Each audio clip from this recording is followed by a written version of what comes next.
I can do that much faster now. Haha. Hello, everyone. It is I, the Trickmeister. We're back, baby. On a Saturday. And on this Saturday, we are going to be playing Yu-Gi-Oh! And D&D Session number 5. I'm actually quite excited. Ooh, excuse me. Our DM, aka Zach, has told us, I think it's time for you guys to start thinking outside the box. All I said to him was, say less. Because that's just me. Let me give you some context. He gave me slippers. No, actually, he gave Gillian slippers that let you walk on walls and ceilings without taking a move action. Or taking a, what was it? Freeing up your hands, basically. And then Gillian's character gave it to my character. I also have magic beans. I also have a top hat of holding. So with those three combinations, I'm going to do something so stupid and so creative. Everyone's going to be rolling their freaking eyes and also saying, "Yeah, that's one way to do it." It's gonna be great. It's gonna be super great. Anyways, but today we'll be playing some. Why is the ad thingy up? That should be gone. I think it was broken. Ads are not playing right now. But today, right now, we're going to be playing Yu-Gi-Oh! But I have to wait until Pichu's here, so we'll be just chilling for now. Chilling like villains.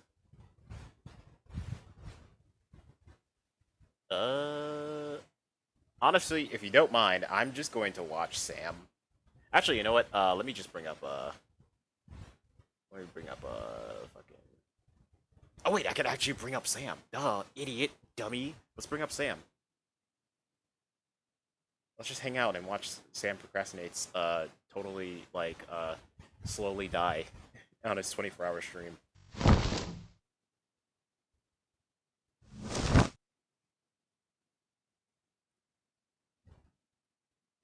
There he is. Do I have I think I do. Hold on, let me check it out.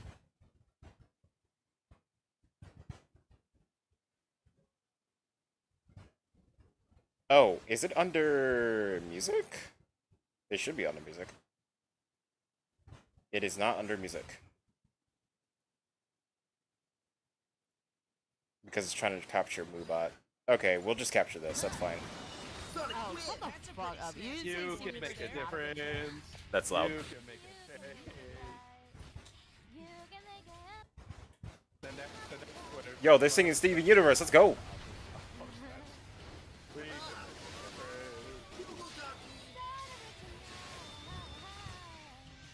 You can make a change.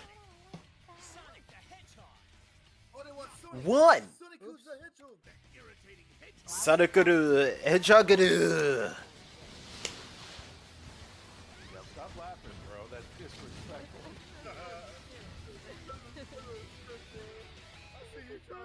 In his world.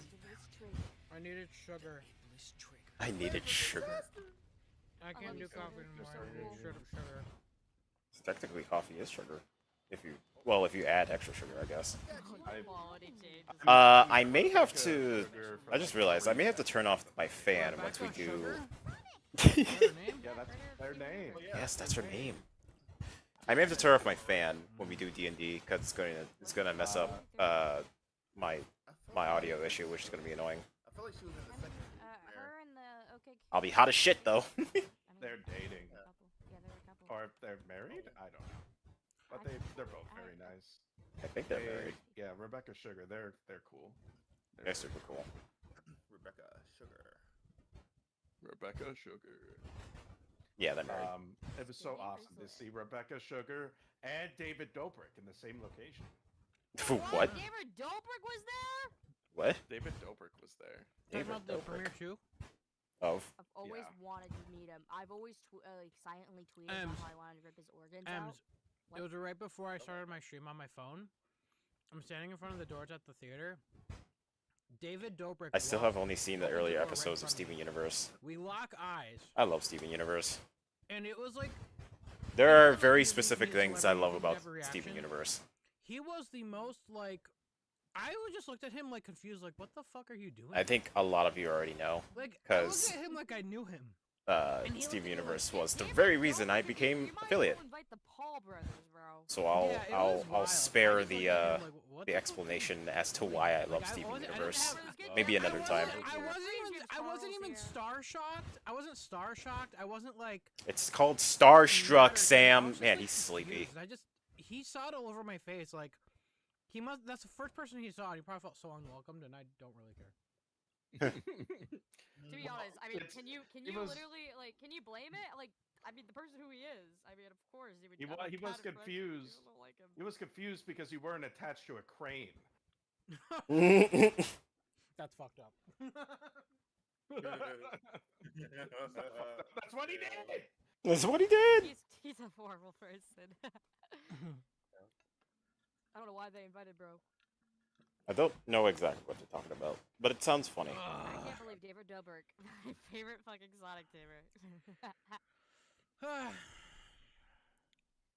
In his world. Meme. Sam's crashing out. He has 20 minutes left. Stigma's approved. Hey, look at Shadow. Sonic and Shadow kissing. We're just watching, like, Sonic game intros. Sonado Nation. Excuse me. Oh, this is all cutscenes. This is what you wanted, right?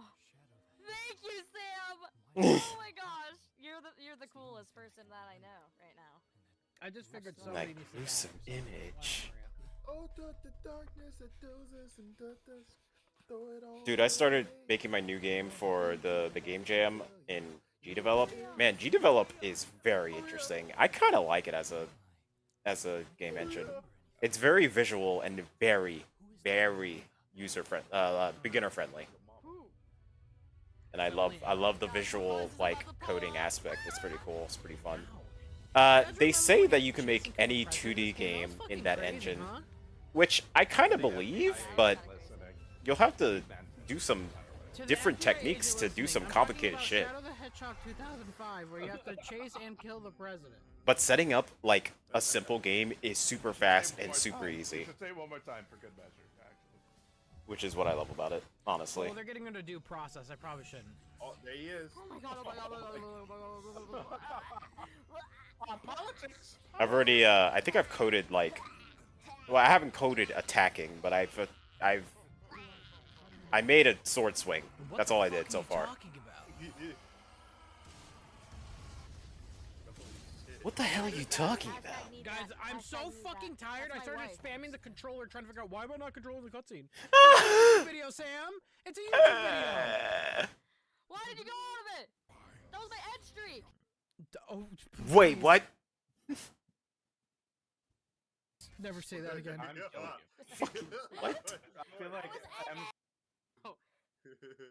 Hedgehog. I was having an edge test, dude, and you ruined it. No, stop. Shut up. I'm actually begging you. maybe we should go back to Tails channel. We don't Wait, maybe we should. I wasn't there during the days of Tails channel, except when Evan took over. Back in time. But once I discovered Sam, I never went back. What is up, guys? Matt, the owner of Tails Channel here, bringing you. Yeah, like I don't know this guy. I only know Tails channel when Evan took over. That's it. 14 Act 2.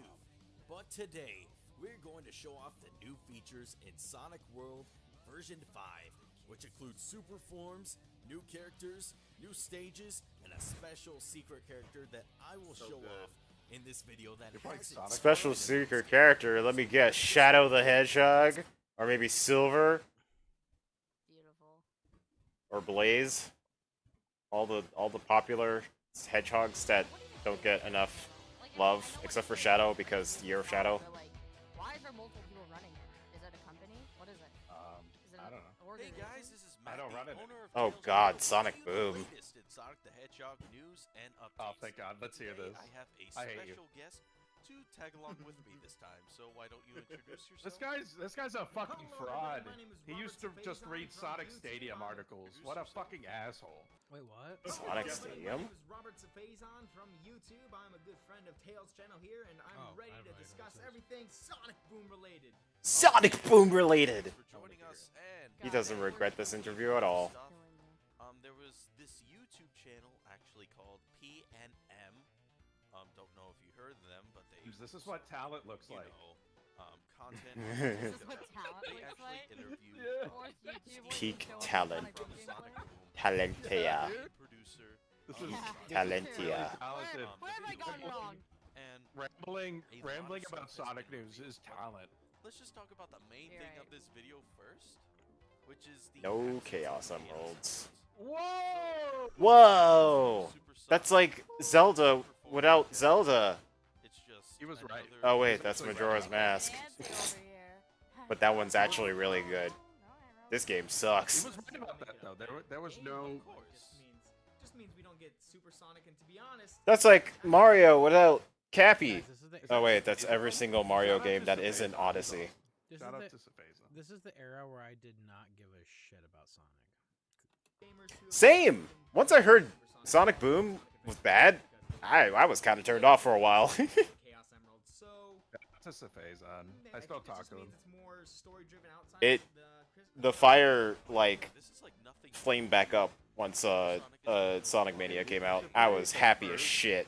Hell, I was still happy even with Sonic Forces because of the character creator. Super Sonic and Lost World 3DS. And only the character creator. There it is. Ah, perfect. I'm sure there's nothing. Yo, it's Tails! I'm so excited. Look at him go! If I said anything bad in these videos. Look guys, at the I'm boy. like, well, Yeah! I'm almost You know 30 what's now. fucking funny? It What's just hit funny? me. In the fucking, like, What? 7 years I've known you, you don't give a Yeah. fuck about Tails. Why the hell did you own Your whole channel's brand is Tails, but you don't actually give a fuck. I've never heard you just talk about this character. Why Tails? Oh shit. He's he's getting How exposed. that happened, man. That's crazy, Because there was bro. Sonic He's there, getting and exposed! I get it. That's crazy. Oh, yeah, I Oh, know. here we go. This is my first. See, I definitely would have named my channel Tails Channel, and I would have talked about Tails nonstop, So funny. because I love Tails. Tails is awesome. Oh my god, man. Dude, He is the unsung hero I of did not Sonic. expect a Q&A with Sonic right in the beginning. That's crazy. You met him? Wow. He's real. Look at that logo, by the way. That's really good. Tails channel logo that's stretched. Sonic's channel, Tails channel. Dude, mine was worse. Mine was worse. I'm not really. Really now. I'm sorry to break that to you Oh! guys. Oh, I'm sorry. that's we the aren't joke! Taking this hard. That's the joke, guys. Did you get that? But, yeah, I know we sound exactly like the characters, so I'm sorry if we cause any confusion. I'm sorry as well. That was not intended. Haha. Can you yes, can we go up a little bit? I think my first the news video creator of was Sonic Lost Ship. World. I want to see what I said about Lost World. You probably were glazing it. I Dude, probably you were, was. You were a Pro- Sega simp, man. You know. The Sega I simp. really was. I got to check every month. In Better than a January, Nintendo Sega. fanboy. And they said, "Thank you so much for glazing our game. We're gonna get this 14-year-old kid Actually, no. glaze our Well, game and give him I don't $5 know. million." I don't know People what's worse. Actually, believe that, by the way. Sega It's simps or, really funny. are Nintendo fanboys. That when you were talking about it just now. Maybe nowadays Nintendo fanboys are bad because of the price.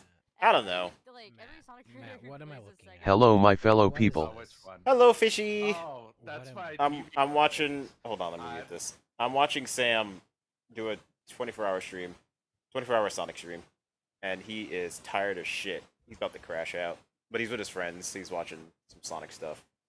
I'm waiting for Pichu to finish his game on Valorant, so that we can play some Yu-Gi-Oh. So until then, let's watch Sam go insane.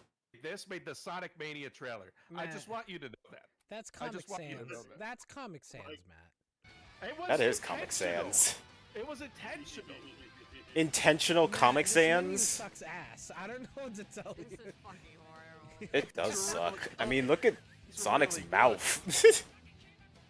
I remember watching This shit's it when terrible. I was a kid. Oh my god, thank you. When he made fan-made intros, oh The guy who made boy. this made the Sonic Mania trailer. I just Really? watched it. Really? Eggman's opening. There's about to be- I just tried to play through the Fire and Flames on Beat Saber. Was this Fire and Flames in Beat Saber? Are you insane? I bet your whole body is contorted.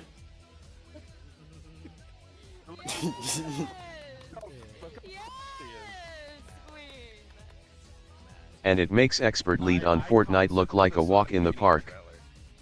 Holy shit. Yeah, your body is definitely contorted. When you look at this.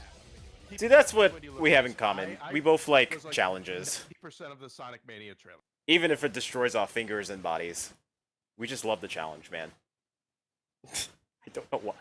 I This did. kind of gave us a clue for what's going on in the future. Happy Hedgehog Day! Because these letters that were actually bolded inside the paragraph itself, when unscrambled, it spells red herring.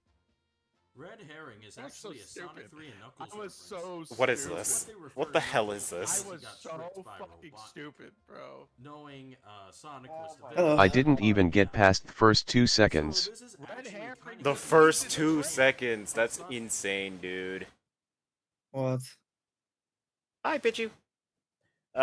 Nico was just telling me that he was playing Fire and Flames on Beat Saber. I hear that, yeah. Insanity. Ah. Could even make it through 2 seconds. Those blocks must be coming at you. Better watch out. Coming at you. Ready to Alright. do? Let's go to Lost. I am I love indeed Lost ready. Let me mute this and also mute this and also take this away and bring this in. Oh wait, Mm. no, that's not gonna work. I'm sorry for keeping you waiting. It is okay. I was watching Sam. Sam procrastinates because he's doing a 24-hour Sonic stream. Huh. Never heard of that guy? Explaining doesn't do it Is- justice. He's basically Let me an get a clip. ambassador for Sega in a way. He's done some like edits for some of Sega's like events, like the Sonic Symphony. And he's a big Sonic fan. He's pretty cool. He's pretty entertaining. I like him.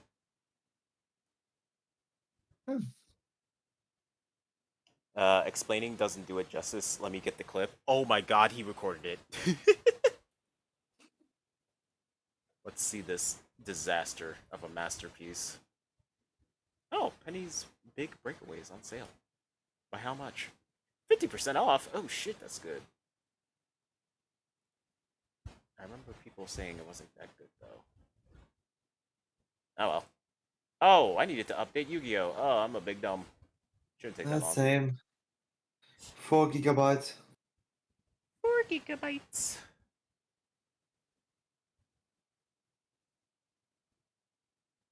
Well, while that is updated, Yeah, let me capture your thing. Yes. There we go. Master Duel. Oh. So I have a new deck. I say new, but I just ripped it off from the store. One of the starter decks. Ah, okay. But it counts as a new deck. Indeed. I never used it, so it's new. It's the old decks that I made are just not good. Even twin deck, but as a thing, I don't know how to summon the masterpiece. Yeah, you'll figure it out. I think there's not even a way that as I found it online. That deck created it on my own. Did they explain how it works? No. Wow, that helps. Yep. And I go completely blind in it. What you Can I could try to do learn? is take the card that the deck is dependent on, Also? and I think there's an option to like build a deck, like automatically build a deck around that card, and then maybe it can show you like different methods on how to use it effectively. I don't know, or you can just look online. The Evil Twin deck is on dependent on 2 or 3. No, actually, the 2 twins. The twins. Ugh. I need to set up my standing desk soon. Thing is, I don't have that much room to put my... Well, actually, I only have my books and all this junk on my desk. I could put my books in the closet, and then the rest maybe in a box or something. I don't know. I'll think about it.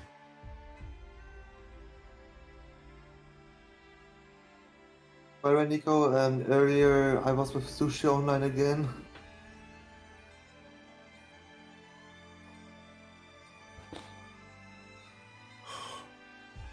Silver's Cry. Oh, 100% downloaded. Let's go. You already have 100%? Yeah, I have good internet. Spectrum has gotten so much better. I'm right now using Telecom. Telecom, interesting. I haven't heard that in a while. Or how we say it really in German. Telekom.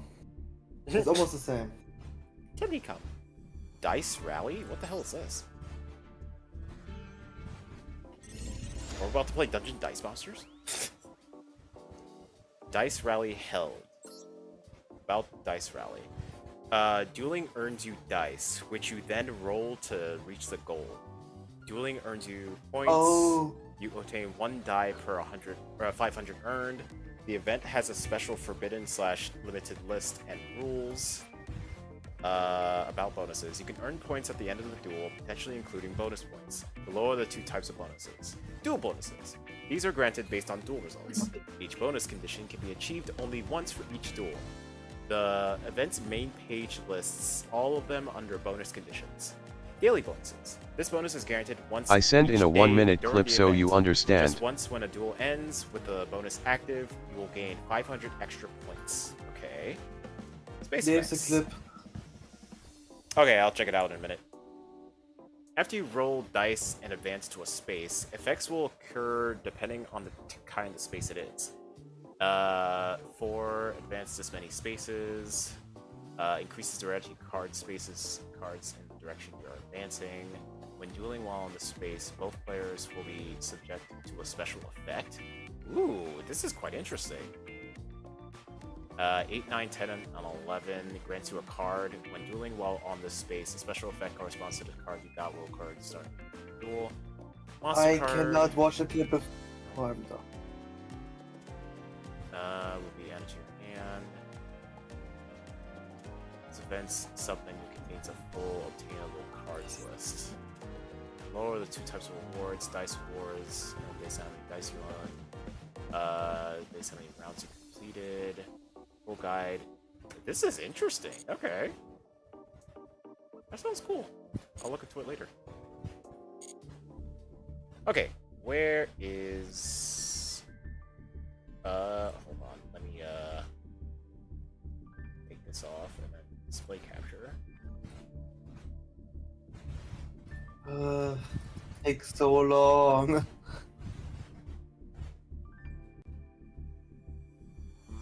I slightly forgot how my main deck works. So long I haven't played it anymore.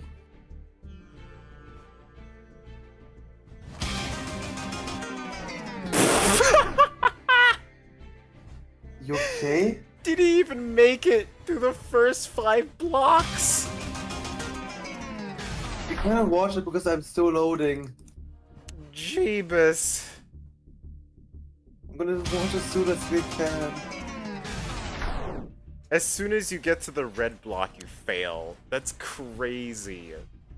What is the threshold of, like, staying alive in this damn song? Oh, he's on expert. That explains it. That's insane, though.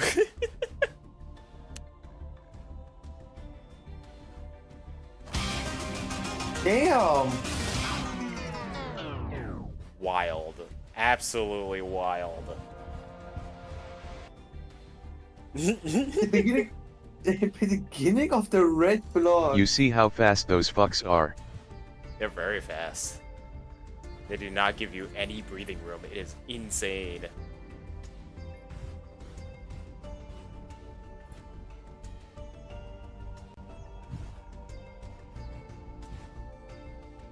Dude, you're a traitor, dude.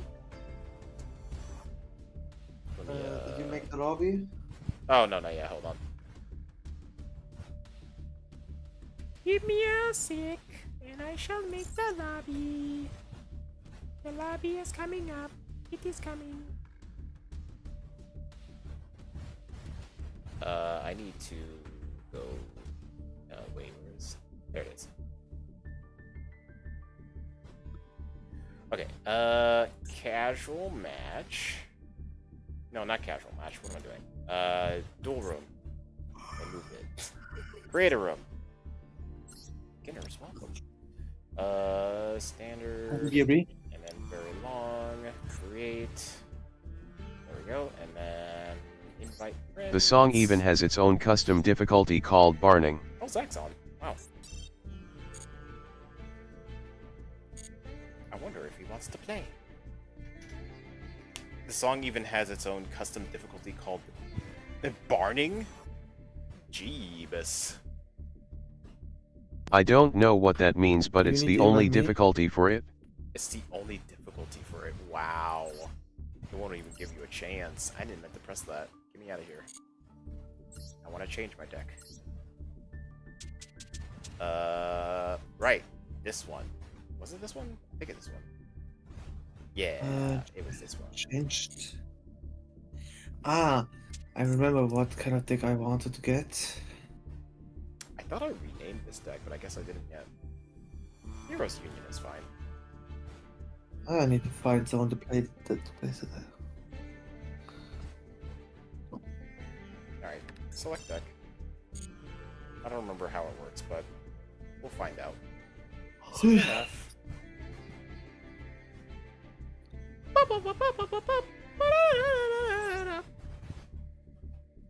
Let's duel.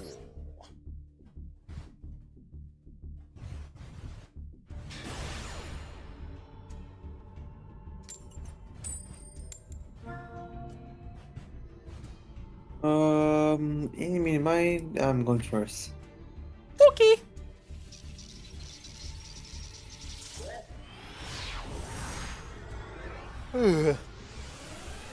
Ooh, oh. Oh, that looks cool. That's the first time I'm seeing that. Oh, I already lost my hand.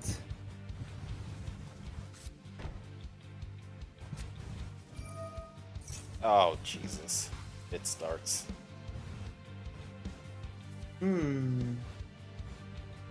Why not?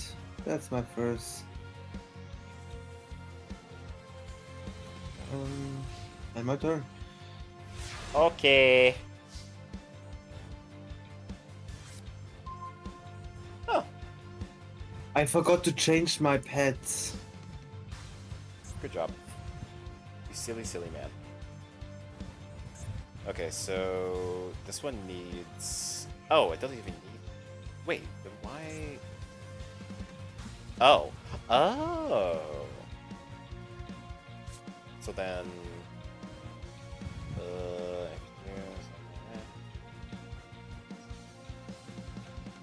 Oh, I understand now. I understand now. That makes sense. That makes a lot of sense. That's useful for two things. And the whole goal is to get you out here, I think. Yeah, you. Alright, so what do you do? What did I just do? Oh, that's funny. Okay, ah,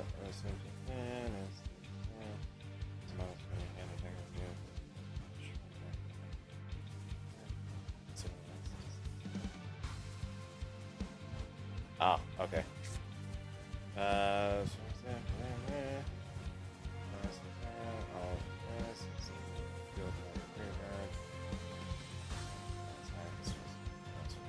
Okay, I don't want to do that.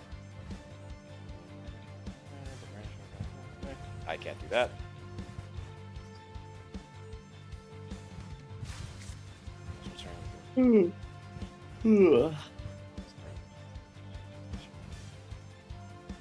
Okay, I think this is my best bet. Actually, I think this is my only bet. Alright, I summon Elemental Hero! What's his name? Blaze Man! Yeah. I activate his special effect! Okay. That allows me to bring a pulverization to my hand! Oh, you I'm Jaden Yuki! I'm gonna be the best duelist! I don't know who that guy is. He's from Yu-Gi-Oh! GX. The second Yu-Gi-Oh! Series show. Okay, so let's see. This is that, and then this is that. Oh, they're both Destiny Heroes. I didn't even realize that. Okay, so then what the hell can I use that for?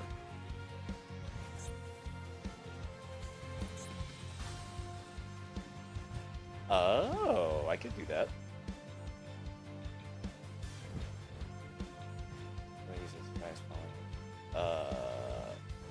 Each of the following effects of... Oh, okay. When an attack is involved in hero, also control the target. Oh! Okay. Yeah, let's do that. And now I play Polymerization! I play I play Pommers. There we go. That was weird. Why did it take that long? I have no idea. You cannot kill me in the first wave, can you? Please. After this card it is. Whoa, shit. And makeup. What? Wait, could I actually kill you in one turn? Please don't. Wait, what the fuck? That's wild. What? No, I'm not gonna do that. I'll do this instead. Oh, I guess I could just use those two, can't I?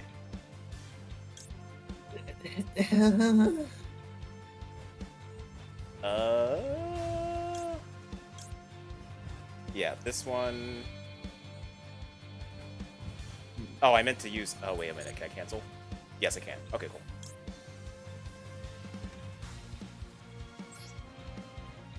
Oh, they're the same attribute. Okay, that makes more sense. Well, in that case, I'll do this one, and then this one.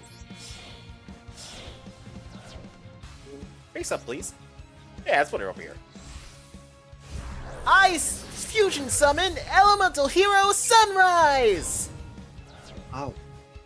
Special, you can... And since it's special summon, I can activate its special effect! The hero must control you. It brings me a Miracle Fusion! No way! No fucking way! Wait, what can I activate? Oh, right, yeah, that makes sense. Ooh, okay, yeah, let's do that.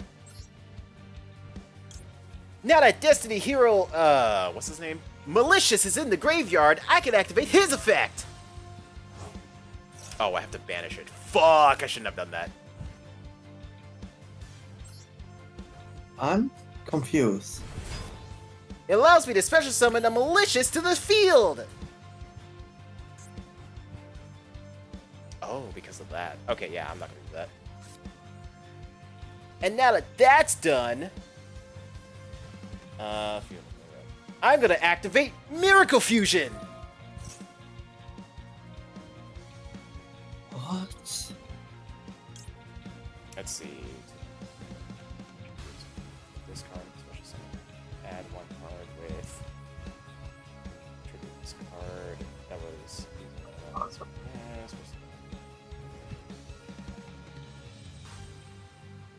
Oh, interesting. And this card is declared involving another. Oh, maybe I should have done that first. Well, we're learning.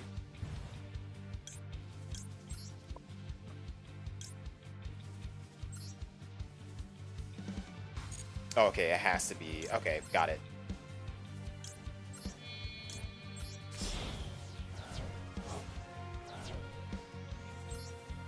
And I fusion summon Elemental Hero Flame Wingman. What's the rest of the the name? Jesus Lord. Infernal Rage. What's your effect? Oh yeah, and I activate the special effect.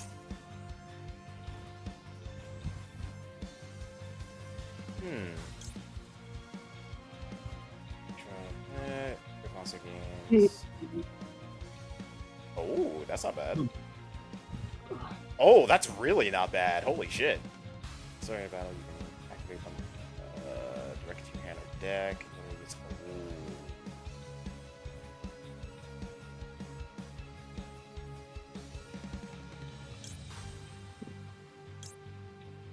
Getting tired over here. Someone is watching us.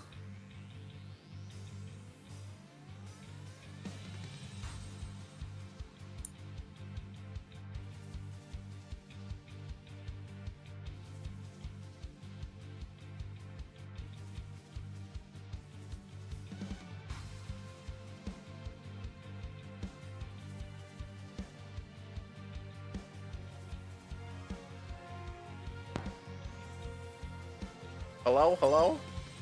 Hmm? I don't know why, but my mic disconnected from voice mod. Okay. That was very weird. Anyways, special summon one fusion monster from your extra deck. That ain't replacing this with extra bottom deck. Replace. Okay, whatever. I'm gonna choose this one. Someone is punching us.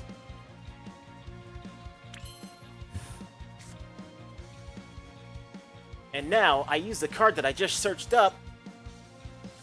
Favorite hero. I equip it to Elemental Hero Flame Wingman. Yeah. 420. Nice. All right. What's this? One is there from your extra. When is your turn ends? Your hand or deck as we short and phase next turn. Also the rest of the turn.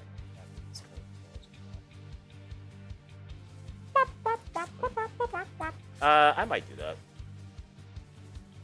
When does your turn end? I also play Fusion Destiny! Another fusion! Big star special mean you can target one in graveyard and inflict damage to your opponent's signature. I don't think I have it in my graveyard, do I? Yeah, just spells, so that's useless. If this card's current attack is different from the visual attack, you can target one card from the field terrain and view this card's attack. Okay. You can discard one card, send one the Sea Hero monster from your hand back to your graveyard, and use the Sea Hero monster to control gain. Oh, that's kind of cool. I'll go with. Jesus. You have more attack. I'll go with you. What? You and you.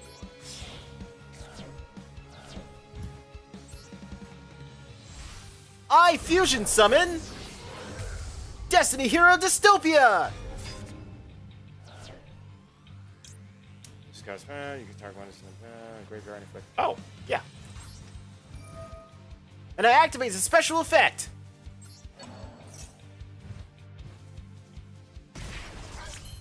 Ow. I can still do stuff? What the fuck? You have a Destiny Hero monster on your field or your graveyard. Okay! I special summon Destiny Hero Denier! This is an insane deck. What the shit? What else can you do? If you never summon a special summon, you can take one of your Destiny Hero monsters from your deck, graveyard, or that is banished and place it. Yep! I activate your special effect! I'm going to go with... This is already banished, so I'll go with you. Wild. Okay, I'm done. We can attack. If you attack me with your complete effort, I have 100 HP left. That's wild. You can activate one's field spell directly from your hand or deck. Oh, that's cool. Let's do that. I activate Fairy Hero's effect! And I choose Skyscraper! Then let the hero monster attacks a monster that is higher. Oh, well, that's useless in this situation, but whatever. I activate Skyscraper!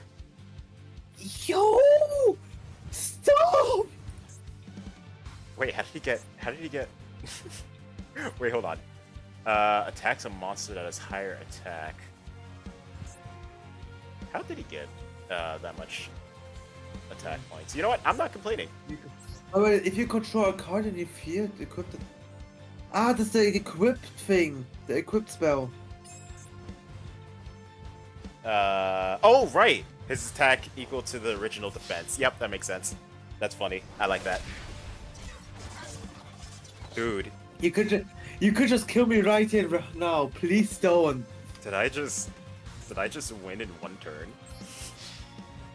Dude, that's crazy. What the fuck is this starter deck? What is this starter deck? I'm so tempted. I have the exact amount of attack points to do so. I know. Someone's watching. I gotta do it. I gotta do it. Goodbye. I gotta do it. I didn't want to press it down, but I need to. Oh shit. Dark Magician, come out.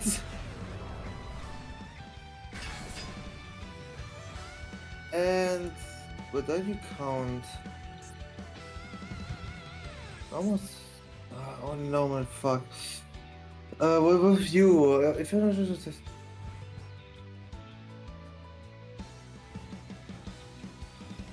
I just choose you.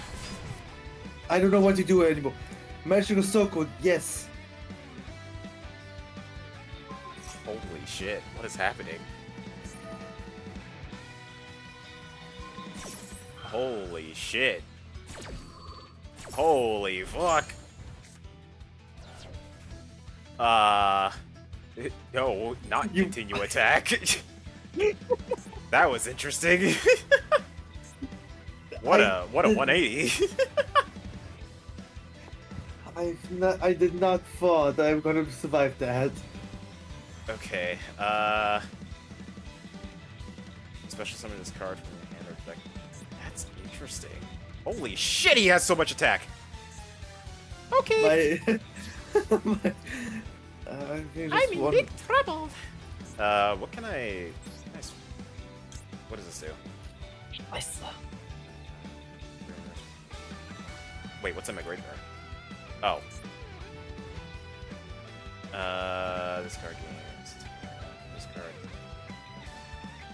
Wait, is this... Oh, okay.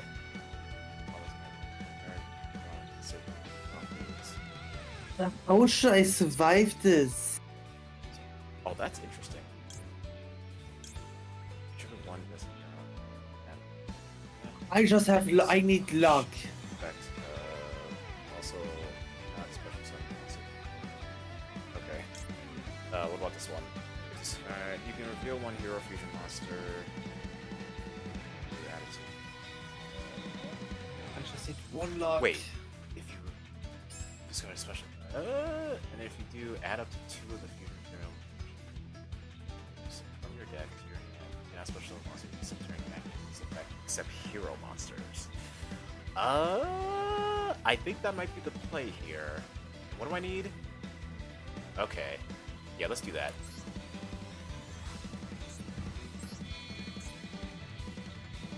I barely survived that, and you still have something. Oh shit! Wait.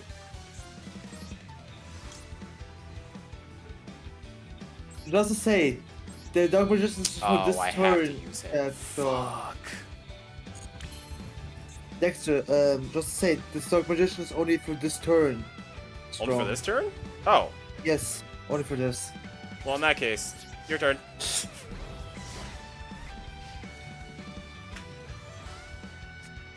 I exhausted almost all of my time. Yes. Was? If you could. That was an amazing turn. I like this deck. Oh my. Yes. Oh, what's happening? No! What did you do? You can banish this card, then target one face up. Negate its effects until the end of the turn. Oh, fuck.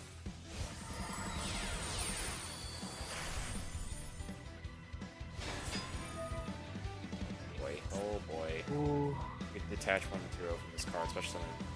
Oh, great. Well, I'm fucked. I was doing so well. Hey, Supersonic, welcome. I forgot that it was today. Yes, today is the day.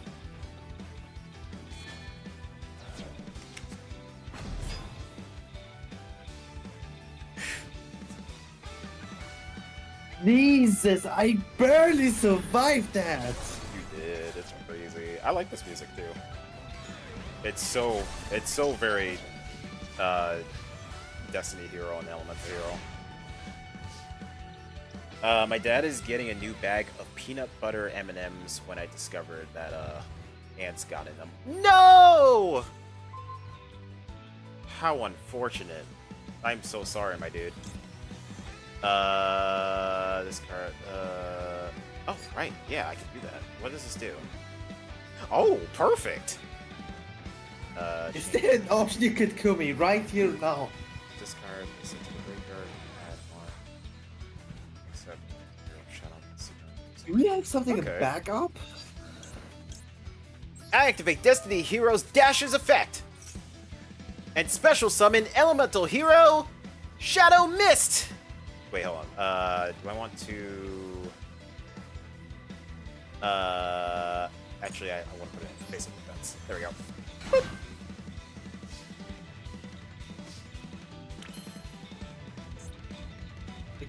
Oh no, I cannot. What will it even call it?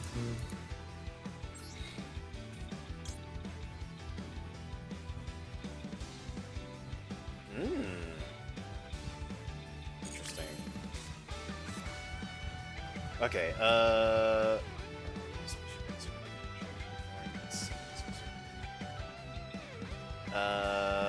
while Elemental Hero is either or your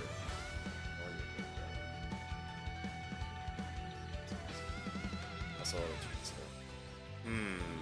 I might want to save that. As I can. As if I don't get a specific card, I cannot immediately kill you.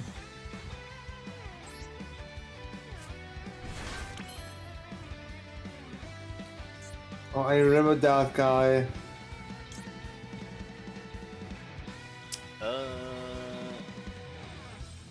To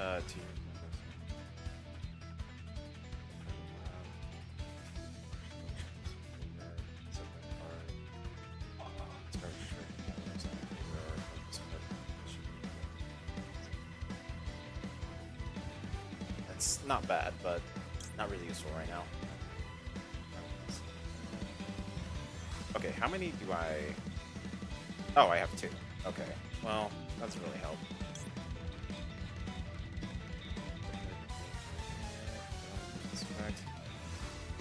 And let's return to... Okay, yeah.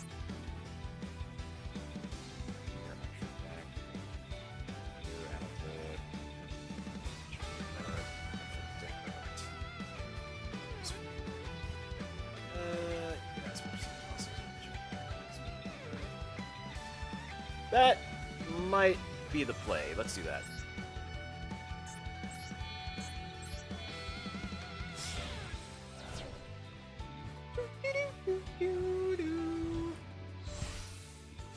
I Link summon Extra Hero Inferno Devicer. It's fucking names, man. Okay, this card's such a great card, you can add 1 hero monster from your deck to your hand. Yes. I think I'm fucked.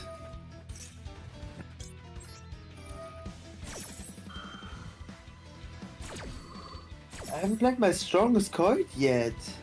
Oh, interesting. Ooh, wait a minute. Wait the fuck a minute. Wait, where's my hand? There's my hand. Let's see. Ooh, Supposedly, I think already works. beat the chapter 2 boss. That almost works. That almost freaking works, man. Alright, what else can I get that might be useful?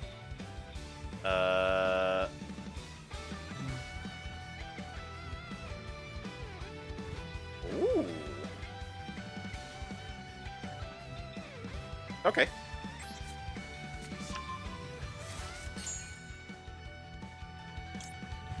Oh, for real?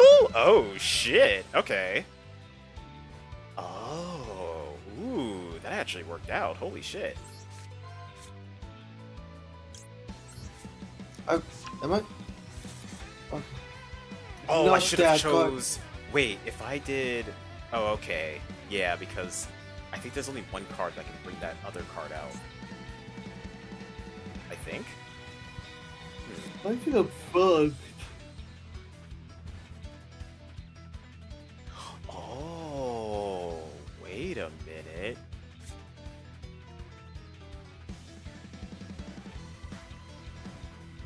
Oh, shit, that was so close. Ooh, that was so close. Wait a minute. I think I could still make it work. Okay, Fake Dex, you could do this perfectly. No, you can't. No, you can't. No, you can't. No, you can't. No, you can't. No, you can't. No, no, no. I can do this perfectly. I can No, do you this can't. perfectly. Wait a minute. I can do this. No, no. Okay. You just got up. Here's what I'm gonna do. Here is the thing that I'm going to do. Yes, because No, that you're will just work. streaming. You're streaming. Yes, I am streaming. And then just dreaming. Oh, I'm dreaming. No, I'm not dreaming. Whoa, wait a minute. Also, cannot be. I hate being dyslexic. Okay, yep, I think I can do it. Okay. I activate instant contact. I pay 1,000 life points. Oh, that's the only card I can use? Wow, perfect. And I select Elemental Hero Flame Wingman! Alright, next. What will be better to summon?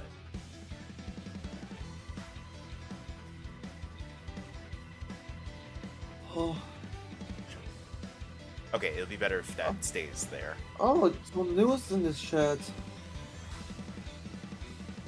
Oh. Interesting. I I know could have it done that is the whole not. time. Oh shit. Okay, that's good to know. Dexter, look at chat. So new. It is not. Hello, welcome. Welcome to the Yu-Gi-Oh stream. I am trickster. I play games and well, that's pretty much it. But I make art. My avatar, I make it, and I forgot to switch to this state because I'm playing game. But yes, we're playing Yugioh right now, and I'm about to do something very crazy. It's going to be insane. Please don't. I'm on the verge of death. Just to say, I barely made it off the first turn. Now I normal summon Elemental Hero Neos! Now you're probably I'm thinking, fucked. why did I do that? Well, that's because I got another trick up my sleeve. I activate Miracle Fusion! I hate you so much.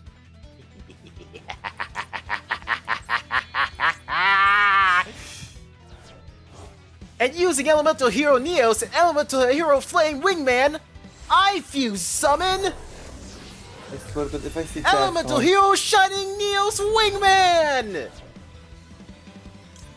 You're fucked. Okay, Dexter, holy shit. This deck is amazing! I fucking love it! If this card is special summon, you can discard short cards here. The action Really? cloud. Let's do it! What? Ooh yes, ooh yes, ooh yes. This one. And this one. You made her stronger. That's fine. Okay, actually, GG. Jesus. That was freaking amazing! Oh my god! That was two That was- turns, right? Oh my That was god! 2 turns. Just to say, Supersonic, there are more cards that has longer names. Holy shit, that was amazing. This deck is amazing. How is this a starter deck? What the shit? Surprised myself. Oh my god. Oh. Hold on, let me actually go to the store. Yeah, leave table. Let me go to the store and actually, let me see if it actually says starter deck. Is it not? If you want to also play, you can. Okay, also it's a structure deck, not a starter deck. But still, that's amazing. Yeah, I'm gonna do something real quick before I go back. Okie dokie. Holy fuck. That was fun. Holy shit. My ranked deck on Yu-Gi-Oh! Is pure Fiendsmith. I don't know what that is, but that sounds pretty crazy. I actually don't play ranked all that much on here. I mostly just play for fun with my friends. I play ranked. So my highest was ranked Gold 3. Why are there so many cards with really long names? That's what happens when a franchise goes on for so long. Just get longer and longer names. I don't know what to tell you.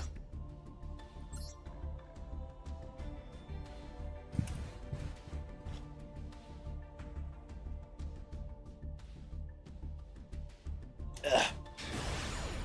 I have some crazy decks. I don't know if you want to face meta. I don't! Meta sounds not fun. I'll go first.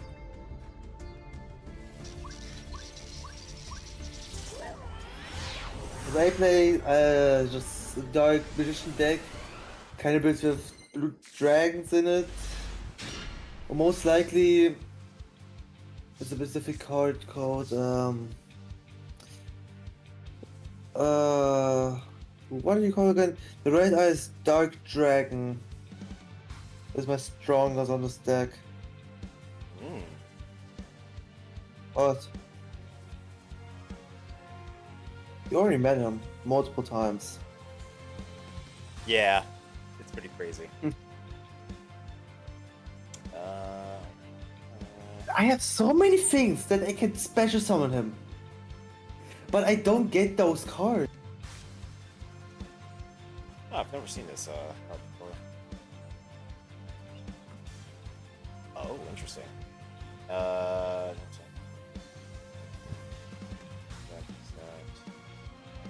Oh, that's right.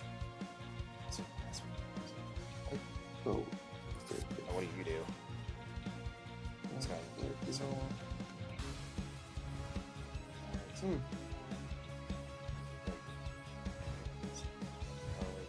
Okay, that's pretty standard. I activate Vision Hero Ferris's special effect. Sorry. Let's see. I think I'll banish you. Or not banish us, send you to the graveyard. You have that much. Sure. I summon Vision Hero Ferris. And then I activate their special effect. What can I do for now?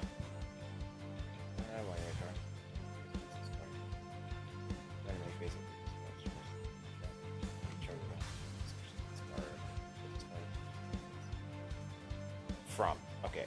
Let's switch to the line. From your deck. Okay. And what do you do? You can only use this effect. Once per turn, you can finish them. No, I'd rather use this one. Boop. During the main phase, if this card is treated as a continuous trap, you can triple one hero monster and special summon this card. You can special summon one from your deck. Yeah, I might want to do that actually.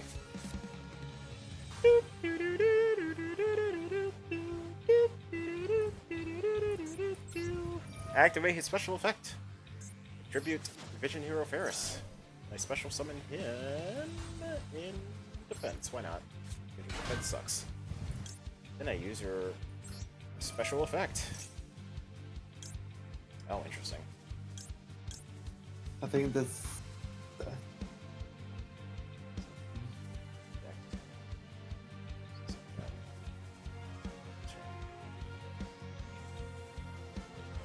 Oh, yeah, that might actually be the play. And I'll put you in defense. And yes. Use your effect. Send one monster from my deck graveyard.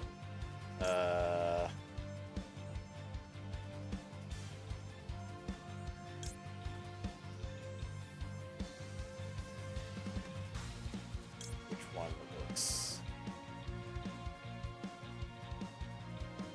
That could work. I don't really have... Oh, but I could use... I could do that, actually. Oh, but I think...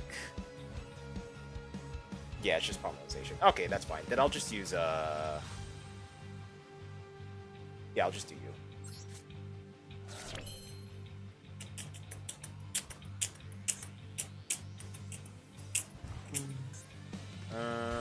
Yeah. Now use this effect to banish,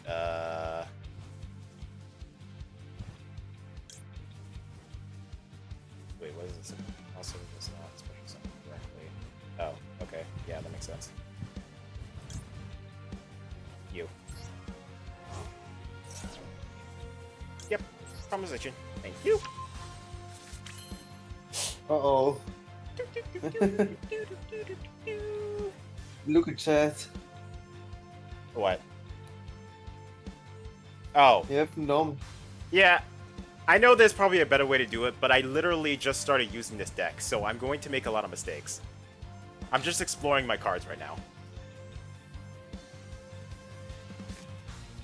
Can I summon for you?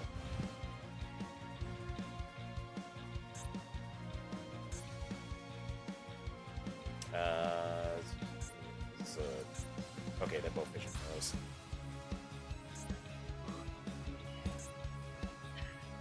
If you're in attributes, they have the same attribute. Oh, because of... Okay, yeah. And you can finish the rest of the turn.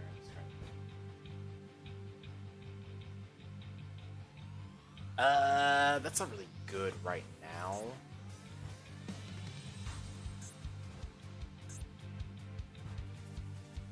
With different attributes. Okay. Alright, that's fine then. Entered. Finally, my turn.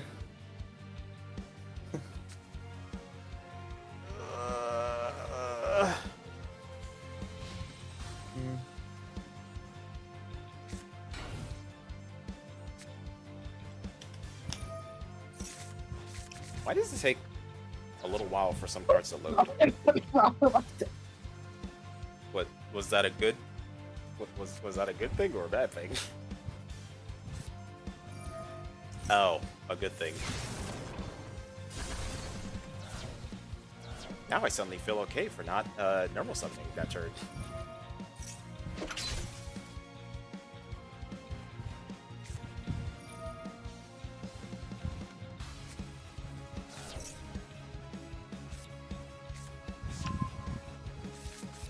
Got my ice cream and chocolate syrup and PB M&Ms. Nice! No ants, right? Red Eyes Fusion. Oh boy. Fun fact, apparently Duolingo fired all their employees and replaced them with, you guessed it, AI. Wait, all of their employees?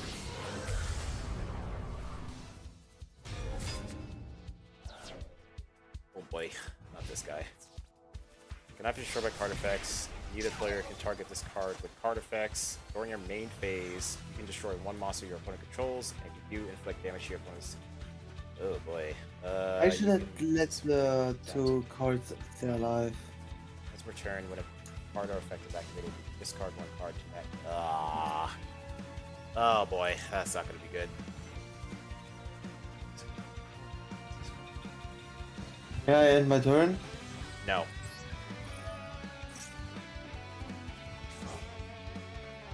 I'm a continuous trap card. Okay.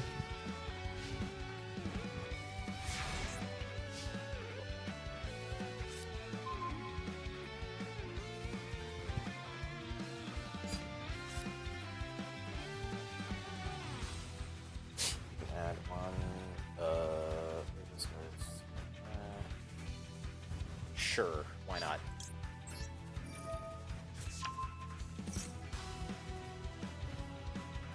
Oh yeah.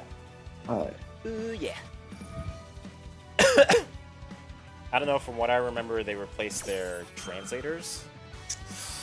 Ooh, interesting. That's not a good practice.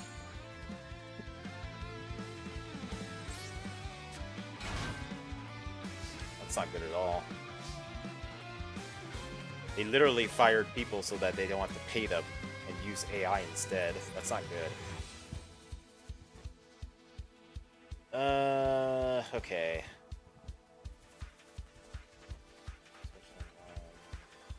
Right. Deck.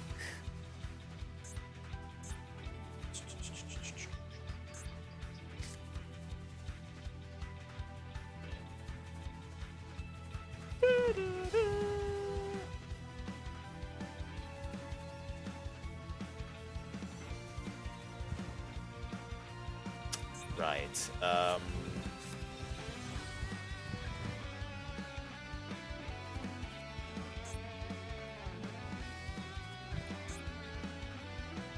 gonna do this.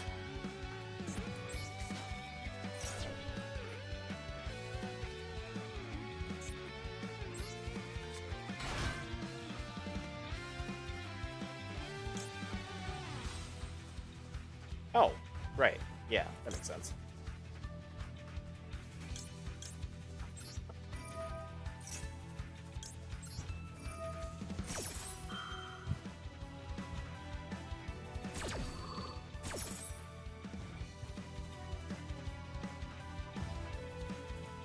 I have the world in my fingertips. Okay, so... yeah.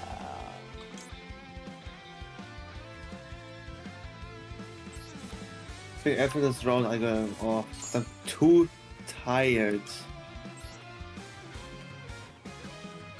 Tired boy. It's almost 1 AM. And now I play Instant Contact. I pay 1,000 life points. And the 1,000 life points were a misunderstanding. You're right. That was a misunderstanding. How silly of me. Let's see. What else can I do?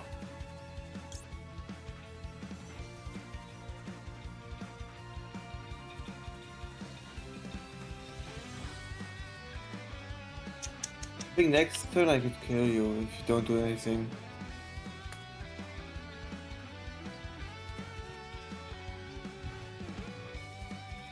Oh, interesting.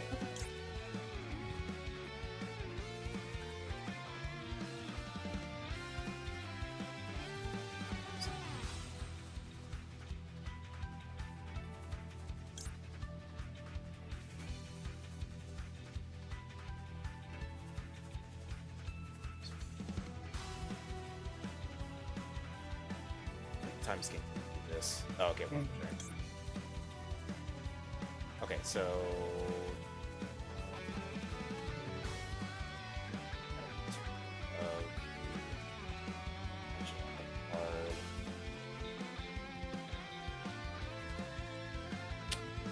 I don't think that'll work because I don't have those cards. Yeah, that won't work. I think my best bet is to do this.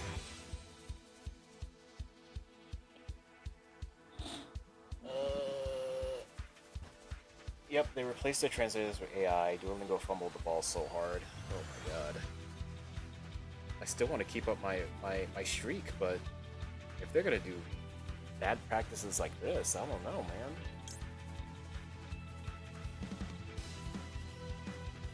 Okay. Do you want to know what my face down card is? Sure, why not? Is it the cherries? It's the cherries. The cherries always come back.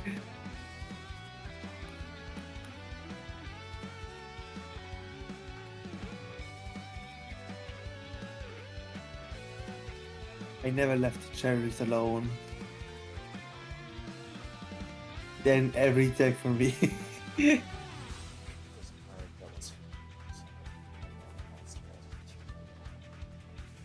Oh, interesting.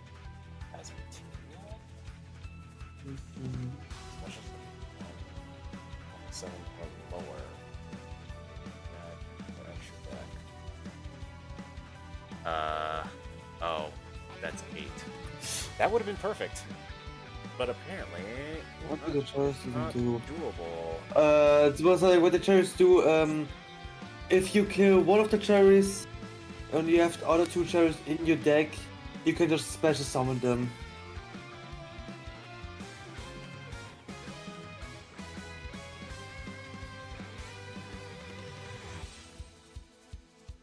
They have 200 they have 200 attack and defense. But they're not even that strong. They're just for tank.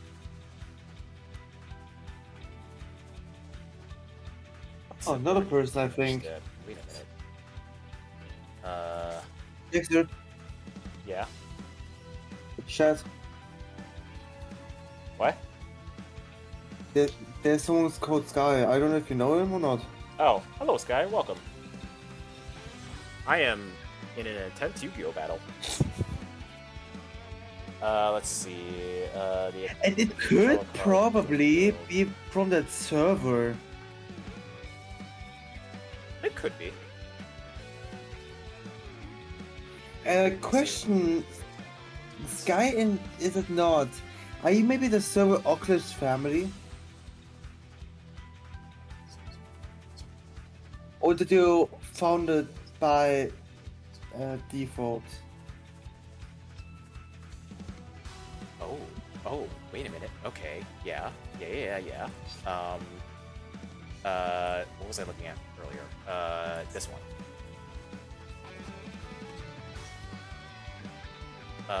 Shit. Okay, so then, where is... I can do out of the 2... Okay, okay. That's doable. That's doable.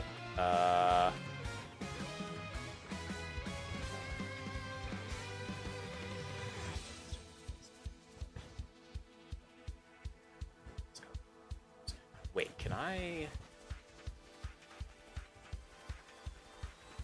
Oh, I can't even do that. Shit. That actually would have been perfect. Fuck. Oh, I might be in a sticky little pot. Unless... Okay, math. Oh, wait, but I can still do that and then destroy... Yes! Okay, got it. Alright.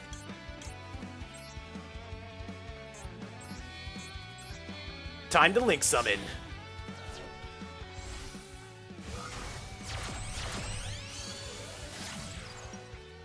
Infernal Devicer.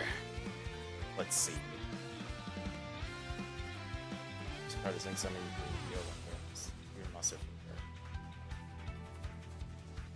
Wait, why couldn't I do that?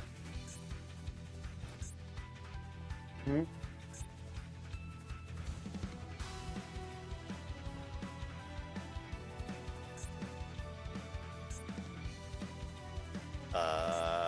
Why didn't his effect, go off?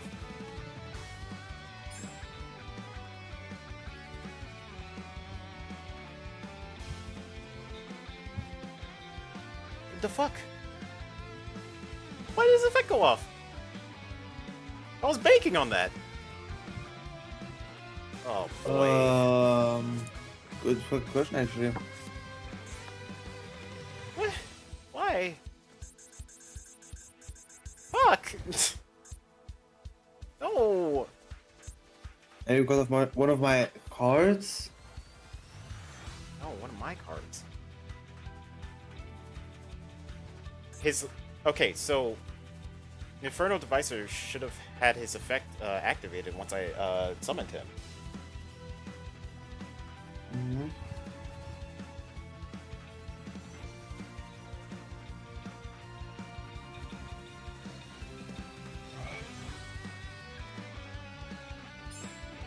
That's stupid. 2 new people in chat, a world record. Haha, that's so funny. You guys should follow, and I can showcase the new follower. Are you winning Dex? I thought I was! I thought I was! And the last round he did win. This round is still a mystery. If he has something up his sleeve. I thought I did. This was supposed to do the thing, but it didn't do the thing. And now Just I'm end fucked. your turn. I don't know what to do. Just attack my face on card. Or you can't. I don't want to, and I can't. I forgot the swords. Fuck it, I'll just do this then. Colonization. Oh god.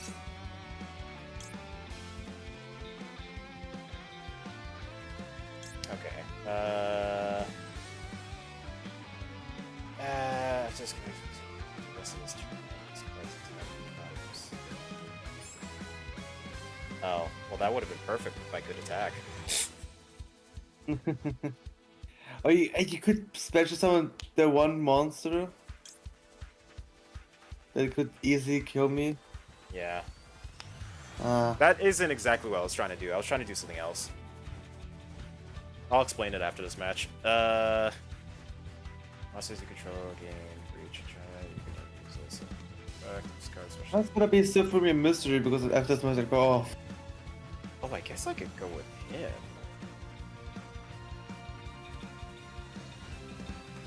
Yeah, I guess I could go with that.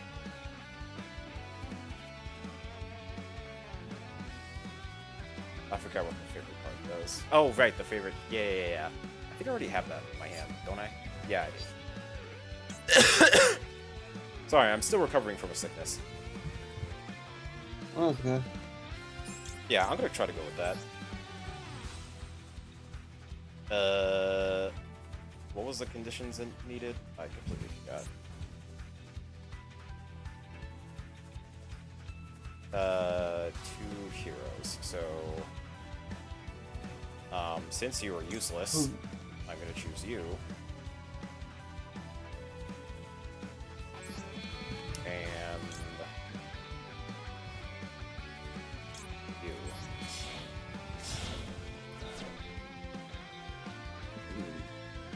Sure, face up. Why not? Element Hero Sunrise! I activate his effect! I get Miracle Fusion! Oh, that, And then I use Miracle Fusion! I only could summon him. Okay. Alright, that's fine. Are you sure? I'm very sure. Wait, what am I summoning again? Shit. Whatever. You... And, you.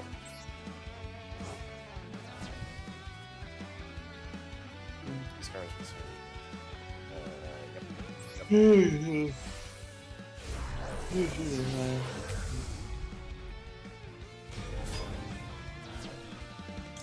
Oh. Oh, you can even attack. Okay, that's good.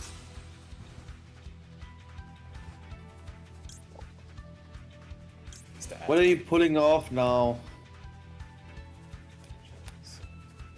Just end your turn.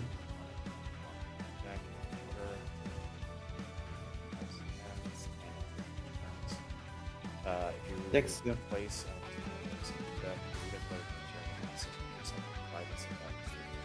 yeah. Oh. Wait, if you placed return the monster.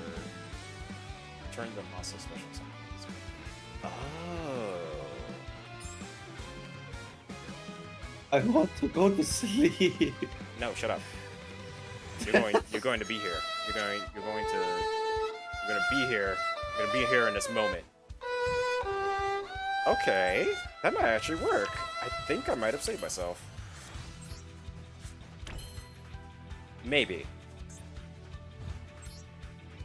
Oh, that's for that.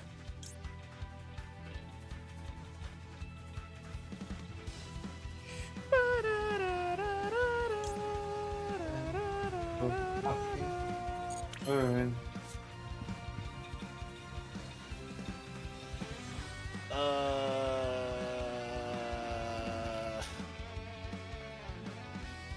Shit. Sure. Oh! Stop it!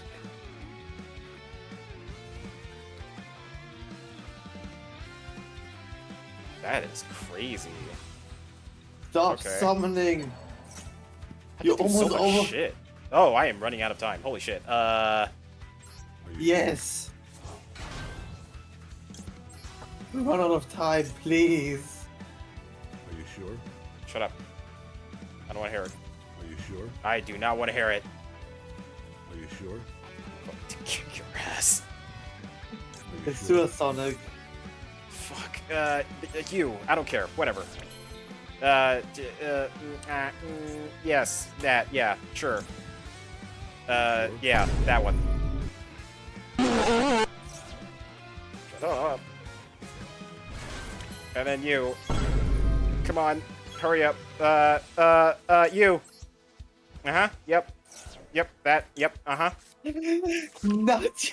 No! Yep. Uh-huh. Yep. No! Yep. Summon. No! What am I summoning?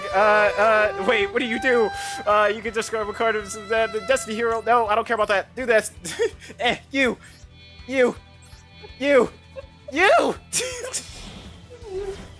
Good. Yep, that.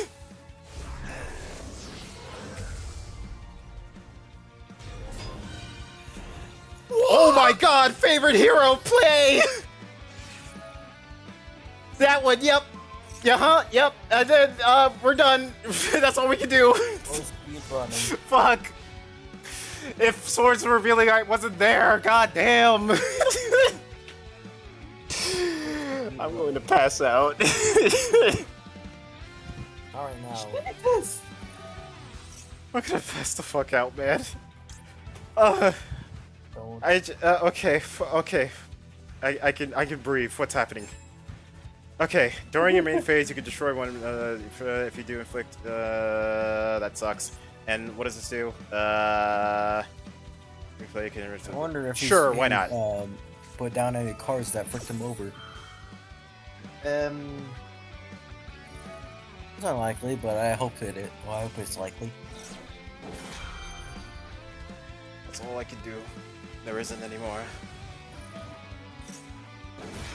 Jesus Lord!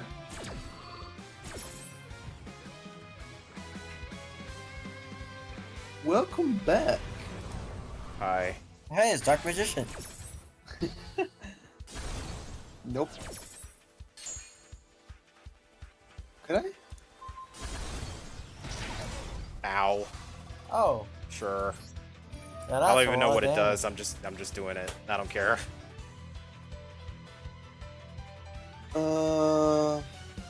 Yeah. Again? Jesus Lord! Stop it! Wait, what am I doing? I can do it. Oh shit, I didn't meant to do that. Whoops. Oh well, whatever. Wah, wah. I'm dead anyways. Are you sure? Totally. Are you sure? 100%. Okay. Cherries! Hi, Cherries. It's nice to see you again.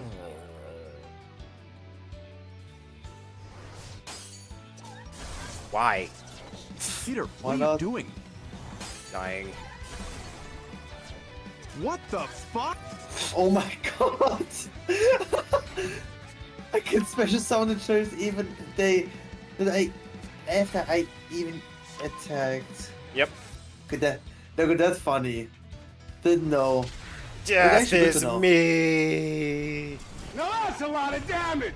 It's actually quite surprising how much I could have Yeah. done even when I was screwed. That's insane. This deck is insane. That was very fun. Thank you so much, Pikachu. Thank you for your patience. I almost lost my patience. That was so much fun. I love this deck. I need to play this deck more. Play ranked. Yes, I will play ranked. I'll play it on stream right now. But I gotta pee first. Yeah, have a nice time playing ranked. Thank you, thank you. Thank you for joining me. I'm gonna pass out soon. You go pass out. Judge, man. I'm gonna go pee. BRB, guys. Yeah, night.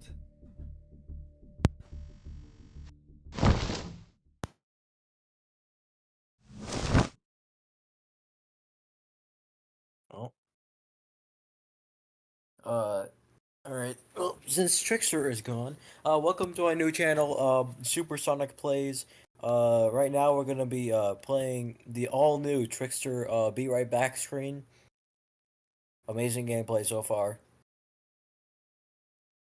Wow, did you just see that? Oh my gosh.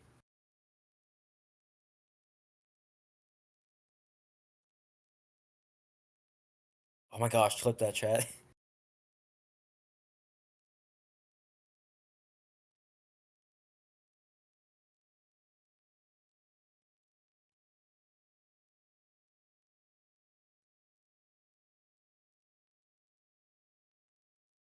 Oh, did you just see him, like, step right there? That was, like, amazing detail.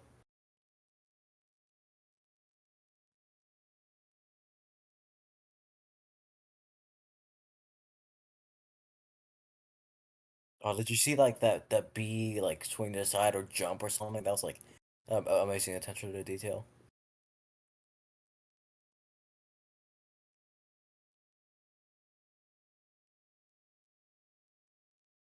And this game is actually pretty high quality.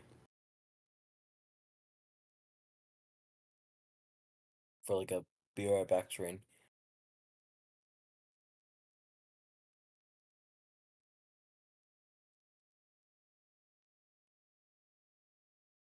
Honestly, there's a lackluster of green, but whatever, it's all good. And blue is my second favorite color.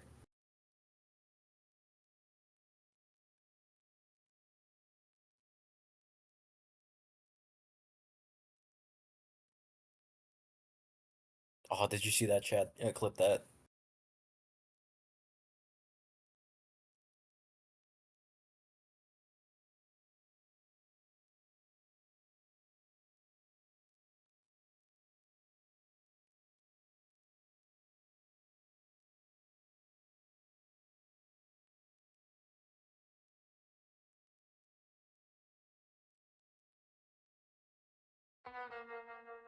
Oh, thanks, Blue Scout Gaming, for the 500 bits. Put this into a huntsman. I already have a huntsman, but like, thanks, man. Thank you for the bits, whatever. Hello, I'm back. Hi. Okay, so I think I know what went wrong in that second battle with that card that I was trying to. Sorry, excuse me. Let me explain it as Shadow the Hedgehog. Okay. Alright, let me go to my deck. My big fat deck. I'm sorry. You need the New Zealand deck sealant. So, I was trying to summon this card, and using its effect, I was going to try to get fusion materials from a certain fusion monster, which is this one, Dystopia.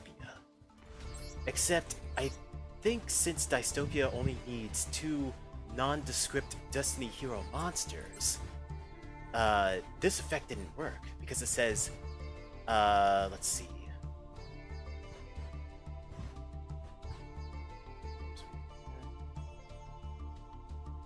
Yeah, materials mentioned on the card. I think it had to be specific materials mentioned, which means this card is only useful for summoning Elemental Hero Flame Wingman, which kind of sucks. Oh well, I tried my best. Rhea would be proud of me. Fusion Reserve. Reveal 1 fusion monster in your extra deck, and add 1 of the fusion materials whose name is specifically listed on that card from your deck to your hand. Then you can add 1 pollinization from your graveyard to your hand. Where was this card? That could have been very useful. I have a lot of instant contacts.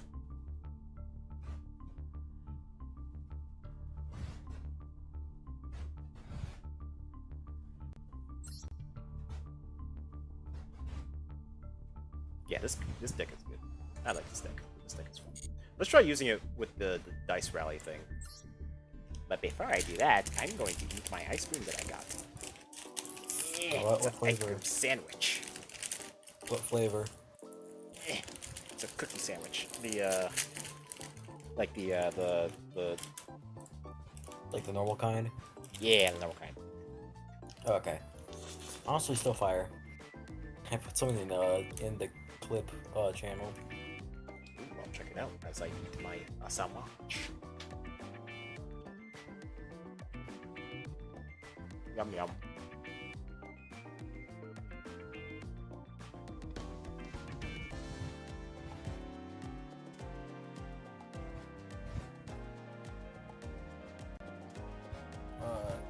Alright. Well, since Trickster is gone, welcome to our new channel, Supersonic Plays. Right now we're gonna be playing the all-new Trickster Be Right Back screen. Amazing gameplay so far. Wow, did you just see that? Oh my gosh. Wow, what a new segment. The BRB screen. Oh my gosh, clip that, chat. That is so funny.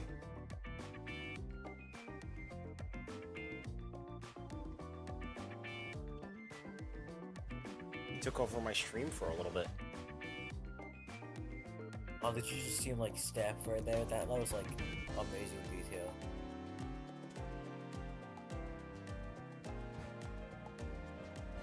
Oh, what is this? Bad Guys 2 quest. Watch the video to unlock a Bolt Heist avatar decoration. That's cool. I'll do that later. So the one that Owlman has. This is kind of cool, I guess. Indeed. It's not too bad. I'm gonna still play with my April Fool's one. I like it. Oh, what are these cards? Greatest of the Olden Gods. he's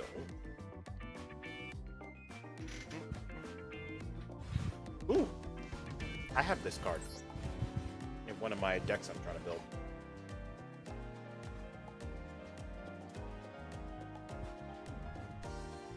Super Dreadnought Rail Cannon.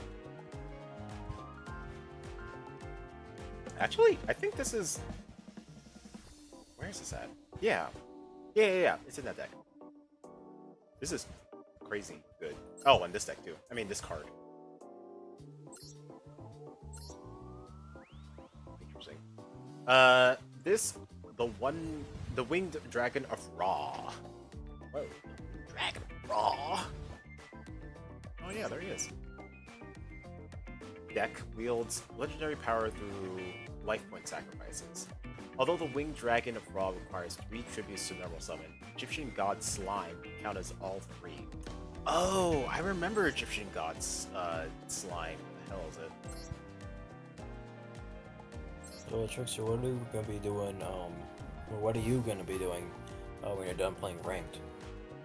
Let's see. What time is it? 7:10. In an hour and a half, I'll be playing D&D.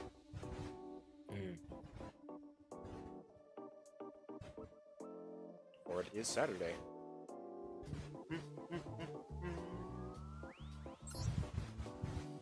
Crystal Girl.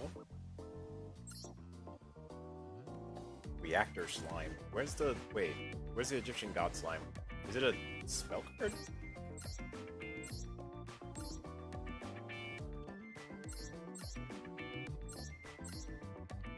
An idiot? Where is it? Oh, there it is. Oh, it's a fusion card.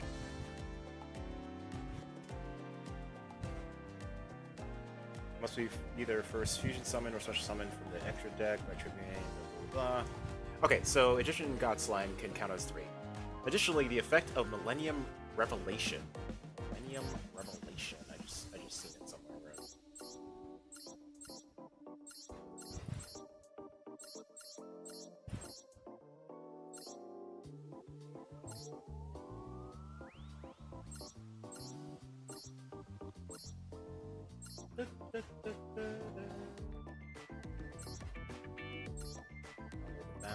There it is.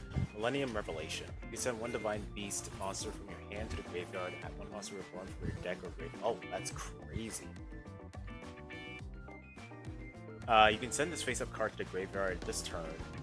You can special summon the Winged Dragon of Ra from your graveyard with monster reborn, ignoring the summoning conditions. Oh, excuse me. During the end phase of the turn this effect was activated, you must send the Winged Dragon of Ra you control that was special summoned with this monster reborn to the graveyard. Wow. That's like a 1-turn ender. Once you have this card, you're good. You're set. That's crazy. The effect of Millennium Revolution enables it to be special summoned from the graveyard. Once this Egyptian Guard is on your field, make it nigh on unstoppable with Blaze Cannon and Sun God Unification before scorching your opponent. Blaze Cannon. That's this is an alphabetical order. I just realized I'm a big dumb.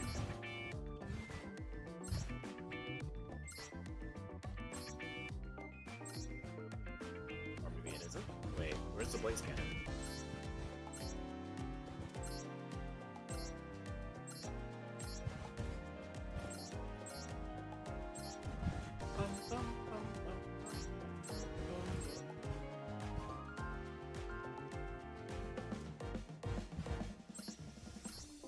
I don't know where it is. Whatever. Interesting. Okay. Let me see the other loner decks. King's Hospitality. I don't know any of these cards except for this one. This card seems to be in almost every deck. Is it that useful? It is a tuner, and it does have a good amount of defense. When this card is when a card or effect is activated that includes any of these effects, you can discard this card and negate that effect. Oh, yeah, that's pretty useful. I understand that now. Okay, this generator deck wields the crushing force of level/rank 9 boss monsters. Generator boss stage is central, as it lets you special summon when your opponent adds a card from the deck to your hand. to the hand. To activate it as soon as possible, use the effect of the card like Mordell, Generator Boss of Light, and then fend off your opponent during your turn with the effects of various generator monsters. The XE monster, Leviathan, Generator Boss of Shadows, is dependable, as it can get rid of the cards on the field and graveyard while simultaneously bringing out another XE's monster. Oh, that's gonna be annoying to fight against. Ocean Lord's Awakening. Lord of the Ocean.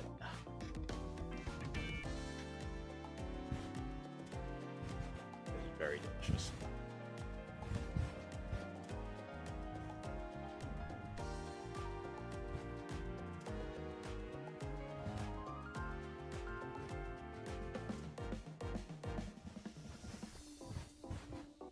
This Atlantean deck is powered up with a new ace monster.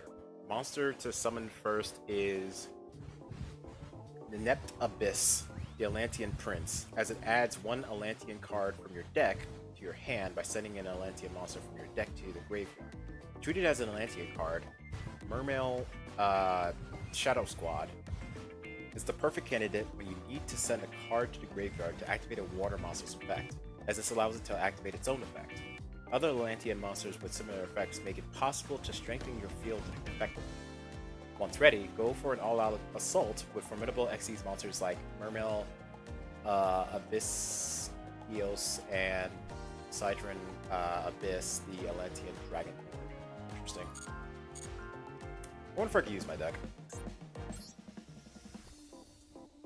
Copy from my deck. Hero. Cool, I can. There's no cards that are forbidden or banished or limited or anything like that. So that is super useful. Okay, let's try a duel.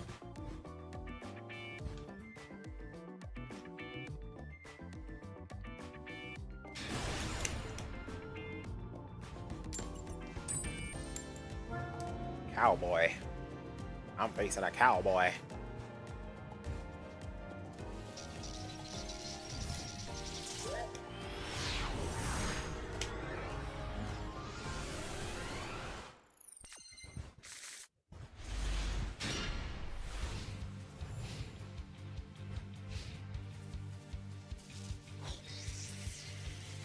Wait, am I going first? I am not. I have to wait. Fusion Destiny. Fusion summon one fusion monster from the extra deck that mentions a Destiny Hero monster as material.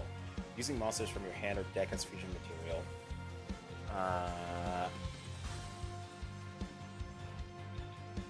But destroy it during the end phase of the next turn. Also, for the rest of this turn, after this card resolves, you cannot special summon monsters except Dark Hero monsters. Okay.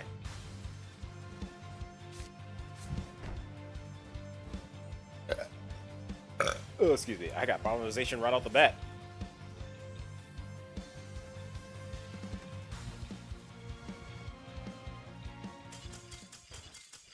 Okay. I win. Hooray! Ridiculous. I don't know what happened there.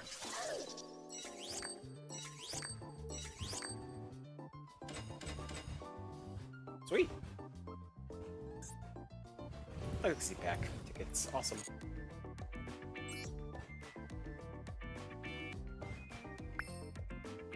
I got 2 dice. Let's roll them. Hungry Burger? You can ritual summon this card with hamburger recipe. Oh, this card. Wow, this is an old card. Wow. That's funny. You will advance 2 spaces. Puzzlomino, the drop-in deleter. He loves puzzles and Tetris, apparently. Card is yours.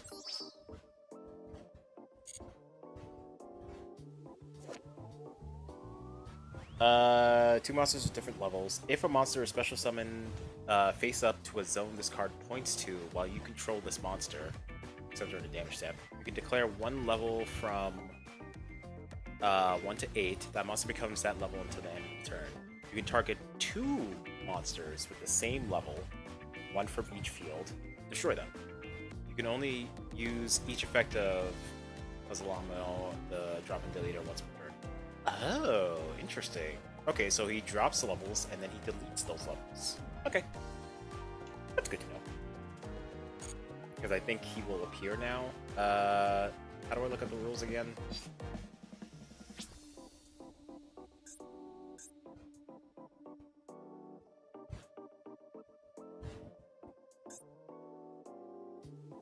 Grants you a card. When dueling while on this space, a special effect corresponding to the card you got will occur at the start of the duel.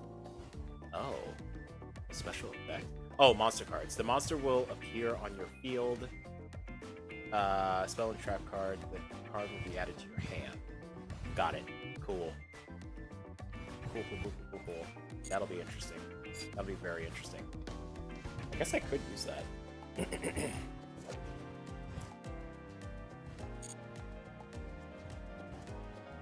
Let's do it again. Hello, Owlman. Welcome.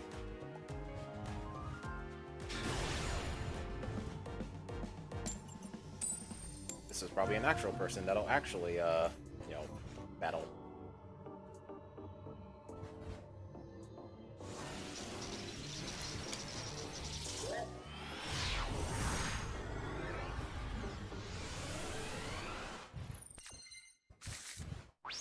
I'm always so surprised by my thing. When this face-up card on the field is sent to the graveyard, unless it was attacked while face down and destroyed by battle, you can draw 1 card. Oh, okay.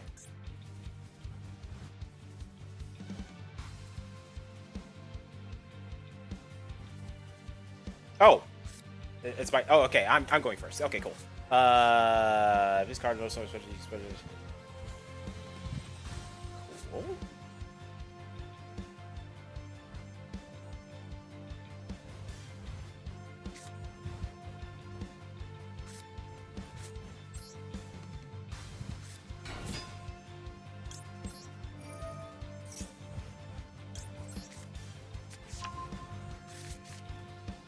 I can already use them. I think it's because I can summon Elemental Hero.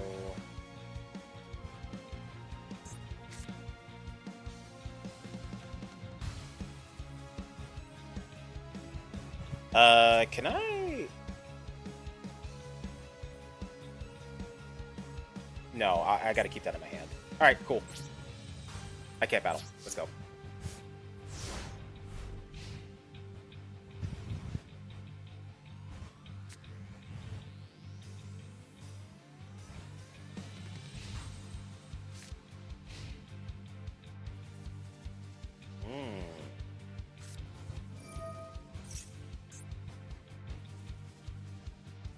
Oh, he's using the first one. Fuck! He's using the first Lorna deck.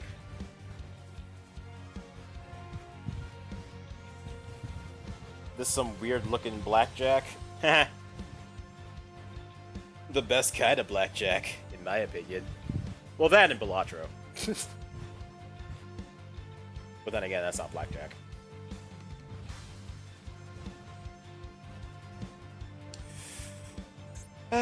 Okay.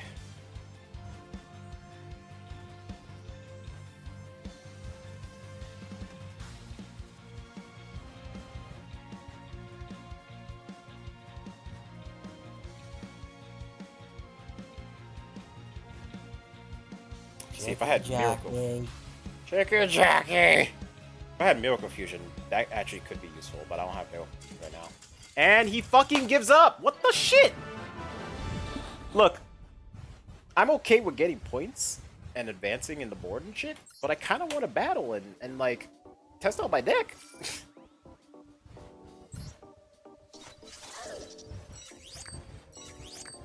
Ridiculoso, what is happening?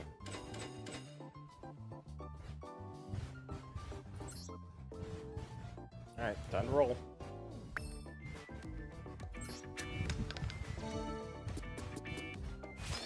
Upgrade! Varieties of card spaces, cards will rise. Nice. Cool. Alright, let's try again.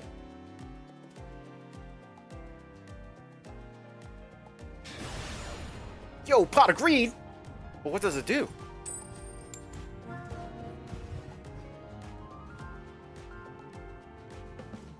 I'm going first. Cool.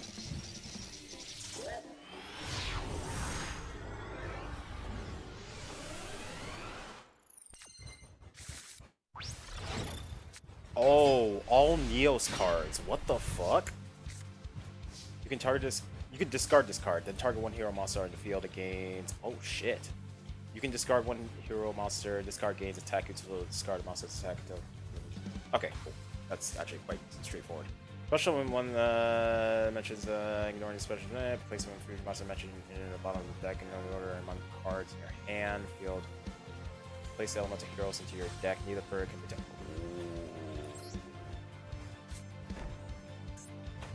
Once per turn, you can toss a coin and call it. If you call it right, destroy all monsters your opponent controls. If you call it wrong, destroy all many monsters you control as possible. And if you do, take damage equal to half of the total attacks. Those. That's funny. Anyways, I can't do anything else. That's the first time I can't do anything else. That's crazy. Is that the pot of greed? Is that the pot of 87? They don't qualify as an emotion. Yep, it's pot of greed. I don't know what it does though. It's a mystery. I swear, if he gives up 2, I'm gonna sense a pattern. Each player draws 1 card, then they discard 1 card. Well, that's annoying. Sure. Fusion tag. What's that? Target 1 monster you control. Reveal 1 fusion monster in your extra deck. And if you do, the targeted monster's name can be treated as the revealed if used as fusion. Oh, where the hell was this? I needed that. Fuck, man. That's annoying. I'm gonna send you.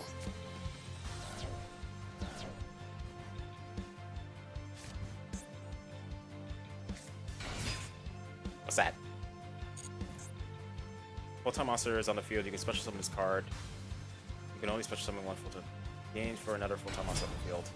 Oh, that's annoying. You must be special summoned from your hand.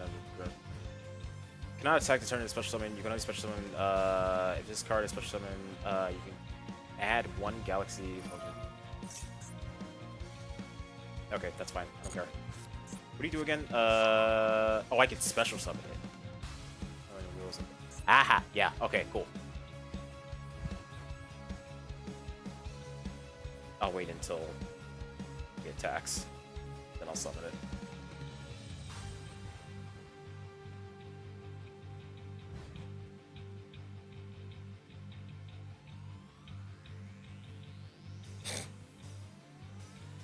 I summoned Pot of Greed to draw 3 additional cards from my deck.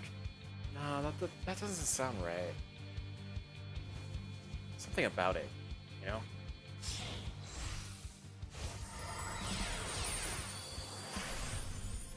Ooh, he looks special. Applies effect depending on the number of special. Okay, he just does a bunch of special summons. I don't care.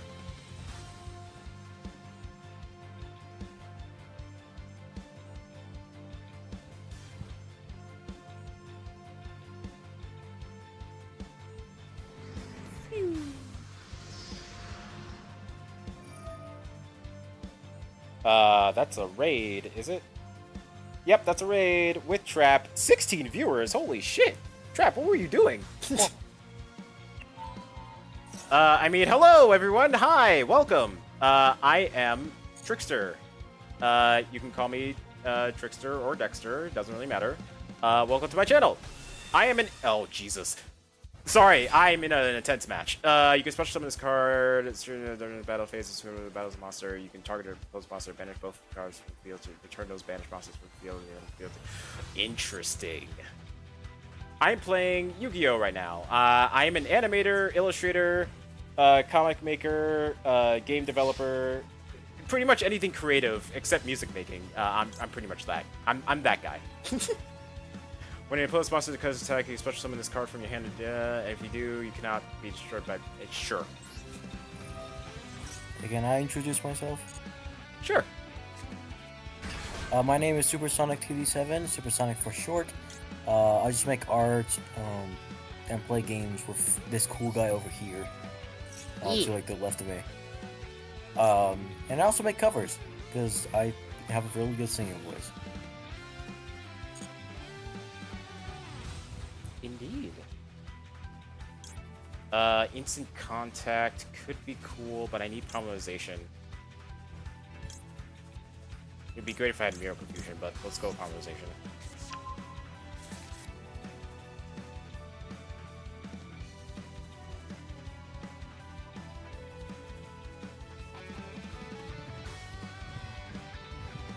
If you didn't know, Strap reminded you that D&D is tonight.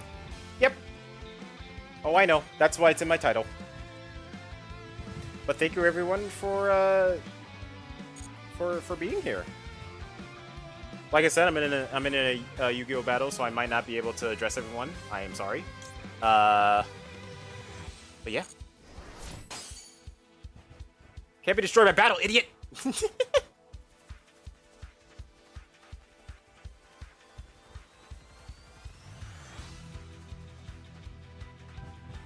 Bye-bye, Trap. Okay, we are good, actually. Replacing fusion material monsters. You know what? Let's save that for later. Oh, please, man. Honestly, I know like a few words or a few sentences in Try Hard Ninja's Fallen Kingdom.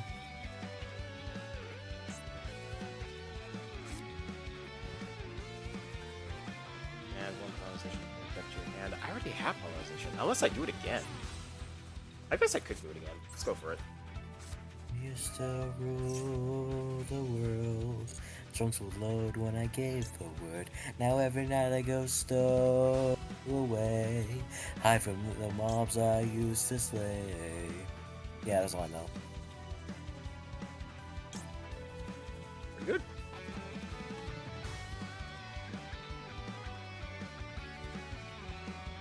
Oh, Mirror Confusion might be good. But I might need the favorite card. Yeah, I'm gonna go with the favorite card. I'm going to send you. No. You. Oh, I have to send him. Shit. Alright, that's fine.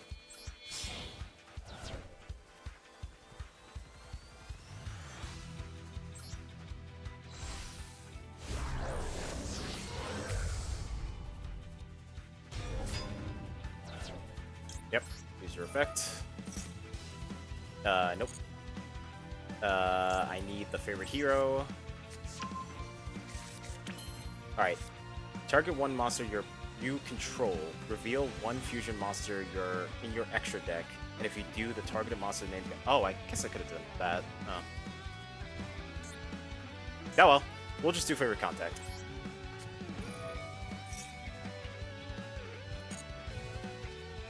Yes! Elemental Hero Shining!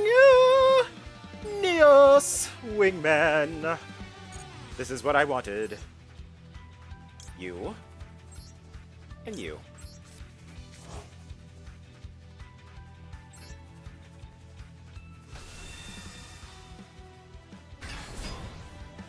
Perfect. Now, if you can destroy cards your opponent controls with a number of different attributes among the... Oh. Among the monsters on the field. Oh, so all monsters. Okay, so... Oh, wait, we're all light monsters. Fuck. That's fine. If this card battles an opponent's monster... Oh, okay, yeah. Let's do that.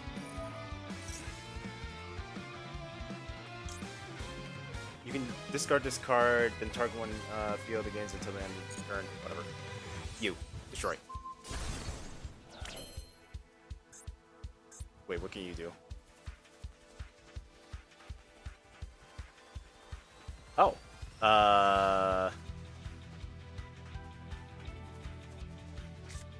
No. I'm gonna favorite hero first. Equip it to you.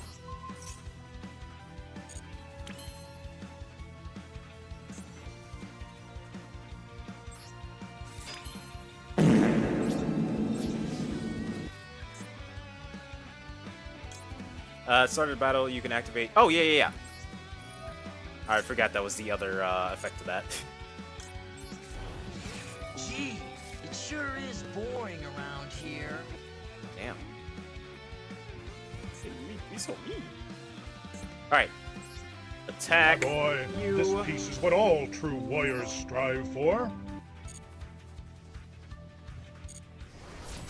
I think I almost won in one turn. Well, not one turn, but you know what I mean. Wow. If he didn't have that Time Magician, I would have won. Oh, wait, no! Use that! Now I won. No, I didn't. Why didn't that go even higher? Oh, select the monster to gain attack. Okay, here we go. There we go. Now we win. Whoa, that was close. Darn. Holy crap, that was really cool.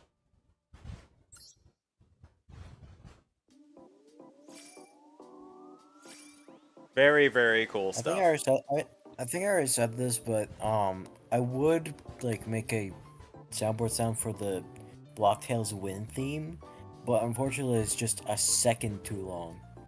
Ooh, interesting. That's unfortunate. Yeah. Is there any part of the song that you can skim without a completely different? Okay. What the hell is this? Skibbity Toilet Mystery Surprise Toilet? That's a toy? And it's sponsored? Yeah. Mr. Stark, I don't think I want to live on the surf anymore. It's been a real thing, Trickster. I'm sorry. I hate it. It's been. I hate it.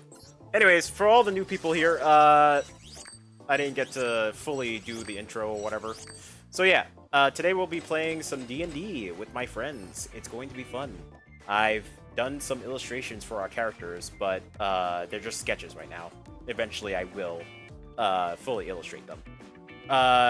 For my agenda for this month, I'll be doing a game jam, which is basically a little competition where you get to make a game within a certain amount of time. I'll be using a new game engine that I've never used before called Gdevelop, and I'm actually having a lot of fun with it. What else? I'm also be working on some animations that will be up on my YouTube channel probably next month. I think that's all I want to say. Hooray! His YouTube channel isn't barren anymore, or about to be. Hooray!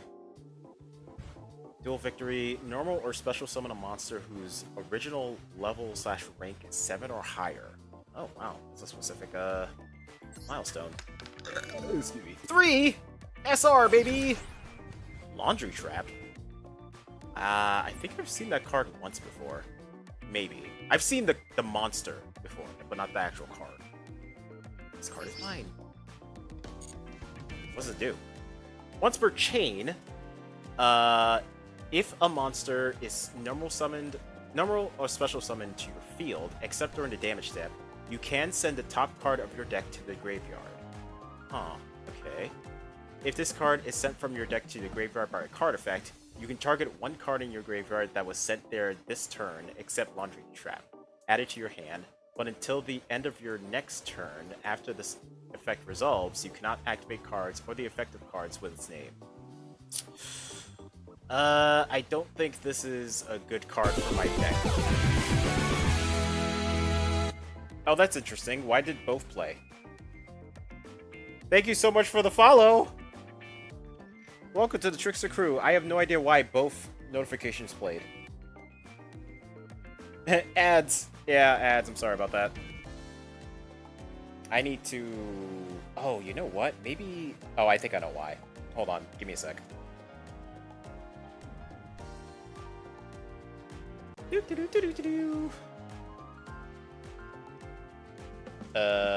think that was not Stream Elements, but Stream Labs, I think. Yeah, Stream Labs.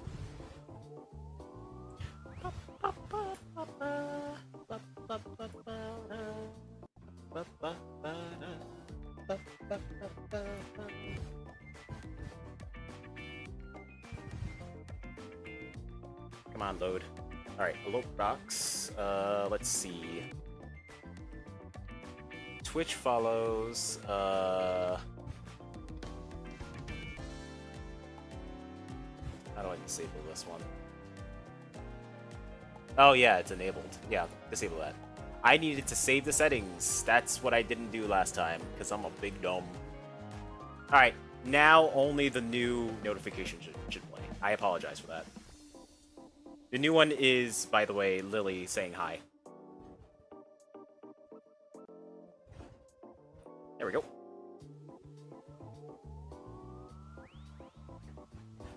Okay, so Laundry Trap is not going to be useful for my decks, so that kind of sucks. Let's do, what time is it? 7:41? I think we'll do like 1 or 2 more battles, switch a game to do something real quick, and then D&D. Oh. Alright, cool. Let's see, 2 matches I won on technicality because they left, and 1 match I actually won. Like a fucking boss. Uh-oh, he might have the same deck as me. He has the same, like, deck, cover.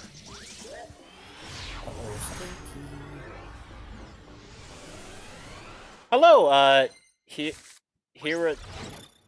I don't know how to pronounce your name. It's very long and very complicated looking. But thank you for following. What the hell is that? Meteor Black Dragon? Oh shit. Okay. Okay.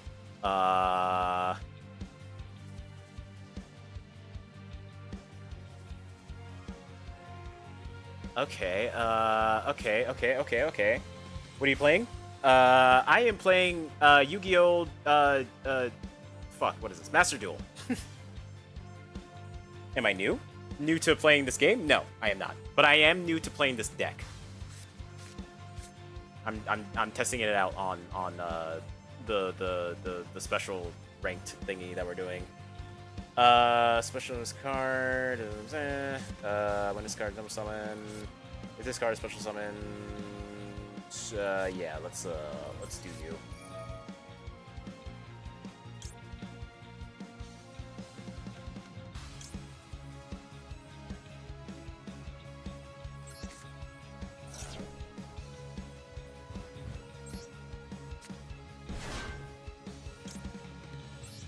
Activate your effect. If you take battle damage, you can place this card in a graveyard. Right. If this card is special summon, you can special summon 1 from your deck. Back to your graveyard.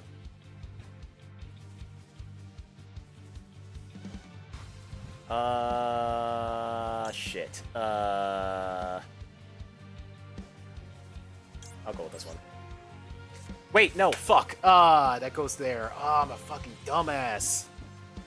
Oh man, I'm an idiot. What do you normally play in Master Duel? I play a ton of things. I usually play with friends in like the custom server thingy. I can already summon? What? How? Oh, because of the different attributes. Yeah, that makes sense. I'm gonna play this for you.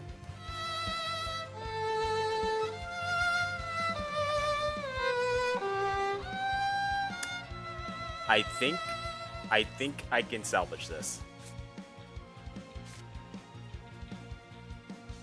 I think I can salvage this. Miracle Fusion. 2 heroes with different attributes. Oh, shit. Monsters you control gain tribute for each attribute. You only use each effect. If this card is special summon, you can add 1 Miracle Fusion. Oh! Oh, yeah, that works. Cool. When an attack is declared involving another hero monster you control, you can target 1 card on the field and destroy it. Oh. When a attack is declared involving another hero. Okay, got it.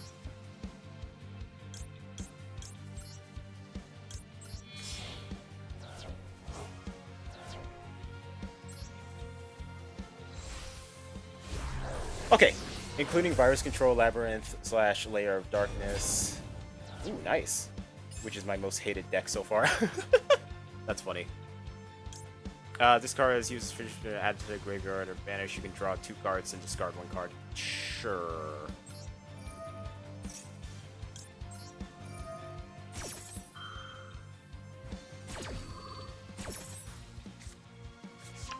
Nice. Ooh, interesting. This one. I don't need this. Okay. Oh, I can't do Miracle Fusion again. That makes sense. Oh, wait. Unless I do... I can summon something. Yes. And this is for... You can only use each of the following effects per turn. Oh, wait. Each of the... Okay, yeah. I can still use it. So, hero monster... And he's a hero monster, so that's perfect. I don't think I can use Promising. Oh, I can.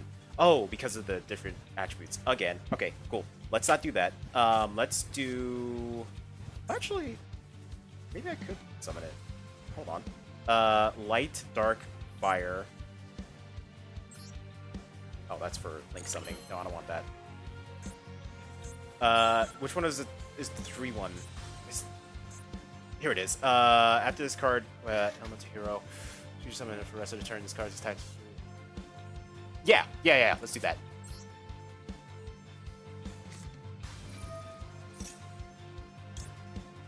Yep, that one. What's in my hand right now? I want this one, and this one.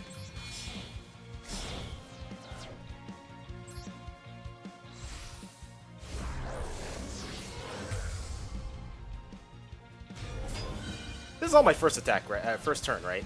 Yeah, I think it is. I'm an idiot.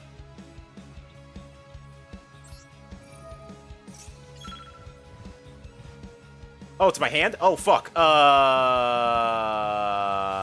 You. We're good.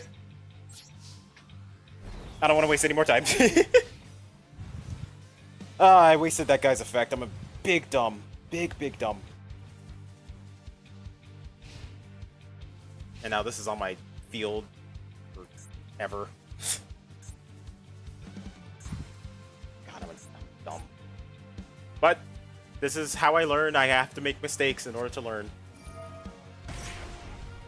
Is that? Oh yeah, he has same exact deck as I do. Fuck. Oh man, that's even worse. Oh boy, he's about to show me up. His name is Blue Eyes, I just realized.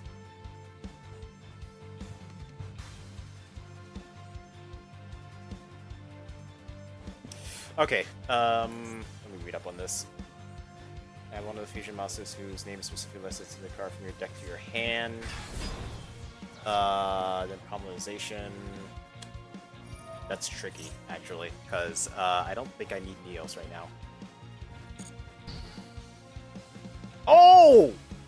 His effect got cancelled! Because I already have activated my effect! Or maybe he doesn't have a Miracle Fusion? One of the two. What? Why did he add Clayman to his... What? Okay, whatever.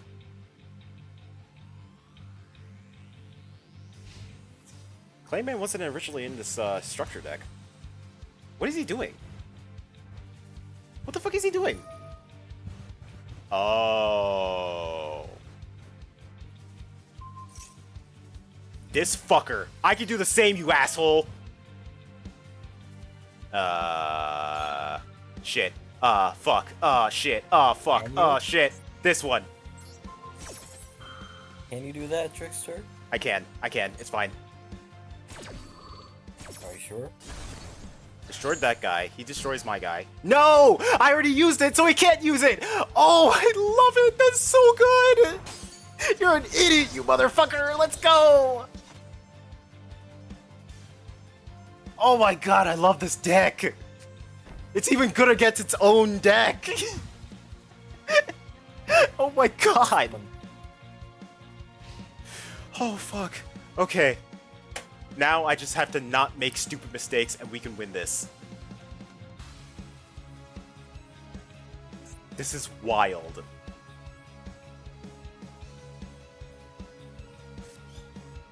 Oh. Oh, right. Instant contact. That's right.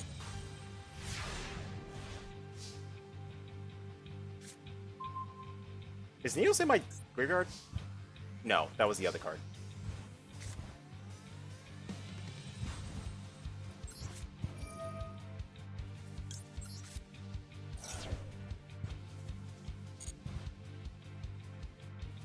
Sure. Yes. I don't have that much time. I wasted a lot.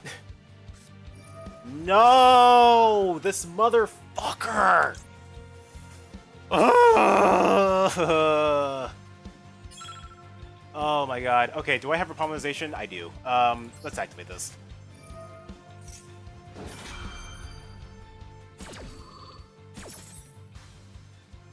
Sure.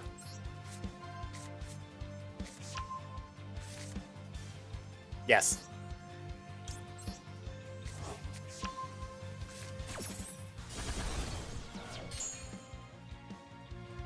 The only cards I can use. That fucking sucks. Miracle Fusion. The only card I can summon. It literally doesn't matter. That one. And, that one. Yep.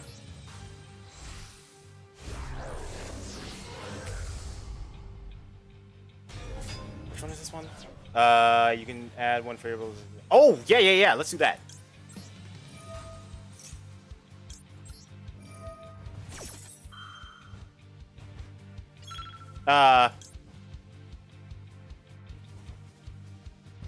No, don't do that.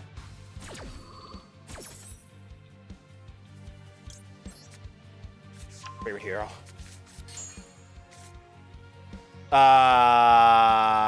Shit. That one. I shouldn't have done that. Whatever, it doesn't matter.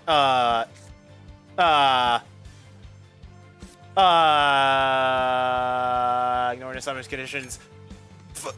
Okay, fuck it. Because I can mess this up. Let me just attack. No. Go. Attack. No. Yes. Whatever. Who cares?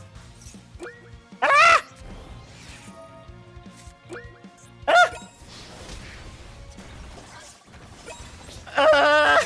No! Fuck!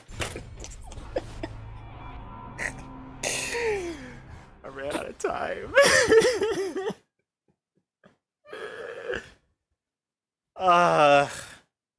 That is my biggest weakness, not knowing what my cards do. And then I just run out of time. I was so close.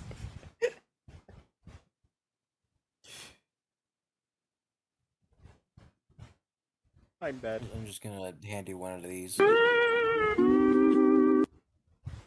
deserve it.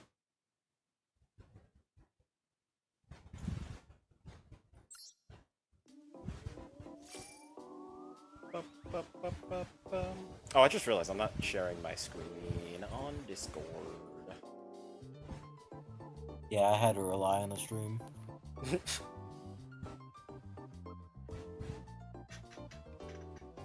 There you go. Okay. That was a big mistake. What a big dumb I am. But we're learning, We are learning. Yep. I get to try again with a card I can't use.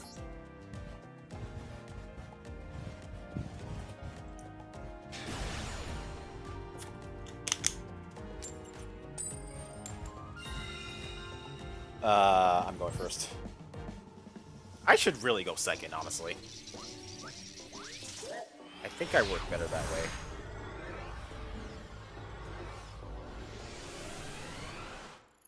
I don't know. This might be better, honestly. Vision Hero again? Holy shit. I'm not gonna lie. Come on, we just started. Come on, dude. Favorite contract. Especially one, mentioning ignoring his championship, placing future Joe's mentioned at the bottom of the deck. Oh, this one. Oh, okay. Oh. I'm placing that immediately.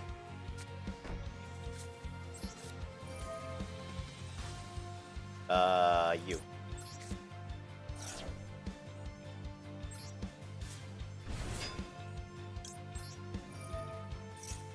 This. And then...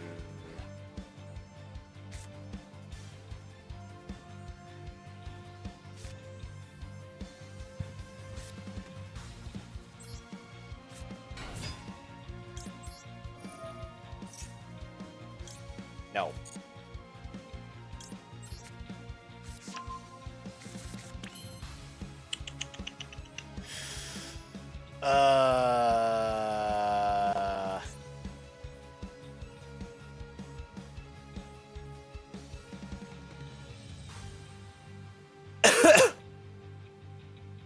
Guess I'll use polymerization.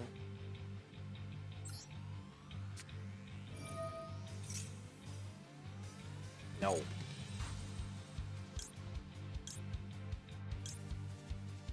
Wait. Oh. Wait, does that... I wonder if that counts as... Wait, let me test that out. It does not. Okay, cancel that.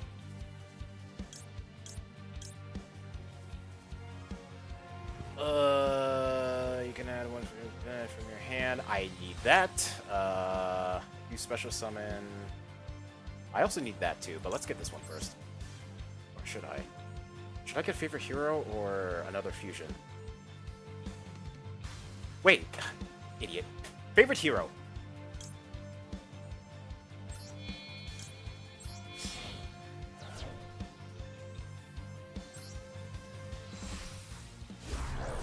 Or another fusion and then favorite hero. There we go. And then I can use this effect. No, stop. And then I can use Miracle Fusion.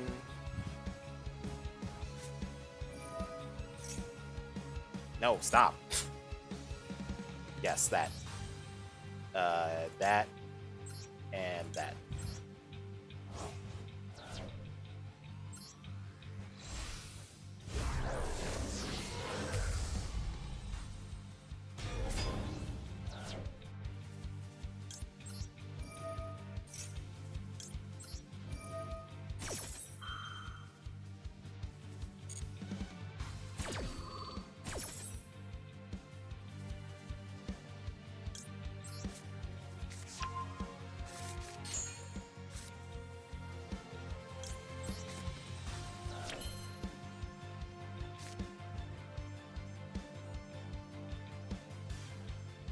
Banishing one elemental hero fusion monster or winged Karibo from your hand, face up in the field or graveyard.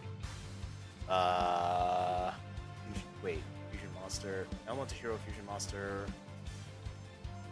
There's no fusion monster in my deck, right? No, I mean graveyard. Okay, so then I think that's all I can do right now.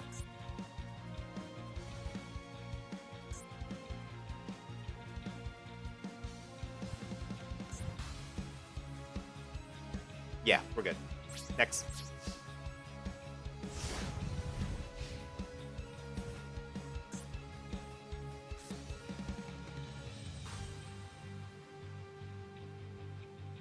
Oh, cool. It's one of those lads with the username that just they keyboard slam. Yeah. It's very funny. And they got the default, like, bunny mascot. I wonder what's the point of this card. I don't understand how to use it too well.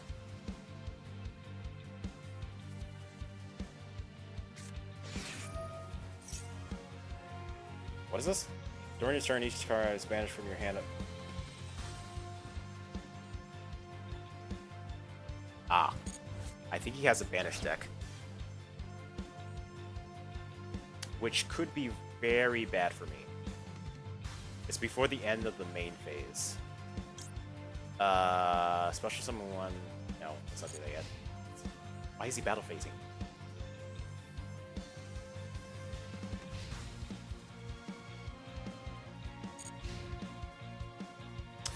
Alright, well, he has nothing, so favorite contract time.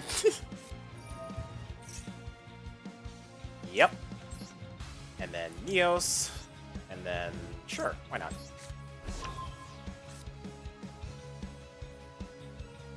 Here we go!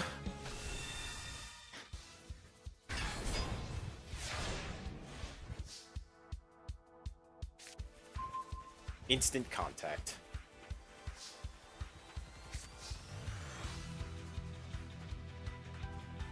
While this elemental hero is neither in your field, is neither in your field nor your graveyard. Is he in my graveyard? No, he's banished, right? Wait, where is he? Oh, he's in the bottom of my deck. Okay, so yeah. The summon monster cannot attack. It's the case of, okay, so that's completely useless to me. I'm going to use favorite hero.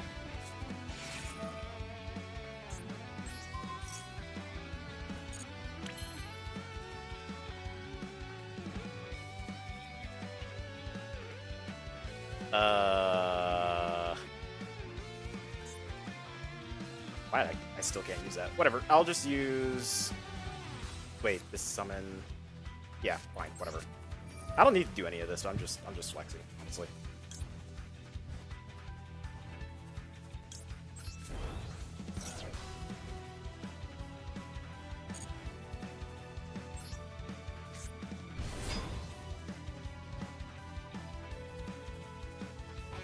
Each monster in your graveyard also. Oh, that's what that does. Okay.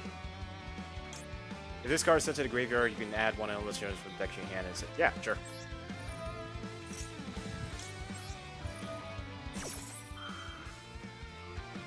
No.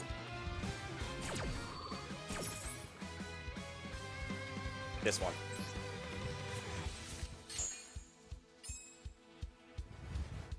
From my deck to my hand. Wait a minute. Is neither in your on your field nor your graveyard.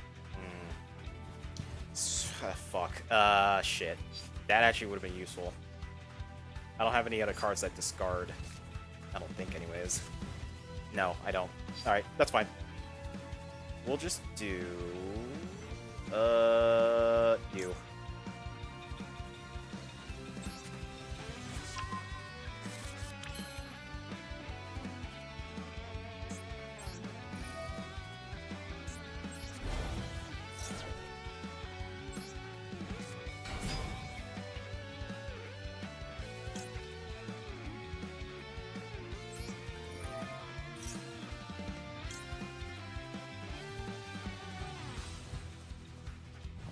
From your deck to the great,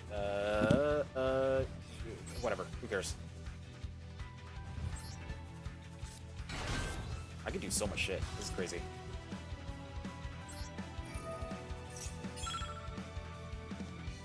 Oh, you graveyard. Perfect. Oh my god, that was absolutely great.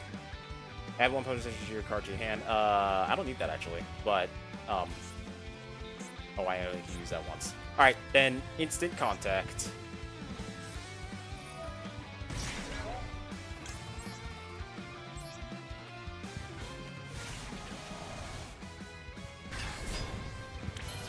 Alright, now we can attack. We're good. I win, bitches.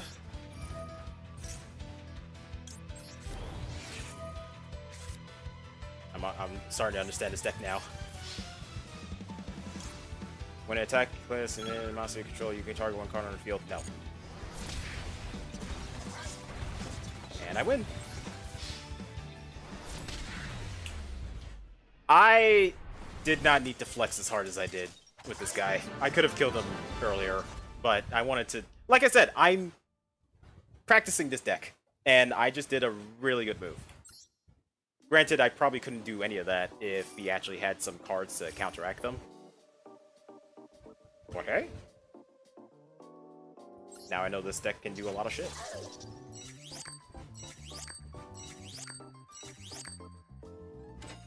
I'm learning. I'm getting a lot of stuff. Time to roll. 3. 1, 2, 3. Axe of Fools. The equipped monster gains 1,000 attack. Also, its effects are negated. Once per turn, during your standby phase, inflict 500 damage to the controller of the equipped monster. Oh, that's actually really useful. I like that. 3. Advance 2 spaces. 2 for 1 team. I have never seen this card before. What does that do? Once per turn, you can make both players show 1 card from their hands, and if both the shown cards are the same type of card, apply one of these effects depending on the type. Monster. Each player can special summon their monster. Spell. Each player draws 2 cards. Trap. Each player sends exactly 2 cards from their deck to their graveyard. That's a pretty useful card, actually.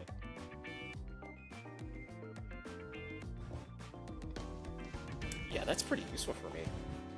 Maybe not the monster one, but like the spell and trap one might actually be very useful to me. Yes. Alright, what time is it? 8? Yeah. This is a good time to stop because I don't want a match to bleed into D&D time. Let's get out of here.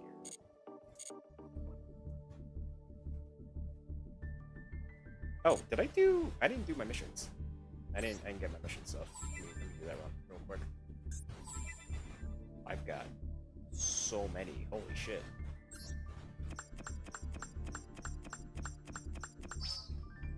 $770, that's not bad. Oh, and a deck slot! Hell yeah! Very cool.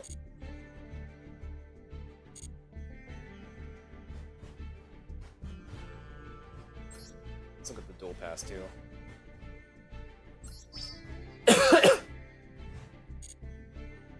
Am I at the beginning again? Yeah, because I think there was a new season or something. 21 days left. So far I've gotten up to 12. I could pay for the gold one. I don't know. How much is it again?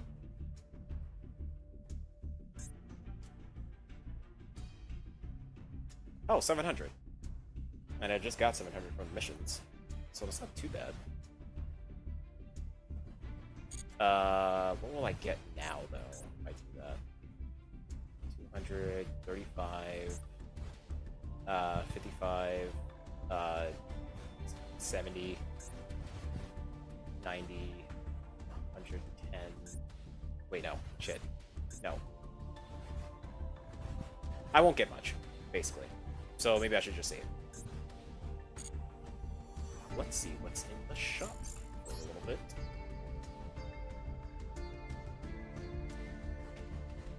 Oh, I got a free pull. Skull Guardian. A holy guardian hears her prayer and ascends. The defenses of voiceless voice are tough to break, with the ritual monster Skull Guardian, protector of the voiceless voice, at the center. The destruction-based ritual archetype Nephthys is not to be ignored either. I don't really do ritual summon cards. They're fine. I just... I will get the free pull though.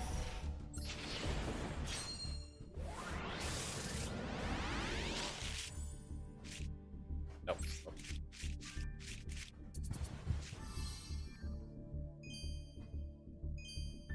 Ooh, 2 shinies. Fusion Recovery. Target 1 paralyzation in your graveyard and 1 monster in your graveyard that was used as a material for your fusion monster. Add them to your hand. That's pretty good. Do you already have that in the deck? I don't remember. I think I do. Oh, look at the cute pupper. He's sitting on like a puzzle piece of French toast. That's so cute.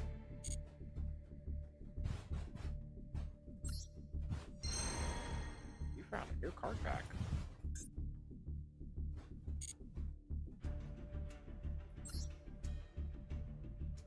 Exercise monsters with mythical power.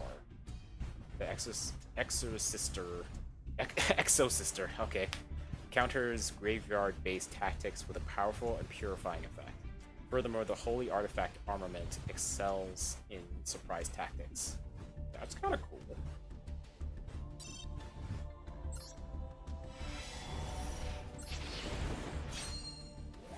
And they look cute!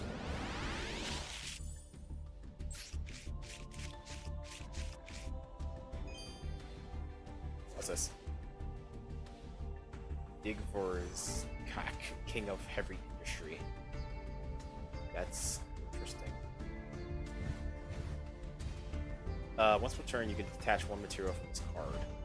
Send the top 3 cards of your opponent's deck to the graveyard. Then, if any monsters were sent to the graveyard by this effect, destroy cards your opponent controls up to the number of monsters sent. That's wild. Magician of Dark Illusion. Oh, I think I remember this card actually.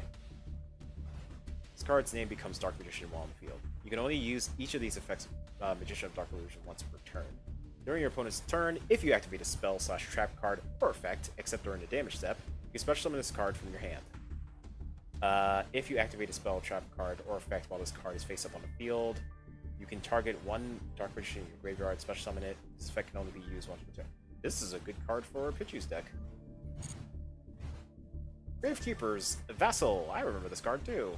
Any battle damage this card inflicts to your opponents is treated as effect damage instead. That could be useful in very specific circumstances. What the hell is this? What am I looking at? Salamangrate Recurrence. Oh, interesting.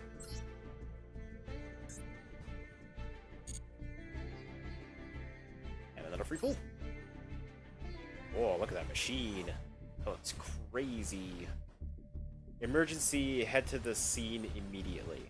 The Rescue Ace, centered around Rescue Ace Turbulence, which can prepare a large number of spell / trap cards in an instant, are experts in emergency response. They're also skilled in coordinating with other warrior and machine type monsters, so pairing them up is a good strategy. Ooh, I do like warrior monsters, and machine type monsters are pretty cool too. I might pull from this deck, or this pack. Seems pretty cool. I wouldn't know how to build a deck like this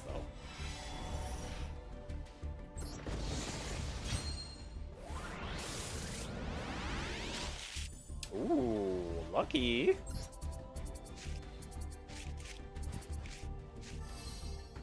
Oh, that thing again. That's a ritual. Oh my god, 6? Jesus. That's a ritual card. Sir Ravis, the Ancient and Ascendant. The ritual summon this card with Sprite's Blessing. Tyrant Dino Fusion. Fusion summon one Dino Wrestler. Dino Wrestler? Oh shit, that's kind of cool. Chimera Fusion.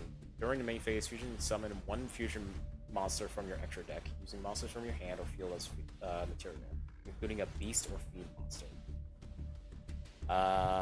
During your main phase, if this card is in your graveyard and you have Chimera the Flying Mythical Beast on your field or in your graveyard, you can activate one of these effects. Add this card to your hand, bend this card, and if you do, special summon both one Gazelle, the King of Mythical Beasts. Okay, a bunch of cards I don't really care about.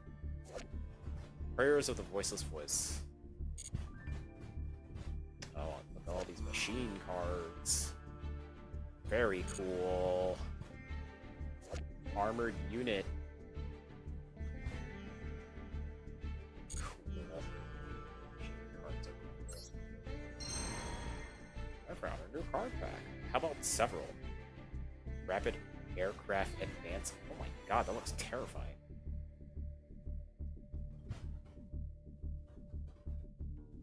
Wild. Let me see what this looks like. Oh. Oh god.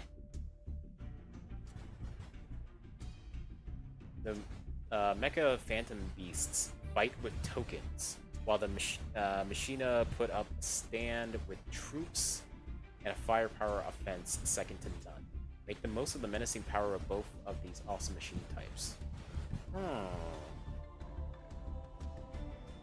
That's kind of cool, honestly. Let's do a pack.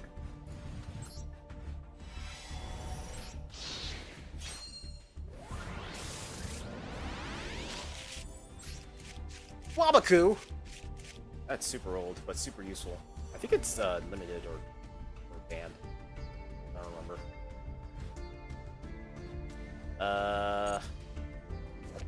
Number C9.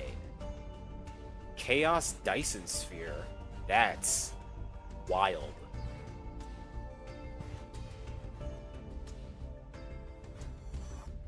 Wait, a Dyson Sphere? Yeah, Dyson Sphere. It's a Chaos Dyson Sphere. Usually a Dyson Sphere is just basically a bunch of solar panels orbiting around a sun. Yep! It can be a giant mega structure as well. Yeah, that's true. Ruins of the Divine Dragon Lords. Broken Line. Oh, these cards! Oh, I remember those cards. I kind of like those cards. Fuck, I forgot what they were called. It's like Battery Man or something. Mecha Phantom Beast Black Falcon. I'm the Blue Falcon. Aw, don't be blue. Vertical Landing. And tribute any number of wing. Okay.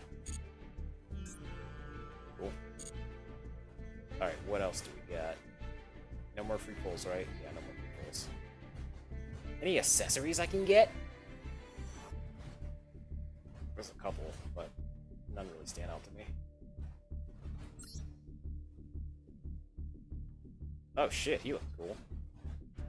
He looks anime as fuck.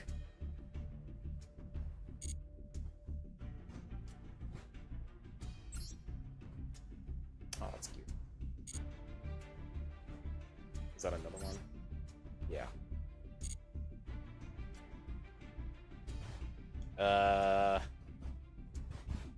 Wait, don't I have... No, it's not this one. It's the other one. Oh, free pull. Let's see. Shining Sarcophagus of Destiny. Friends, gather beside the Shining Sarcophagus. Build an impregnable defense around this central card. Shining Sarcophagus. Oh, this one.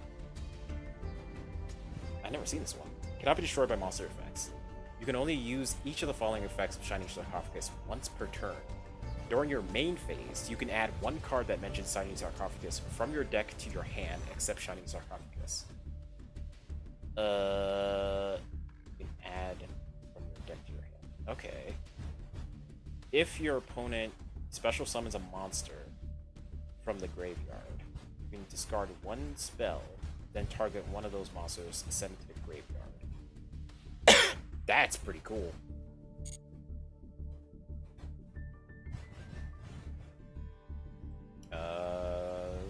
Then when the time is right, annihilate everything with Gandora G, the Dragon of Destruction. It has so many gems, what the fuck?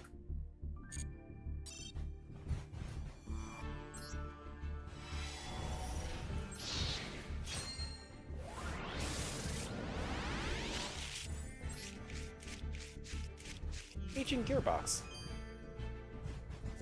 Hello, ladies. Magician's Defense.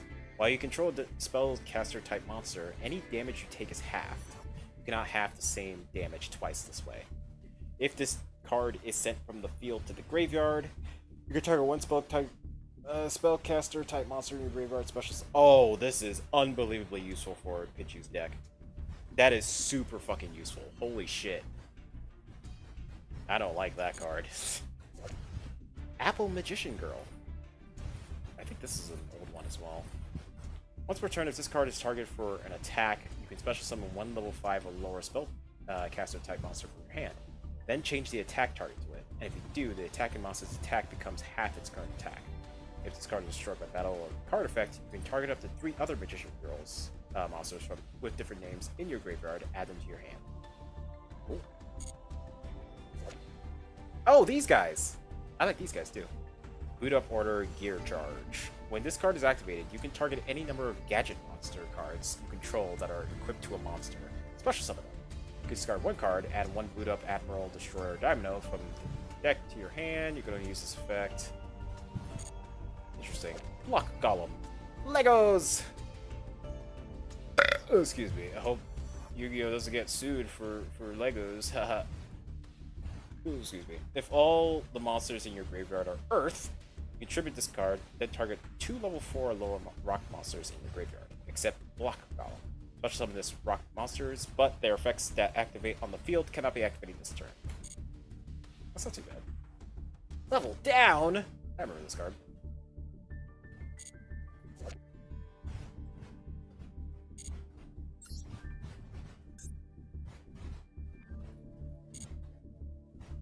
Alright, what else do we got?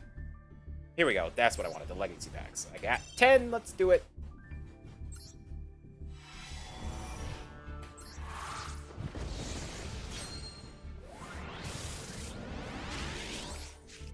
What's that? Des Volstgalf. If this card destroys an opponent's monster by battle and sends it to the graveyard, inflict 500 damage to your opponent. Each time a normal or quick play spell card resolves, this card gains 200 attack until the end of this turn. Wow. That's not bad, actually. And Walk Kid.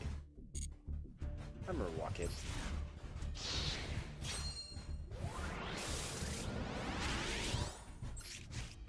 Oh shit! Swift Samurai Storm.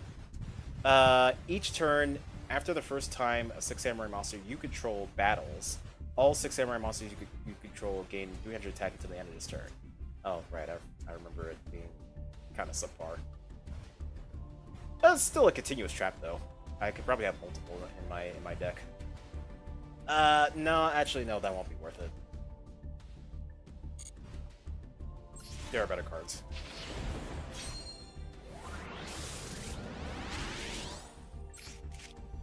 V Tiger Jet. Tiger. Nature of Lane. I don't care about nature cards. The only nature card, or nature-ish card that I even care about is that Rose Dragon, because that thing is pretty cool. Double attack! Discard one monster card from your hand to the graveyard. Select one monster on your side of the field with a lower level than the discarded monster. The selected monster can attack twice this turn. Oh, this card. Cool. Parallel Selection. Oh, parallel universes. Activate only when a synchro monster you control is destroyed by your opponent's card, either by battle or by a card effect, and sent to the graveyard. Select one of your removed from play spell cards and add it to your hand. Interesting.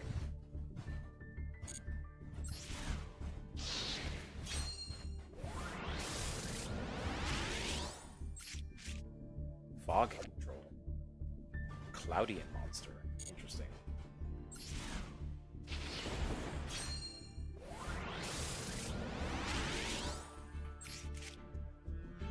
Maju Gazette. He looks wicked. The attack of this card becomes equal to the combined original attack of the 2 monsters you contributed for the tribute summon of this card. Yeah, that's not too bad. Gear Guy Attacker. Interesting. Once per turn, you can change this card to face out in defense position. When this card is flipped face up, you can destroy any number of spell and trap cards on the field, up to the number of other Gear monsters you control. That's not bad, actually. That's pretty freaking cool. And it has a good attack, and it's a level 4. Holy shit. Transcendent Wings. Send one face up or face down Wink Rebo you control, and 2 cards from your hand to the graveyard. Special summon 1 Wink Rebo level 10 from your hand or deck. Damn, that's a lot of level Wink Rebos. Out of the blue. Destroy this card. Oh, wait, I remember this card. I think. Destroy this card if your opponent activates a card or effect that targets a card in the graveyard. When this card is destroyed by this effect and sent to the graveyard. When this card is destroyed by this effect and sent to the graveyard, your opponent shuffles all cards in their graveyard into the deck.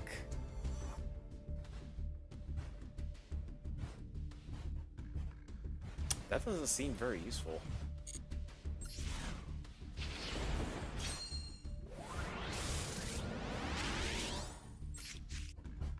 Unless it's against like a deck that uses the graveyard to their advantage. Chorus of Sanctuary. Increase the defense of all defense position monsters by this one. Power Frame. When a face-up monster you control is targeted for an attack by a monster with a higher attack, target the attack attack target. Negate that attack, and if you do, equip this card to the target. The equipped monster gains attack equal to the difference between its attack and the attack of its attacker when this card resolves. Okay.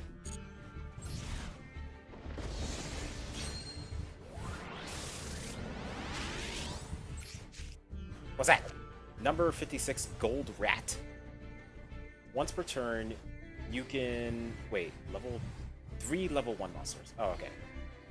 You can detach 1 Xyz material from this card, draw 1 card, then shuffle 1 card from your hand into the deck. That's... okay. Inpachi! I have the flame version of this. I remember this thing.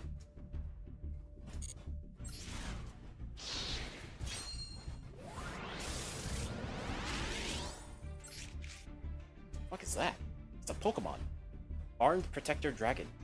Face-up equipped cards you control cannot be destroyed by card effects. This card gains 500 attack for each equipped card equipped to this card. That's... that's okay. Doron. I don't know that card. Cool. And 4 more. Crappy thing about legacy cards, I can't use them as materials. So I pretty much have them forever. Ooh, shiny. Doesn't really matter though. Guard penalty. Select 1 monster on the field. If it has changed its defense position this turn, draw 1 card. That's a... oh, I thought that was a field card. Okay, that's a quick spell card. That's stupid. That's a stupid card. Fake Explosion. Activate only when an opponent's monster declares an attack. Monsters cannot be destroyed by this battle. After damage calculation, special summon 1 Summon Reactor, SK, from your hand or graveyard.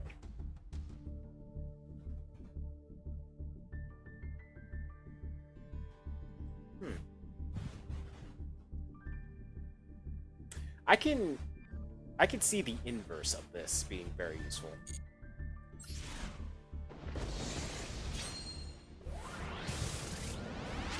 In a certain situation. Hero Mask! Target 1 face-up monster you control. Send 1 elemental hero monster from your deck to the graveyard. And if you do, that target's name becomes the sent monster's name until the end phase. That's not too bad. Danipan. When this card is destroyed by battle in such a graveyard, you can add 1 insect monster with... okay.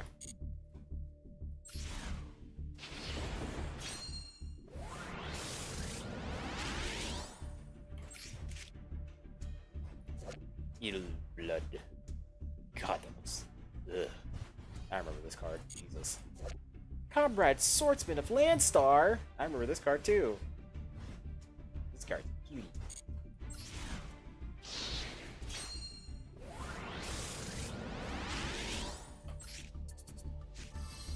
Hey, yo, a Trickster? A Trickster card? Trickstar Mandrake. Aw, she looks cute! I love her art. If this card is sent from the hand to the graveyard, you can special summon this card in defense position, but banish it when it leaves the field. If this card is sent to the graveyard as a link material for the link summon of a Trickstar monster, you can target 1 monster and opponent's link monster points to. Destroy it. You can only use this... that's very specific. Very not useful. Nimble Beaver. When this card is normal summon, you can special summon 1 level 3 or lower Nimble monster from your deck or graveyard. Interesting. Cool. Alright, I think we're done here. We've exhausted our time. It is now 8:30.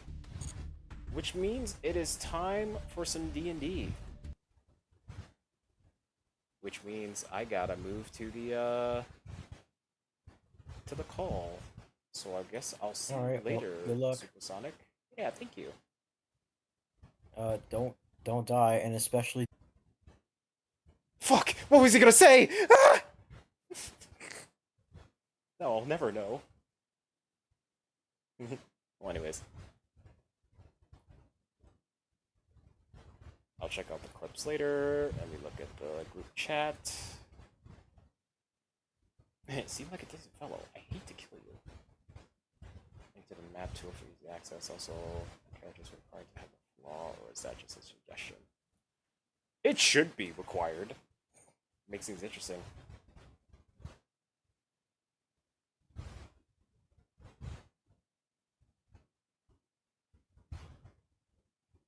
Do you want to try and do the slacker? Alright. They haven't started the voice call yet, so I'm going to use this opportunity to go pee. So BRB.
Okay, I'm back.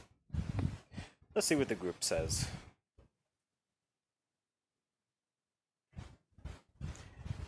Yes, Gillian should go use the bathroom. I have no idea where Zach is. We're just waiting on him. Because I think everyone else is ready. I don't know where Jen is, but I'm assuming she's ready because Gillian's ready.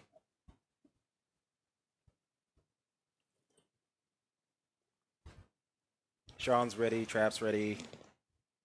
I'm ready. Yeah, we're just waiting on Zach.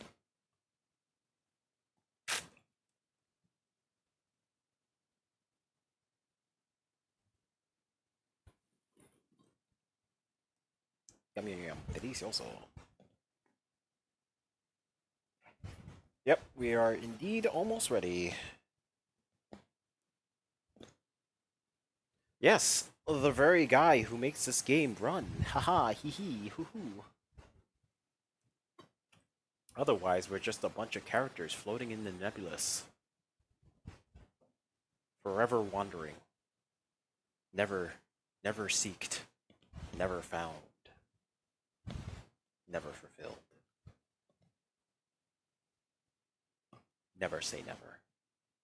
Never back down. Never fall. Nevermore. Alright, I'll shut up. Hi, Gillian, welcome. I'm dying from lack of D&D. I'm dying, you fool! Don't you care? Don't you even care? No, not even a little bit.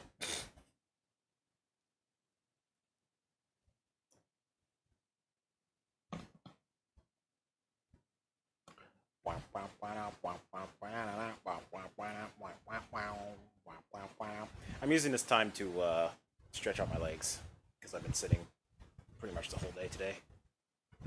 Eventually, I will build my standing desk.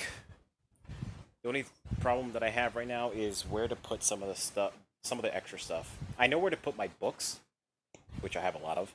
I just don't know where to put everything else. But I'll find a way. Because I have a couple of boxes that I can put it in. And there's always my closet that I never open, only to get clothes out of.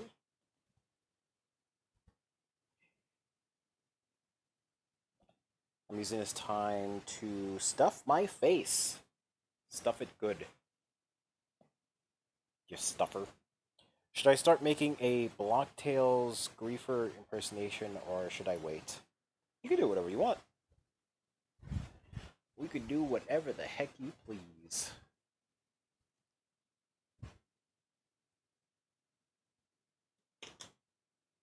Also, I think I read that as impersonator. That's supposed to be impression. I'm a bit dumb. You have a lot of books? Nerd. Yeah, I'm a nerd. They're all comic books. Except for the How to Draw anime book. Or my manga book. How to Draw a manga book, my bad. I haven't looked at that book in a very long time, though, so I don't even know, man. Maybe I should go back to that book, since I forgot how to fucking draw, apparently. Let me tone it down. Why does it still say I'm streaming Yu-Gi-Oh? The game's not up. I hate it when it does that. That's so annoying.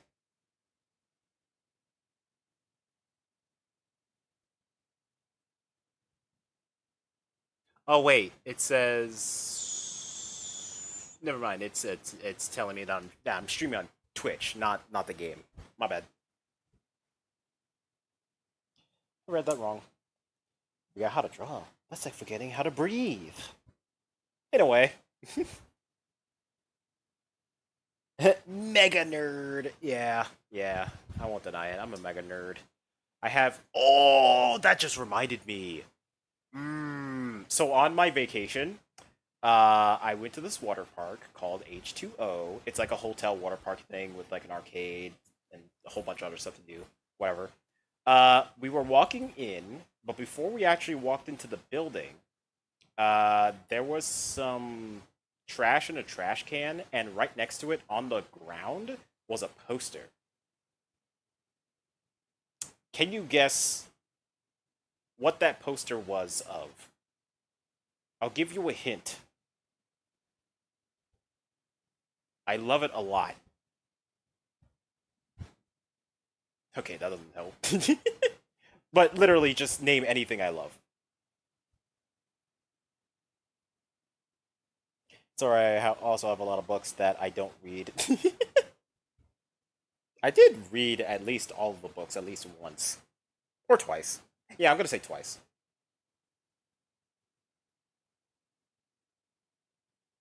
Yeah, I heard you talk about it. Yeah. Steven Universe? Nope, but that's a good guess. Scott Pilgrim? Nope, but that is a really good guess. Mega Man? I don't like Mega Man like that. I have nothing against Mega Man, I just only played one Mega Man game. And it was the first one, and that was hard as shit, and I did not get through it. I didn't even beat the first boss. I sucked. But no, that's too big of a hint.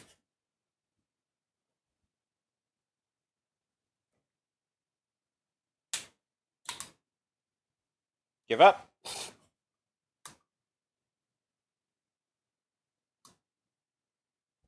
Where did this... Oh, this is probably from the bag.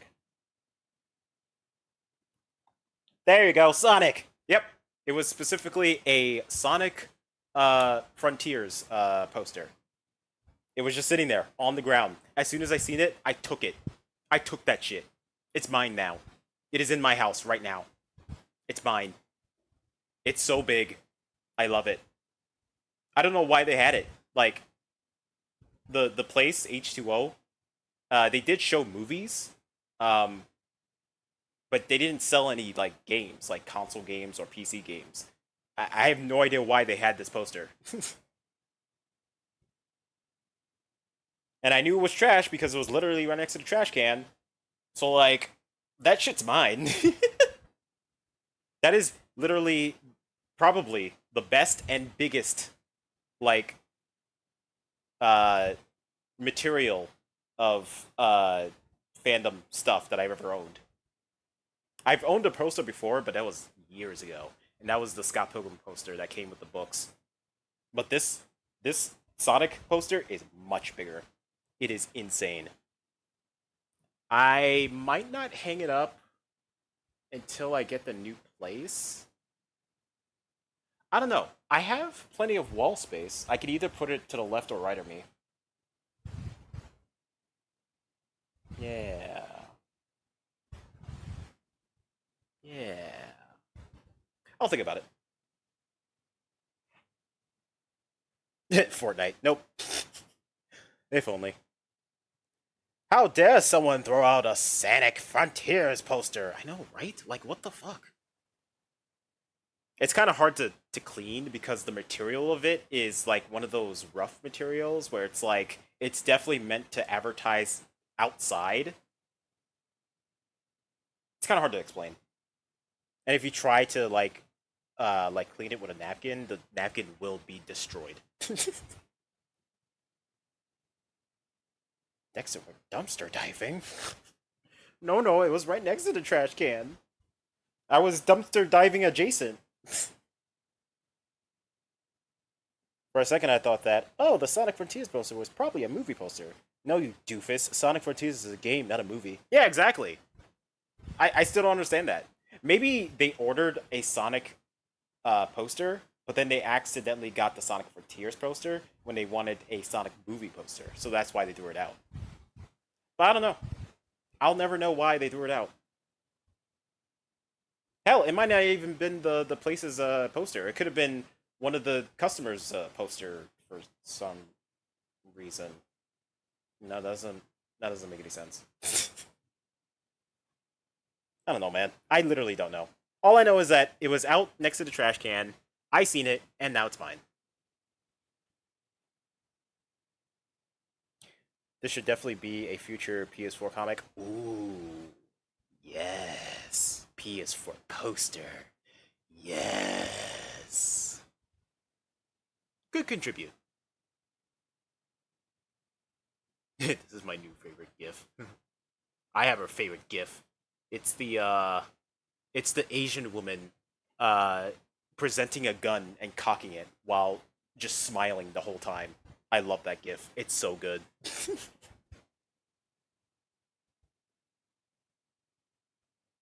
Do it! I will. Once I get back into PS4, I will. I will dedicate a month to work on webcomics, including Molly and Faith. That's right, Molly and Faith is coming back to theater, webcomic, webtoon near you. Thank you.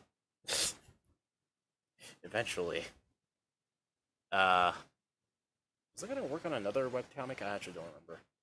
I don't think so. I think I was going to work on PS4 and Molly and Faith. If I dedicate a whole month to Molly and Faith, I should be able to get done the whole fantasy arc. No, not the whole fantasy arc. Maybe half of it.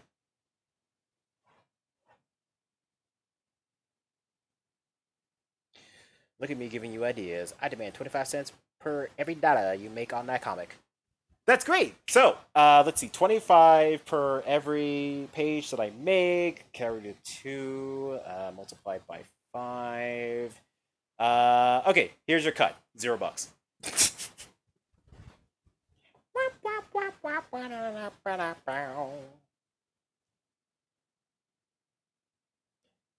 P is for Protector. Supersonic X Trickster. Bad idea? Oh, it's not a bad idea.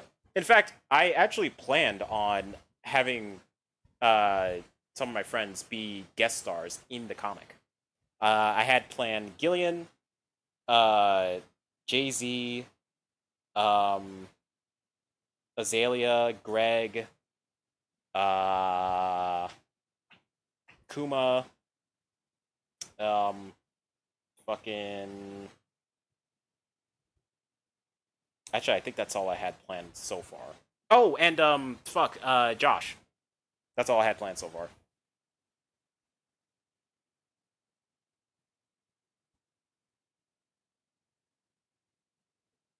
Dedicate the whole month of June. Nothing else but comic work. What am I doing in June? I can't dedicate the whole month of June to webcomics. Because I have to finish a couple of animations before the Switch 2 comes out, which I think comes out in June? It's like June 25th or something like that? I don't remember. But I gotta finish those animations first.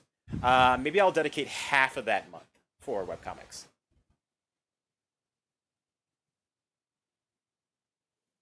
Jay-Z could definitely give you some fun comic stories. Ooh, yes. Yes.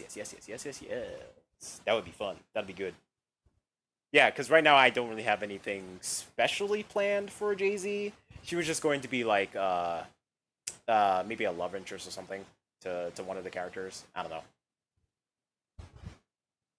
But she would be like, like her character herself would be like one of those characters that are at the office just lounging about, appearing in different places, and you always wonder like, man, they're so cool. I wonder what they do here. Huh. That's so cool. It's sick. Yeah. So yeah, you could be part of it, Supersonic. The possibilities are never ending. And then the other half to my stuff. Yeah, right. I'm working on your stuff. Almost forgot about that. I demand your attention. What's that? Who's talking to me? Is there someone talking to me? Someone in purple? No, I don't. No, I don't think anyone's talking to me. And I will give you money. Oh, hey, Trap! How you doing? You got commissions for me? Okay, cool. Yeah.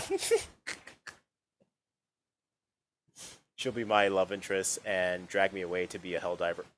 Oh, wait a minute. That actually sounds really cool. Hold on. P is for Patriot.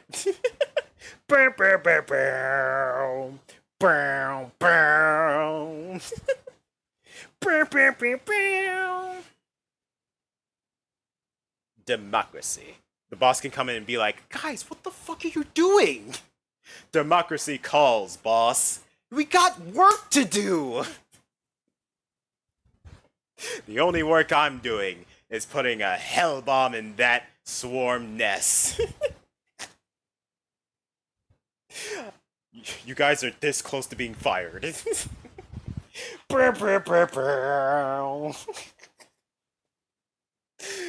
Literally anything is possible for PS4. I want nothing more for PS4 to be a fun comic, just to do anything I want, honestly.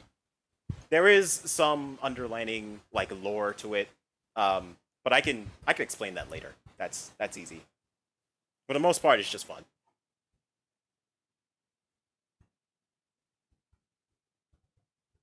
Of course, I was gonna pay you, dude. I never asked you for anything for free. This is very true, and I appreciate that. Thank you so much. There is definitely like at least 1 or 2 people who expected free work for me. And oh my god, was I pissed. Well, I was pissed when I was finished with one of the commissions. The other one, I didn't even start it, so I wasn't that pissed. I was like, yeah, no, I'm not doing it for free, dude. I am an artist. A professional one at that. Well, maybe not professional, but like professional-ish. Use me seriously or whatever. I don't know. We did an art trade once, but that's it. We did? Did we do an art trade once? I actually don't remember because I literally don't know how art trades work. I've always wanted to do an art trade, but I don't remember if we did an art trade. What did we art trade? Because I literally do not remember. I just got an idea. Trickster says, like, a really loud "No!" And Supersonic in his starship hears it and goes, "What the hell was that?" That's good. I like that. That's really good. I'll keep that in mind. P is for pickaxe. Minecraft. Ooh, we can do that. The characters in PS4 are gamers. They're slackers, so that's perfect, actually. I thought I bought you a game and asked for a draw. Oh, that's right! You are 100% correct. I forgot which game it was, and I forgot which drawing it was, but you are 100% correct. I do remember that. I guess that technically is considered an art trade. Be there in a sec, computer troubles, just got them fixed. Ah! Okay, cool. Good to know.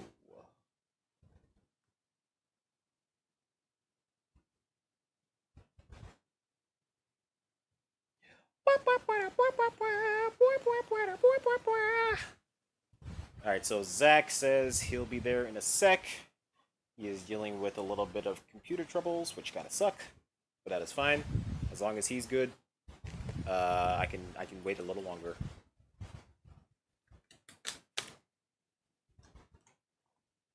Oh, by the way, I got Nitro for free for about a week for my birthday.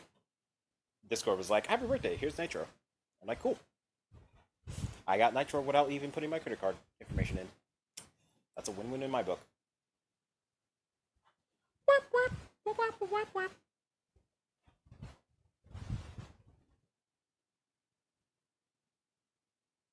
Whew, I should be working on, I probably should be working on the Game Jam game while I wait. But I'd rather just stand up and stretch.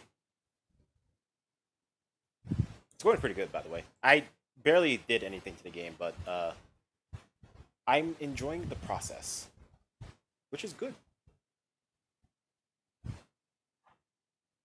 I don't remember what game it was either, but since then, I will always pay because, like L'Oreal, you're worth it. You're worth it. Maybe I was born with it. Maybe it's Maybelline. And that's why he went to Jared. Ba-da-ba-ba-ba. I'm loving it. Imagine, like, a skit, like a YouTube skit, where most of the dialogue is just, brand deal catchphrases. That'd be funny. P is for potential. Thinking about potential PS4s. That'd be very meta. Which, by the way, I think the last arc for PS4 is going to be a meta arc. I don't remember what I called it, though. It's somewhere in my notes. I'll have to look at it later. Actually, fuck it. Let me look at it now. I have time. Fuck it, bucket.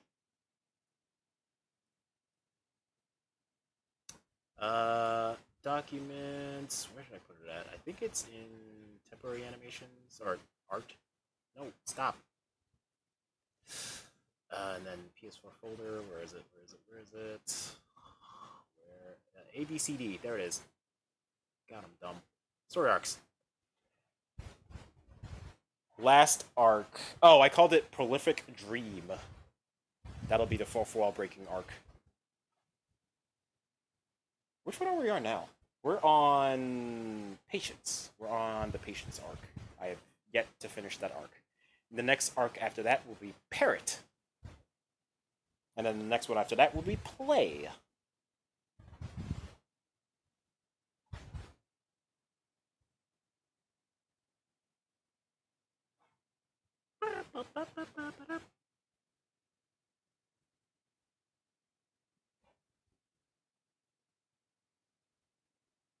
Yeah, like brand jingles. Yep, exactly. P is for prostitution. I technically I could do that. Technically, but this isn't that kind of comic, you know. I mean, I can make it really funny, but it's not that kind of comic. Hey man, do you like this burger? Barbie has the meats. Yeah, I'm loving it. Exactly. I'm back and no longer on my laggy ass phone. Nice. Welcome back. I'm not being serious. I know, but you know me. I gotta turn everything into potential content. Like, I can literally turn anything into potential content. Whether it's animation, illustration, comic book, literally just me talking it out, I can make it work. I can make it work. I've seen so much wild shit that you think would have never worked. I can make it work. The only hurdle that'll possibly stop me is ratings. Because the minute I do something wild and out of my rating, I have to change my rating of my whole comic, and that kind of sucks. That's kind of what they did with Super Smash Bros. Ultimate. Although they went from everyone to everyone 10 plus, which isn't really much of a rating jump, but you get my point. The Jay-Z Kitty / Helldivers idea should be a definite 100%. 100%. I'll definitely brainstorm on that. You can make it work, and I will help you as much as I can. Sweet! Yeah, because I haven't been playing Helldivers all that much. I really do want to. I want to play that and Marvel Rivals. I've been playing it with Kuma and his friend for a little bit. But I just need to get back into it. I know Nico plays it. Maybe I can X in.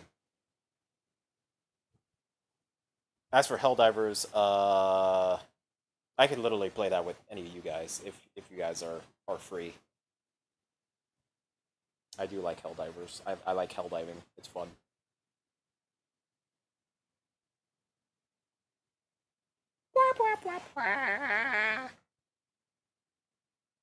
P is for poison. Blocktails Chapter 2. That girl is poison. Oh, we are calling now. Oh shit. Okay. Let me finish with the chat and then I'll join the call.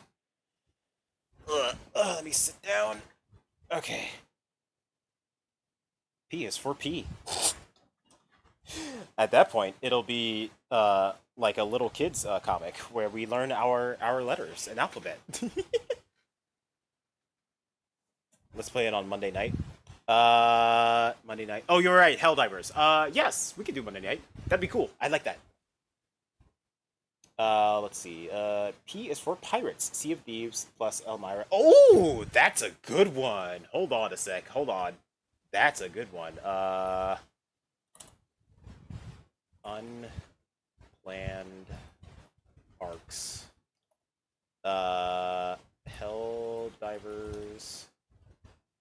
Wait, hold on. Let me put this in its own line. Helldivers. Pirates. I'll put in parentheses. Elmira debut. Or special guest. Yeah, just put special guest. Who cares? Special guest. There we go. Save. Alright. Super Earth is about to be invaded, by the way. Oh yeah, I heard about that. By the Illuminate? Oh shit. That's crazy. Alright, let me get into the call.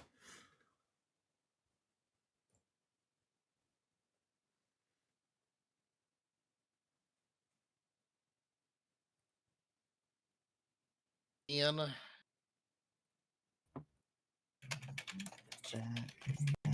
Adventure. Okay. Seems like Yeah. we have a Dexter in name only. Hi, what's up? Sorry, Discord Ah, takes there forever to connect. It's still doing that? Yeah, sometimes it does it. It's so weird. I thought it updated and it stopped doing that crap. Oh, jeez. Yeah, it seems like a specific issue with me and some other select people. My Discord Right. has to update every time I open the program. Damn. Yeah, mine seems to do that too. Sean, I had asked you earlier if you wanted to try and do the rebroadcast thing today to your channel, but Honestly, I totally forgot about that. I'm sorry. It's all right. We'll try for session 6. Yeah. We'll try and plan for that so you can just have this going on your channel. I'm just setting up a social media thing real quick, and then Yep, I'm finishing getting everything set up now that things aren't exploding. Hooray for non-explosions! Yep, so It's always preferable. Absolutely. So I just Truly. got the session open, so you guys can. Definitely, real quick. Let me address chat real quick. Wait, the PS4 thing isn't a silly in the moment joke. No, it's actually the name of my webcomic that I've put on hiatus for a very long time, honestly. It's basically a comic just to play around with some of my my friends as characters in a office setting. Excuse me, and they're basically lazy, not really doing their jobs. They're just doing whatever they want. That's why the main theme of the whole comic is procrastination. That is what P is for. Get it? No, you're not dumb. I don't think you were explained about the webcomic, so it's fine. Okay, let me undeafen and then I'll set everything up.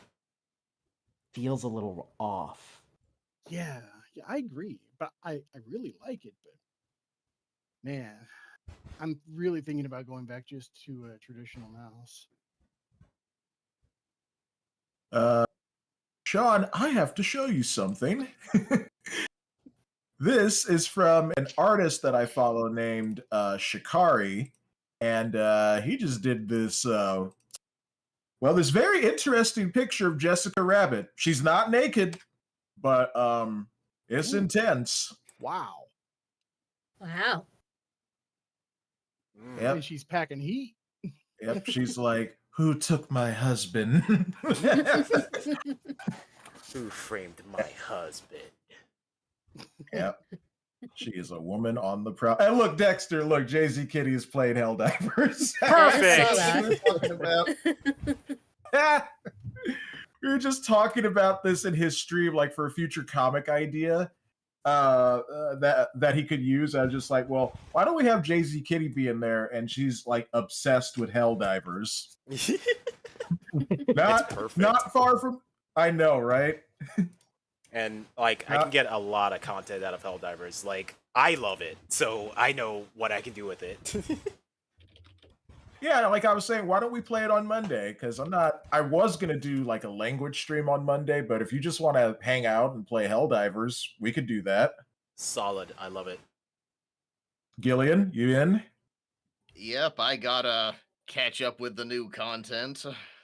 Yeah, Super Earth's about to be invaded, and I think it starts this Monday. Nice. I haven't played that since the last time we played together. We could last summer. Yeah, it was last summer. I think that was like the middle of the bot invasion when we played. But we could rotate people around. Yeah, like Jen, you could join for a few missions, and then we could rotate in Sean. Oh well, it's gonna take me probably a little longer to get my Windows computer set back up. Oh, okay. All right. Well, I guess with that said, let's see. Do I have my post still? Nope. I discarded my post to show that Jessica Rabbit picture. Worth it. Definitely. I guess I'll start and do all my social media stuff. Yeah, I'll just go ahead and start my stream. Gotta unselect Kick and YouTube. I turned off multi-streaming. Oh, and I should send you guys the invite on Chrome for the stream together. Yes. All right, that's all set up. I'll mute my mic there. Oh, right. The multi-stream thing. The stream together. Yeah, you should. Just a thought. You're up. Session 5 or 6. 5. Last time was session 4. Oh, that's how we count. I forgot. Yeah, that's good reminder, Trap. Yeah, because we had a session 0, so this is technically the 6th session, but it's the 5th story session. Hold on. Someone's knocking at my door for some reason. How dare they? Unexpected guest. No, Get that's the not. gun. That quest is later. Oh, okay. Don't get the gun right now. All right, so I keep meaning to invest in a mat that says "Go away." Ah.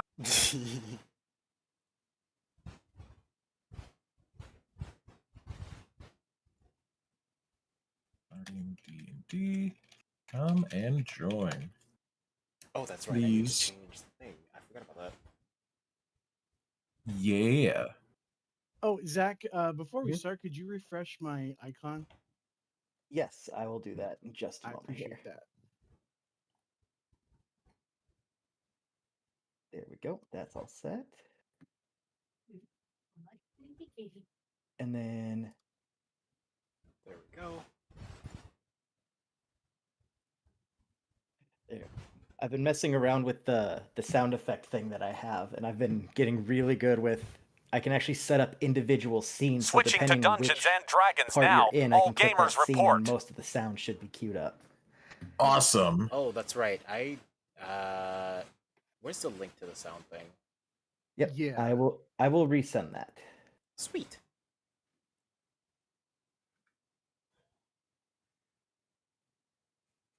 Once it lets me.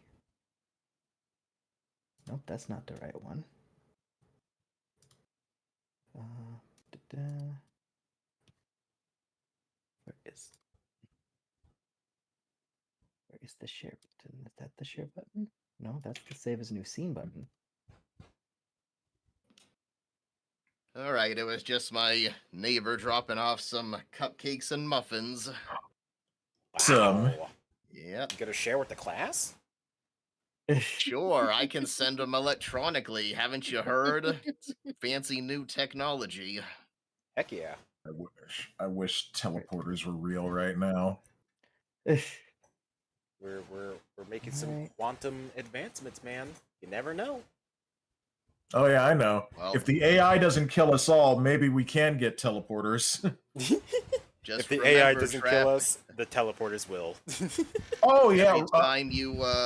Every time you go through the teleporter, you die. What comes out the other side is just a copy. Indeed. Or you get the horrific scene from Star Trek: The Motion Picture. Yeah. What we got back didn't live long, fortunately. Mm-hmm.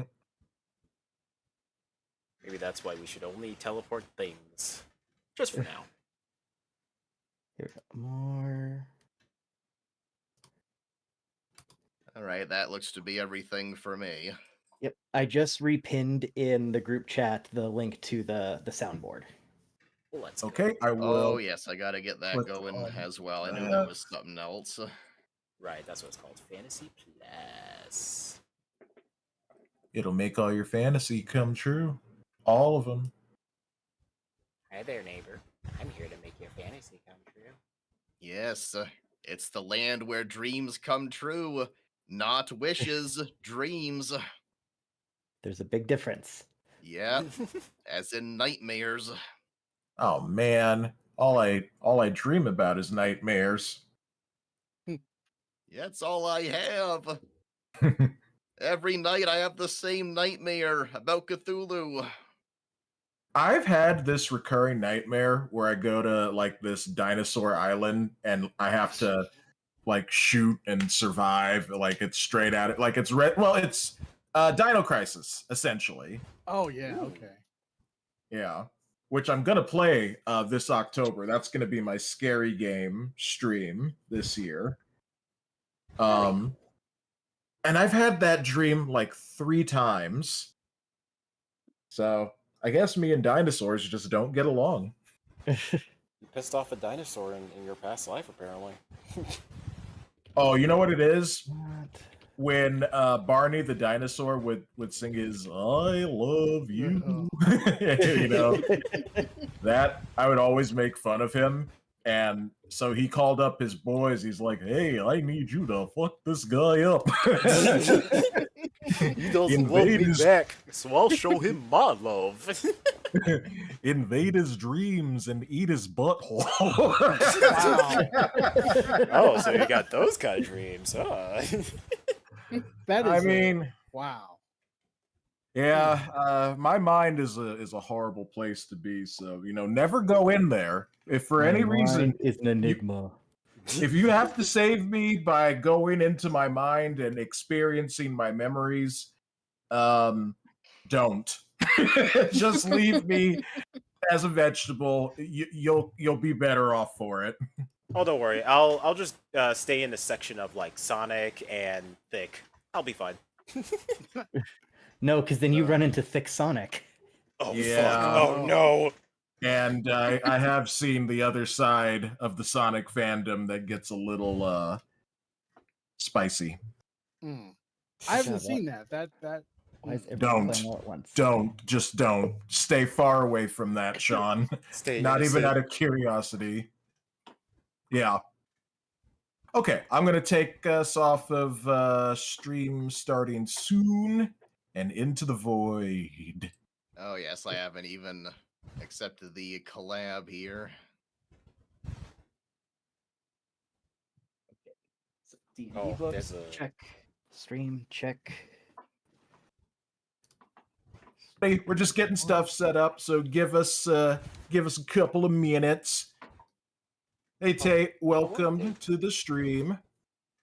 Yes, a couple of meandments.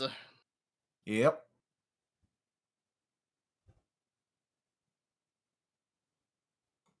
Thank you all for joining us tonight. We're doing the stream together option on Twitch to share our chats. So yeah, if any one of us types in something or if someone else types in a chat, we should be able to see it. Like from Typically, who says, Zach, I'm unfortunately on my way out for the evening, so I'll be gone by the time you even read this. Well, I'm reading it. But it's great to see you, and I hope you've been well and have a great stream. Yep, Pickley is an absolutely fantastic friend that I met while streaming, so all good things. Nice. All right. So were you guys able to get into the sound effects okay? Oh, right. I should probably... I have the page open. I don't got any sound effects yet. Yeah, same here. Refresh. All right, let me try something here. It seems like my character icon hasn't updated yet either. Yep, I will get everyone updated here once I get the thing reset here.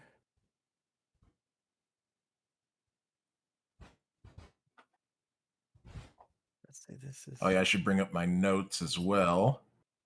Oh yeah, that's a good idea. Profile. Oh no. The top right corner of the dashboard will be presented to. So let's see. Last thing I wrote was I need to give Eternos his 62 gold back. Has a great drink with Captain Harg and tests out the boots. It didn't work because I wasn't attuned to it. Yep, and Yep. I have I'll get them done quick. I have a couple things character wise to get out of the way as soon as we start walking towards the south gate. I'll just do it then. Si, senor. There's no Spanish in D&D. There could be. Not that you know. Nope, everyone speaks common. Damn. Maybe Common there could be Spanish. We don't know that. We don't know that Yep. it's not. We could, yeah. No. This is an interesting note. For some reason, I wrote down Eternos notices a dwarf with a pet monkey. Oh yeah, I think that was when we got back to the bar. Yep, you saw a dwarf with a pet monkey. Okay. Who was performing like an organ grinder kind of thing. Oh wow. I also wrote Trap and Trickster find a shop that sells magical weapons. We buy bartender's boots and a magic hat. We head back to the beached Leviathan. We see Eternos running for his life. What trouble did he get up to? I wasn't running for my life. I was casually strolling. For your life. I did watch the end of the last stream, and Eternos did fill us in. Yeah. Yeah, that's one of the things I'm going to mention as we're heading off to our mission. All right. You know what? I am going to be right back. I'm going to quickly heat up my mom's dinner. Everything's all set, so I'll just be like 5 minutes. All right. No problem. I'm just doing some troubleshooting here. I think this new set I found might be down because it doesn't even have the invite button anymore. Oh, that sucks. Well, shoot that trouble. Trouble that shoot. Get the gun. So I'm just checking. Ah, that's right. I got the Sherlock hat. Yep. All right. So those of you who've clicked into Fantasy app, you're not hearing anything right now, right? Nope. No. Let me Nope. try All right. refreshing. Gotta do that too. And I know when you go in, it has the volume in the browser set to 0. So just make sure that you have that turned up too. Yeah, I do. Yeah. Nope, nothing yet. I just refreshed. Okay. I'll check one more thing. Yep. It was working last time, so of course they had to fix it in quotations. Yep. Yep.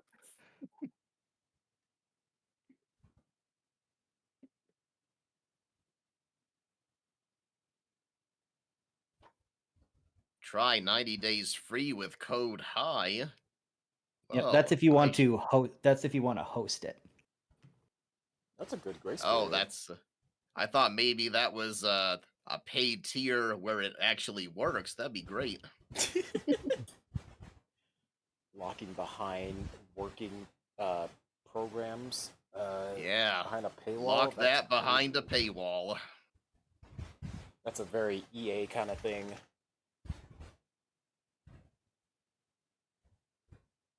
Yep, good old EA.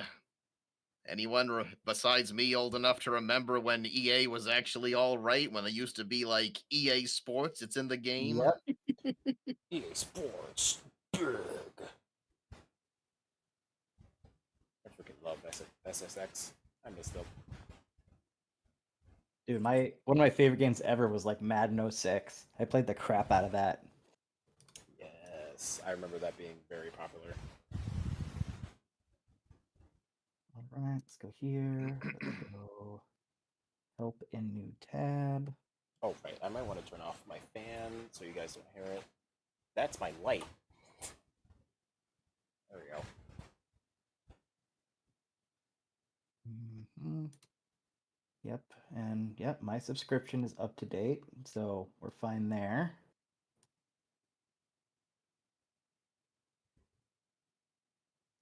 Let me make sure I didn't mute this tab.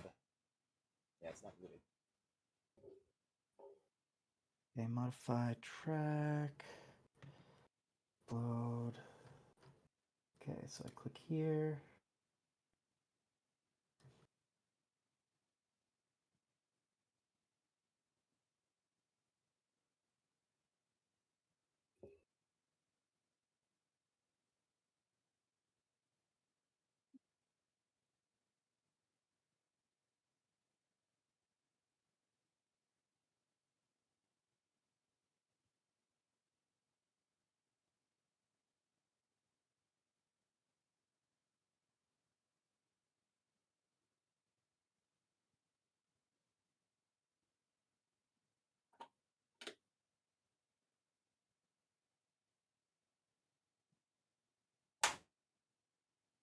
Right. That has been sent. Yeah, I think something's up because as I've been checking, I've noticed that it's showing that -1 people are in my room right now. No. Huh. That doesn't sound right. The math don't math. I count me as at least -5 people. I'll do a quick sign out.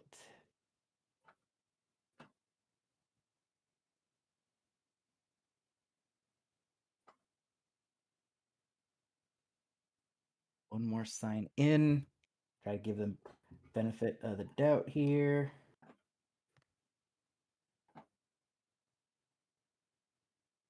I remember this being a beta thing as well, so maybe it's just having problems.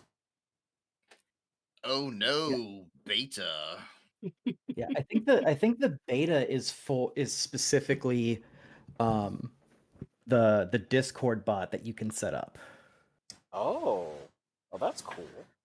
So if you set up a Discord bot for a channel, then not just the players, but anyone in that channel who's watching can hear everything too. That's really cool. And then instead of a link, it just auto goes to like your D&D group in the Discord. And then it plays music from there. That's pretty smart. I've seen a bot like that. That's pretty good.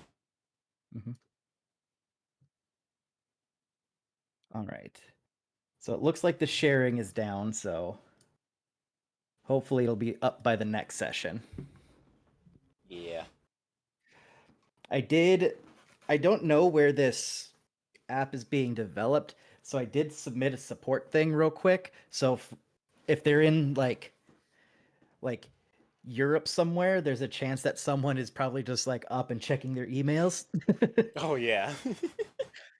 And if it's in California, well, it's like 6 o'clock, so Maybe they'll see. see it and be like, oh, I'll get to that tomorrow. I'll get a little ping on my phone. It's like, hey, you're a dumbass. You just need to do this. And then it'll be caught live. Man, I wish customer service call me dumbass more often. I would honestly respect it. Exactly. Call us out, man.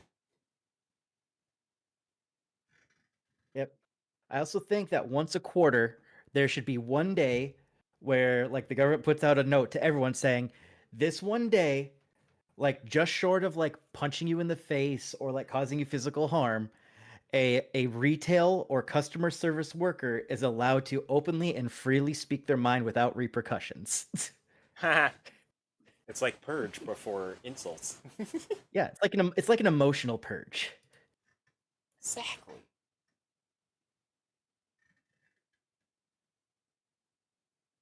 All right, make sure I get here.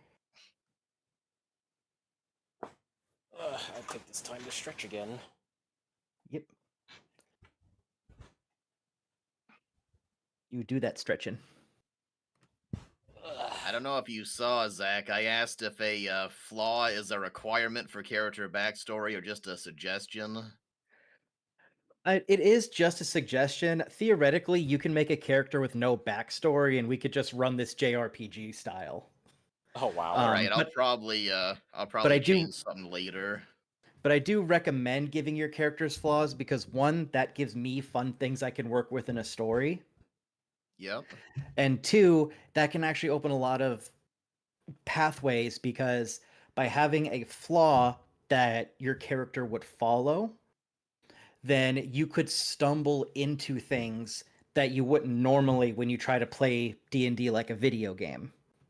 That is very true. Okay, well, I'll think of something and run it past you. What I have in mind could be a flaw. It depends how you look at it. Let me pull up your character sheet here so I can look at what it is here. Right now, the flaw is I have little respect for anyone who's not a proven warrior. Like that, it didn't occur to me, but that could apply to like civilians and like people who have been victimized. So that doesn't really seem to fit him. It should be something more like those who cannot defend themselves must be protected. That's why I said, like, depending on how you look at it, it could be a flaw or it could be not. Yep. Well, I think that flaw works perfectly fine. I think it's just a matter of the context for it.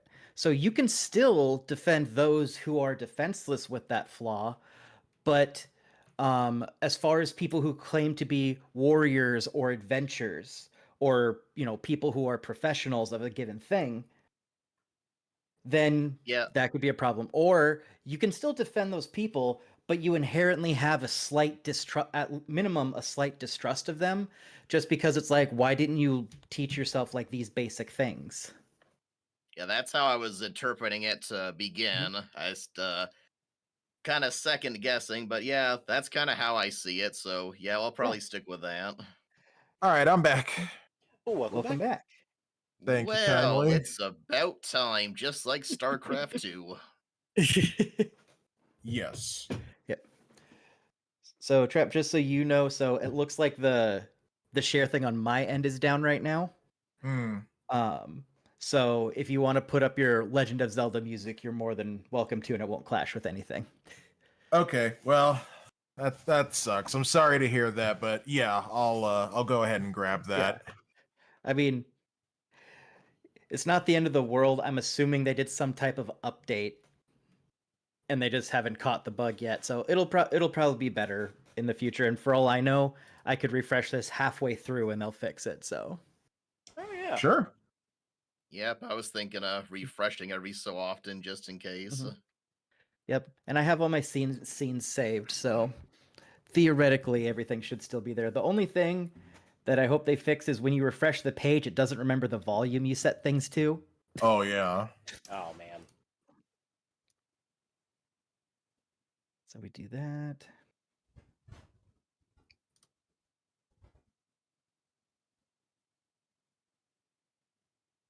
There we go.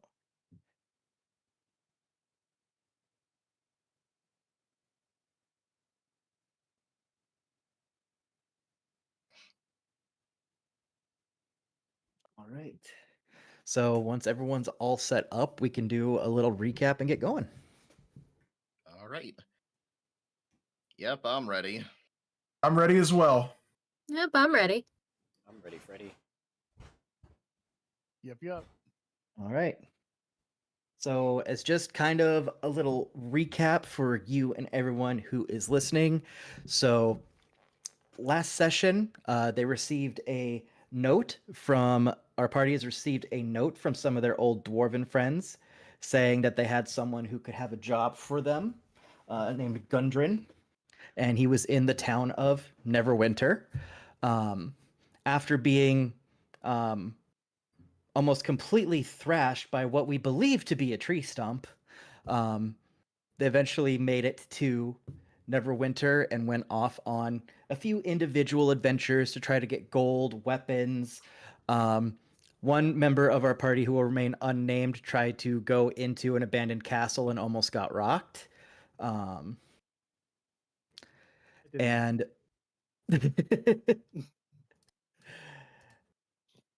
and then from there, they have all kind of reconvened back at the tavern where the rooms have been paid for, where they spent the night. They did accept the job that was given to them. They will be helping escort some items to the town of, gotta remember the name of the town, to Fandelver. And then upon receipt of the goods, they'll get paid for it. I think that's kind of the quick and dirty recap. All right. So from there, we will pick up at the start of the next morning. The only other real thing of note is Gundren said he would have all the materials waiting for you at the south exit first thing in the morning. So it's probably safe to assume that if it's not there already, it will be there pretty soon. Yep, All we're right. gonna head out momentarily. right. Did you refresh my character icon, or do I need to refresh on my side? Nope, I have to refresh it on my side. Okay. Oh, it's doing the... There we go. All right. So, be gone. Be gone. My friends, they're disappearing. He's gone. Gotta learn how to say. I'm gonna have to do something about the background, but there's D&D Beyond Foos now. Best I could get him looking. Mm-hmm. He looks good. Yeah, I think he looks better than the previous icon. It's got a little bit hard to more make personality him, in his face. Yeah, it's hard to make him black and make any of his features pop at all. He's just kind of flat, so that's why he's got green tint. I think that's a good idea. It at least makes some of the color like show through. Yep. There's sometimes artistic license has to go over realism. Indeed. So, Dungeon Master, I was thinking that instead of my character, waking up and being fully rested in his bed in his room, I think since he tried to test out the boots on the captain, I think it'd be funnier if the captain, pulled one over on my character and my character passed out drunk at the table and just slept there the whole night. Granted. Thank you. That seems like something Trap would do, and from how the bartender is, that is totally something he would do. Yeah. This is gonna go along with what I have planned momentarily. So I guess when Foos comes out, he sees Trap passed out of the bar, and he's like, this guy again. I'd be like, oh, not so loud, please. Under Trap, good morning. Oh, you bastard. You know what? Trap, since you're that drunk, would you do me a favor and just roll me a Constitution save? You got it. Let me come off of this. Roll high, bro. All right, where's my... There it is. Okay, so where it says +4? Yep. Okay. 12. All right. If that So- ain't gonna make it, maybe Jen will guidance you. Well, Jen's not there right now. No, it's just us two, so yeah. So, yeah, so you definitely are feeling the hangover. You're luckily you're not you're not like St. Patrick's Day in Ireland gone. No. But you are hurting pretty good. So I'm going to say until about noon today, you have disadvantage on your checks. Okay. Is that something I have to enable, or is that No, you don't have something- to worry about it. Disadvantage just means until about noon in your travels. If you want to make a roll, you need to roll twice, and we take the lower one. Okay. Yeah, I just think like this is a great way to start the adventure. Yep. Foos goes up to the bar and he orders a large coffee or whatever the fantasy stand-in is, perhaps Rectigino. And he takes it and he places it in front of Trap with just enough of a bump so that Trap feels it in his head. He puts the big mug of coffee down for him and kind of puts his hand on his shoulder, tap tap, and then kind of waits for the others. You know what, Foos? I don't hate you. Well, this is the difference between kind and nice. Kind is put the mug down and kind of be like, you idiot. Nice would be, I'm sorry you're hungover, and just walking away. Yeah. I'll take what sympathy I can get. Oh, that captain. Oh.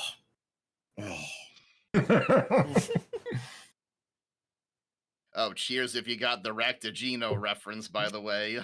I did, yeah. Deep Space Nine. Good stuff. Leon coffee.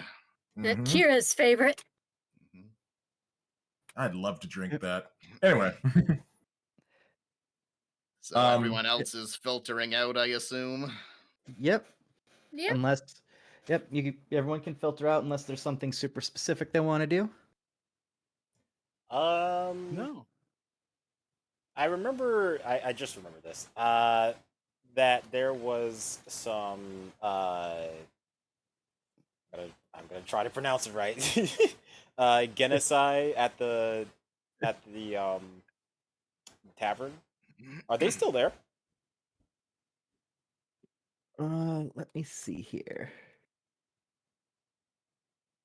I just gotta pull up the tavern real quick here. No, not those.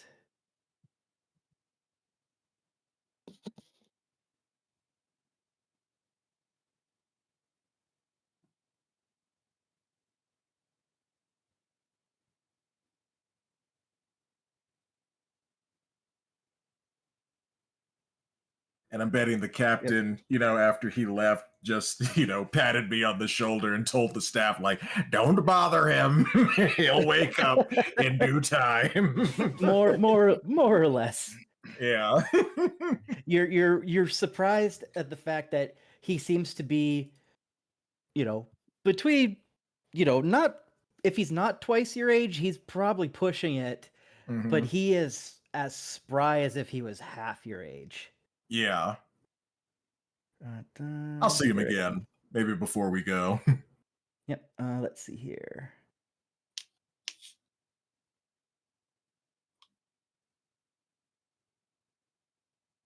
All right. So you look around, Dexter, and you do notice that one of the water ganassi that you saw the previous night is there. Ooh. Well, in that case, I like to walk up to them and introduce myself as formally as I am. All right. And you're looking all nice and prim and proper and everything? Yeah. All right. So how do you you see her and she's standing at the bar waving down Captain Harag to get to drink and some breakfast. How would you like to approach her? Okay, let's see. This is probably the first time he's seen any of his kind in a very long time. So he definitely wants to make a good impression.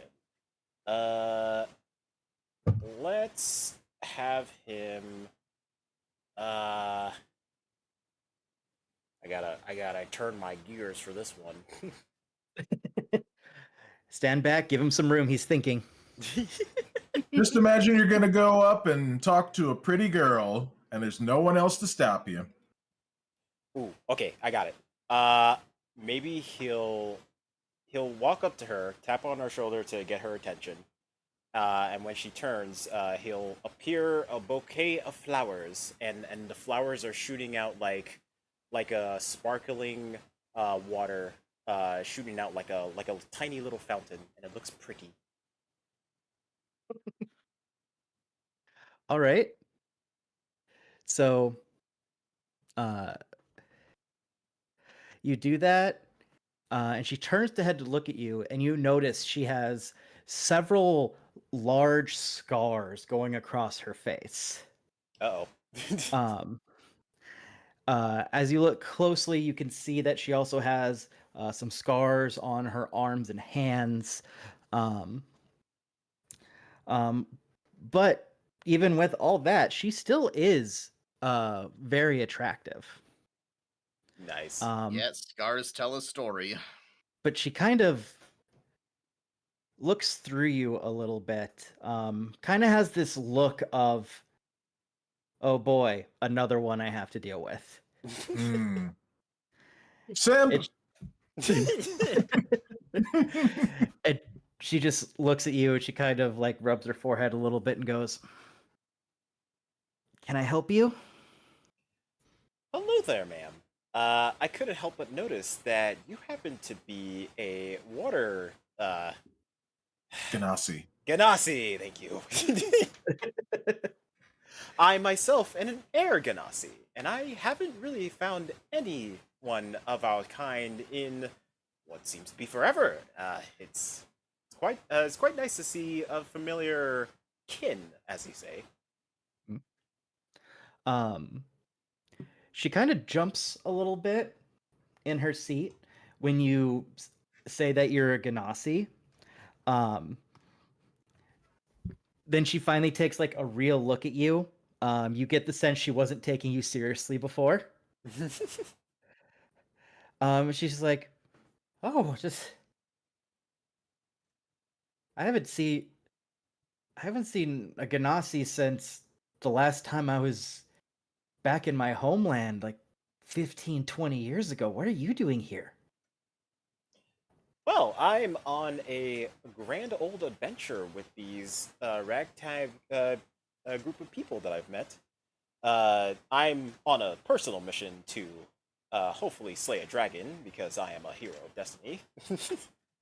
But other than that, yeah, I'm an orphan, so I never got to see any Ganassi where I've lived or anywhere that I've traveled. Her face kind of softens at your story just a little bit. She then conveys that she has a very similar story. While not orphaned, she was sent away to learn more about the world. Her parents didn't want her to stay in kind of the more tribal-ish areas that they were from. They kind of saw some writing on the walls as there's going to be some kind of bad things going on, so they sent her to Neverwinter to get an education. But then she kind of looks away a little bit and kind of touches the scars on her arm, and she's like, yeah, it didn't go quite as planned. Yeah, it could be a very dangerous kind of life to live. I did not live an easy one as well. As being different colored skin, we tend to stand out too much, and certain people do not like us. And on top of that, I'm a magician. Not many people like magicians. But, you know, I try my best to please people. She lets out a little chuckle after you say most people don't like magicians. She adds on, she's like, typically I count myself among those people. Ooh. But yes. Swing and a miss. But you seem different. And she says, you know, I apologize. I was kind of writing you off before. I'm just tired. My shift is about to start for the day.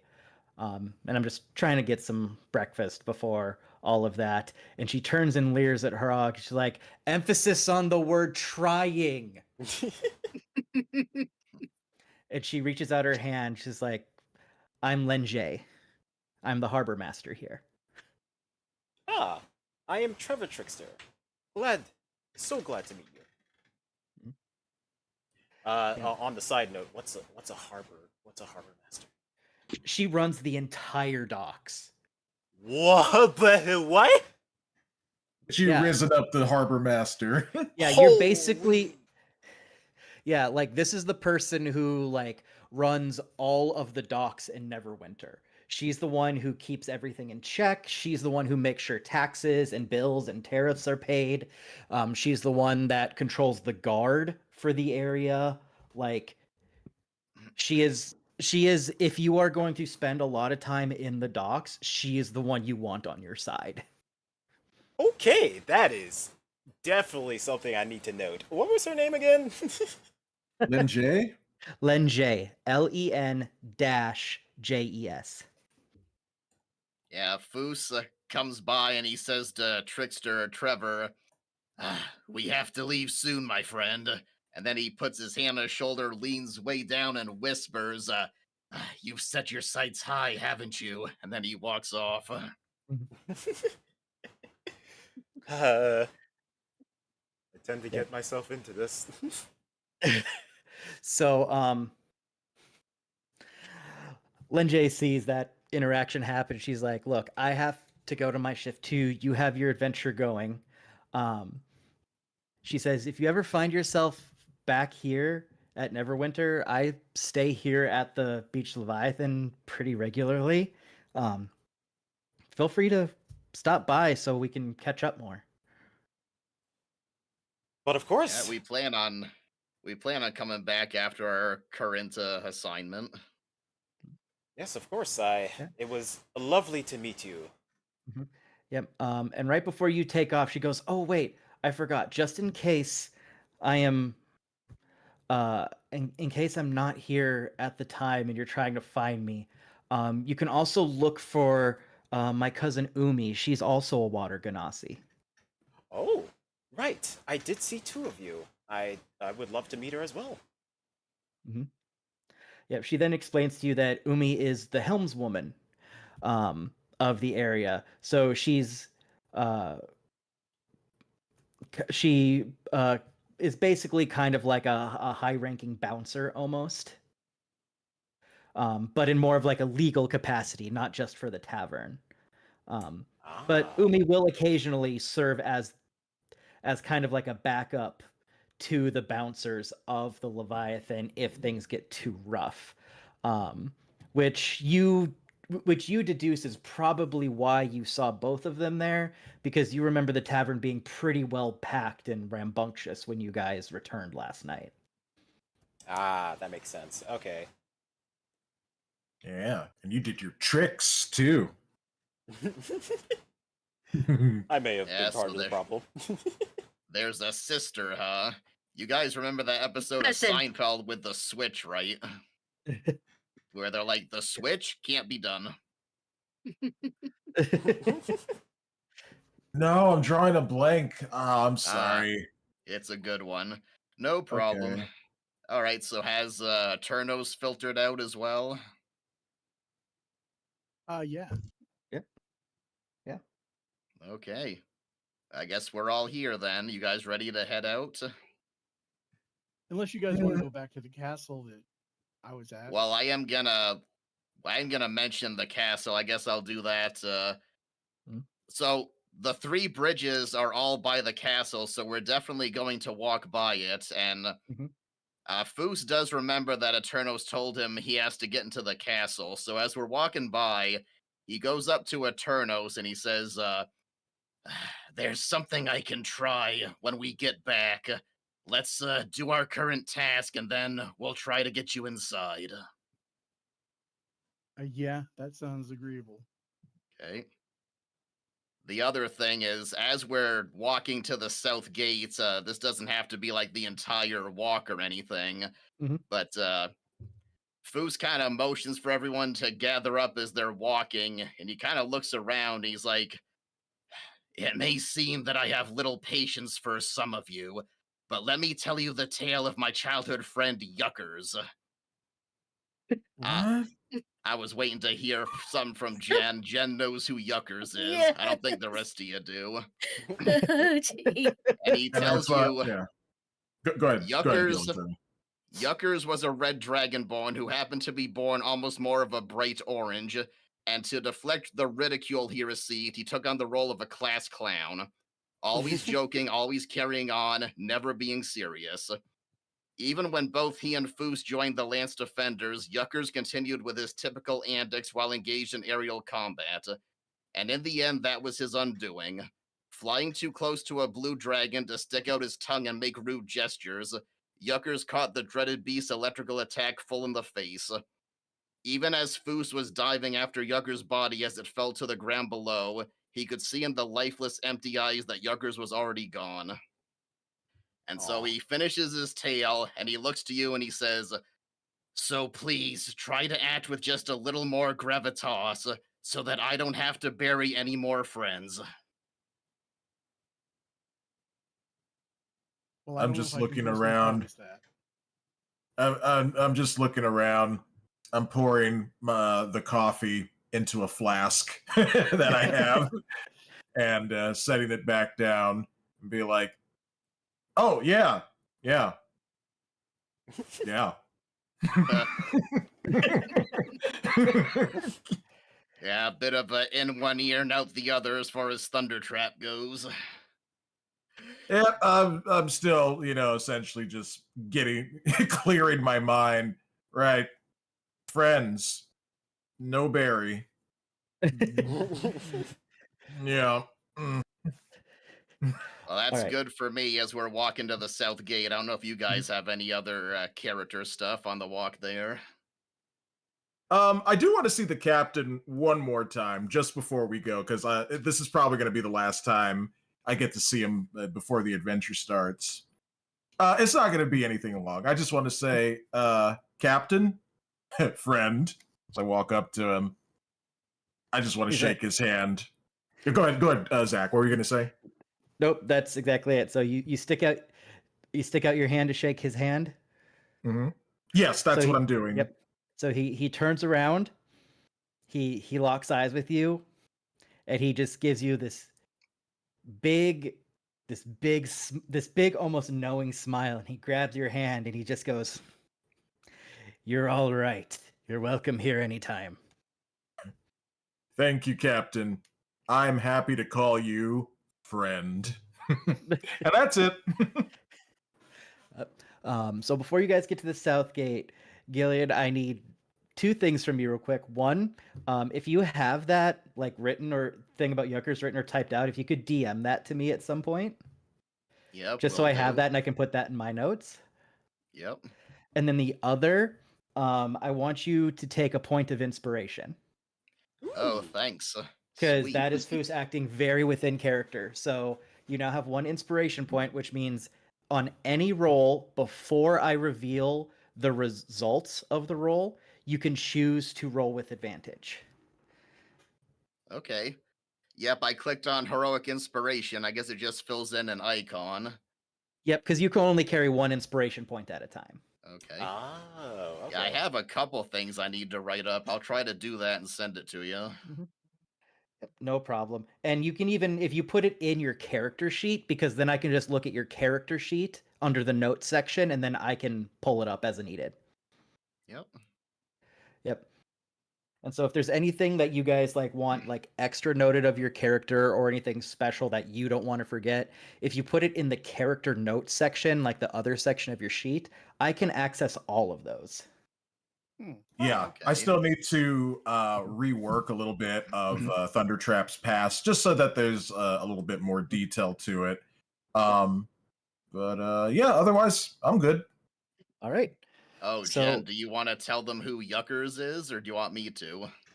Well, either way. Just so we're not leaving them hanging. Yuckers is the annoying little brother of Orko's love interest on He-Man, who wears Her name is a baseball Driel. cap and is going around doing stupid practical jokes and always being like, yuck, yuck, yuck after. Oh my That's where Driel is the love interest. Sounds like a Three Stooges bit that worked its way into He-Man. Yeah, kinda. There always had to be the stupid, annoying little tag-along kid brother. Of course. All right. Yeah. So we're heading towards the south gate now. Yep. And on the way, everything is everything is opening up and running. You hear all the shops opening up. You hear the alchemists preparing their potions and casting their spells. You hear the blacksmiths hammering away on their anvils and getting their fires started. You see the little old ladies going on their walk, sharing the gossip of their neighbors.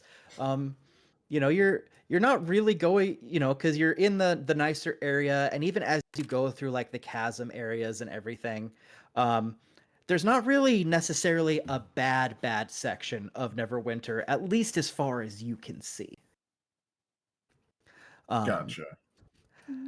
And you guys will get to the south gate, and once you arrive there, a guard waves you down. He yells, "Ho, travelers! Ho, ho, travelers!" Okay. Do we go over to him? I think we need to stop, yeah. Okay. So you guys head on over, and he asks, get my notes up here. He asks, "Are you the ones hired by Gundren?"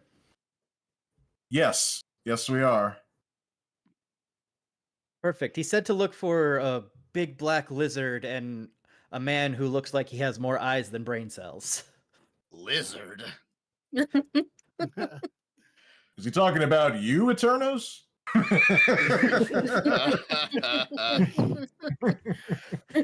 So the rest of us all kind of look at each other, I assume. Yeah, you're all able to piece together who the lizard is, but you're trying to figure out who's the dumb one. It couldn't possibly. Hmm. Well, your character icon is a bit does have a bit of a doofy look on his face, Tramp. It's because of the things that he's gone through. He can't talk about it. Yeah, he's seen some stuff, man, and some things. He wouldn't recommend it. He He's wouldn't. seen some That's why. stuff. He's seen some stuff, and all the stuff is specifically 6 inches from the tip of his nose. I say to Thundertrap, "Oh, don't worry. I'm pretty sure you're not the dumb one."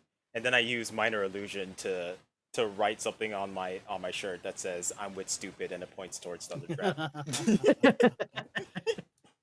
I just for a brief second, my hand goes to my back just to reach for my flashy new hammer, and I just no, not today. No. Hey, so this is the guy with the wagon and the ox and everything. Yep. So you guys, he presents you with two. Yep. So he presents you with 2 oxen to pull the 2 wagons that you've been given. Anybody can drive these wagons. They're not, they've been well trained, so really anyone can drive the wagons. Okay, well, I'll take the lead one even so. So who wants to drive the second one? I'll drive. I guess I will. Oh, you want to take it, Sean? I think Sean said it first. Go for it. Yeah. Okay, And so we'll have Foos you in invites, that. go ahead. Nope, I'll just say that you guys grab that. The rest of you, there is enough room in the back of them that everyone else can fit if they so choose, or they can choose to walk alongside the wagons as well. I was I gonna think say I'm gonna- Foos invites Janeth to sit up front with him in his wagon. Yep, and she does so. I will walk for now. I need to clear my head and drink more of this delicious coffee. I'll keep the blood Thundertrap pumping. Oh, maybe I won't smash you after all. I'm just thinking that, not saying it out loud.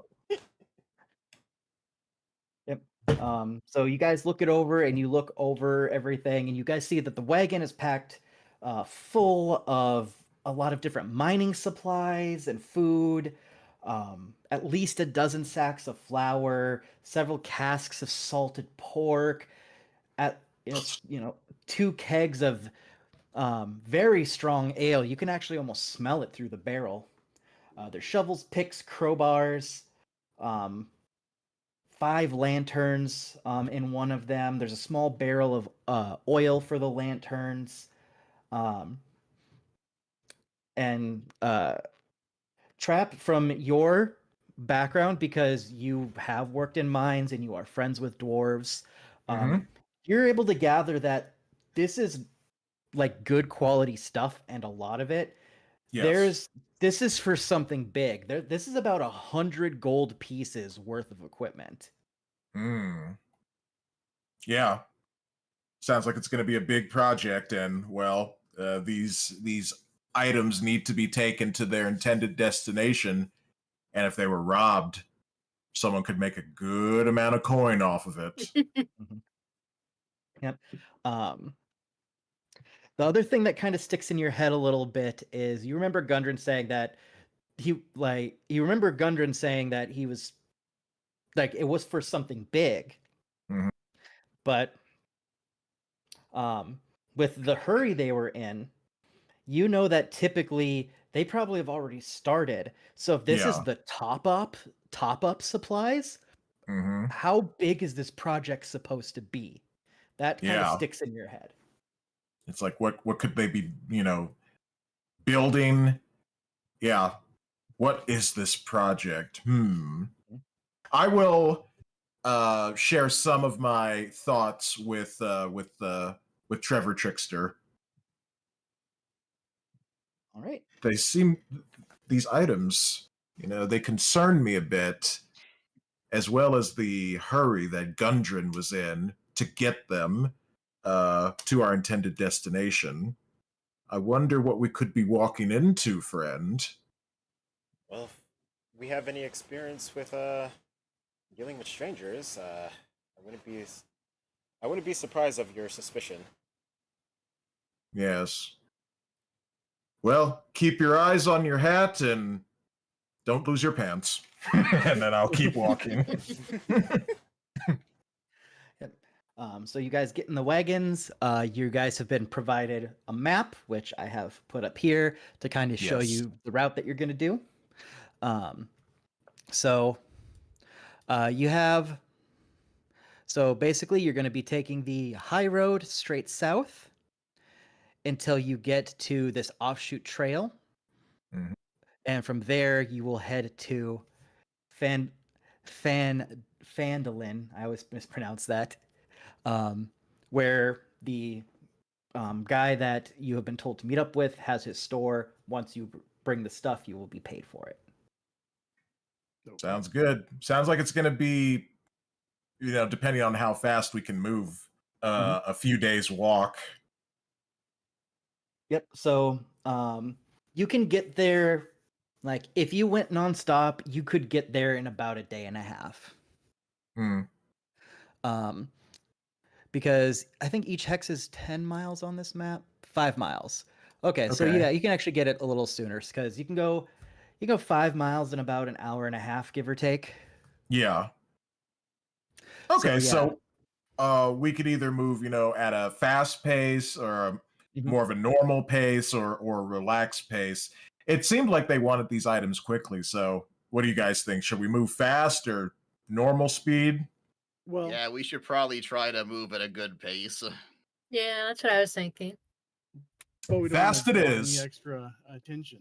Like if we're moving too fast. Yeah, if this Oh, was I see. Oregon Trail, we're probably choosing a strenuous pace, not a grueling pace. Okay, so then normal pace then.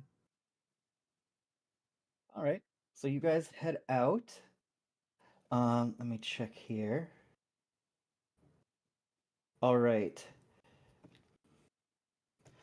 So as far as going down the high road, it's a mostly uneventful trip.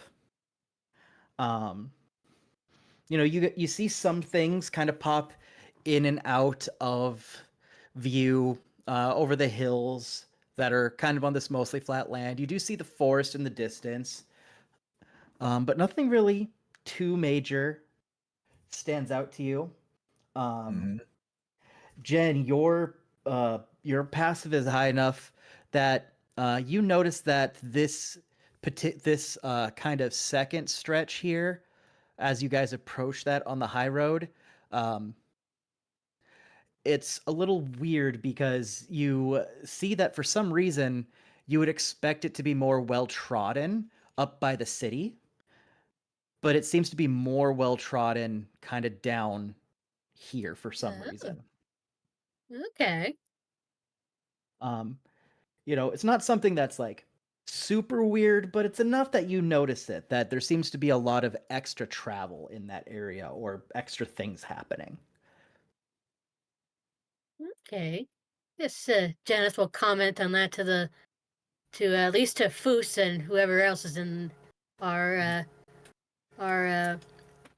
part to say, I noticed this part of the road looks a little more well traveled, which is a little bit maybe unexpected. Do you think it would be near the city would be more traveled? Yeah, we don't know what to make of that right now. Foos just kind of looks around and says, well, keep your eyes open. Will do. All right. So with that, what is, just for my reference, what is kind of the general marching order you guys have right now? I guess it's we're moving at a normal pace, about what 5-8 miles an hour. Yep. And More so like who's in front and stuff. Oh, who's in front? Okay, Well, sorry. I had said Oh, I I think took the Foos lead wagon, so it's me and Jenneth up front, and then Sean took the second wagon. Yep. And Trap, are you and Trickster walking behind the second wagon? Are you in the middle, or have you gotten onto a wagon by now?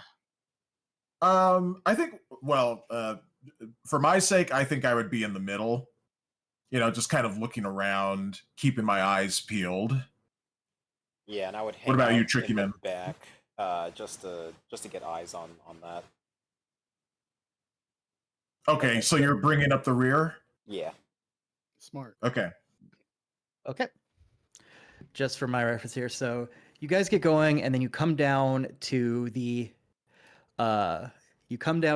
intersection where you can see where the road goes, but then you can clearly see the trail offshoot. Right. So you guys start heading down the trail. I'm going to pause the session just real quick to make sure I have the map set up properly.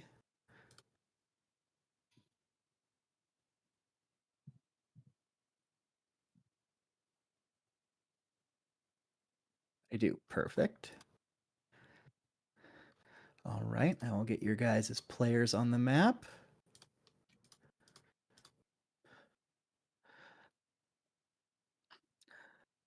All right, so if you all just kind of want to get sorted here, so you're coming from this angle here. So you're coming from this side over here. Right. Okay, yeah, that's where we're coming from, then me and Jen would be more like over here. Well, the carts are where I want you guys approximately to start. Okay. For the sake of this. I guess I would be here, and then Dexter would be behind me, and Jen would be right there. Okay. I just want to get that right, so I'll have, just for the sake of ease here, I'll just put right here, and then I'll just have Jen. Jen, you'll be in the same spot as Foos. This is just to show that you're in front with him. All right. Put Oh, Eternal and here. Zach, how long have we been traveling? Has my hangover cleared Yes, up? you are past noon. You guys didn't run into anything that would exacerbate it. So your hangover is now to the manageable point. You still have a headache, but it's manageable provided you don't take like a hammer to the head or something. Well, I'll try and keep my cranium safe, but I'm going to take one last sip of that delicious coffee. Ah, good stuff. I feel alive. Yep. So at this point, you guys have been on the trail for a little over half a day. You were able to keep a good steady pace, not really tire yourselves out. Nothing popped up, so you're able to hop onto the trail pretty easily. As you kind of come around the bend and you travel a little bit more, let me check here. All right. Also, so welcome, Wyfin. Sorry, it's just on my chat. No problem. Wyfin, welcome. He says there's only one thing better than trap, and that's bonus trap for the second time in a day. Hey. Thank you so much, Wyfin. I appreciate that. And thanks again for the raid earlier. Sorry I had to kind of dash out and take care of stuff. And I hope Trickster kept you entertained for a while. Unless you totally abandoned him. Yeah, you came in with like 16 people. I was like, hi, I'm Trickster, and I'm doing a very intense Yu-Gi-Oh battle. Weak sauce. All right, go ahead, Zach. Sorry. Yep, no problem. Let me get what's here. So yeah, Eternos, Foos, and Jenneth, since you are all in front and come to this little clearing around the bend first, you all notice that about 50 feet ahead of you,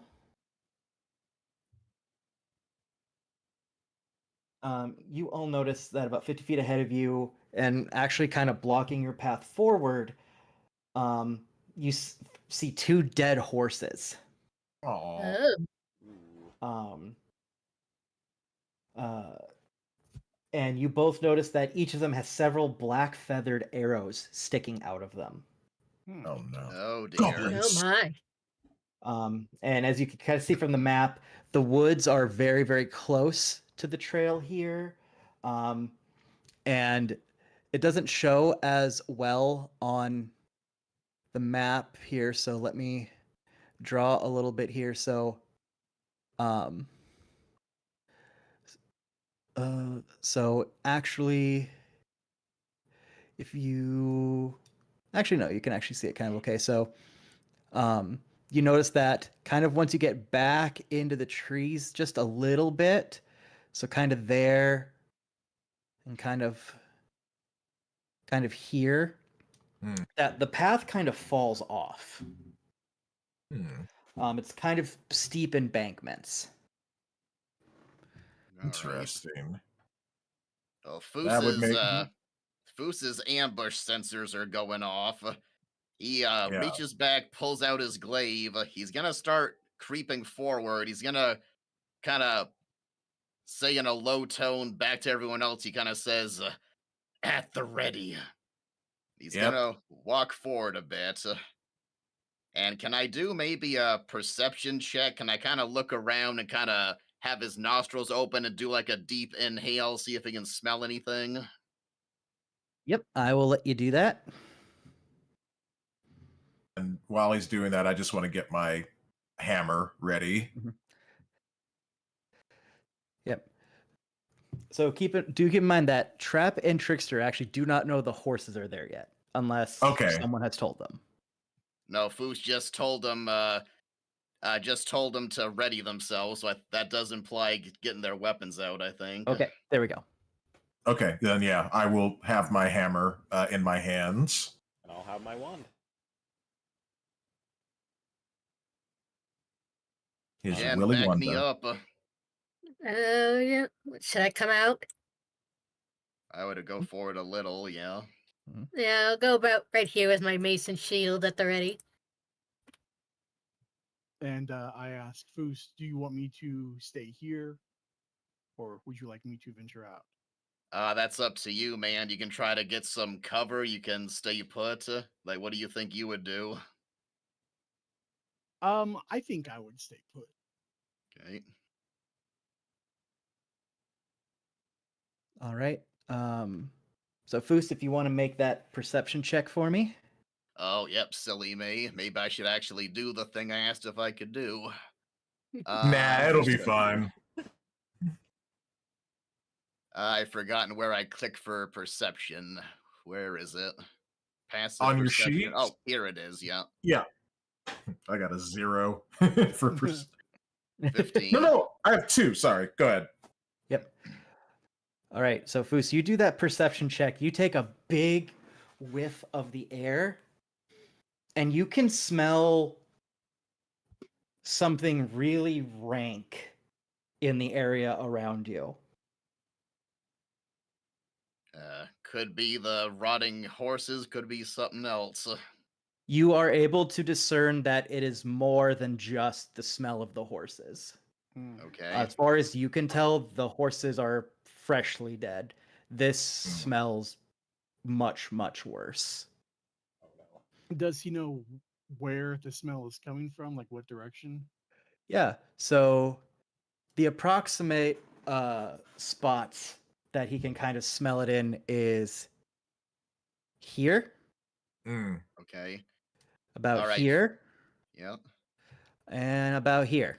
Okay. Foos looks back to the group. He holds out the point of his glaive, and he points to those 3 areas. All right. If I can, since Jen and Foos are, kind of up here towards the right side, I'd like to come down here this way to the left side. Just kind of making my way. Yep. No problem. Maybe I can stop about there.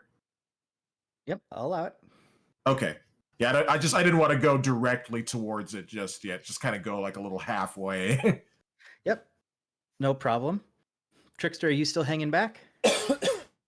I think I'll follow Trap, but just a bit back, because I assume that Jeneth and Fus are gonna go towards the other two areas up in the north. Yeah, we'll Then probably go north. I'm gonna come back here to the rear, just in case something comes that way. Or if I take an arrow, you know, you can retaliate.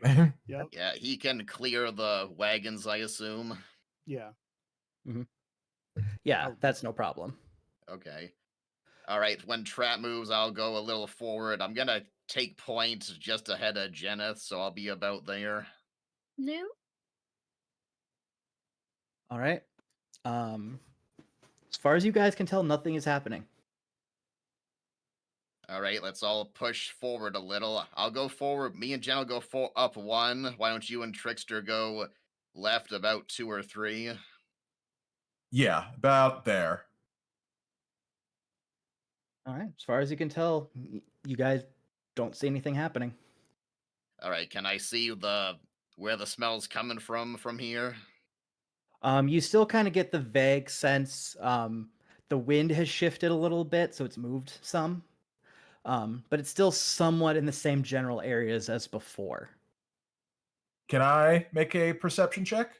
Yes, you can. Thank you. All right, here we go. Just an 11. All right. As far as you can tell, you can't notice anything. You fully believe that Fus detects something, but you can't. Okay. Well, that's all I can do for right now. Anyone else want to do anything? Yeah, Oh, wait, I forgot. Trap, you have alert, right? Yes, I do have alert, so I can't be surprised. Okay. I want you to roll advantage on your last check. Okay, I'll roll another one. 15. All right. You don't know what, but you are about 75% sure that about here you saw a glimmer of metal. Oh geez. Maybe I should yell to Trickster, "Get down!" If that's what you want to do, go for it. Yep. Be like, Trevor, get down! I hit the ground. All right. So here's how this is going to play out. First, Trickster, I need you to make a dexterity throw. Dexterity saving throw. Okie dokie. Let's see. I remember how to do this. Oh, right here. Nope. There we go. Okay, cool. All right. That's not going to be as cool as you think it is, but okay. Oh. Yeah. Let's see. Let's Just make sure it's not an arrow to the knee, Trap. Yeah, I know. Yeah, can't do it now, Jen, but I was gonna mention maybe you should try to always give guidance when possible. It's a touch spell, though. Oh, yeah. Oh, Yeah, can we sort something out real quick, Zach? If she gives guidance during conversations, is the NPC going to notice that, or is that kind of a passive thing? Depends on the NPC and how you do it. All right, maybe best not to do it during the conversations, Jen, but definitely like if Sean was picking a lock or something. Oh, yeah. There we go. Battle music all set up here. I mean, what? Yeah. All right. So with that, oh wait, is there actually a thing for this? Border shift, overlay, pattern.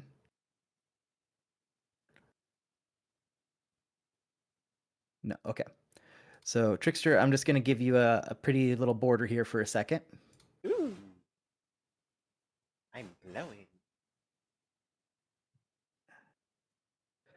So Trickster, since you, well, actually no, because you wouldn't have been able to hit the dirt in time with your roll.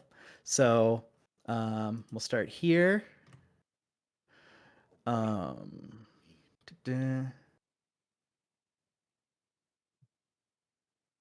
the thing I need? Fine, I'll do it manually. Well, do it.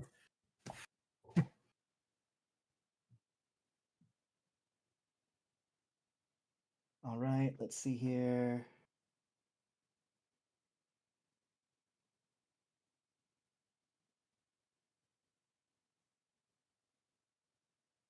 Perfect.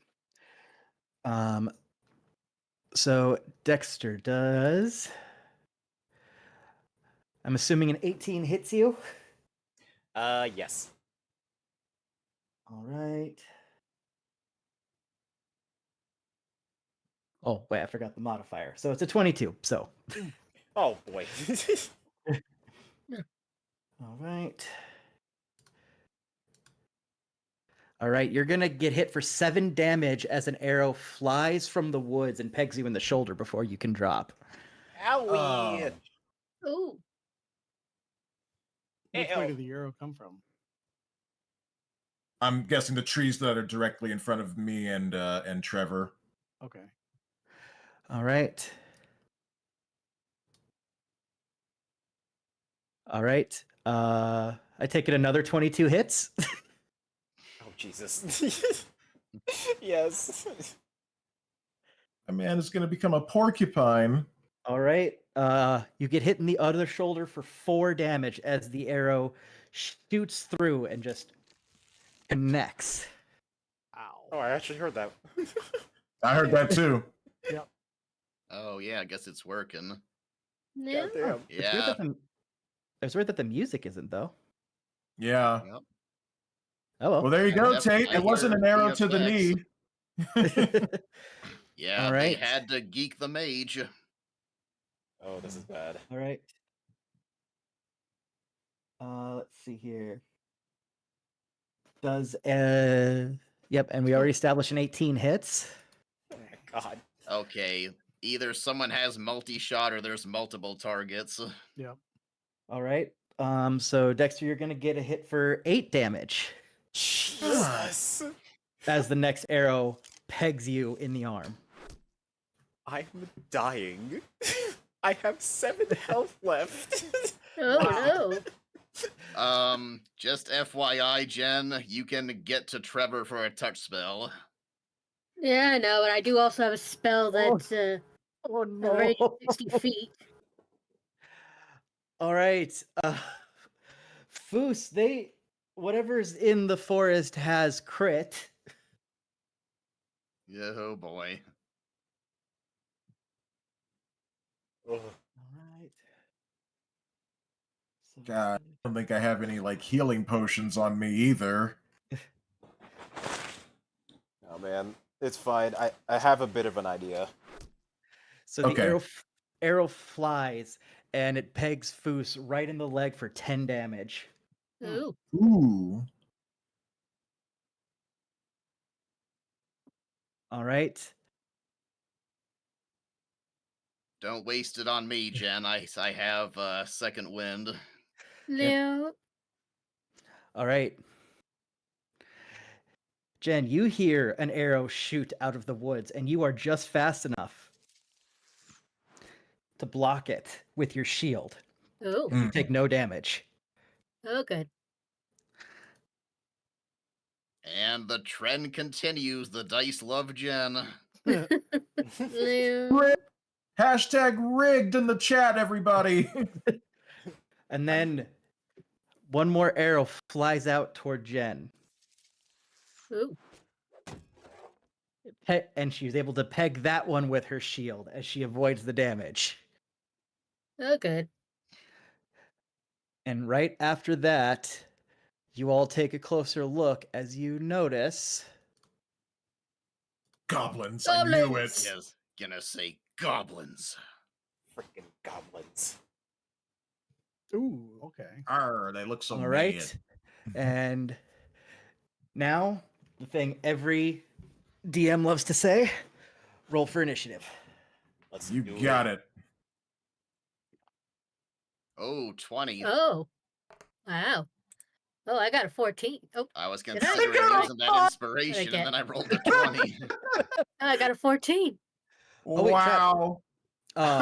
I was looking at your the initiative digital... should actually be 10. Oh, it is? Because alert gives you a +5 to initiative. Oh, okay. So it's a 10 then. Yep, so I can adjust that. All right, so not awful, but not the best. I was looking at the digital dice, and it showed a B, and I was like, wait, that's not a number. And I looked at the logs. It's in that 20. Oh, nice. Oh God, I am gonna get slaughtered. Oh my God. Oh, jeez. Oh no, I just noticed.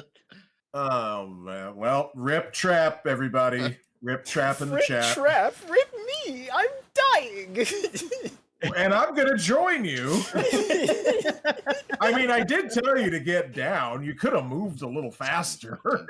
No, when you have to remember, he's a performer. You said get down, and he started twerking. So he took all of those arrows in the butt. Worth it. I know you said the shoulder and all that, but come on, if he's twerking, it's the butt. I would run if I were you, man. Get behind the wagon. So Yeah. we are now at Trevor Trickster, who is looking like my grandma's pincushion right now. Losing a lot of blood. And you are first. Okay, I have a bit of a creative idea, but I need to ask a couple of questions if I can actually do this.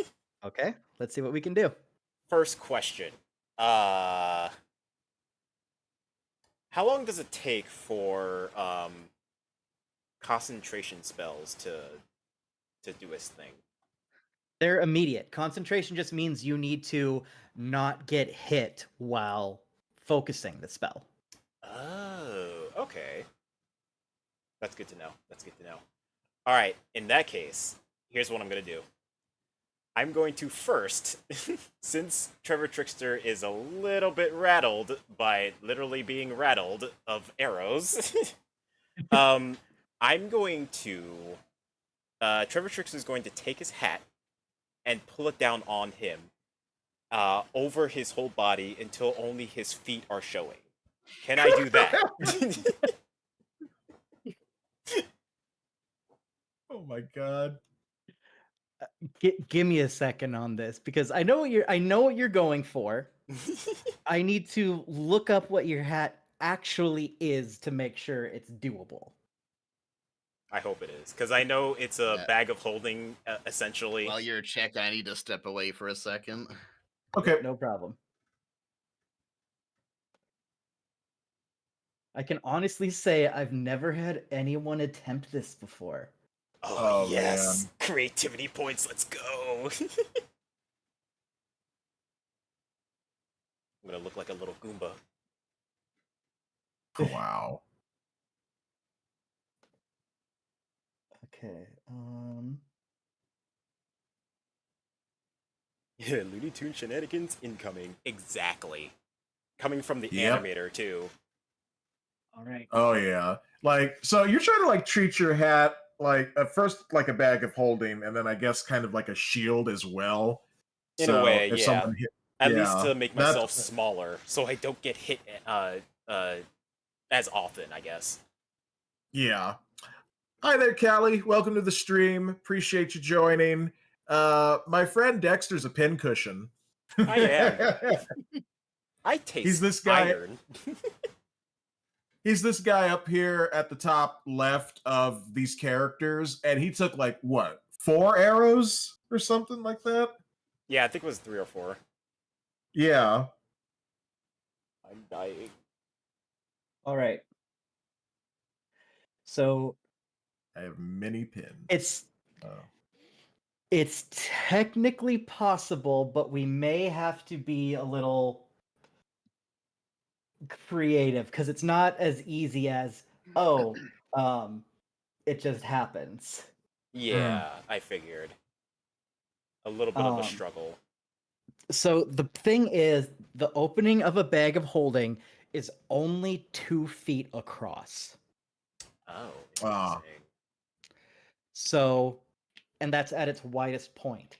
So, if Trickster is skinny enough and can contort his body enough, he theoretically could do it.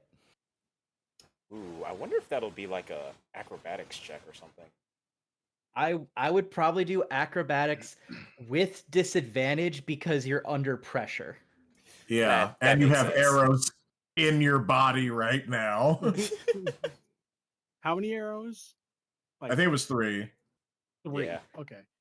Let me do this. Yeah, we should change your name to Boromir. No! Then he'll die!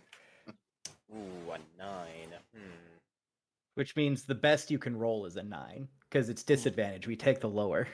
Right, yeah. So, but you're making the attempt. You are able to squeeze it down about to your cheekbones where your nose is. You're trying to pull on the hat to get it further down, but you realize that is not. You're not going to be able to get it over your shoulders without some creative thinking. Damn. All right. I'll continue on with my plan then. The next thing I want to do is to cast a levitate on myself. Okay, so you want to levitate yourself? Was it like 5-10 feet in the air? How many feet? I think it. Let me check. Don't get out of range of Jen's healing, whatever you do. Oh, it can go up to 20 feet. Okay, so you want to try to fly 20 feet in the air? I'll fly up about 15 feet. Okay. And I think I can move after that, right? Let me double check.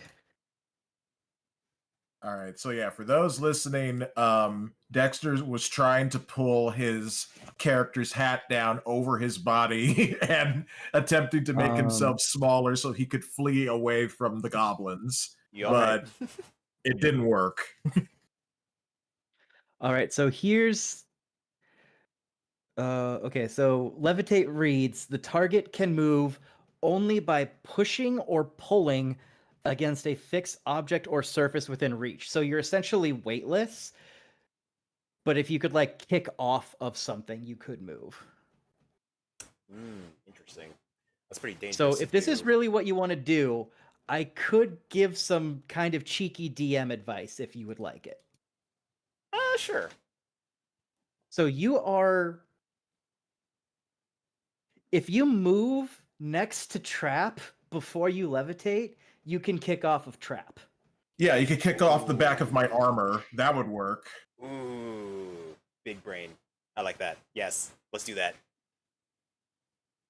Okay. Hello, so be like, friend, get behind me. I'll get behind you and out of here. Kick off. Yeah. Yeah, and then he's like, later, chump. So I'm not even going to turn to look at what's happening because the goblins are in front of me. So here's what I like to do. So Trickster, where are you trying to kick yourself to specifically? Back towards the wagons. I need to get some kind of cover. Okay.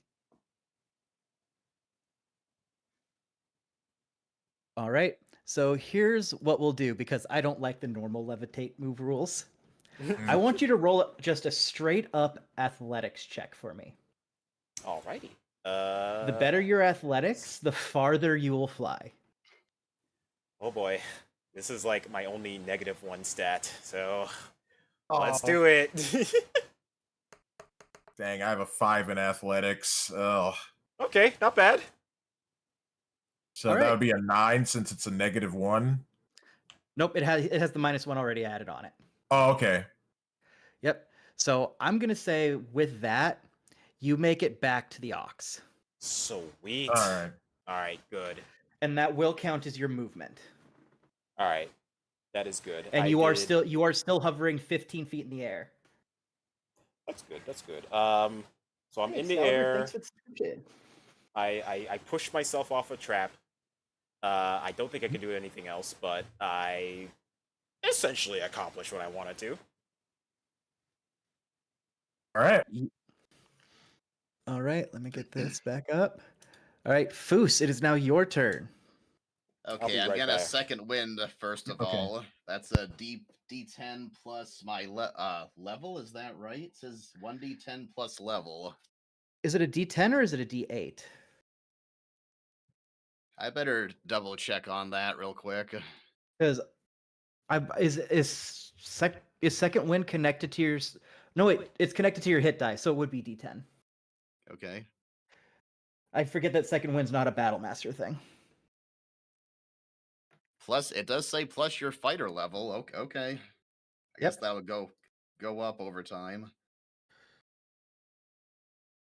So that'll be 5 plus 3 is heal for 8.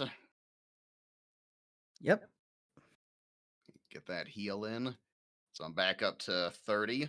Then I can actually reach Goblin E right where I am with my the reach on my pole arm. So I'll go ahead and make a glaive attack. Okay.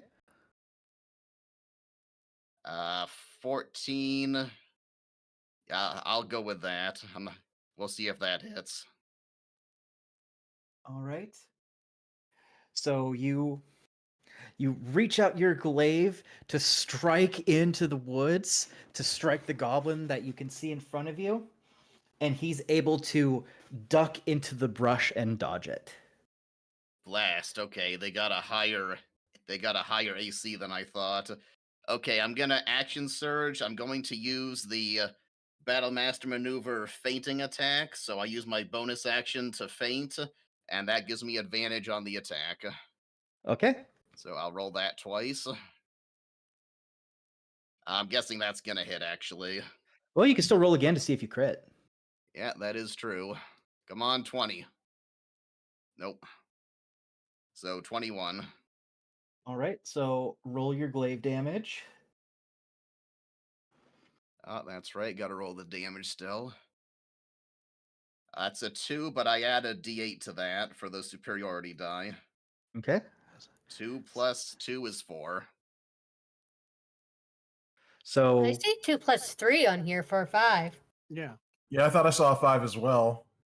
Well, it says roll No, to... Why is it on roll to self?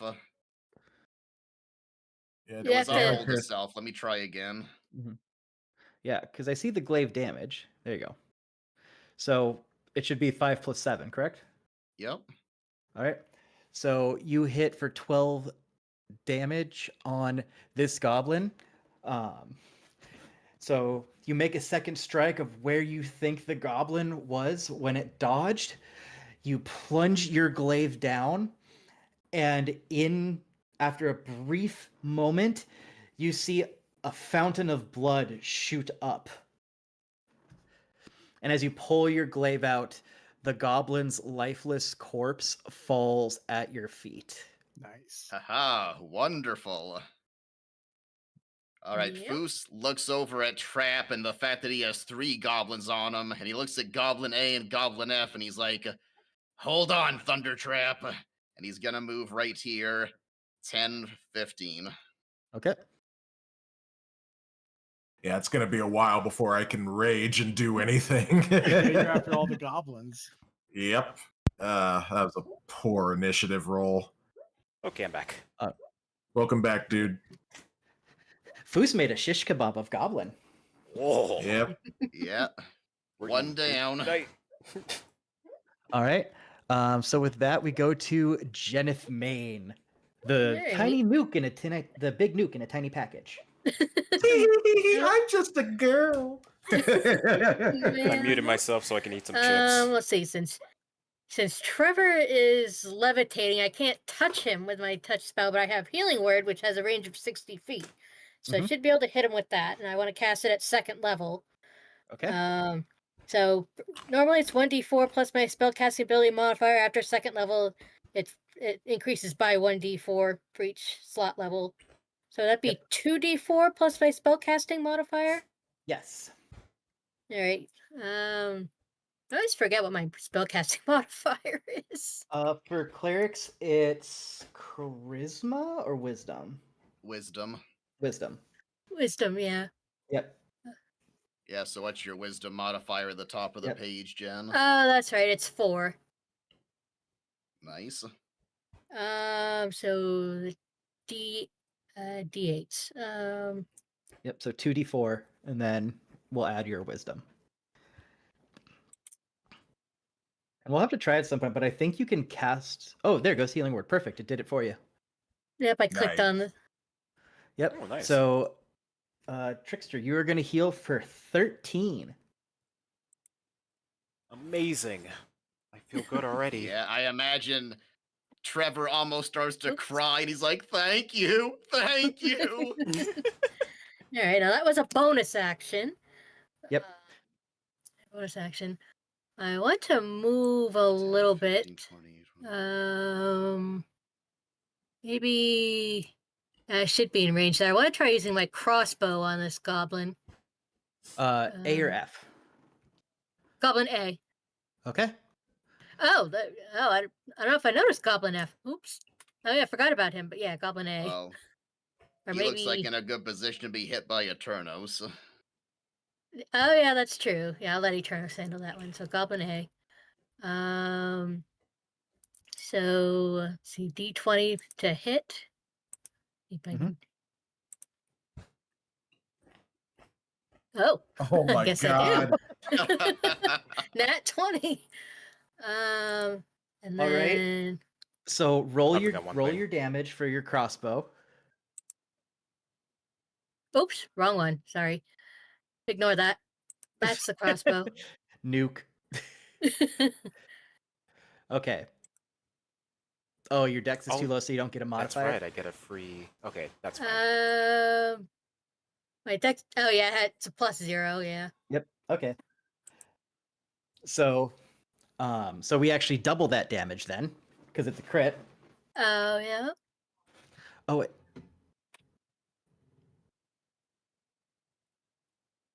Oh wait, no. You roll. Sorry, that's the old way of critting. So, you just roll me another d6 again, real quick. Critting doubles your dice. There you go. So you're hitting for 8 damage. All right. All right. So you land the critical hit. You pull out your teeny tiny cute crossbow. I'm assuming pink, Janet too. has her crossbow like a little like flower, like on the crosshair or something. Oh sure. And because you are about on the same height as the goblin, you're able to line up your shot directly through the eye of the goblin. Ooh. God. Nice. As Goblin A falls. Nice. Ooh. Just like, tee-hee, I'm a killing machine. Yeah. Ooh, woo, did I do that? All right. Oh, God. All right. So with that, Jen, any last second things? No, I think I'm Yeah. good. All if right. you have any more movement, you can try to get closer to Trap, because he's gonna need help. I'm not sure how much movement I have left. You moved 10. Yeah, you moved 10 feet. So you can still move whatever your remaining movement is. So that would be another 20 feet. Yep. I guess I may as well head that way. So what, 5, 10? Oh, let's start there or there. 5, 10, 15, 20. Yep. Yeah, right I there. guess I'll sit right there. Okay. Oops. Eternos, you are up. 20. So, since there's only one goblin up there, left. I think I can clear the wagons, right?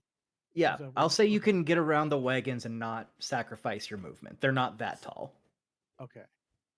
Can I fire from back here, or do I have to go in front of it? You can fire.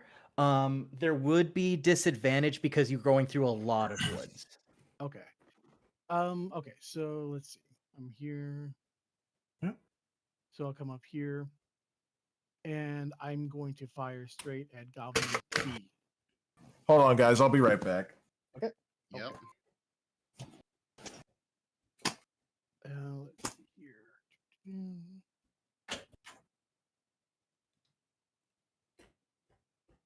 Okay, so I want to fire, or I want to roll my crossbow, right?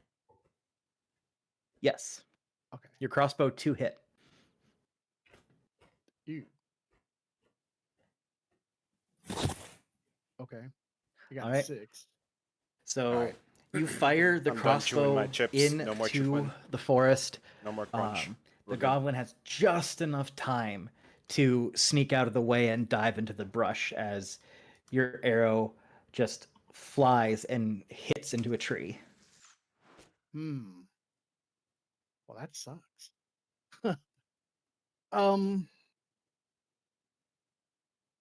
Is that's the only thing I can do, right? That's your action. You can still move, you still have your free action, and you still have your bonus action if you have anything for those. So, for example, as a rogue, you can, if you want, you could move back behind the carts and hide for a bonus action. Okay.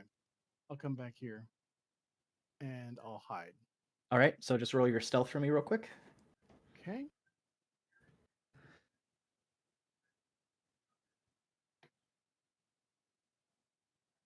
Oh, geez. 1, 2. Okay. Well, wait. All right, so you Oh, it's a fire, 6. you hop out in front of the cart, you fire an arrow at Goblin F. He dodges it, and he gets back up, and he sees you awkwardly tiptoeing back to the carts. Nice. Okay, that's no good. All right. With that, now a lot of the goblins get to go. Yeah. Yeah, boy. Trap comes back and he's just dead. Yep. Like, not even making saving throws, just full on dead. All right, so Goblin B here is going to make sure I have the right stuff pulled up here.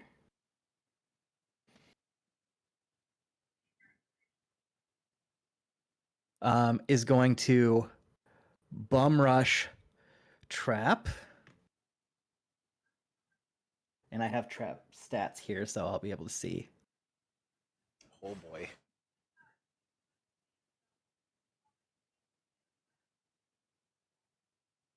Meanwhile, Trevor is still floating. Yep. I got an aerial Here we view. go. Oh, perfect. Roll. All right. So that's gonna hit Trap. Oh boy.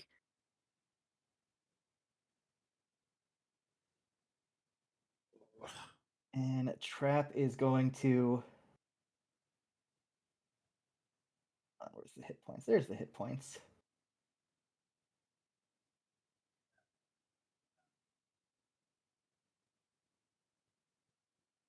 There we go. So Trap's going to take 4 damage as the Goblin's scimitar just glances off of his arm. Oh, wow. Yeah, we'll have to tell him when he gets back. So 4 so far. Goblin C is going to make a rush here. Oh, man.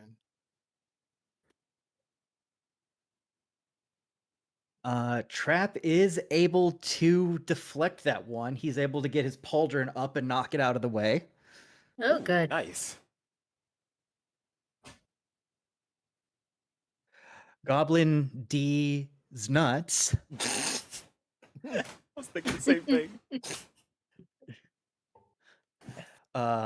Okay, he's gonna I'm come back. Up to, They're So getting bum rushed by goblins. Yeah, I imagine so. Yeah, All right, sorry, only- Zach. nope, no only worries. 4 So damage so far. yep, Goblin B bum rushed you and sliced your arm a little bit with a scimitar. Owie. Like just like that. Goblin C went up to hit you, but you were able to bring your pauldron up and knock it out of the way. And finally, Goblin D's nuts is going to take a shot at you from the forest. Of course. While you're distracted here.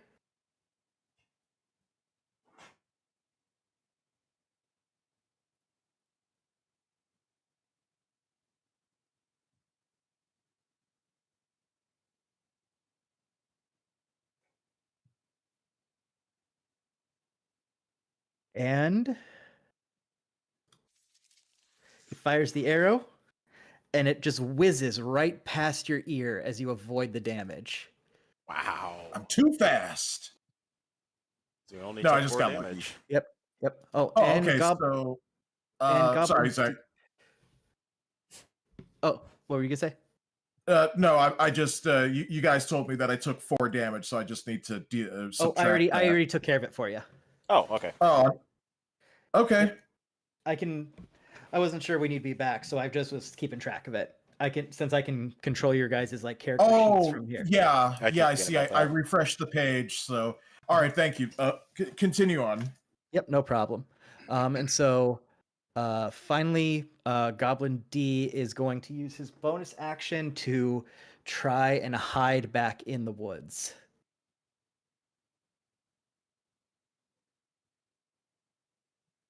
Where's your stat block? There's your stat block. Skills still there. Bam. All right. So Goblin D tries to hide, and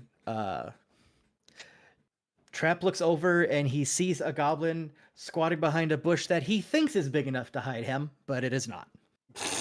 Oh, I'm coming for Goblin D's ass once I deal with these or get help dealing with these other guys. So I guess it's my turn now. It is now your turn. All right. I rage. You do that. Okay, let me mark that. All right, 1 rage off.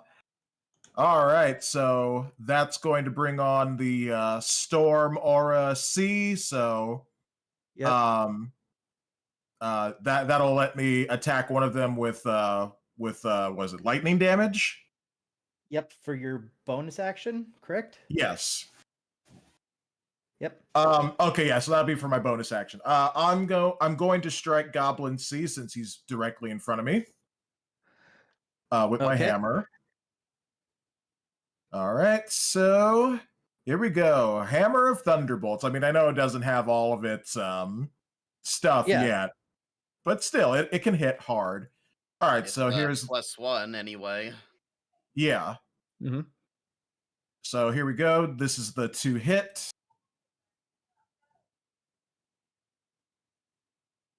All right, well, that's an 8. All right. And which one were you swinging at?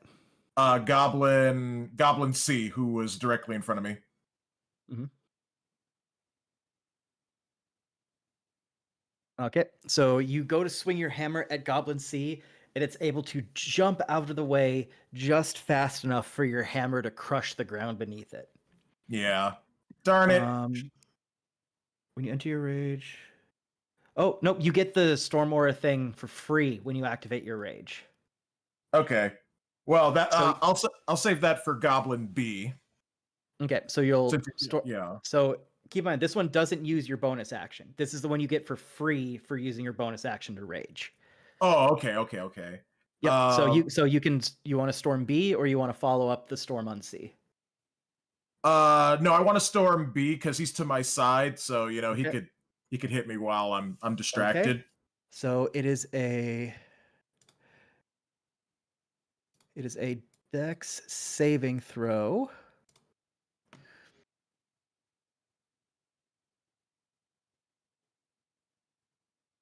All right. DC equals. All right. Same throw. So the DC should be 8. Your proficiency should be 2. Yes. So that's 10. And your con modifier is 2. 12. So, yep. All right. So it does pass the save. So it's able to steady itself from the thunder strike.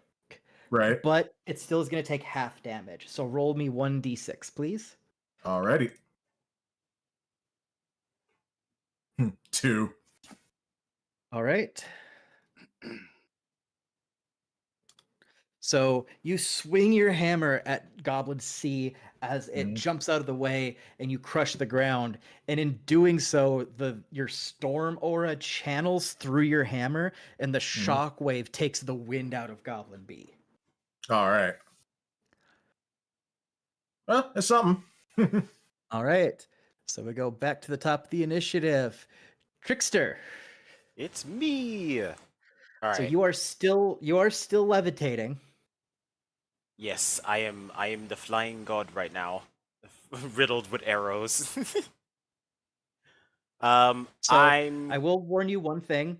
So if you use a first level spell or higher, that will break your concentration and you will fall 15 feet. Oh my god. Ooh. So you can use your bonus action to let yourself down. Okay. If you want to do that. Interesting. But if you're just using a cantrip, that will not break concentration. Oh, okay. That's actually good to know. So that might be the smart thing to do, but I want to do something cool. Okay. You mean stupid? I'm hearing the same. I'm gonna cast chromatic orb, 2nd level. Okay. And I'm going to yell at Thundertrap and say, "You bring the thunder, I bring the lightning!" And I try to cast it onto Goblin B. Onto Goblin B? Yes. Oh. All right, let me do here. I just gotta pull up chromatic orb real quick.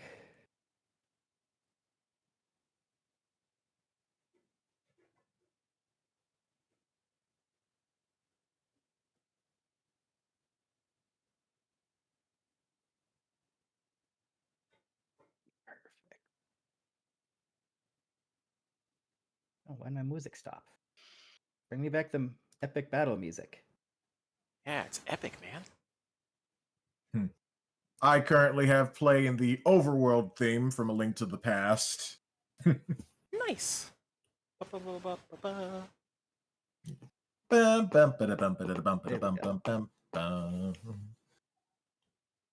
right. So no chromatic orb. Okay, yep, we're at 4-inch. We would choose acid. All right, so roll to hit the goblin. Oh, I'm choosing lightning, by the way. Yep. Boop. Ooh. All right, that will hit. Roll your 3d8. Alrighty. No, sorry. Are you doing it at 1st or 2nd level? 2nd level. Okay, so it'll be 4d8 then. Alrighty. Here we go.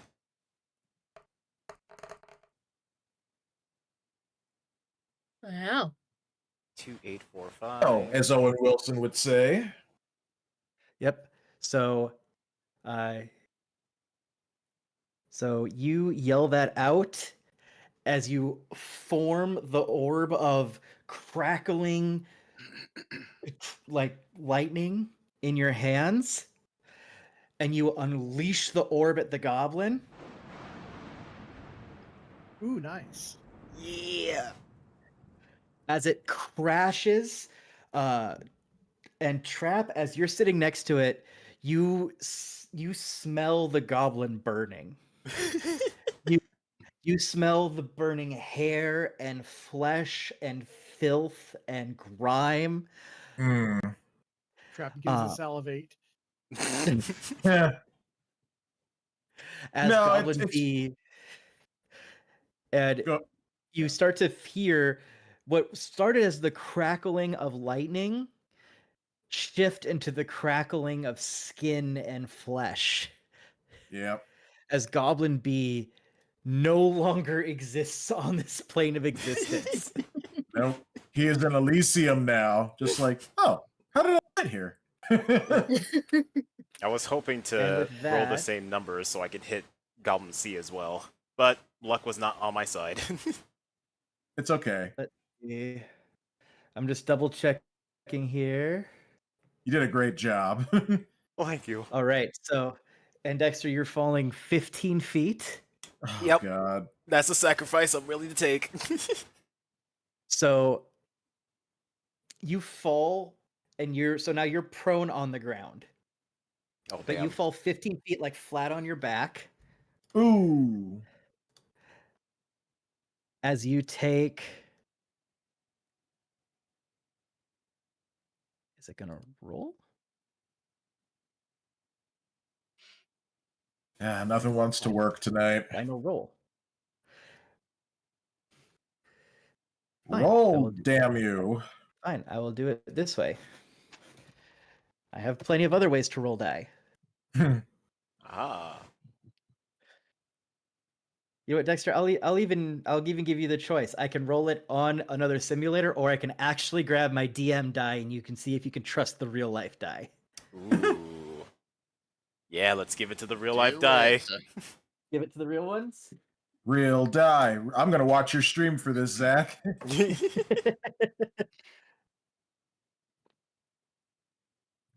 Where's Twitch? There it is. Okay, clicking on Zach's stream. And we have 13 people watching all together, so thank you, everybody. Yep. Here we go. D&D ASMR.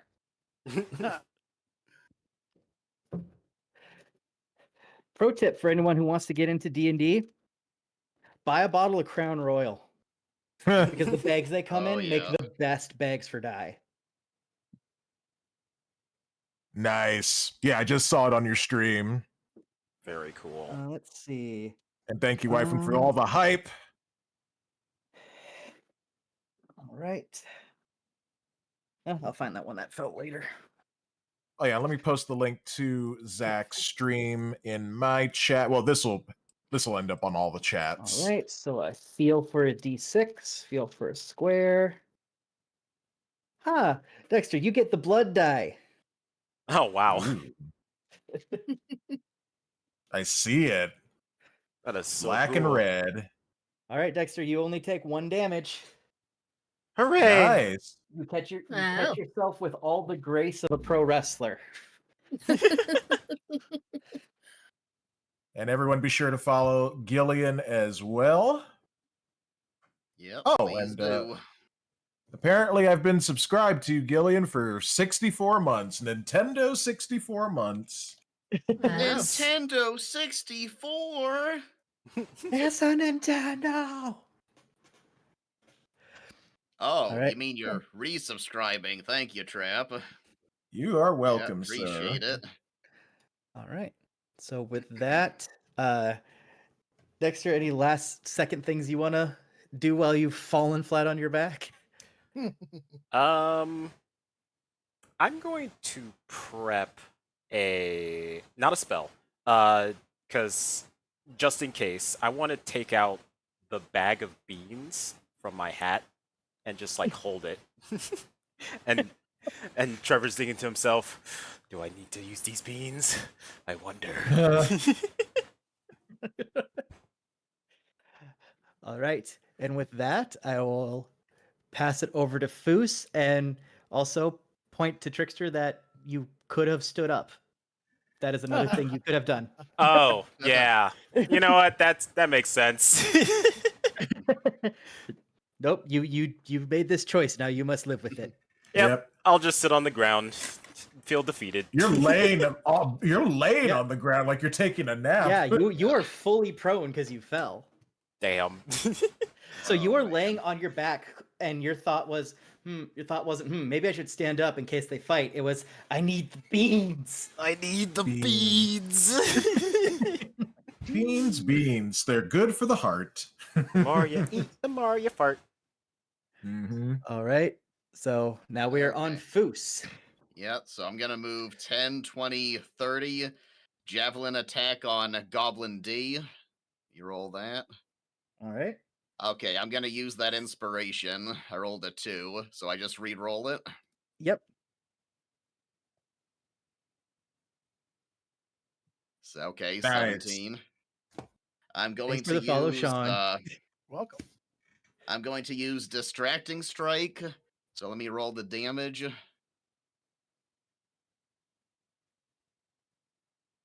Okay, that's a 9. I add a D8 to that. I'm an idiot. So 11. Follow. Sorry, good. That's, Finish, Gilly. Yeah. Yeah, that's 11 damage, and the next attack on Goblin D has advantage. So you're right. welcome, Jen. Make it count. Well, she actually won't need it because as you fire the javelin, it literally just impales Goblin D straight through the chest and pins him to the tree behind him. Oh, that's I so wasn't cool. expecting that. Okay. Makes a nice ornament. Yes, just in time for Christmas. 7 months out. It's never too early to talk about it, though. Oh yeah, there's Christmas in July, so I'm sorry. My apologies. All right. Oh, and I just forgot. Dexter, can you roll me a d20 real quick? Sure. And I am down 2 of my 4 Okay, superiority dice. All right. So with that, we now move to Jenneth.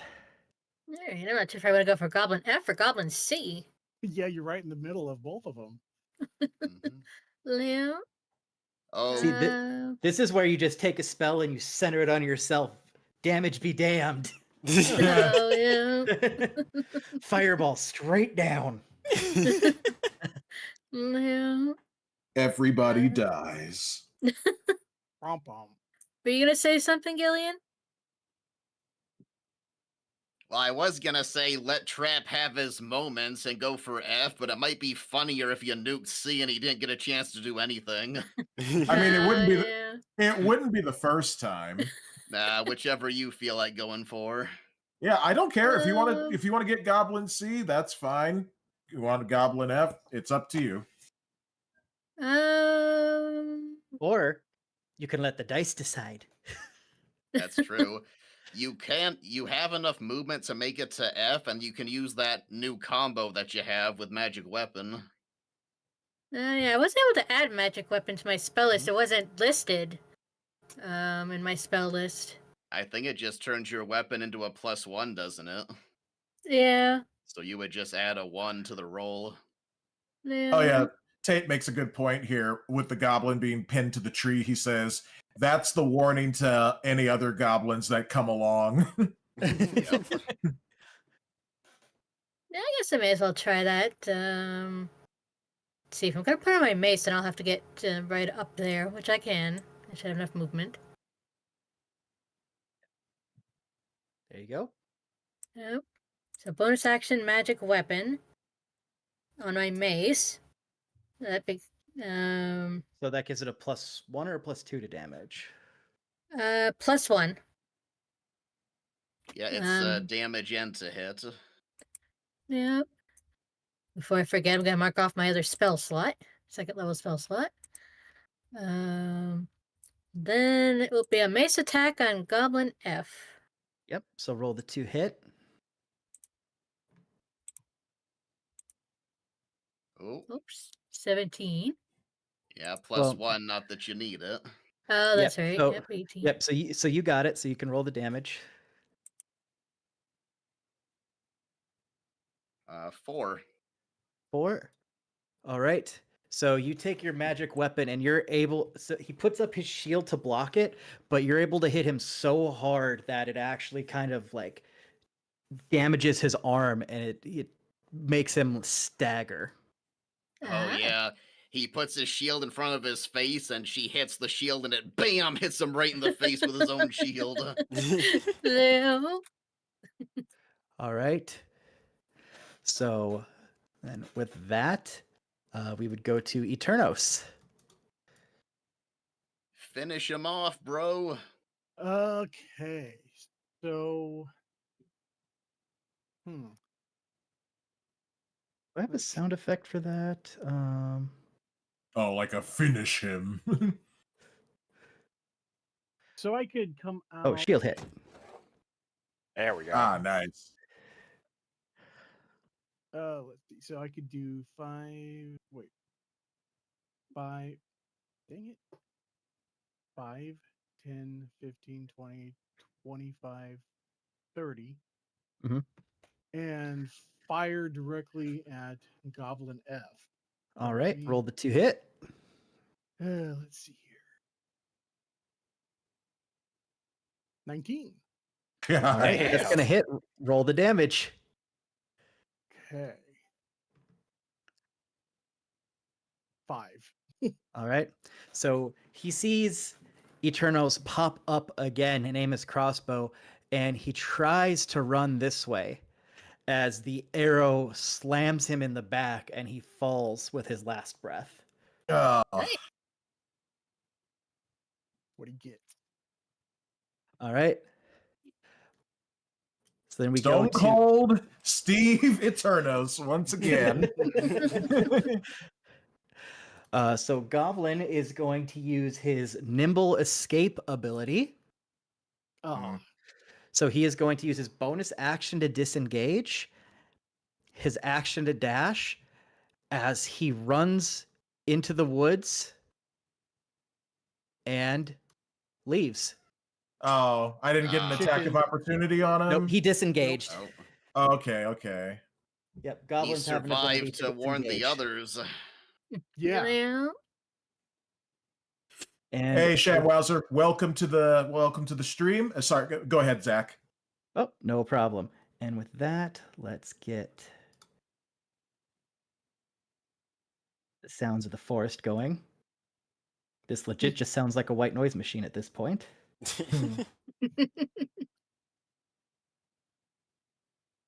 Instead of looting bodies individually, can we make a roll for checking the entire area just to expedite it? Yep, we can absolutely do that.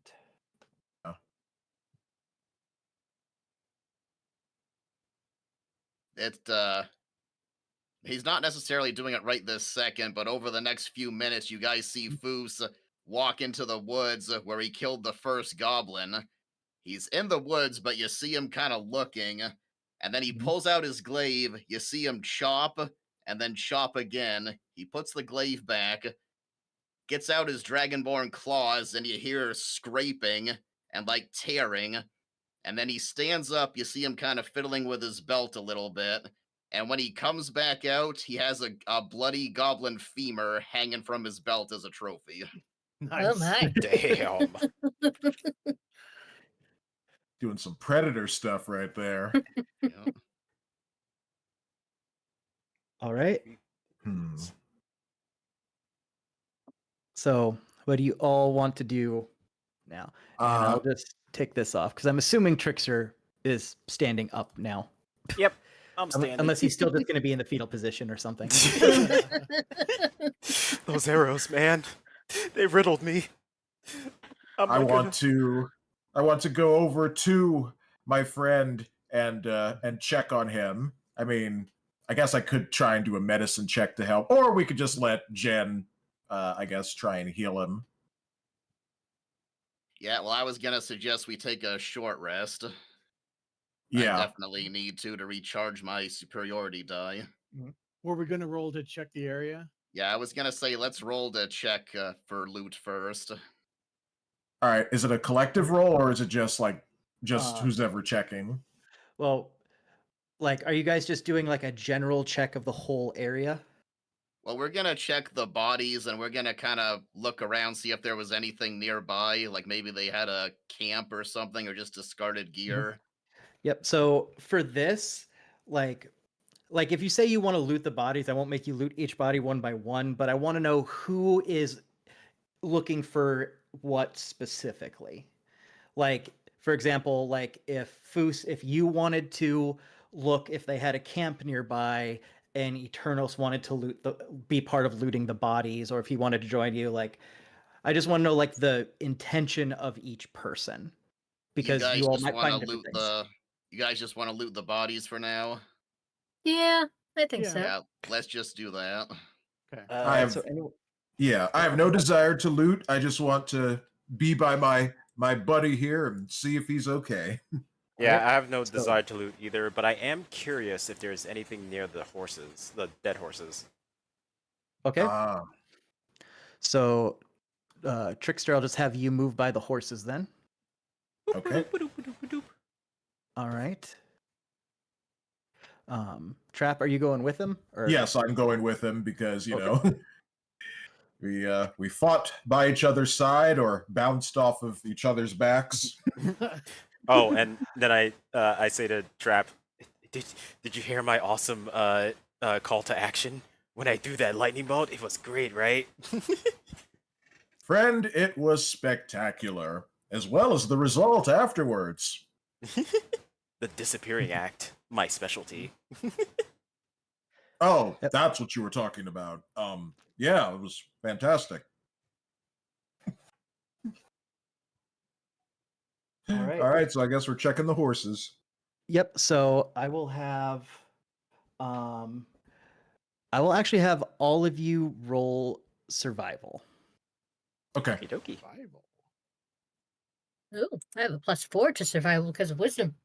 I did +2. terrible. A 2. I got I 17. did a 9. I got a 4. Wow. I got wait, why is it not resolving? Oh, there we go. Oh, so you got a 21. 21. Yep. Yeah. Yep. All right. So we'll start with the body looters. So specifically body looters, which bodies do you want to be looking at? Basically, do you want to be on the top half of the map bodies or the bottom of the map bodies? Well, we're up here, so I guess the Okay. top. Yeah. All right. I wasn't sure if you guys all wanted to be in one spot or split or something. So, all right. So you're looking through all of that. Foos, you're like, these femurs would be also nice to have. Yeah, they would be, but one's plenty. I'm basically gonna try to take a trophy from anything I get the killing blow on. Nice. Eternos, you're looking, and as far as you can tell, there's nothing special in these goblins. Nothing of value that you notice. Jeneth, you also come to the conclusion that doesn't seem like these bodies have anything worth looting. But in the process of looking at the bodies and looking around, mixed with the fact that you were the one who noticed the path being weird earlier, you notice that it looks like about a dozen goblins have come and gone along this trail. Oh my. And also signs of potentially 2 about human-sized looking bodies being hauled away. Oh no. Oh. Maybe the horse riders. And you're able to tell that while there is, because of that, you look around a little bit more, and you are able to notice that even though you're looking over on the north part of the map, you can see that there's just as much traffic along the edges, like along the banks on both sides. Oh. All right. So then with that, we go to our horse people. right. Trap, you are looking and you're like, yes, these are indeed horses. That are dead. God dang it.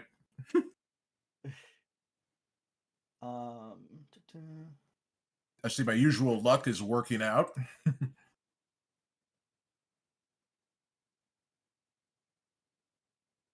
All right, where's the thing? All right.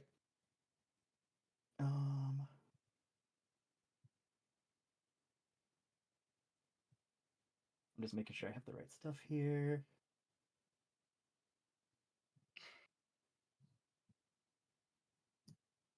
Okay.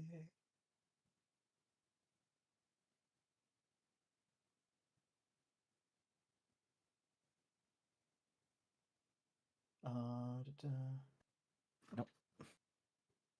Forgot to loop. There we go.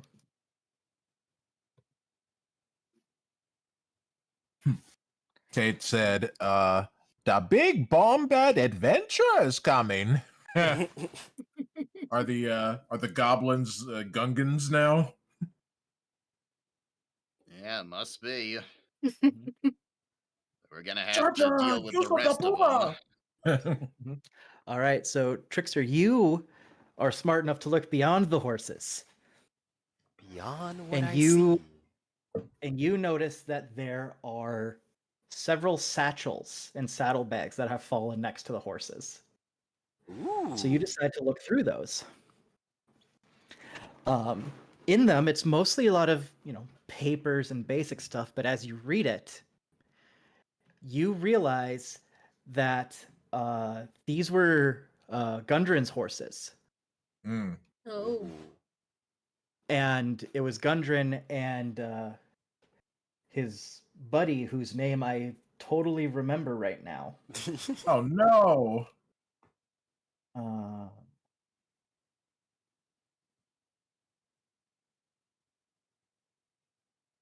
Sildar.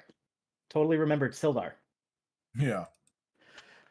He was the knight that showed up when he was talking to you. They're dead. Oh man, that's not good.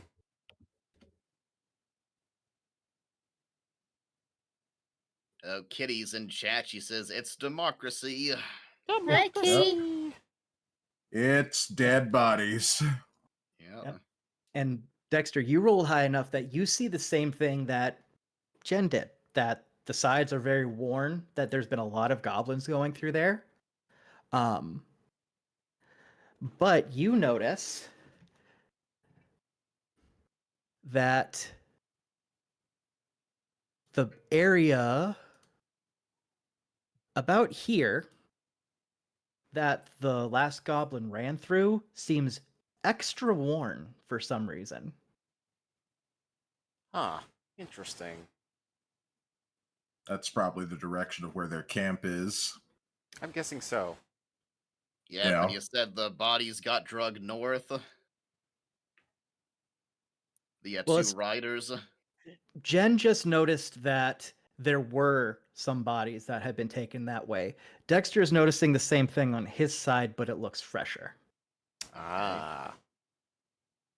All right. Well, then I let everyone know, guys. I found something really interesting, and also I think I know where that one goblin went to, or at least towards.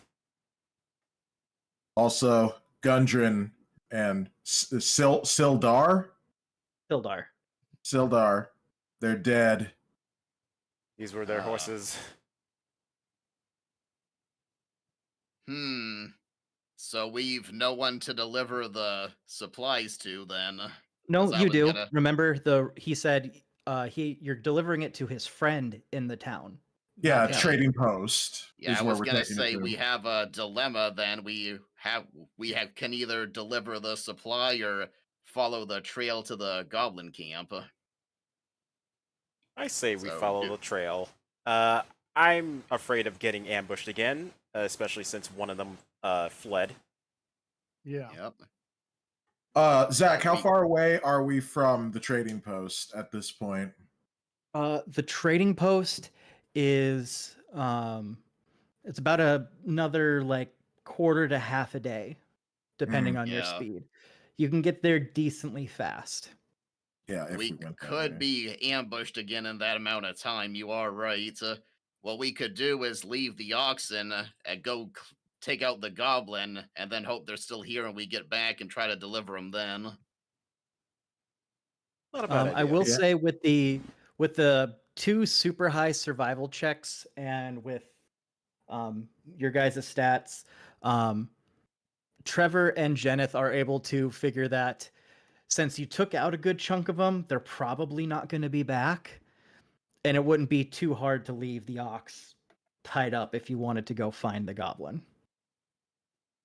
Okay, I think that's the move then. And if you guys do that, since Jen and Trickster rolled really high, if you both could make one more survival check for me. Sure thing. Alright. Yeah, I can skip a short rest if you guys want to get after the goblin right away. I got 2 die left, and I got my breath weapon still. So if everyone else is all right, we can head right out, or we can take a short rest. So, like, how is your health doing, Trickster? I am at 19 out of 26. So I'm actually pretty good. Yep. All right. So Trickster really pulling into his bag of tricks here. As you guys are getting the oxen tied up, he looks at the area he noticed before, and he looks back at the horses, and he pieces together, for 2 what essentially should be bloodbaths that happened here, there's not a lot of blood. So maybe they took prisoners. Yeah. That's what I was wondering. Do we know they're really dead? Maybe they just took them prisoner. They must have been captured. We may have to save them. My hero instinct is kicking in. Yeah, Insert Superman music here. So if we're going after the goblins, can we pause for like 5 minutes before doing that? Yeah, absolutely. Okay, so I need to take the dogs out. I will say that I go over here and I do tie the oxen so they don't wander off, tie them to a tree or something. And I guess we'll do that in just a moment. Does anyone else need to step away, or? Not really, but stretching. All set. Yep. We'll take Okay. 5 minutes. We'll do a little stretch, and then we'll go from there. Okay. Cool. We'll be back after these messages. Has this ever happened to you? Oh, my popcorn fell in my pants. Oh no! A spider bit me on the butt. That actually has happened.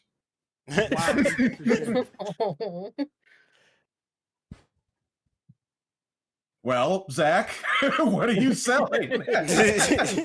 Where's this infomercial going? That's the whole infomercial. Just some dude shows up and goes, has this ever happened to you? Well, that sucks. See you later, folks. Weird of you to admit that in front of your friends on the couch, but you do you. Hey, spider bites on the butt is serious business. I'm gonna go get some chocolate. Yeah, you do that. This Go ever get some happened to chocolate. you? You need vacuum pans. I'm gonna get some more water real quick.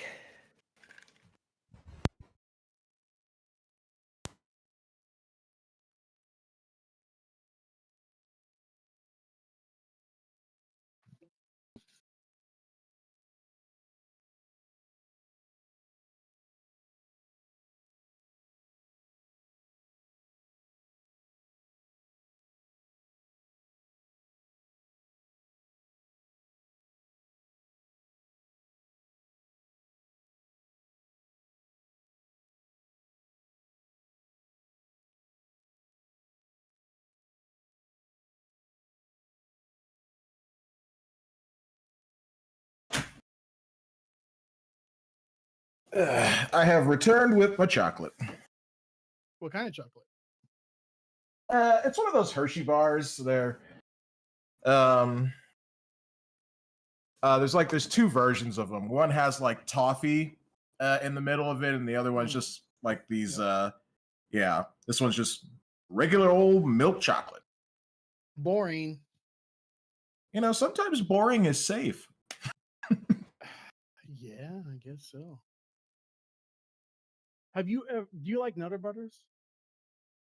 I don't think I've really had those. Do you like peanut butter? Yeah. They have a version of the Nutter Butters that is covered by fudge. So Sounds peanut butter, delicious. cookie, and fudge. Hmm. Yeah, That does actually sound really good. they're not bad. What are we talking about? Chocolate and Fudge. stuff. Yeah, and Nutter fudge. butter things. Yes. Nice. Where's the eraser?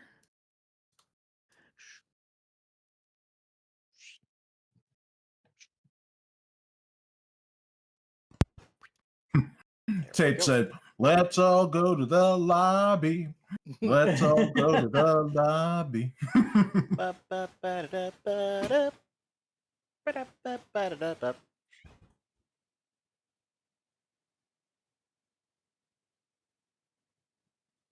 So let's see. We've been at this for almost 2.5 hours. So yeah, a little break is. Oh yeah. It is 17 hours. understandable. Oh yeah, we've been doing this for 7. Like our show yesterday, we were at that for what? What'd you say? 100 hours? You're right. Damn. It was almost 3 hours though. Yeah, it was close. We did like 3 hours and like 52 minutes or something. So yeah, it was a good show yesterday. Yeah. We just we discussed the Superman trailer. We got into it a bit about the Snyderverse and all that stuff. And I mean, I was just trying to keep the Snyder people honest with checking the box office. yeah. Zach, I have a couple questions. Of course. How tall are the goblins? Let me see here. I imagine they're like 5 foot or lower. Yeah, I think they'd be shorter than that though. Yeah. Goblins are considered small creatures. 2 feet tall.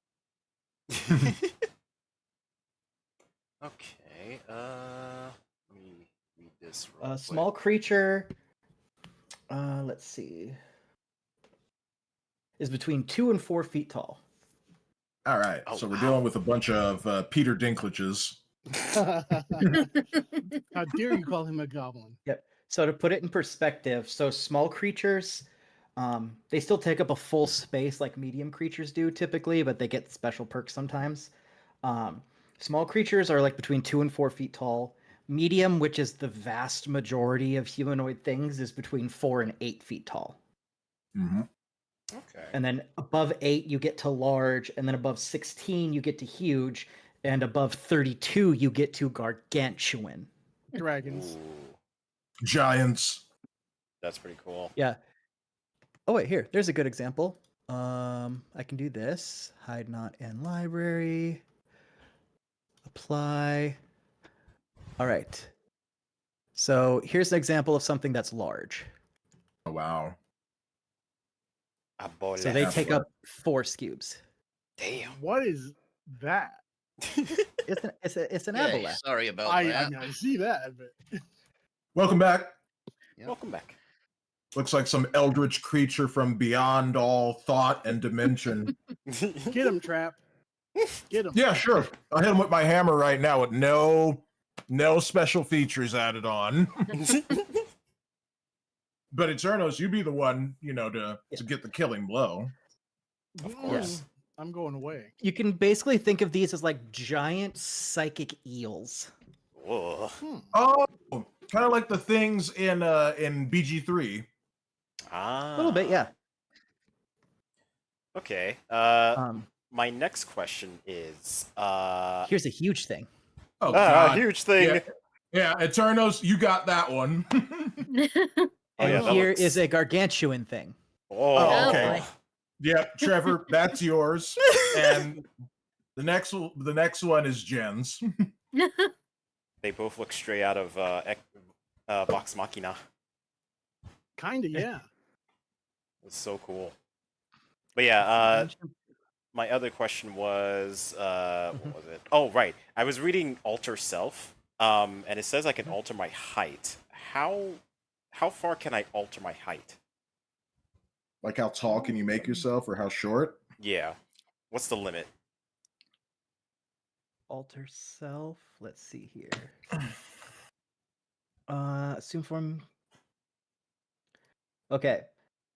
Change appearance, transform your appearance. You decide what you look like, including your height, weight, facial features, sound of your voice, hair length, coloration, and distinguishing characteristics. You can make yourself appear as a member of another race. No, none of its stats change. You can't appear as a creature of a different size than you. So since you are medium, you can go to 8 feet tall. Ah, okay.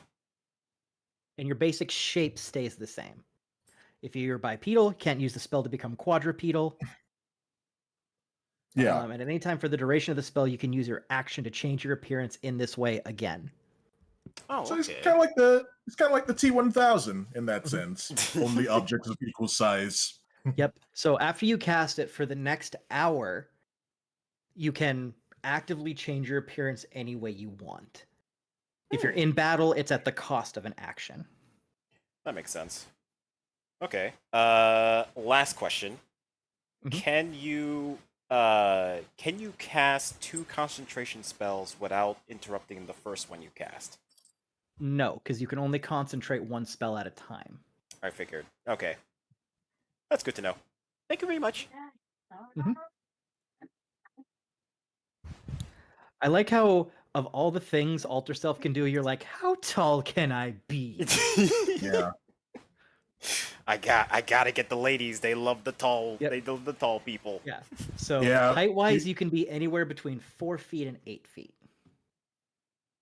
Yeah, Okay, that's he good wants to know. he wants to be the Giga Chad meme. Yeah. But like, literally under Alter Self, the paragraph before that is, you can adapt your body to an aquatic environment, sprouting gills, growing webbing between your fingers. You can now breathe underwater and gain swimming speed equal to your walking speed. Nice. Wow. Okay. That's pretty cool. And the part after that is, you grow claws, fangs, spines, horns, or a different natural weapon of your choice. Your arm strikes now deal 1d6 damage, the type appropriate to the natural weapon you choose, and you're considered proficient with that weapon, and the natural weapon you promote is considered magic for the sake of overcoming resistances, and it gives you a +1 bonus to the attack and damage rolls you do. Jeez, that's actually really good. It's really fun to put on druids. Very thematically appropriate. Yep, that makes sense. Well, it makes sense if you don't think about it too much, because you're like, oh yeah, of course you can do that. But then you realize as a druid, you can just turn into the animal and get the full stats of those anyway. That is also true. But no, I looked, just for reference, I looked up the stats of the ancient black dragon that's in front of you. Oh boy. So to hit it, you have to roll above a 22. Oh! It has... Oh man. Yep. It has 367 hit points. Holy shit.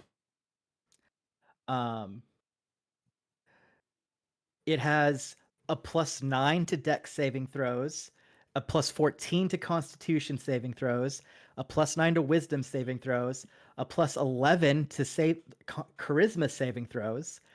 It has a +16 to Perception and a +9 to Stealth. Wow. Jeebus. Yeah, so there's no way we could fight this thing at our current level. No. To put it in perspective, let's see. I'll just take a look at its actions. We'll ignore the fact that it has multi-attack. We'll assume it can only attack once. Oh, yeah. So, you know, it will also ignore the fact that as a legendary creature, it has legendary resistance, which means up to 3 times per day, if it fails a saving throw, it can just choose to succeed instead. Wow. You know what? I'm going to succeed. Yeah, Eternos, I think you got this. You take him. Let's see here. I'm not even here anymore. I'm gone. Here we go. Where did you go? Here we go. I'm already gone. Here's the Alright. here we go. So here's just its bite attack. Here's just what happens when it bites you. So it's a +15 to hit. Oh. Meaning, as long as it doesn't nat 1, the lowest it can go is 17, which I think Wow. clears all of your armors except Jen's, of course. Of course. Yep. And once it hits, it does 2d10 plus 8 piercing damage, plus an extra 2d8 acid damage. Oof. Wow. I think the minimum would just almost kill me. The minimum of that would be 10, 11, 12. So that's 12 minimum damage. Okay. It wouldn't kill me, but damn, is that a bite? Yep. Its claw attack is only slightly weaker. It doesn't have the acid. Oh, great. And its tail attack is a little stronger than the claw attack. That makes sense. So at one point, will we be confronting this type of thing in our journeys? Like, Not if I'm anytime being soon. 100% honest, most D&D campaigns don't get to the point where they fight these things. Okay. Yeah. And it's not makes for sense. like characters dying out. It's the fact that it's the same reason that Baldur's Gate 3 caps at level 12. Because once you get to level 13, you get 7th level spells. And that's when you start getting into what a lot of people consider the end game of D&D. Most Yeah. campaigns never make it past like 13 to 15. Mostly because it just gets really complicated trying to keep track of every single resistance and advantage and weakness. Like, it can be done. I've played level 20 campaigns before. I've played a campaign long enough to do that. And it is super fun, but you have to have people who are like dedicated to stay on top of every single thing people do, because by the time you hit like 15, 16, you're basically a demigod, and once you hit like 18 and up, you're essentially a god. At level 20, it takes things like this to challenge you. Wow. Yeah. Holy crap. And I had to Yeah, pick for my destiny to kill a black dragon. What is wrong with me? To be fair, this is an ancient black dragon, so this is the highest level of dragon. Okay, good. Yeah. So There's- you could just find, a black dragon hanging down at a river, just taking a drink, and you could just be like, "Hey, how's it going?" And then you just take out your blade and jab him in the neck. Hi, I have a You were gonna destiny to drink kill you. Water, did you? Yeah, because here's the adult black dragon. Yeah. Okay. What Here is the young black dragon.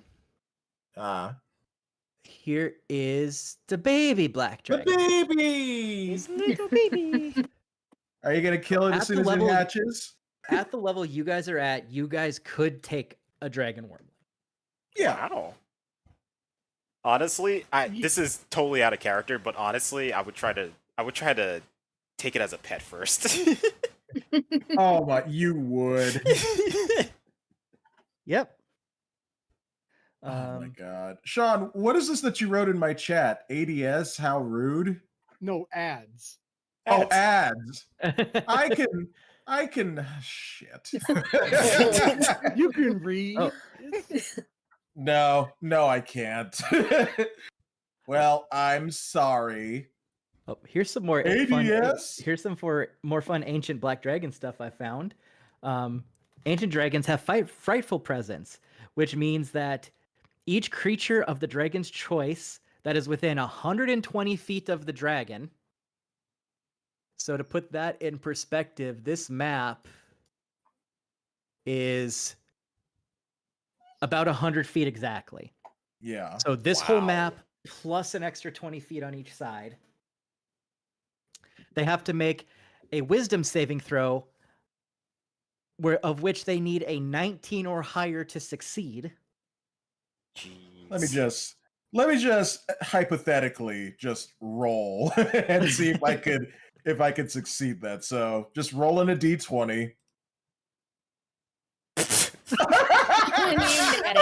Of course. Of freaking course. Wow. That happens when it doesn't count. Yeah. Thank you, dice. God. Again, that's my luck right See, this there. is why I don't randomly roll. So Trap, let me explain to you what exactly like would have happened if you nat 20 this actual encounter right now. Okay. So if you fail that thing, your character becomes frightened of the dragon. Yeah. Meaning, like, here, let me pull up the exact list here. Frightened D&D 5e. So when you are frightened of a creature, you have disadvantage on all ability checks and attack rolls as long as that thing is within line of sight. Mm. And you can't willingly move closer to it. Ah. Oof.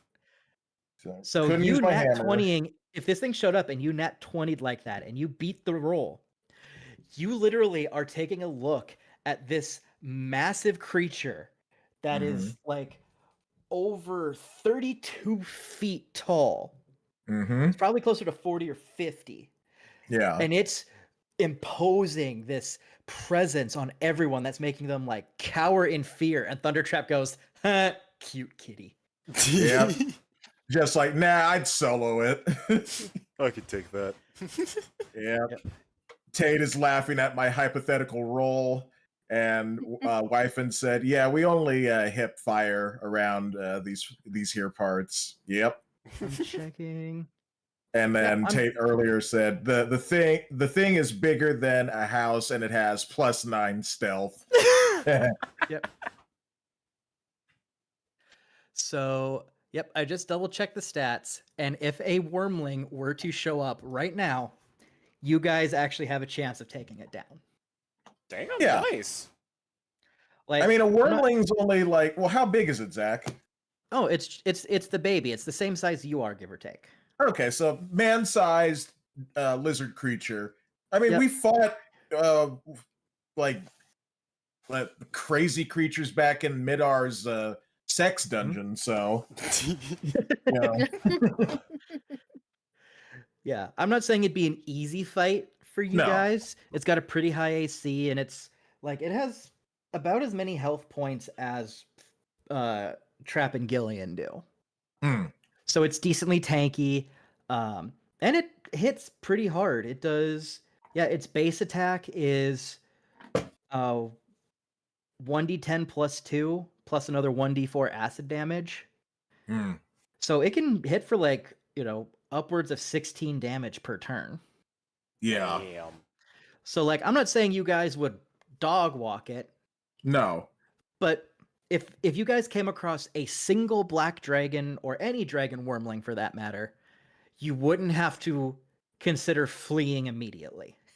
Yeah, with Jen's luck and Sean's, just killer instinct, essentially, plus, whatever Dexter can do and Gillian's character could do. Yeah, we could beat it. It'd probably be a bit of trouble, but yeah. If only you would have bought me that sword. Oh yeah, I still need to give you back your money. And Tate says Jen would solo it. Oh yeah. Yep, I agree. Oh, whose doggy is barking? Oh yeah, that was Echo, I think. They want the same chew toy. Of course. Gonna say, considering it would just nat 1 every attack it attempted on Jen, like statistically impossible type stuff. Yeah. Alright, well, Sean? what's that, Tramp? Yeah, did I give you back your character's money? Because I have 137 gold in my inventory. Let me see. Is your 'Cause gold I think- at 0? I was supposed to give 62 gold back to Eternos. Maybe we did back at the Beach Leviathan, so.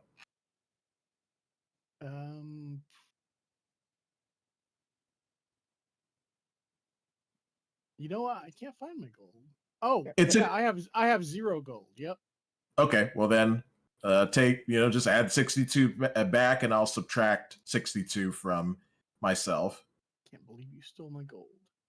Well, I was trying to remember to give it back to you. I just, stuff happened. We just got attacked. 62 gold. Okay. All right, and So I would like to subtract. point out, if you guys would have lost to the goblins, they would have looted you for all your gold, and you would have never seen it again. Oh, I think Oh. Damn. Darn goblins. Hush puppy. I need more gold. Hush puppies. Yeah. Long Well, if Johnson's- only these goblins had some gold, but apparently they didn't. Maybe they do at the camp. Yeah. Yep. Speaking of which, I guess Trevor found the path over here, so if you guys are ready, I guess we start heading down it. Yeah, you already tied the oxen, so I guess we can. Let's go. I guess we'll say goodbye to our black dragon wormling friend. Bye bye. Who are you saying goodbye to, Trap? There's no one there. Yeah, I was gonna say, oh, you were just imagining that. We just didn't want to say anything.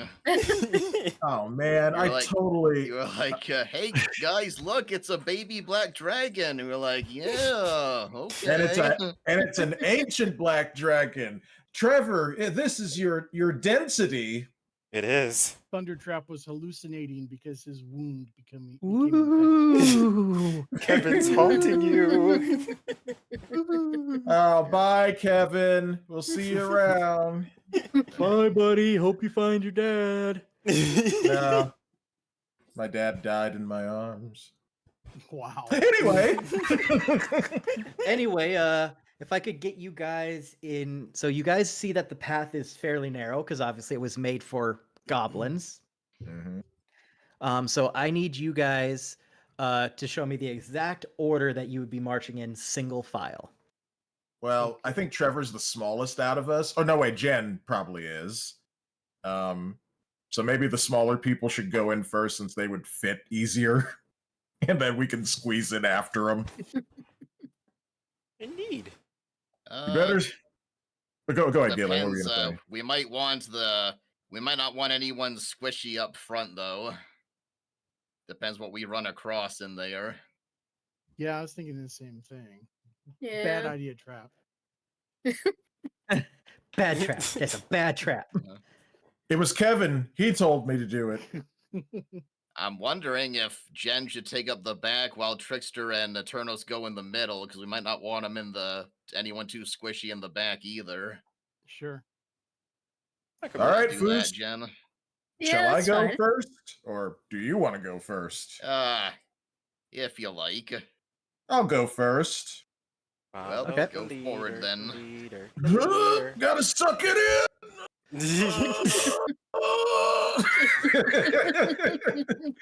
All right. So I am going to move Trap right here. If you guys want to line up to the right of him in the exact order that you are following him. Excuse you. No Nazis. Trying to move Trevor. How dare you? I know. All right. So just to confirm, you guys want Trap going first. Yes. Yeah. Okay. Yep. All right. So you guys begin marching down the path that you found. You're pushing through the trees, you're pushing through the trail. Trap, I assume you heard people like using machetes to cut through the forest, but you don't have one, so you're just kind of swinging your hammer, knocking stuff out of the way. I think I still have like battle axes in my inventory. Oh no, I don't. No, it's just yeah, it's just the hammer. So you're going through. Let's see.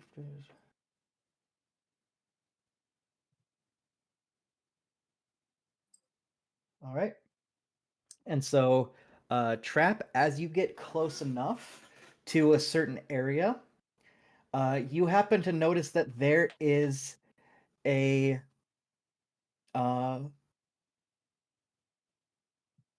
you happen to notice that there is what appears to be a wire of some sort across the trail. Oh no.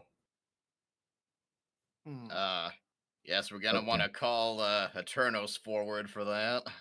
Yeah, I'm gonna motion for Eternos to, suck it in and approach where I am. And I Jen, can this say might be that a this is. I can tell you that you can tell that this is a rudimentary trap, Yeah. and so, it would be pretty easy to just step over. We might need to retreat, so I think it's still Yeah. a good idea to disable Perhaps it. we should try to disarm it anyway. And Jen, this will be a good time for guidance too. Oh yeah, that's true. I'll cast guidance on Eternos, I need you to Eternos, disable yeah. this for me, friend. yeah. All right. All right. Hey, I gave you back your gold. Yeah. I know, yeah. So you add a D4 to your checks now, Sean. Yep. So just roll your sleight of hand for me. Okay, sleight of hand.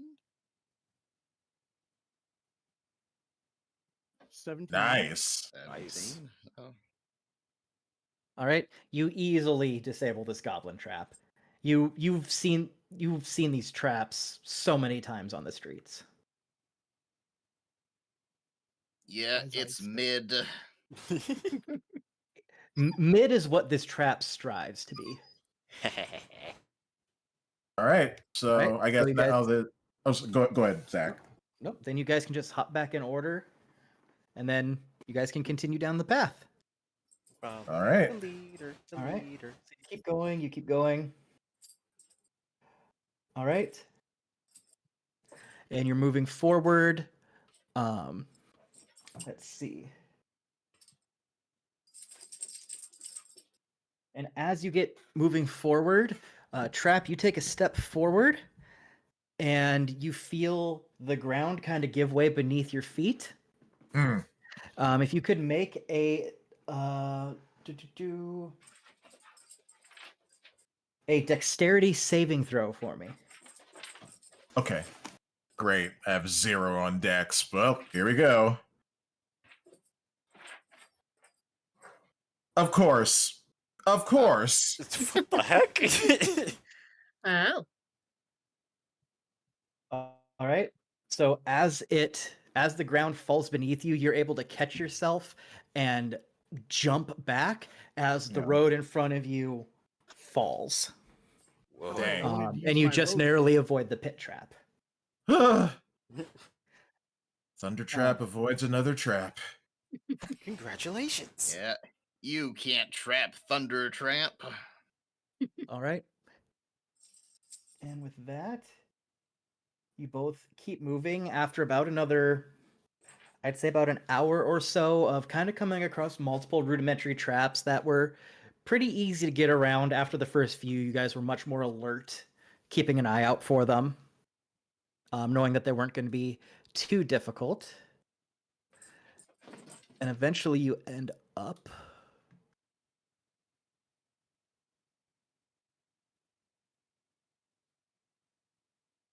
There it goes. Now it loads. Players. Bam, bam, bam, bam. Bam.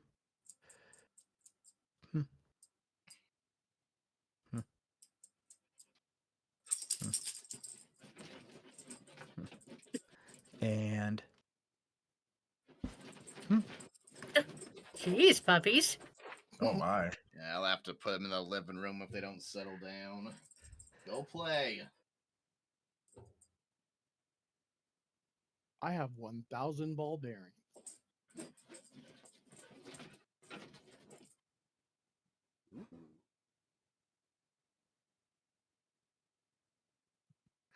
But yes, you come to a clearing here.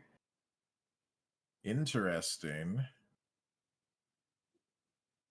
A clearing with a river that's, leading into something. Yeah. So as you approach, you come to a spot.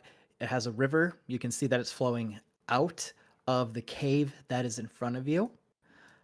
As far as you can tell, it's a lot of thickets and brush, and you're able to kind of glean that this must be where the goblins hang out. All right, so they've got a cave. Interesting. I suggest Eternos goes into the cave first to scout out, and I can use my message cantrip to communicate with him. Okay. Let's see. Oh, This there is it where this would be where a feature that I would really love to see them put into this is if you were able to do individual maps for characters. Ooh. So then, like, on top of the master one, so like if someone goes off, then you could like copy the map and then uncover it for just that character. Or if the party splits, you only uncover the parts of the map that they find. Different Yeah. instances. I like that. That would be pretty cool. Yeah. Mm-hmm. Yeah. Let's see. I am 5, 10, 15, Yep. So you aren't in combat, so you don't need to worry about movement. If you do go too far or trigger something, I will stop you and do so accordingly. Okay. So Yeah. I need to come.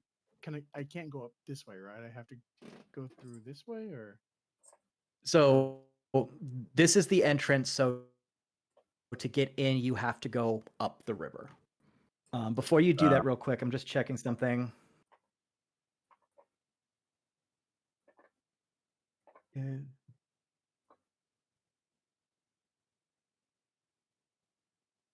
Okay, so before you guys do this, Mm-hmm. because I want to make sure I was reading message right. So, so as far as message goes, it says you can cast a spell through solid objects if you are familiar with the target and know it's beyond the barrier. But 1 foot of stone does block the spell. That's right. Yeah, you'd have to cast it through the opening, probably. So he could probably get a look at what's directly inside, at least. okay. I could Alright, follow so close then- behind too. Yeah. So I probably wouldn't want to go any further than right here. All right. So is this kind of where everyone wants to be before he goes in? Yeah. I mean, those guys are taking the lead. Gillian and I are, behind them. So, yeah, I think this is a good order of where we're going. Okay. To make sure I got that set right. All right. And with that, okay. All right. So, Eternos, just as you jump into the river to start going into the cave, there is an arrow that flies your way. Oh, shoot. Uh-oh. No. And it misses as it strikes the stone behind you. Okay. Trickster.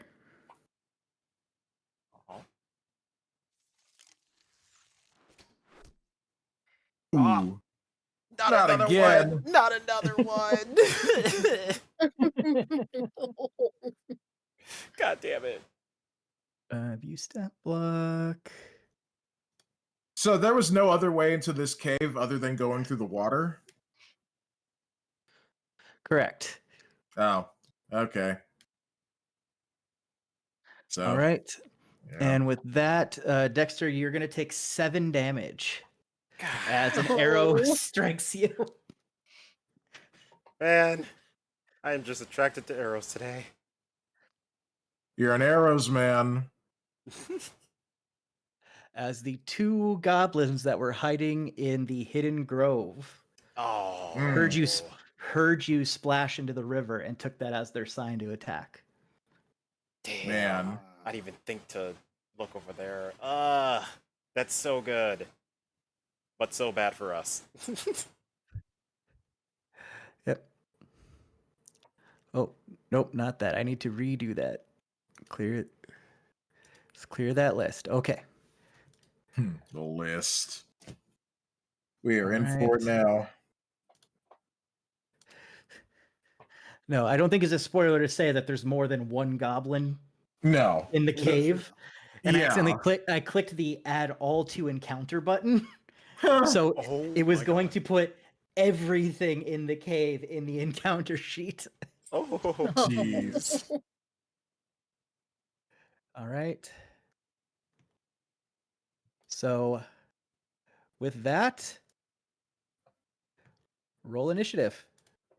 Here we go again. Here we go. Much worse than last time. Oh, I got a 21. Which means you actually have a 26. Oh yeah, that's Damn. right. Yeah. Much better than Well, last at least time. I'm going first this time instead of last. Yep.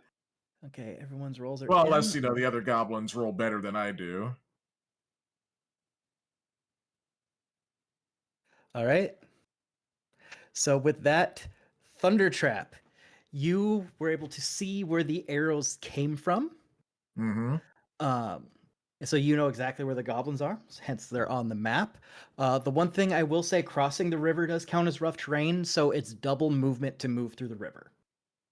Even if I rage, it'll still hold me back. Yeah, I mean it's a flowing river. Right, I gotcha. Yeah. So for example, getting from here, so this would be 5, and then Mhm. this would be 15 because that's rough Mhm. terrain. Yeah. And then it would be 25 to get to Yeah. here, but then you're back to normal. So Okay. 30 gets you there. I'll do just that. I'll also rage Okay. and bring up the the aura of storm. All right. And, So who do you want to take Thunder Trap's Thunder Clap as you rage? I'm closer to Goblin B, it looks like, so Yeah. I will attack that one. All right, and that is a Dex saving throw. Okay, so this will mark off my second rage. Yes. Okay, so second, 2 out of 3. And I will try to hit him with the Hammer of Thunderbolts. Okay, let me do his saving throw real quick here. Oh, right, yeah. All right, roll a d6 for me. Okay. Swear to God, I know how to do this. Okay, here we go. 5. All right. So Thunder Trap's Thunder Clap knocks the wind out of Goblin B, pushing him back a little bit as he takes the damage. All right. Is he still within my striking range? Yep, he hasn't moved out of his space. He just kind of he took a couple steps back. Okay. All right. Well, hopefully this is clobbering time, so I'm going to try and hit him with the Hammer of Thunderbolts. Okay.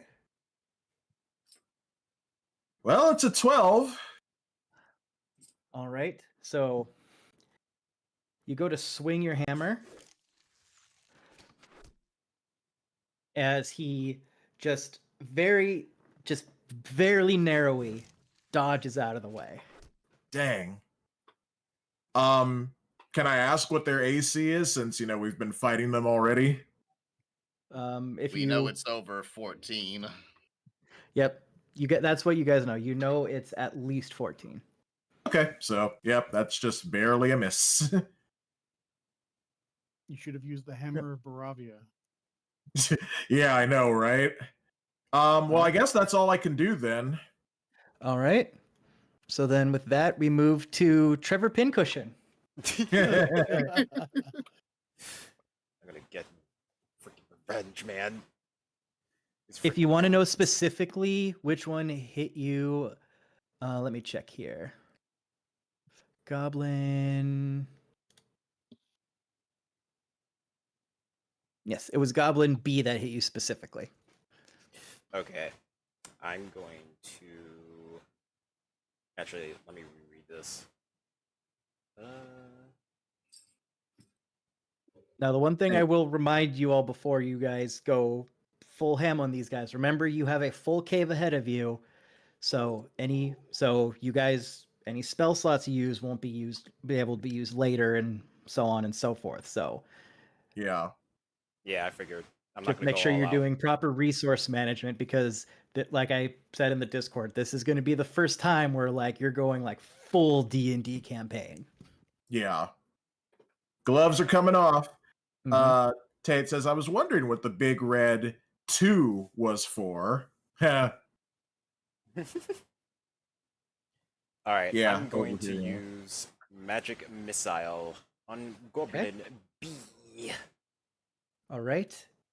And is that a first level spell? Yeah, first level. Okay. So mark that off. Yep. All right. All right. Each dart hits a creature of your choice that deals 1d4 plus 1 force damage. So just roll me 3d4. Alrighty. That's 1, 2, and 3. There you go. All right. So, Trickster, you've just had enough of all these mother flipping arrows in this mother flipping field. So you haul off your magic missile. The 3 darts glow around your hand, and you launch them into the tree, and they kind of vanish in the brush. And then you hear,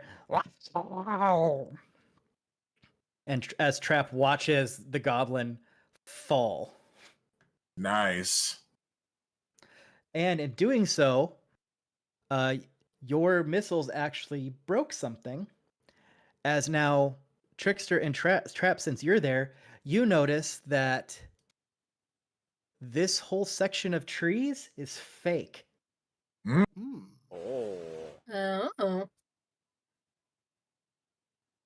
So it's like when it falls down, like a big like facade. Yep. So Trap, you came in on like the one section that was like kind of real. But Trickster broke it and was like, oh no, they planted all of these here together to make this barricade. They intentionally set up this ambush. Okay. Well, I mean, they're somewhat intelligent. So. All right. So with that, Trickster, do you want to do any final thing before we move on? Just in case Goblin Man wants to get revenge for his buddy, I'm going to go over here and hide behind Foos.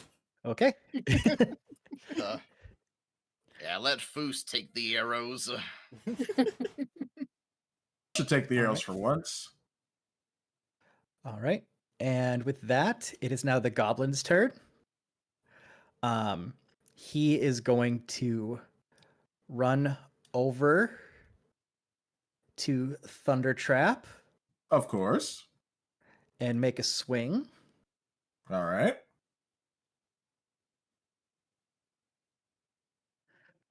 I'm assuming a 22 hits. Yes. All right, and you will take 4 damage. Oh, man. All right. Well, got to subtract another 4. So I'm down to 24 HP. There you go.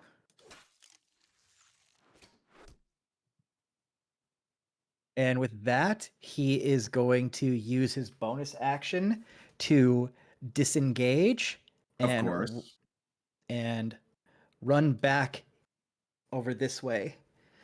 Okay. Into more trees? Question mark. All right, Eternos. Okay.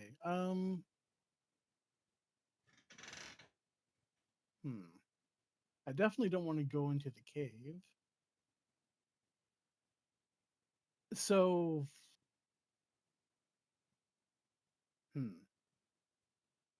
and you said like going through the river in battle is how much or how many movement points? It's just an extra 5 per square. Okay.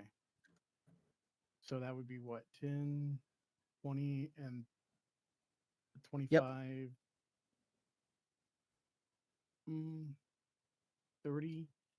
I wanted to see if I can just fire off an arrow in the direction of the goblin. Okay. Will this be with disadvantage since he's in the trees? It will be with disadvantage. Okay. So roll your to hit twice.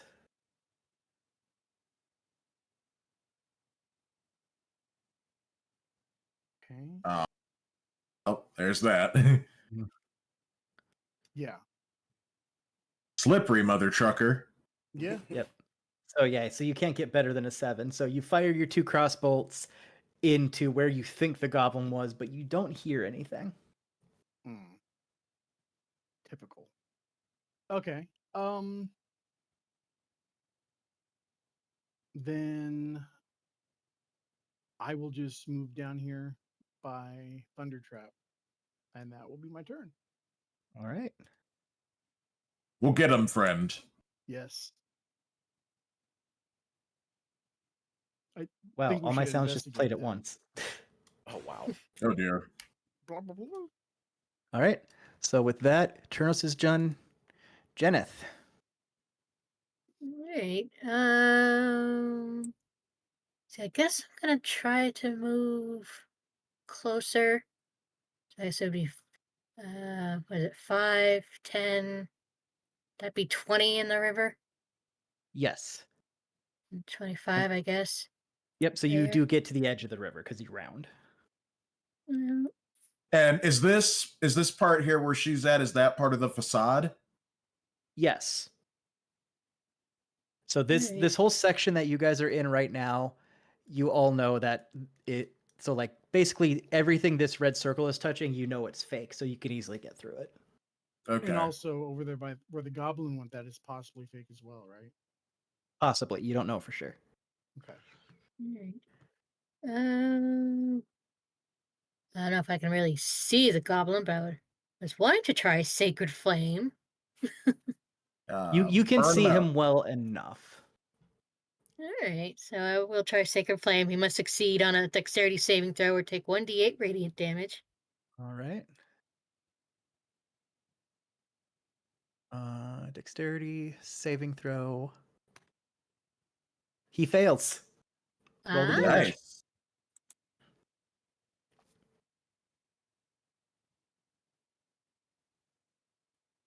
Nope, a 3.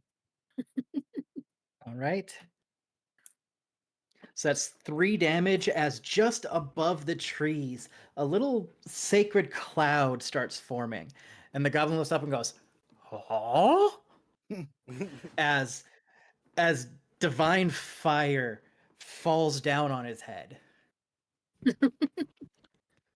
He is And not happy. He screams like Homer Simpson, like ah! And just starts running. Yeah. See, that was an action, my cantrip.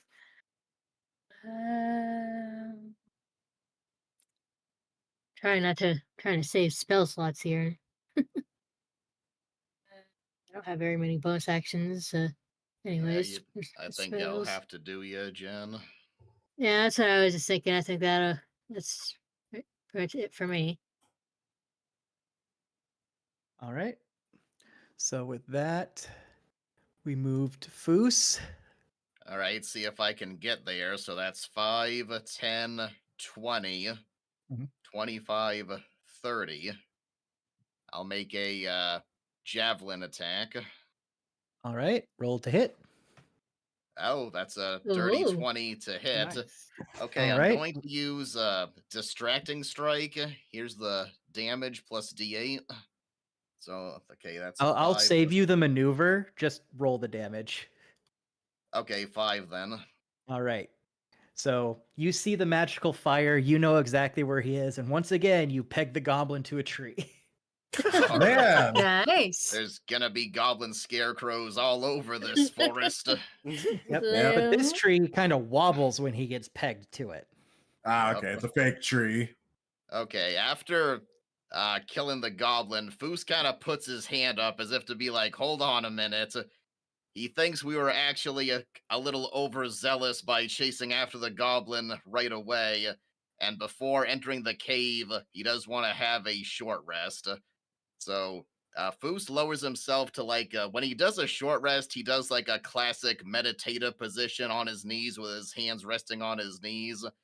And I think Trap, Trickster, you guys need to heal. I don't know about Jen or Eternos. Anyone who doesn't need to heal, he's going to say, watch the cave entrance. So keep an eye on the entrance while Foos is resting. That'll take an hour, and that gets him everything back, his second wind and his maneuvers and what have you. Oh, and heals me up. It's back to 32. So who else is gonna heal up? Well, I guess I would, because I've taken 8 damage over the course of these 2 battles, so I don't know. Yeah, So if you want to roll heal, something right. Yep, if you want to heal during your short rest, you will roll one of your hit die. So in the case of a barbarian, I think that's a d12. Okay. And there it is. All right, here we go. Oh, 12. There you go. Of course, you max out on that. All right, so I am back up to full health. Yep. You're also, I'm not sure if any of you have healing potions right now, but you can also choose to use those. I don't think I have any. Yeah, I don't think we bought any. Or found I any. wasn't sure if I gave you any on some of your adventures before. But if not, that is perfectly fine. Yep. How about you, Trickster? Yeah, I'll take a short rest. You got to heal up too, buddy. Wait, did I do that right? I did not do that right. I don't know how this works. Does he roll a d12 as well? No, it'll be whatever his hit die is. I think it's 1d6 because it says it right here.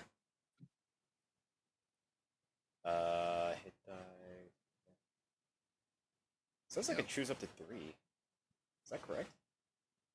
Yeah, so you can burn more hit die if you need to. But the thing is, then if you short rest later, then you won't have the hit die until a long rest. Ah, got it.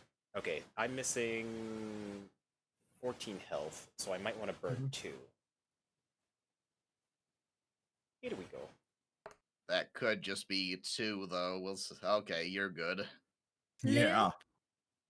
And Nice. Janice is just gonna move up here to be in sight of the cave entrance. So Trevor just pulls out the arrows from his body. I like to Just imagine he just kind of forgot to remove the first ones. Oh, God. Until now? He's just like, why do I have this weird pain in my back? Back, shoulders. Jeez. Just a lingering pain. All right. Is that everyone who needed to heal then? I think so. Yeah, I think only Trickster and I took damage, so yeah. Okay. All right, so Foos rises back up to his feet, and he looks over at Eternos, and he gestures with his head towards the cave entrance and says, all right, go take a look. All right. So I have to get back up here, I guess. Do I have to go in, or I can just peek in from here, right? No, so you can peek in. And because you have dark vision, I need to end combat real quick. Where's the fog of war? There it is. Erase. So you can see.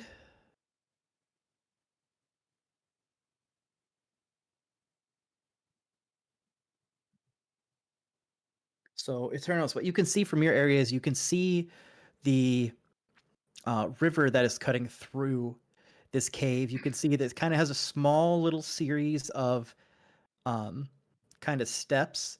You can see that the river gets a little bit, it's a little rougher near the end because of how far it's had to fall. But it's pretty easily walkable. It's only about 2-3 feet deep as opposed to out here on the riverbed, which was a little bit deeper. You notice a set of stairs to a little area to the side, and you also see what looks like a little pathway here, although it looks like it's not well maintained. Okay. Oh, go ahead. I was just gonna ask Jen if she could walk up behind Eternos. Could you give him guidance, and then could Eternos make a perception check to check for traps? Yep, he could do that. Okay. You Sure, go I'll come forward, up here. Jen.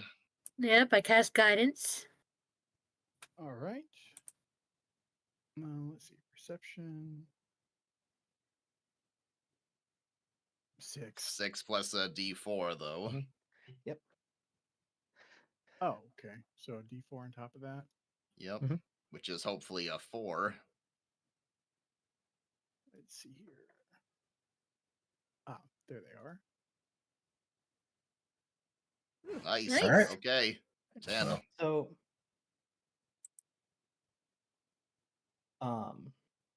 as far as you can tell, you don't notice anything offhand.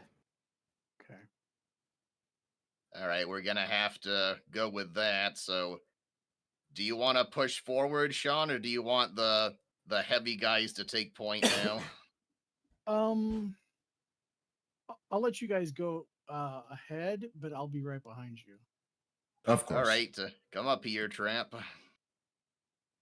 Who died and made you leader? Okay, let's go. All right, I'll go first. If they shoot any arrows, hopefully it'll just ping right off of my armor. Or it'll go in my head. Or bounce off of your armor and right to me. Yeah, Because that's my luck. It might hit you on the head and not hurt anything at all. Wait a second. So you You know, Foos, I think you're trying to say something, but I'll figure it out later. All right, so how far up can I move? So you have your full movement. Okay. Yeah, wow. So yeah, the main go thing far is, enough. so if you look in the bottom left of the map, there is like a little key here for you guys. So you can kind of know what a given tile is just by looking at it. Yeah. The only ones that will give you rough terrain will be any areas of rubble and any areas specifically of rapids. So if you look at the river in front of you, if you were to cross through that specific square, it'd be rough movement just because there's a little rapids there, but there's that pathway, so you won't hit it. Okay. And then the only other thing to keep in mind is you'll see as you go in, you'll find more stalagmites on the ground. You can use those as cover. Nice. Yeah, maybe go as far as the stairs on the right so we can shuffle in behind you. Sounds good. So I'll move over here. Mm-hmm.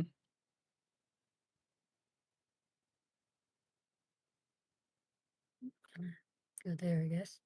Okay. As Janice enters the cave, she's going to cast light. Okay, on herself. Yep. Yes, good idea. Okay. Our radiant nuke shines again. Okay.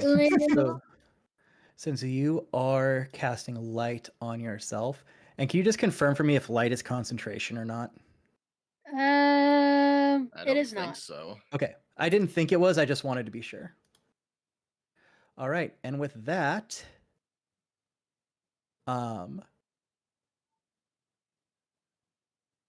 you can now see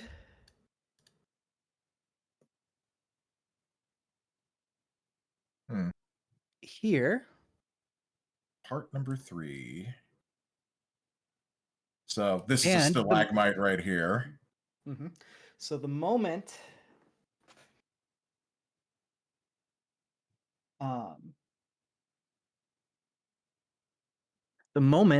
that the light fills the room, Trap, Foos, and I'll say Jeneth is close enough to notice this too. Oh. Oh dear. Oh boy. Oh no. Oh no. Maybe Well, they're nice wolves. So So just inside the cave mouth, you guys find these few uneven stone steps that lead up to this small, kind of dank, dark chamber on the east side. In the cave narrows to where you can only get maybe 1 or 2 people through at a given time, and it's filled with the stench of animals. Once the light hits, this room fills with the savage snarls and snares. Snarls and the sounds of rattling chains, where you notice there are 3 wolves chained up just inside the opening. Each wolf's chain leads to an iron rod driven into the base of the nearby stalagmite. Trevor, take them all as pets. I was just gonna say, does anyone have a high animal handling? Probably Jen, because it's wisdom. Yep, 4. My animal handle. Oh no, it's 0. Mine's Damn. +1. I'm +2. I was thinking if we free them, they may just run away if we're lucky. Well, we would have to get out of their way too, because we're kind of blocking the entrance of the Yeah, cave. do we want to kind of all stand up here and give Jeneth have her try to undo the chain and see if they'll be so good as to just leave?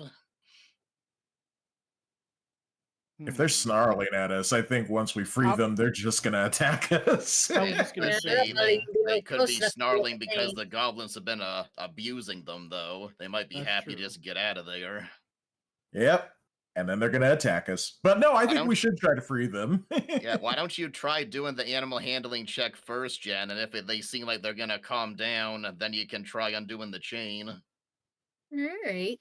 All right, I shall get out of your way. I'll go. I don't really get too close, but And Tate says, anyone bring some Scooby snacks? I was just about to ask if we had like food on us. I think You we guys do do have have rations. rations. Yeah. Oh, 10. Which I assume Jen, is like jerky and stuff.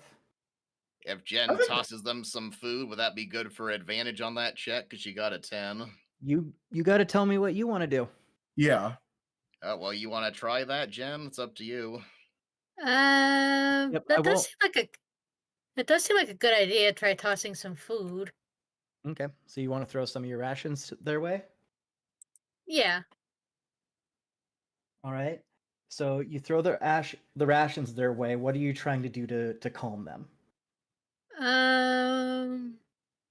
Speak good sweetly to question. them. Yeah, I was gonna Sing say them a maybe, song. Yeah. maybe like talk gently to them. Okay. Hush, Oh, little hello, baby. little puppies. I'm going to try to help you, but if you don't cooperate, I will slaughter each and every one of you and not lose a single minute sleep over it. Yep, and my Okay. friends will wear your furs as coverings for the winter. All right. So with that, the wolves eat the rations. They hear Jeneth speaking to them, and the small pack decides that you are no longer a threat. They calm down and stop snarling, and they just kind of curl up on the ground and let you do whatever you want. Sweet. All right. I guess we Well, freed them now. Yeah, we'll go in and see what I can do about removing their chains. All right. Let's see here. All right. If you want to try to, so are you trying to pull the stake out that has them pinned in, or? Well, I thought of that, but I wonder if it'd be easier if they're gonna let me to try to remove whatever is around their necks or attached to their necks. Oh, like the chain collars, yeah. Yep. So you look at that, and they are not coming off. They are locked on tight. Oh. We might find the keys for it if we go further in. It might be on one of the goblins. That's true. So maybe we should come back to this. Are you sure, Foos? I mean, with our strength combined, we could probably rip out, the stuff that's pinning them in. Yeah, if that's gonna be good enough, if they're just gonna run off with the collars and the chain still attached, I mean, that's better than nothing. That could make a lot of noise, though. We've I will made say a lot of. when you Yeah, go ahead. guys entered the cave, you do notice that the sound of the running water up from the river really fills the cave. So Okay. noise carrying is not going to be as much of a problem as you think it is. Okay, good. You could still probably listen into the next room if you tried really hard, but there is a good amount of noise covering up the majority of your movements. All right, well, let's go for the immediate solution then. Like me and Thunder Trap will go in and double team pulling the stake out of the floor. Okay, so in this case, we'd be doing an assist. So I need to know which of you is going to be like the main puller. Well, I think Gillian, your character is stronger than mine, but I have a strength of 19, I think. Well, it says 16 plus 3. Yep. So that's your modifier, isn't it? Yeah. So you're because you're going to be doing an athletics check if you want to do. Oh, an athletics check, not a okay. So one of you will be the base, and then the other person will be assisting, which will give that person advantage. Yeah, so you should. I do have proficiency in athletics, so I'll go ahead and roll with advantage. Yeah, and my athletics is +5, so. Oh, mine is okay. I guess we're both proficient in it then. So that's a 17. Okay. Okay. So you yank on it, and you do feel the post wiggle free just a little bit. All right. So, am I already assisting Gillian, or is he doing this by himself? No, so that advantage was you assisting. So you're both pulling on it. Like, okay, so just wiggle free. Little. Can Jen guidance us, or should you throw a D4 on top of that? Well, you can't on top of what you have. If you want to try to pull it again, then you could. Yeah. Let's give it another try, Trap. Heave. And Jen, how about some guidance here? Yep, I'll cast guidance. Thank goodness cantrips are free. Oh, that good thing that's advantage. Come on. That's yes, that's a 22. If we even need the D4. 23. So with that, you both clinch on as the stake rips out of the stalagmite, and the wolf's chains fall to the floor. Woo! Nice. And they just kind of stay chilling. All right. Well, they can leave if they have a mind to now. Yep. All right, let's all line up and push further in. I do notice there seems to be what could be a rough path at the end, the back of their pen, so to speak. Do you want to go shine the light down there, see if it goes anywhere, Jen? Yeah, I could walk over there, just see what the light shows. Yep. So you head on over to that kind of rough area, and you kind of crawl through. If you just want to make a quick survival check for me. Yeah.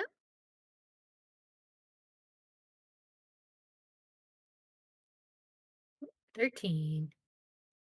All right. So you shine your light over into that area.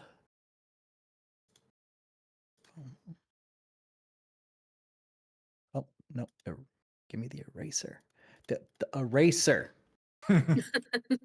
Darn thing. I don't think we're getting through that. No. Yeah. Maybe Trevor could. Nah. Yeah. So there's a little niche in that wall, and you notice that it actually goes up.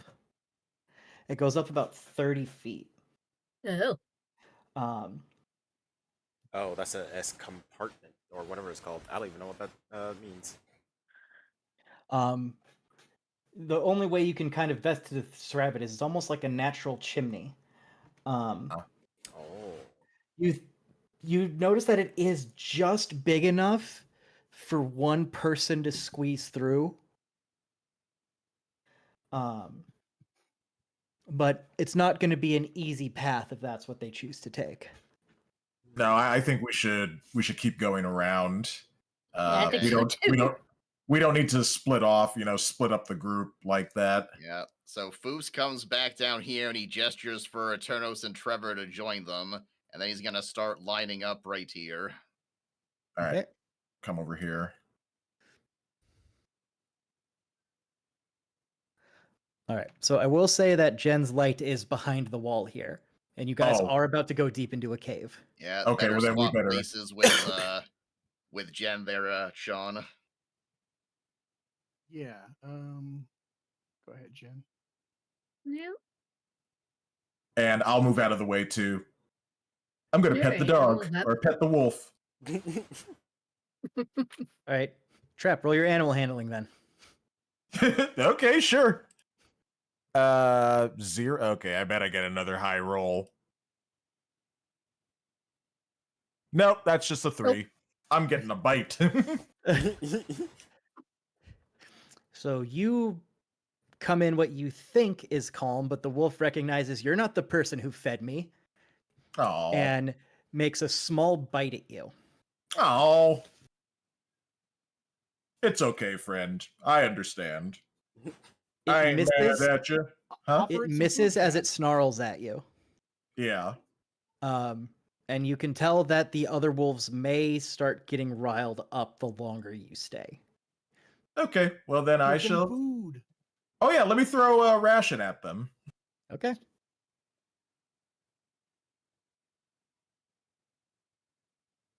All right, does that calm them down? No. Okay. You already made them mad. Darn it. You just lost beef jerky for nothing.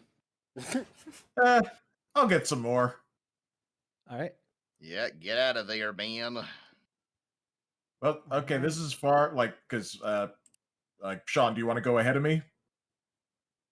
Yeah. Okay. I'll go behind Jen. Yeah, you go over there, and I'll come over here. So, I'm a little distance away from the wolves now.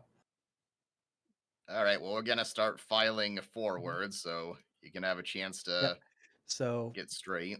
Yep. So I'll stop you guys right there for a quick second as you guys get lined up. Okay. Go forward, So Jen. you guys are now in what you feel is the main passage that's just off of the mouth of the cave. Looking ahead, it climbs very steeply upward. The stream is plunging and splashing down along the west side. And in the shadows to the west, you can see that there is that side passage that Eternos first saw.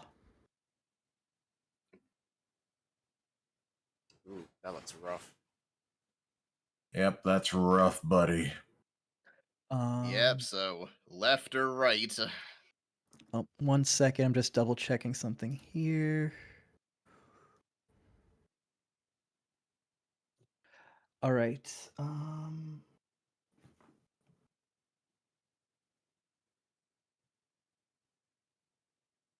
By the way, everybody, thanks for watching on all the platforms again. Really appreciate it. We have a combined audience of 18 just on Twitch. Let's go. So All thanks right. for watching our D&D adventure. All right, continue on, sir. All right. And then with that, with the light, you also notice. Oh, crap. Oh, Raid Raid! from Serana. Raid. Serana, Oh. thank you so much. You Welcome, were Serana. you were playing Capcom Fighting Collection 2. So I hope you had fun with that. That's the one that has Power Stone. Oh, Dexter, I finally played Power Stone today for the first time. Is that game? How'd you is like the it? Collection 2 finally out? Yeah, it is. It came out on Thursday. I am buying that tomorrow. Yeah, get it on Steam, Zach, so we can play it together. I don't. Power Stone.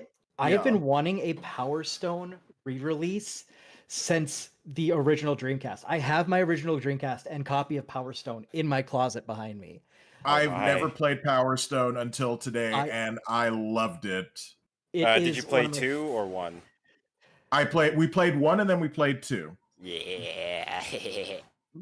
No, I liked 1 more than 2, to be honest. Most people typically do. from my Yeah. understanding. I played Power Stone 1 so much because my dad didn't think the Dreamcast needed a memory card. Mm.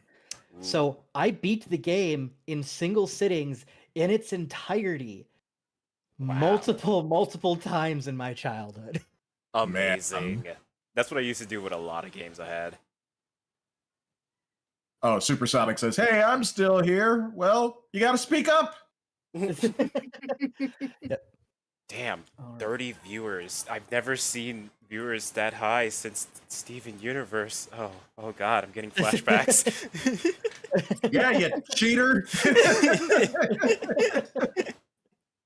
But yeah, thanks so much, everybody. Yeah, we're playing Dungeons and Dragons right now. Our illustrious dungeon master Tri-Attack Zach is leading us and weaving this story. So if you want to see the stream on his side, please go to this link in the chat. This should show up on all the chats. Go check out his bearded divine godliness and his hats. I do have many hats. Yep, he is aware of many hats. Supersonic says, I couldn't because I was working on a video. Weak excuse. He was being It creative. looks like the path, the right side is going to be larger from the looks of it. I suggest we take the left side and see what that rough path leads to. Yep. Maybe And I can will say, clear that out. the other thing I will throw in is you realize as you reach about this point, the entrance of the cave is getting smaller and smaller. Less and less light is seeping through past this point.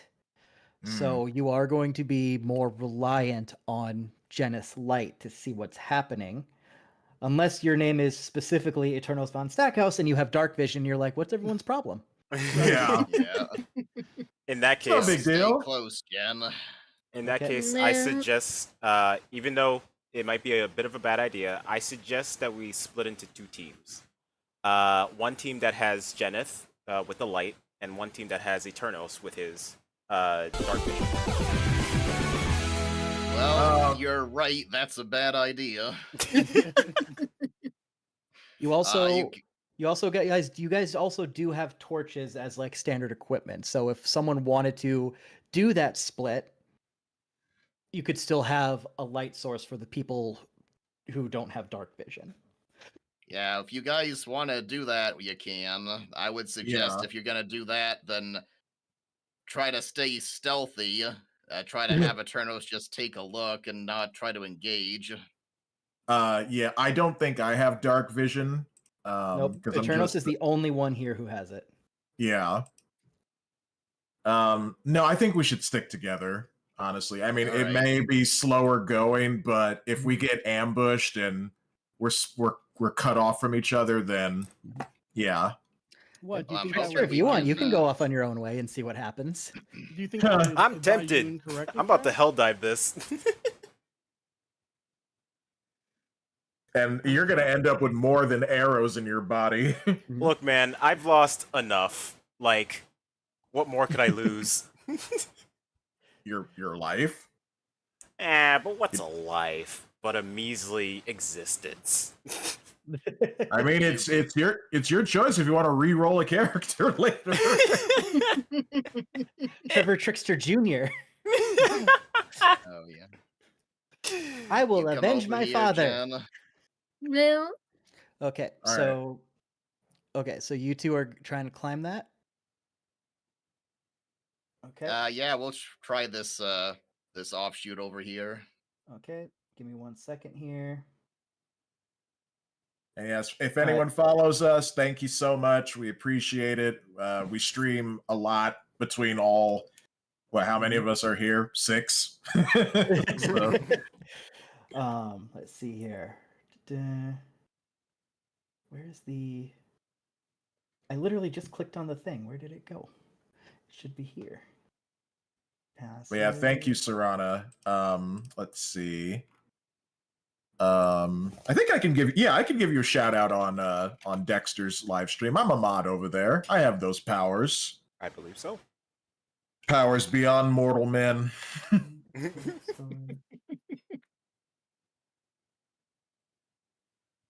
Is that? It's here. I go here. I literally just had it pulled up. There's that.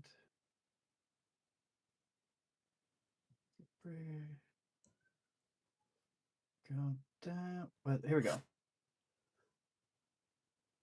So, as you guys look at that path to the west, it's fairly steep. There's multiple ledges that have these kind of deep escarpments in them. So that's kind of like when you get those cliffs that are kind of like concave, like they almost look like stone waves. Okay, so not everyone might be able to make the athletics check then to get up here. And that's why I suggested the split. Thank you very much. Just roll high, man. All right, so we. Is that a hypothetical? Sorry, go ahead, Zach. I'm sorry. Yep. So Foos and Jenith, you're the ones that want to start climbing that because you can only go one at a time because this cave is goblin sized. So yeah, it does have at any given point you can tell that the ceiling is between like 10 and 20 feet high. But yeah, everything else is the problem. Do you want to try it, Jen, or while the other three go right, or do you want to go back and just go to the right instead? Just thinking for a second here. I kind of feel like it might be best to stay on the main path, but who knows what could be over here. But it is a pretty rough path. I don't know if it's really worth trying. If we get attacked from the rear, Sean can just kill things because that's what he does. Yeah. But yeah, I don't think we should split up in this cave, especially considering how we're not really fit for it. So we take a look ahead, realize that might be a little rough going for some of the party, and then we come back and go this way. So Sorry, Zach. How far up the path do you go on this? Like, do you go about halfway and turn back? Or are you trying to get to the top and peak? You know what, Jen? Let's motion for the other three to just hold position. Let's give it a try. Okay. So you both go to the halfway point of the two escarpments that are there. I need you both to make a dexterity saving throw. Oh dear. I wasn't expecting that. All right, let me roll that. Yeah, I knew I wouldn't do well. I got 0. Nope. The escarpments are between their like kind of concave nature and the fact that they're kind of covered in rubble. They're pretty difficult to climb. Yep. And as you get to the cliffs, because they are mostly kind of rubble and just kind of general kind of loose rocks to a point, they kind of start to collapse. Actually, wait, Jenith, how tall is your character? He's a 5'7" human. 5'7" human. Okay. So yeah, so then this gets you as well. Okay. I rolled a 18 on my saving throw. Mm-hmm. All right. So, Boos, you're gonna take 4 damage as you kind of beat up against the walls to try to catch yourself as things start to crumble. Jenith, you're gonna take 9 as you don't quite catch your footing and you fall. Foos is able to catch you and keep you up on that middle ledge, so you don't fall down. But you do take a pretty nice little bang there. All right, since Jenith got hurt in the attempt, I'm gonna guide her back down. We're gonna abandon that idea. I'm gonna be like, "Are you going down? You going down. You don't have to make the check. Yeah. We'll say never mind and go to the right. Well, right. another brilliant idea from Trevor Trickster. No, I don't think you actually said that out loud. That we, those guys just kind of went on their own. All right. So, Foos and Janice, do you relay how difficult that terrain is to the rest of the party? Yeah, I'll do that. Okay. So you relay that. So now, Trap, Trickster, and Eternos, you all know that it's climbable, but at potentially a cost. Yeah, mainly like a child slave should try and climb that, not us. You know, unless you have some other way of climbing a steep embankment where you don't have to worry about all of the gravel. Oh, you mean like someone who could levitate? I was just thinking of that. Why didn't you go then? Because I will be burning my last second spell slot. You don't use spell slots on Levitate Trickster. It's That a is race ability. right. I would only be... Okay, so I You already just can't, used... You've already levitated today, so you can't do it again. Yeah, that's what But it is. you can give yourself a spell slot back if you burned it before. Did I? I think I used Chromatic Orb second spell. So yeah. Okay. Yep. But you know, and this is the DM metagaming a little bit now.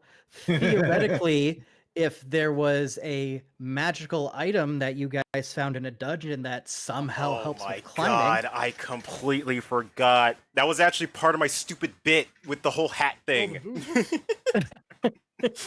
You had the spider shoes and you didn't use them. What a silly man. I'm so dumb. I'm so dumb. Hey guys, I just remembered something. I have slippers. Oh my god. Okay, well, now that we've brought it up, are you going to use them or are we just going to stick together? Well, I think you kind of have to now. Get to it, man. I slip on my slippers, and then I trek on over here. And you said the ceiling was like 10 to 20 feet, right? Yep, so as long as you walk on the walls, you avoid the gravel. Sweet. Time to wall walk. All right. So you get up there, and I'm going to have you roll perception to see if you can see through the darkness. Alrighty. I was going to say you will have to light a torch. Oh, yeah. And I do have a torch, too. Oh! Are you going to be able to... Not needed. Okay, never mind. I was going to say you're going to try and light a torch upside down, but never mind. Oh, that'd be freaky. Because you light the torch upside down, but then the fire goes up toward your hand. Oh, God. Okay. So, because you don't have dark vision, you can't quite make everything out. But you are able to see a little bit into the sides here. So you are able to see that there is a path. So you are able to see that there is some type of path to the right. And to your left, you see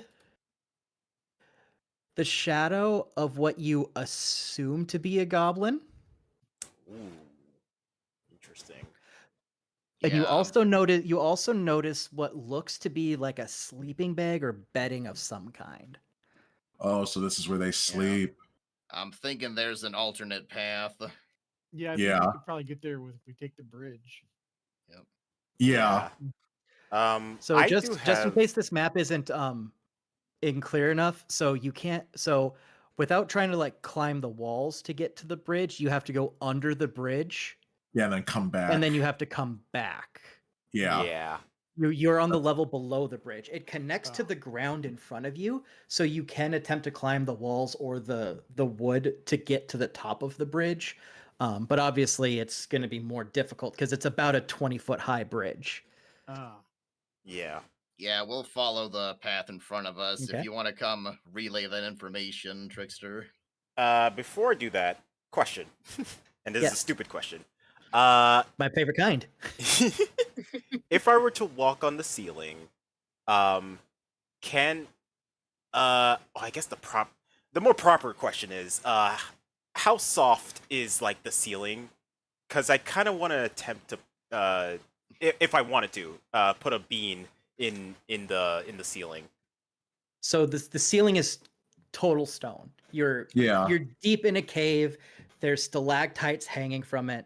So you kind of have to spider your man from stalactite to stalactite at a certain point. Damn. All right.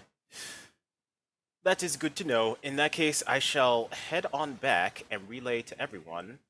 Hey guys, I found where to sleep. Great. Well, we can't get up there from here. We'll have to go around someplace. You can't get there from here. From here, yeah. Yep. That's right. Well- Tate says, have Dexter Spider-Man up the bridge and then drop a rope. We could do that if you guys wanted to, or we can follow the path and loop around. I do have rope. That is not a bad idea. In that case, give it a try. Yeah, maybe in this case, this is where we could kind of split. Like, some of you guys could climb, and then a few of us others could wind around and, meet you up there. Just in case there's goblins waiting for you up there. Yeah. All right. In that case, should I go this way or the other way? Okay. Well, if you want to get on the bridge, like you would be probably right here, and then you drop the rope from there. Yeah. Here we go. Okay, so I think Eternos, you and I should loop around. Like, you take point because you have dark vision. Okay. Yeah, you do that. If I light a torch, we'll just give our position away. And Jen and Foos, Foos, could you climb the rope? You're kind of a big guy. I have a high athletics, though. I should be able to. I assume we're going to be rolling for that. Mm-hmm. Okay, so then, yeah, let's do that. Eternos, you and I, we go around and come back up and meet them. And then the others, they climb the rope. Yeah, let us get up on the bridge first, though, before you So, go ahead. Sure. As you guys start to approach the bridge, you hear what sounds like the river getting louder.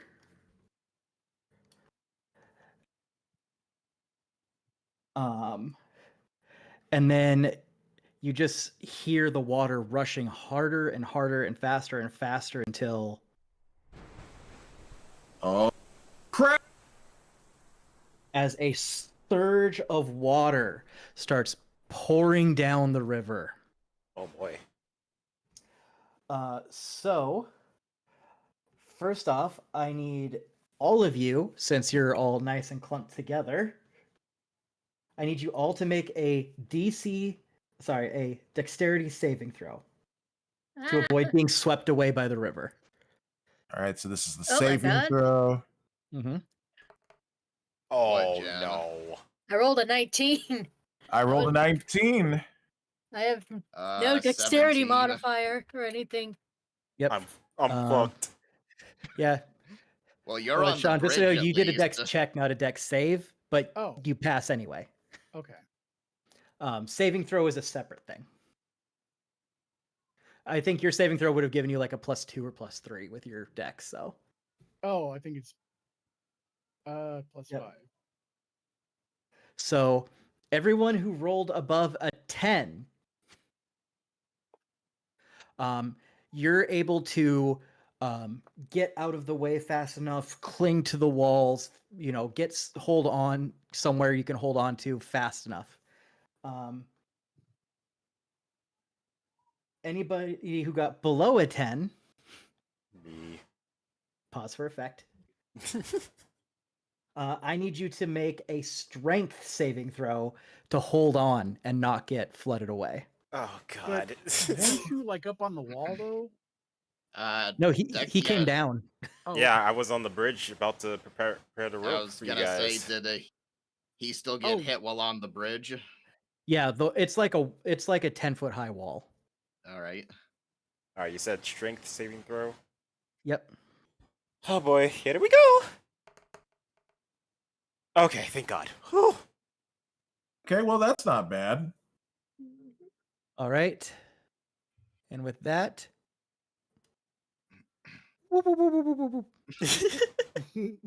Man, today's just not my day. you're also going to take 2 damage as you beat against the wall on your way out. Ow. Ow. Yeah, and we all we stand here and awkwardly wait while he makes his way back in. So Trickster, I do want to tell you this because I find this absolutely hilarious. If you didn't have a -1 in strength, you would have passed. God damn it! My poor lanky boy. It's like that one injury I had back in middle school come back to haunt me. So, a few minutes, however long it takes later, when Dexter rejoins us, Foos kind of looks around. He's like, "You know what? Let's all just move forward." Yep. I'm not gonna blame you. Walk under the bridge. Yep, just go and come All around. right, so who's going around and who's climbing? We're not gonna do that anymore. We're all gonna keep following the path. Yep. Okay. Come on back up here, Trickster. I pat him on the shoulder. That's not it. my I day, just pat him man. on the shoulder. I don't even say anything. His clothes squish and splurt out a little water as you touch his shoulder. A little. His I whole take body off feels his like hat. it's wrapped in a wet sock. I take off his hat for a second just so some more water can just spill out on the floor. Yeah, because it's a bag of holding, you flip the hat up over and it just keeps pouring out like gallons and gallons. Wait a second. Yeah. I need to do a quick roll here.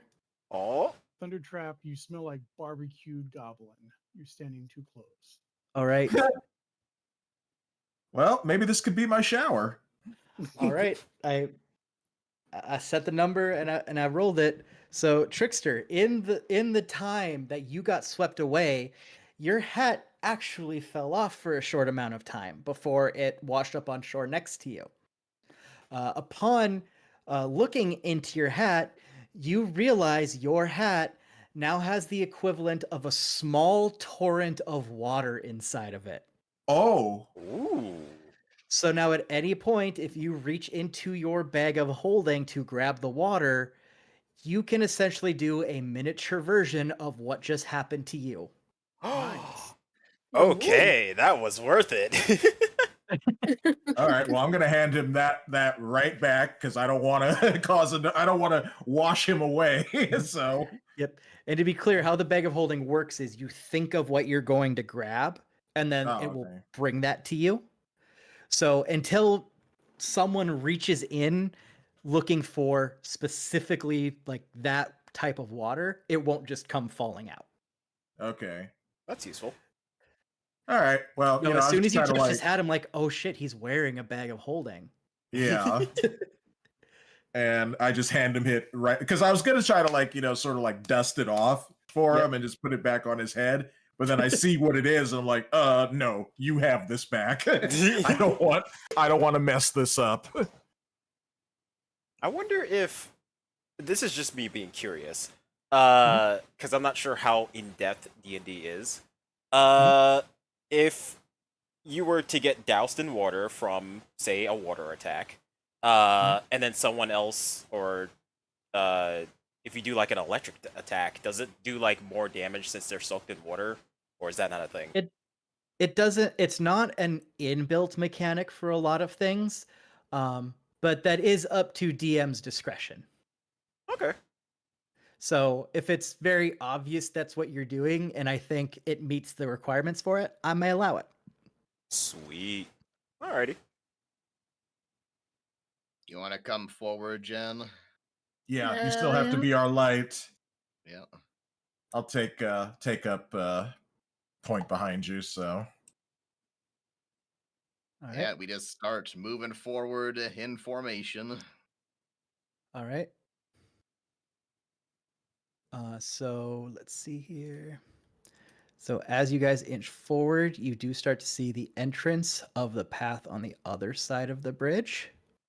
Hmm. And more of the river is being uncovered as you start to see stairs in front of you.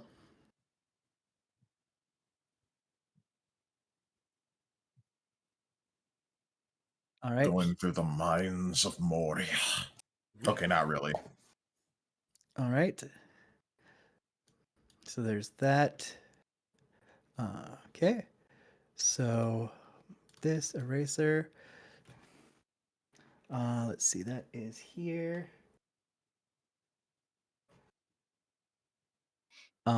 As you get closer,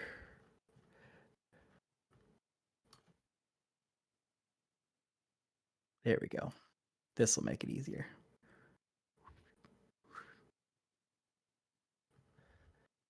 So the light shines into this cavern that has a single pool of water near the top.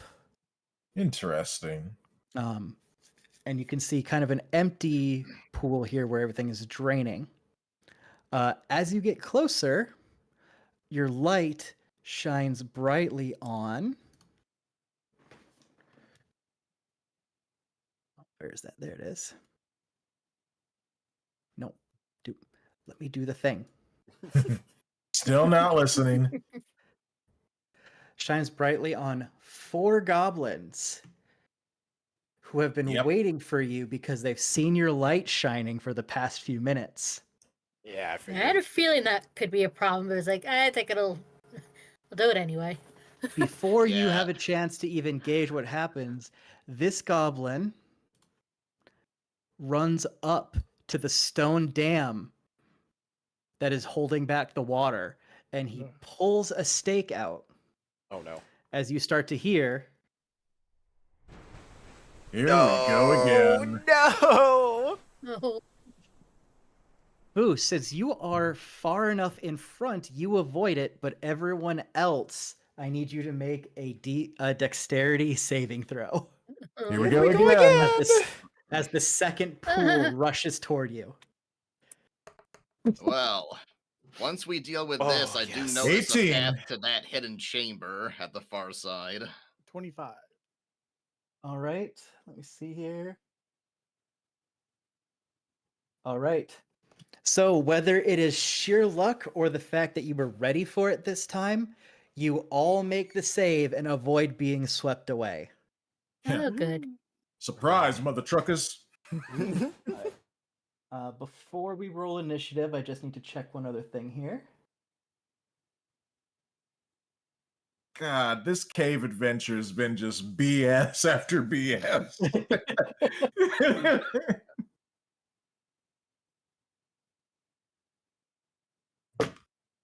All right. And as that one takes down the wall, this one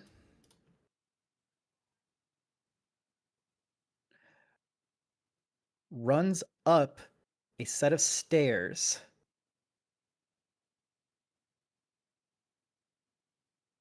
And that's all you see. Guessing he's gonna go around to the upper path to the bridge and wake up his brothers. Interesting. Dexter, you could be waiting for him up there with your spider shoes. Like meet him up there and cut him off. Yeah, I was thinking of that. I think my rope is still there, so I could just climb that. I mean, you could also spider shoes, and then you don't have to wake the checks. That's very true. I might as well just do that. All right, so Dexter, I will have you on top of the bridge here. Sweet. And now,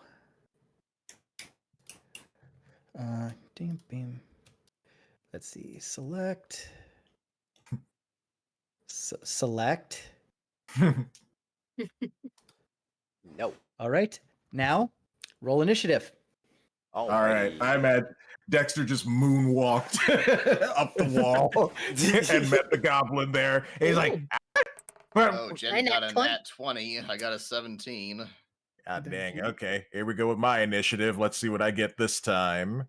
This would be a good time for you to 12. use Bless, Jen. Which then goes up to 17. Oh yeah. Oh, that's right, 17. Yeah, I keep Yep. forgetting to add the +5. So I knew I'd be last this time. Goose and Trap, since you both have 17s, you can choose which one of you would rather go first, or you can roll off. You could go first Why this don't time, you, Gillian. I was gonna say, why don't you let me go first so I can clear the entryway? Yeah, because I went first the last times, and then it ended up just nothing. Nothing happened. So I'll just bump Trap down 1 in initiative to keep it Yep. in order. All right. And with that, Jenith, you are up first. Alright. Okay, so the range is 30 feet. Yep, I'm just moving the tokens to get them centered on the grid a little bit more. There we go. I'm gonna cast Bless. Let's say up to 3 creatures of my choice within range. So Foos, definitely. It's a range of 30 feet, so I guess it would hit Foos, Trap, and Eternos. Yeah, Okay. we're all in range. Yeah. Now, whenever any of you 3 make an attack roll or saving throw before my spell ends, which it lasts up to a minute,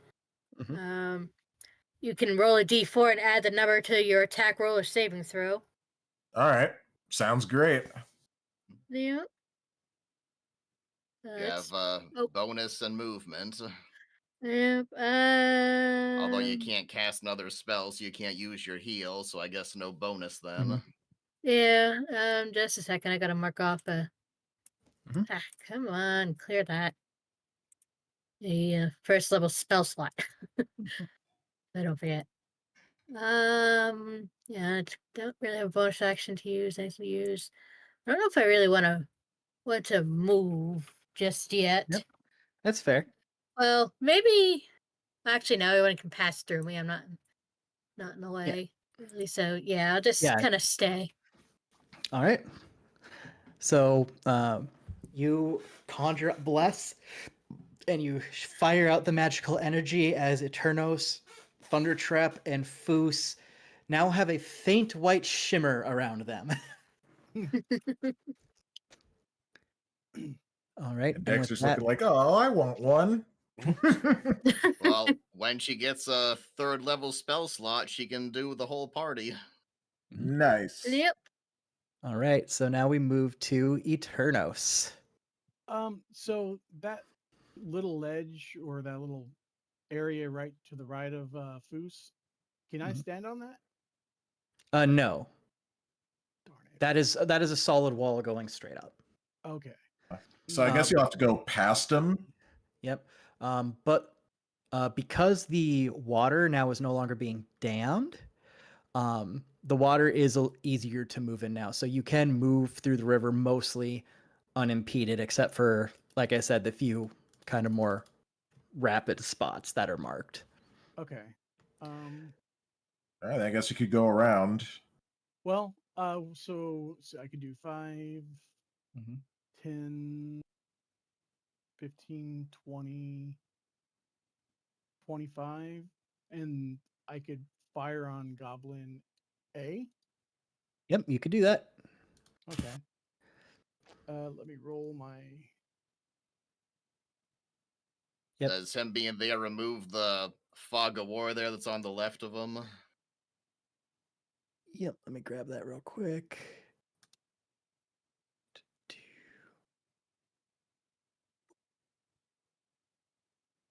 Yep, that's exactly what I thought. That is a straight shot for where Trickster is. Okay, so I rolled a 19, then I'll roll my damage. 4. So that little thing just to his right is you said that was a stalagmite that he could use for cover? Yep, you can be in that spot and use the stalagmite for cover. Okay. Okay, you do have 5 movement left. He said 25. Yeah.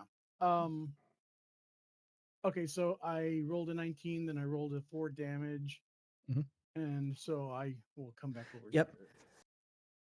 Let's see here. Yeah, because of Bless, you can add a D4 to your Oh yeah, the attack roll. D4 to your damage. Yeah, so Not his damage, only his attack roll. oh, just the attack. Okay, well Yeah. he hit either way, so Attack rolls and saving throws. Oh yeah, Yep. yeah. And you said that was Goblin A you were shooting at? Yes. All right. So you and all your faintly shimmery goodness burst through everyone. You get behind the stalagmite and fire at Goblin A.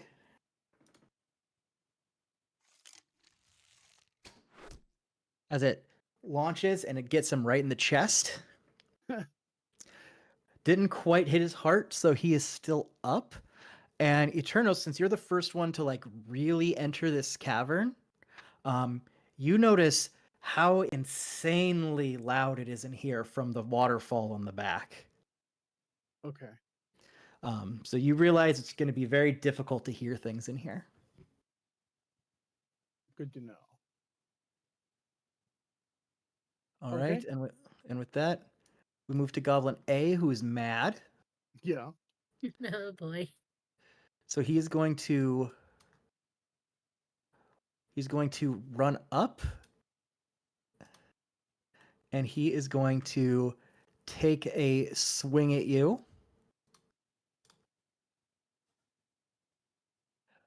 I'm assuming a 21 hits. Oh yeah, yeah. No T. Goblins roll high. As a scimitar comes swinging around the rock and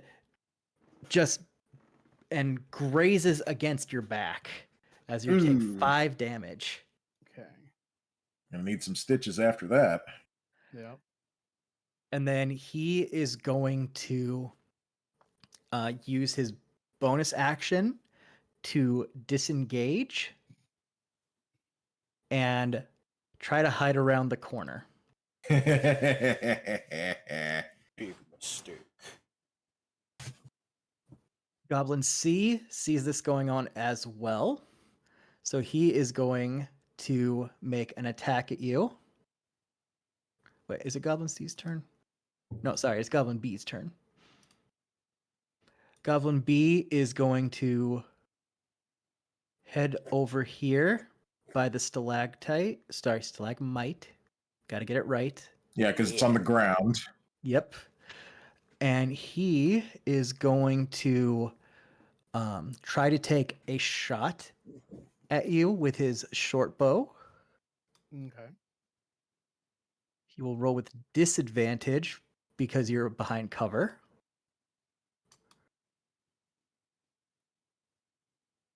Let's see. If I'm right, a 14 hits you. Yeah, just it's one above me. All right. So the arrow loses a lot of momentum from pinging off the stalagmite, but you still take 3 damage. Okay. And Goblin C is going to take 1 step in to get a little closer and swing his scimitar at you. And he is not as coordinated as the other two, so he's going to swing his scimitar, and you're just going to hear it ping off the rock as you duck behind it. Okay. And then he's going to take a step back. He doesn't take an attack of opportunity because he didn't leave your immediate area. All right. All right, Foos's turn. All right. Foos looks at all this going on. He looks at the goblins and he says, enough of this. 5, 10, 15. It's going to use his acid attack. Breath weapon, there it is. Okay, on both C and B. Yeah, he's aiming at C and B. That's a 10. All right, what's the save they have to make on it? The save is DC 12. What type of saving throw? Dexterity. Okay.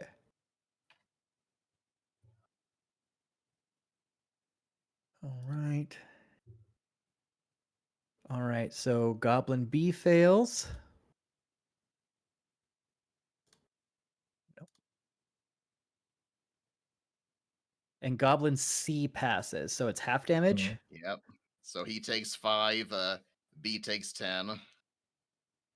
Okay. So C is starting to look like the Toxic Avenger. Oh man.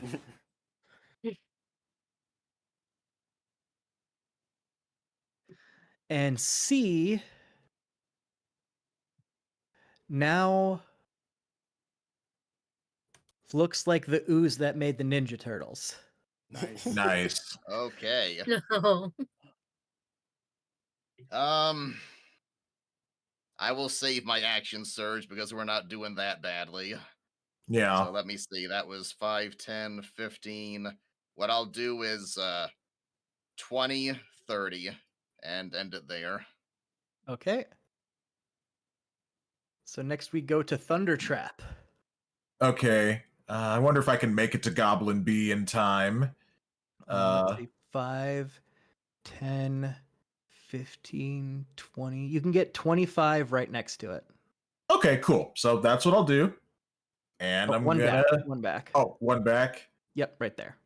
Okay. Is he still within my attack range? Yeah, because movement diagonal is 10 feet just because of how the grid works, but he's still Right. within 5-foot reach for a weapon. Okay. All right, well, I'm going to try to hit him with my hammer. I'm not going to rage this time because I've only got one left and I don't want to, potentially waste it. Yep, no problem. Well, he's already So- damaged too, so. Yeah. All right. Oh yeah, and I still have the one what was it, a D4 to add to my attack roll? Yep. Oh, yeah. Okay, so here goes.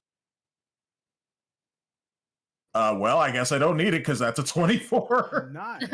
All right, just roll your damage then. Yep. Come on.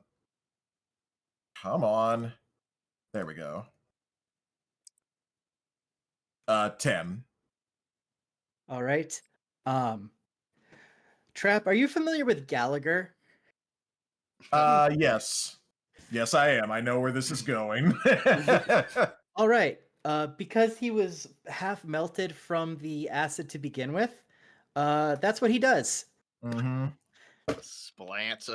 Yes, a splatty, disgusting mess. And this is my first kill of this session. I'm going to be like, oh, this is going to take forever to get this out. Yep. And with yeah, go ahead, Zach. that- Mm-hmm. Yep, no problem. So with that, it moves to Trevor Trickster, who you can see down the hallway because Genis Light is coming around the corner. So you can see the shadow of the goblin not paying attention to you. Perfect. Let's see. Oh, actually, I need to do one thing for the goblin real quick. Okay, nope, he's fine. Alrighty. Right. I think I'll use. I got some. That's one. That's. Yeah, I got enough slots. Let's use another chromatic orb, first level. Okay, roll your to hit. Nice. All right, roll your 3d8. Or is it 3d6? 3d8. Okay. Ooh. God dang. All right. What type of magic did you put into the orb? Right. I'm gonna go with psychic this time. All right. So your orb hits into the goblin's back, and he stays standing for a moment. But then he starts gripping his head, and his eyes start getting bloodshot and bulging out of his head. Oh. And just as the life leaves his eyes, just foam starts coming out of his mouth as he collapses into a lifeless husk. Damn. My goodness, Trevor. I didn't know you had it in you. If you're wondering, I Okay. made him see something very cringe, something very, very bad. Like Godzilla kissing Kong. Exactly. You know that Thing gif, is, that gif of Mario and Sonic making out? Oh yes. Oh god. Yeah. Okay, Jen's bless is ticking down, so I'm gonna try to run after the goblin that ran this way. I'll get to there. Okay, you can't really see into the room. You can try to make a check for it if you want. Yeah, is that perception? Yep. Okay, let me. 10. All right. Oh, it's that's a check, so add a d4.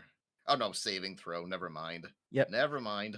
So as far as you can tell, this is a black room. You can maybe see like a couple feet in front of you, but you can't make out anything. Okay, well, looks like And- it's gonna run out, so I turn around and gesture for Jeneth to bring the light forward. What were you gonna say, Sean? Oh, I was just gonna. Yeah, I forgot she had a light. I was gonna say I could go up there, but yeah, that's better. Yep. And then just to let you guys know, we are out of combat now. Yeah. Although there are more sleeping goblins, on Yeah, the other well, I was side, hoping to run across wherever that last one ran to, but it's probably too late now. Yep. So you still want her to shine her light into here? Yep. All right. Oh, I should probably catch up to them. All right. So she shines her light in the room. There it is. Oh, believe it or not, that's actually not the one. Oh. That was an accidental goblin. I clicked too many times earlier, and I'm like, I know I clicked too many times. So just ignore that goblin. He is not part of this. Okay. Okay. He's just like, hey, I'm not even here. Bye. All right, so we move into this chamber. Hold on. Go back to where you were. I'm not done. I was just fixing the Okay. goblin. Sorry. Sorry. The bell doesn't excuse you. I do. Oh no, teacher, come on. It's Friday afternoon. We want to go home. The first time I heard a teacher say that on a Friday, Oh, I panicked. Great. I was like, I want to go home. We could have loot here potentially, gang. Yep. So, before you guys go in, so as Jenna's light shines and illuminates the room, you see a fireplace that still has a fire that had a fire put out a while ago. You see sacks and crates of loot and provisions that are piled up on the south side of the cave. On the west side, you see the floor that slopes to kind of a narrow opening. Yeah. And yeah, you just have the roar of the waterfall behind you.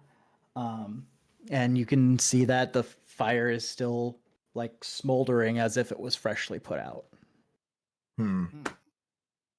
Let's go loot.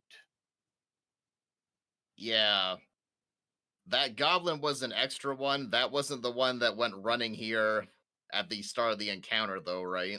No, it was the one that was trying to go up the bridge, and Dexter, found him. Well, his back was turned to him. Okay. All right, so let's move in and spread out and see what we got. I'm just gonna come in and see, the loot and just be like, I was hoping we would find Gundren here. Okay. I was just thinking there's been no sign of prisoners, but there is one room left. All right, so as you guys enter the room, all right, let's go. You step. There we go. All right, so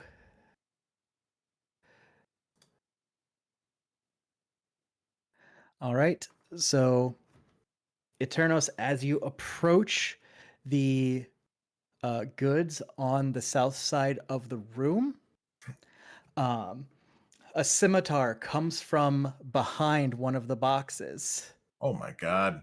And lunges at you. Oh. And he is going to hit you for 6 damage. Okay. Boost, as you go look at your side of it.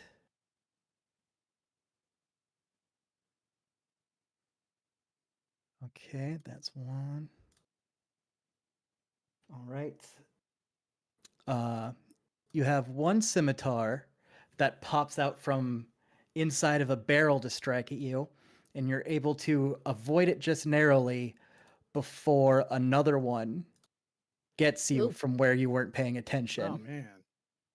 As you take 7 damage as it stabs you. Pesky goblins. As Thundertrap. Oh wait, no. So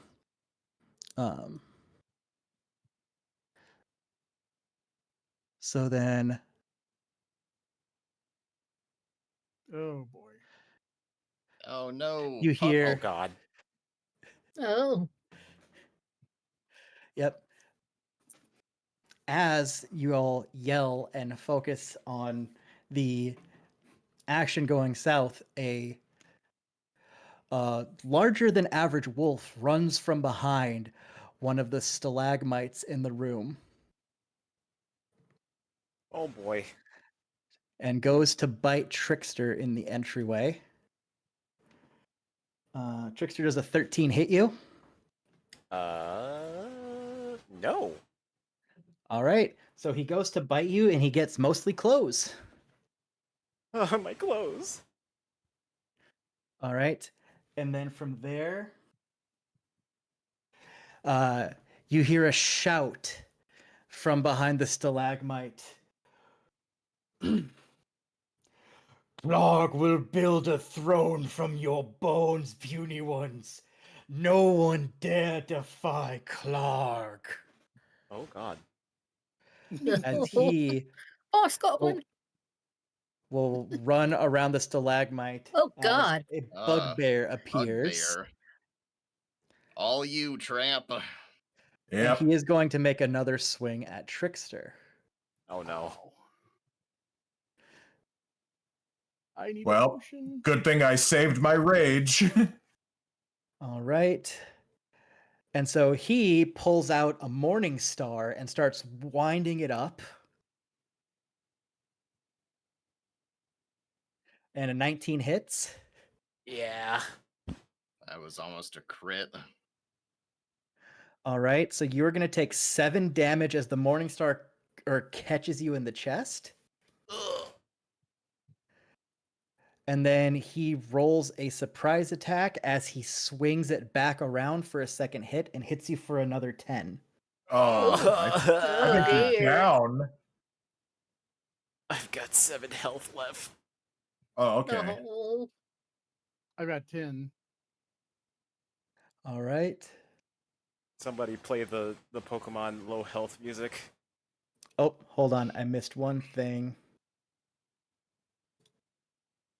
Add an extra 1 damage. So 6. You have 6 health left. Great. That's cool. 6 HP.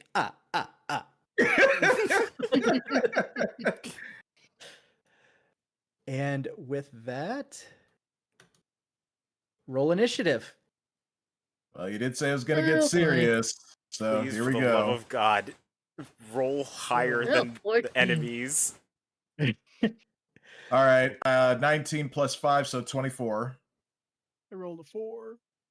Get the epic music going. Put it on loop. There we go. All right. Bam. All right. You all got your rolls in? Yeah. Good. I got a 24. Perfect. All right. Oh, good. You got a 24, and that's before your +5. Oh. Okay, so a 29? Yeah. So basically, you are like, no, I go first. Yep. Not this time. All right. So with well, that, Thunder Trap, you are first. let's do it. Let's use my last rage of the day. All right. And who would you like to hit with your Thunderclap?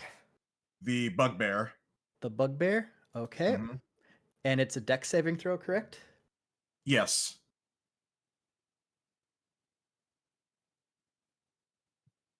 All right. He saves, but he'll still take half. Roll the d6. Got it. And he gets a 6. All right. So he is going to take 3 damage.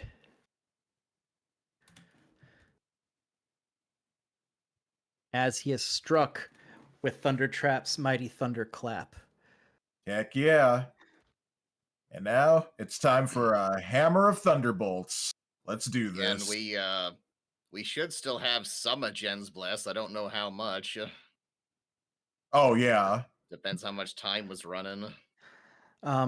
So since we're in a new combat, the bless is actually going to be gone. Dang it. Fine. Okay, well, here we go. Roll to hit. So that's a 22. Yep, and actually, since he is engaged with Trickster right now, Mhm. you actually get advantage on this roll. Oh, so I can roll again. Okay. You can roll again to try to crit. Okay. Well, let's see what happens. Well, it's a 21. Okay. So So I'll just your take hammer the will 22. hit. Roll your Yeah, damage. you got it. So that says it's an 8. All right. So your mighty hammer of thunderbolts with a face on it Mm-hmm. connects with the spine of Clark Mm-hmm. as he takes 8 damage. And he lets out a "Arrgh, Clark, angry. No one mess with Clark Kingdom." And I'm going to say, Sentence, fragment, improper, grammar. friend, I don't give a damn. And then I'm ready for some more, but that's the end of my turn. Big bald man say naughty word. Profanity not allowed in Clark Kingdom. Clark will die. No kingdom. Kingdom mine. As I point to myself. All right. I take it you're just going to hang there? Yeah, that's the end of my turn. I also have to step away for a bit to go check on my mom, so I will be right back. All right. Before we move over to Trevor Trickster here, I'm just double checking something on this.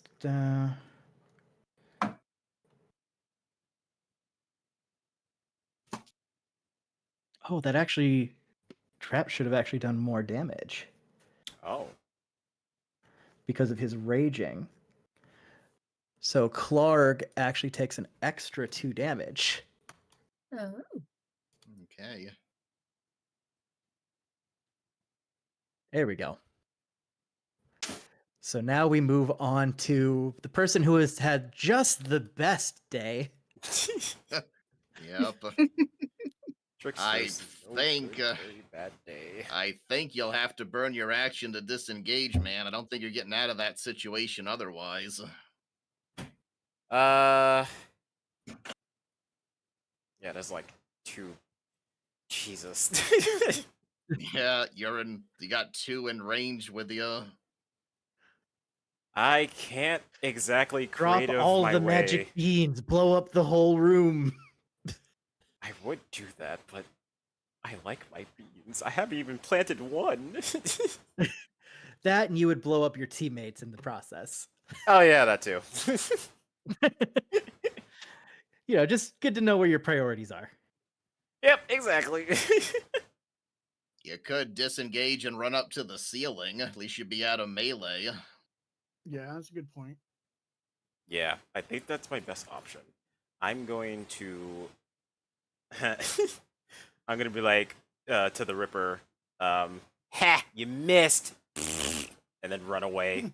Go onto the wall, into the ceiling, and try Okay. to get out of here. Yep.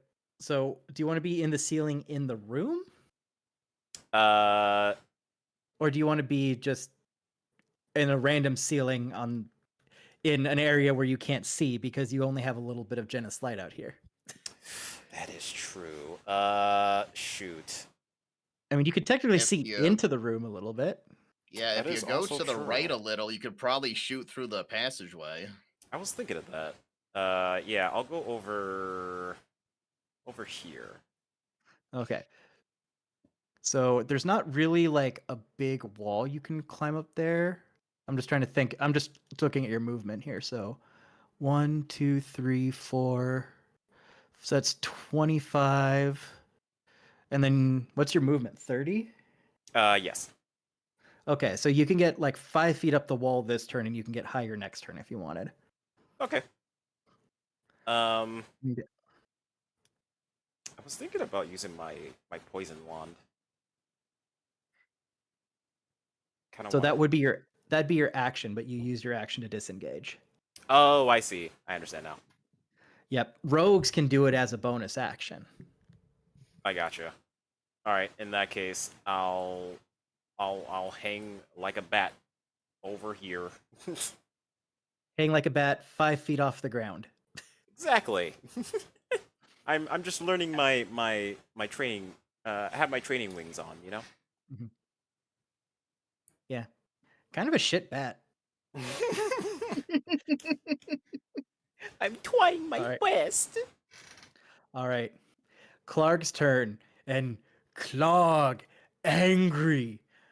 Bald man hurt Clark. So he is going to take a swing at Trap.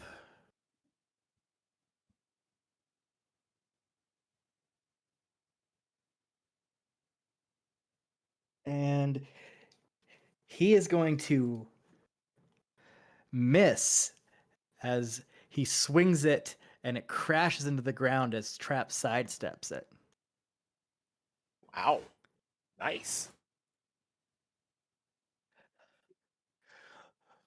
Why, bald man, move. Bald man should fight with honor.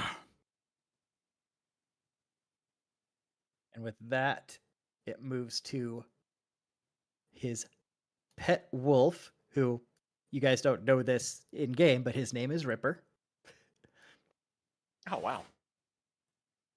And Clark will yell, Ripper, do rip.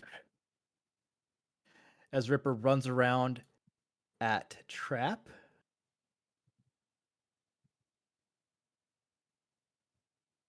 And he is going to attack. And was 1 point away from a crit. Oh.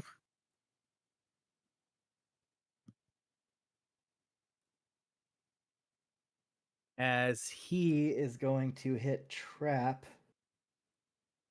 for 5 damage as he bites Trap. Is the damage getting halved from his rage? I didn't pick up on that. You're right. So it's down to 2 with the rage. Thank you. So he does take that, but now I'll put this. We'll make it purple. So Trap is now prone on the ground as the wolf takes him down. Oh no. Oh. So I'll repeat this for Trap 2. So while he's prone, his only movement options are to crawl or to spend half of his movement to stand up. Yeah, here he comes now. Sweet.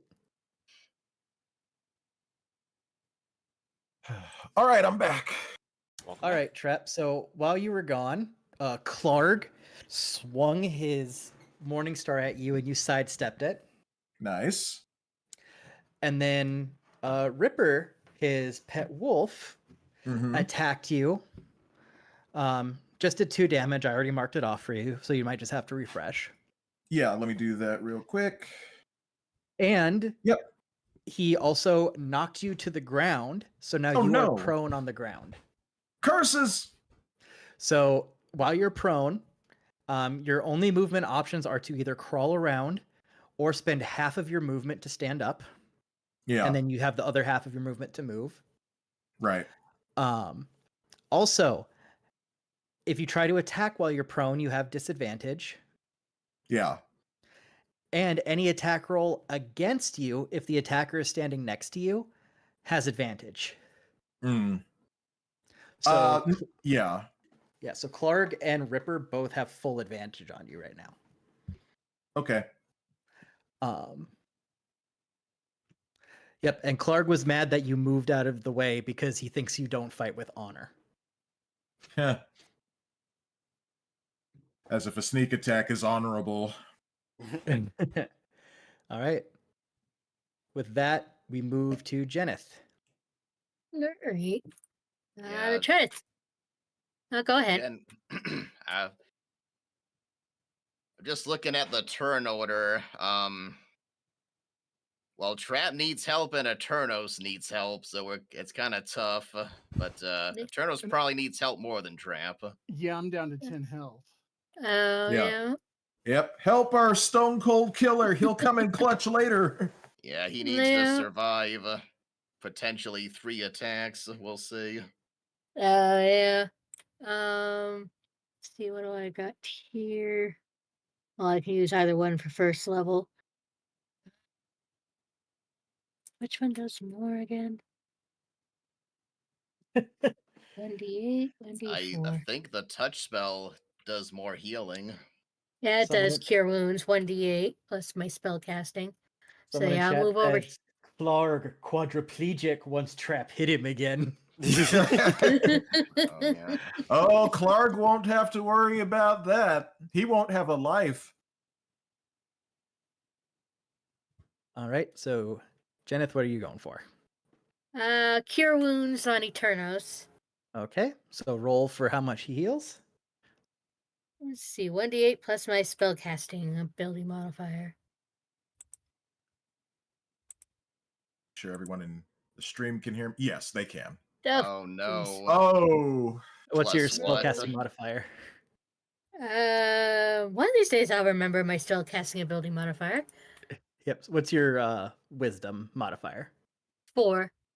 All right, so Eternos heal 5. Well, that's better than nothing. Thank you. You're welcome. At least it's something. Yeah, so I'm back up to 15, so that's good. Yep. You healed about half the damage he took, so. Yeah. Yeah, All do you right. have anything for a bonus, Jen? I don't think so. Not that doesn't take a spell slot. Oh yeah, I gotta mark off a spell slot. No, I don't. All right. All right. By the way, there are still 15 people watching all of us together. You guys are crazy. Thank you so much for hanging out with us. It's been almost 5 hours. We're at 4 hours and 47 minutes on my OBS anyway. 48. Yep, that's what I'm seeing too. Yeah. So thank you for hanging out with us. I hope we've been very entertaining throughout all this, and yeah, we'll see what happens next. Okay, so you gonna move at all, Jen, or stay there? That's what I'm thinking about. I guess I'll probably stay. Not sure where I would move to. I also like to live dangerously.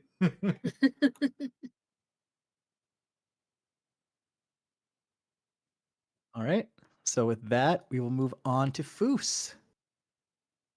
Okay, the first thing I'm going to do is bonus action second wind. That's a D10. Plus level, which is 3, so that's heal for 8. Okay. And for your main heal. action? 29 out of 32. And then I'll go ahead and make a glaive attack on Goblin A. Okay. 17 to hit. That will hit. Yeah, and the damage. Damage of 10. So you plunge the glaive straight down into the goblin that tried to attack you from the barrel. And when you pull your glaive out, you see nothing but blood pooling in the barrel. Oh god. Damn. Blood barrel. Good job. Okay, but I'm not done yet. I'm gonna action surge. I'm gonna use Battle Mass Maneuver Fainting Attack for advantage on Goblin C. So let me roll that twice. Oh, I'm not gonna need to. That's a 23. And the damage. That's only 7. All right. Do you get any more damage from the extra maneuver Yes, die? I do. Thanks. So that's plus a D8. Almost forgot that part. Plus 6, so 13. More blood soup. Who wants seconds? Pathetic little goblins. All right. I take it that ends it movement. for you. I can at least give them something else to swing at if I go here. Oh, hold on. 10, 15, 20. I'll go right there. Yep, that's 30 to get to there. Yep. Okay. All right. So with that, this goblin is so this is actually the goblin that ran from you guys. So he knows how scary you guys have been, but he is going to make one final all-out attack. But he is going to do it in a slightly different way. Okay. So he knows he's doomed. He saw Eternos get healed, and in one brief moment of clarity, he is going to fire a bow at Thundertrap. While I'm prone, so this is with advantage. Yep. I know, Tate, I was thinking the same thing. I was like, oh my god, is Eternos gonna get Yamcha'd? But no. I was thinking that too. Wait, to get the advantage, I have to do this differently. Okay, so the goblin's going to bonus action disengage, and he's going to bum rush into trap. That's how he has to get the advantage. Damn you. Because he has to stab straight down. Yep. As trap is down, he takes his scimitar and he plunges it straight down onto trap for 3 damage. Oh, wait, sorry, 1 damage. You're raging. Yeah. Did he? So he's did he just get like past my AC? Oh wait, I'm prone. Never mind. No, I already rolled. He beat your AC. He almost crit. Okay. Oh, okay. But yeah, so he goes to stab, and like just the tip of the spear or the scimitar goes into your arm, and he's wondering why he can't push it down any further. Muscle, you weak little fool. You drink a lot of milk. I drink a lot of coffee. I could use some more. And with that, Eternos, it is now your turn. All right. So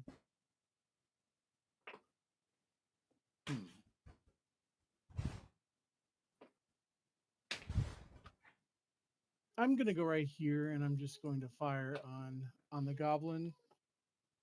Let's see. 21. Okay. That's it.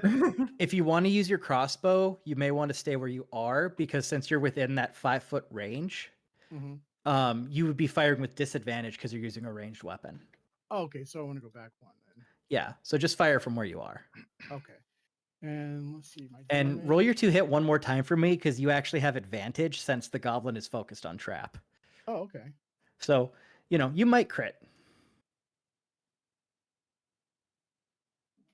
The game says 21. I told you 21. Take it or leave it. All right, And so 6 damage. all right, now roll an extra 2d6 because you get your sneak attack damage on top of this. Okay. Jade says, Traps like, Two did of I them? feel something? Let's see. Is it Okay. 2d6 or 3d6 at your level? I think it's 2d6. We're still level 3, aren't we? Yep. Yeah. Okay, so 7. Yep. So, yeah. I mean, it's not going to make much of a difference, that extra die. I'm just making sure. Yeah, your sneak attack doesn't go to 3d6 until level 5. Good to know. Okay. So with that, the goblin, as he's trying to comprehend why big man no cut, he's just met with a crossbow arrow straight through the back of his neck, and he falls. What he gets. Just quick, clean, and dirty. Yep. I just nod to Eternos, like, yeah, boy. And you're still on the ground while you do it, so you just kind of like turn your head into the pool of blood, and you're like, yeah. I mean, I've been covered in gore like all day, so this ain't nothing new. Yep. All right. And so, can I hide? Yeah, you can still use your bonus action hide. Okay, I'm gonna hide. Okay. Do you want to hide in the supplies?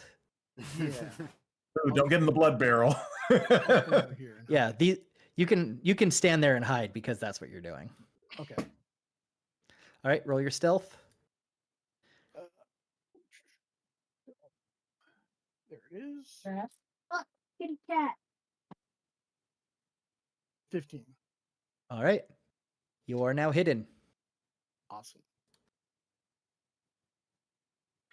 Alrighty. I am And good.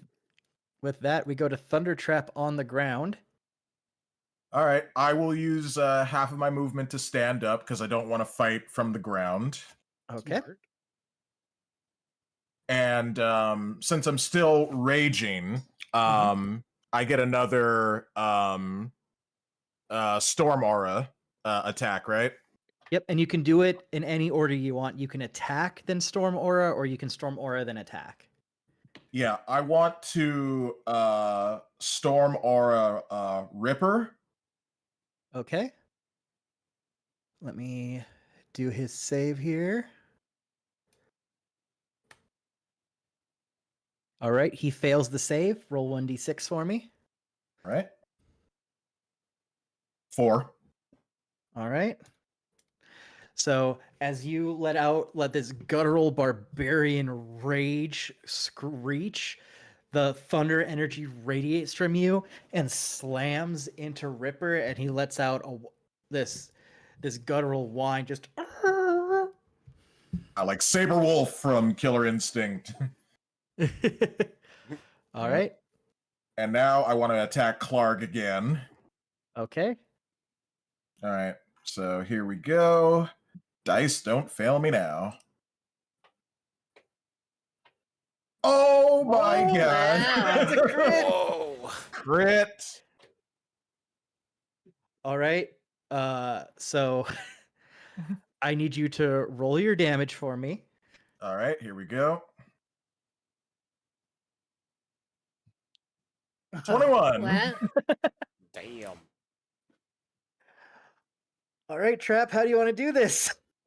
Oh, wow. Clark, remember how I said I'd kill you?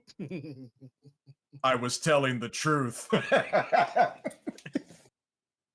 And I bring my hammer down, not on, well, yeah, first on his back, crippling him, and then I'm going to bring it down again on his head and just smash his skull into the ground. And with that, the husk of Clark disintegrates essentially with the might of the hammer. With that, Ripper sees that and immediately bolts. If either of you would like to take an attack of opportunity on Ripper while he runs, you're more than welcome to. Yes, I would like to. He was in my immediate vicinity. Yep. Trap! He's just an animal. For shame. Some animals should know better. All right, roll your to hit. All right. Ah, well, that's just a 7. All right. So he leaves and he squeezes through the area here. Yeah. And you hear him dive down, and you can hear just very faintly, even with the roar of the waterfall, just the footsteps go. Oh, I didn't hear anything. Oh, no, I didn't play anything. Oh, okay. Oh, that was just well timed from Gillian's side then. Yep. Yeah. No. Oh. Yep, the dog's whining. I thought, was that supposed to be Ripper? I mean, it'd be cool if it was. Yeah. Nope, not that one. Where's the one that had... Is this the one that had the... Oh, there. Wait, here we go. There you go. All right. So with that, you guys have defeated Clark. You are now out of combat. We're alive. Trevor, where are you? Oh, you know, just living, barely. What happened? I got knocked down and I didn't see where you went. I got knocked down, but I got up again. They're never going to keep me down. As soon as I said I got knocked, I was just like, oh my God, what have I done? Yeah, here it comes. So can we take a short rest? Yeah, I think we ought to, because we If still you'd got like one to. room left. So everyone roll for your healing. No. All right, which die is that for me? Your hit die. So it'd be your D12, and then you'd get your Constitution modifier added to it too. Okay, so that's a 10 and Constitution plus 2, so Yep. 12. Yep. So I'm back up to full strength or full HP. Okay, so I got 9. Well, Eterno, so you don't have a D12. Yours Oh. is something different because you're a rogue. Oh, right. Yeah. It'll tell you if you hit the short rest on your character sheet. Okay. Yes, mine's 1d8 plus 3. Was that 6 or Okay, 9? it's I think 1d8 that was 6. plus 2. Yeah, okay, there we go. So I heal 4. Nice. Yeah, this is just Eternos and Trevor is just, this is not their day.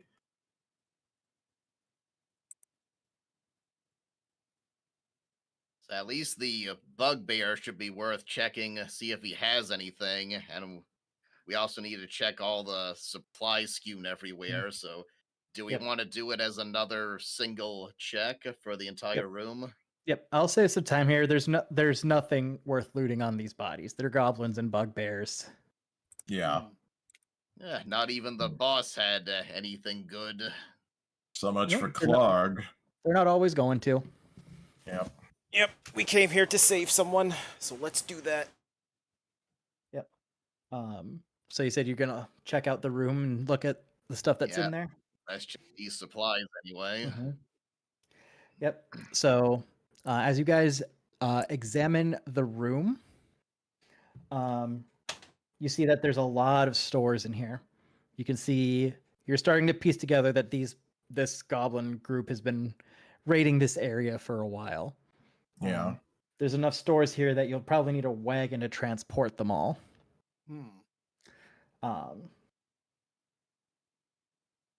Well, we'll have to tell maybe. Oh my God, what's the town that we came from? Neverwinter. Neverwinter. We'll probably have to tell the authorities at Neverwinter about this, so that they can send some people to pick all this stuff, because we still have oxen with things that we have to transport. You do have space in your wagons to fit the majority of this if you want to bring it with you. Okay. Is All there right, any, Probably a good is there any idea.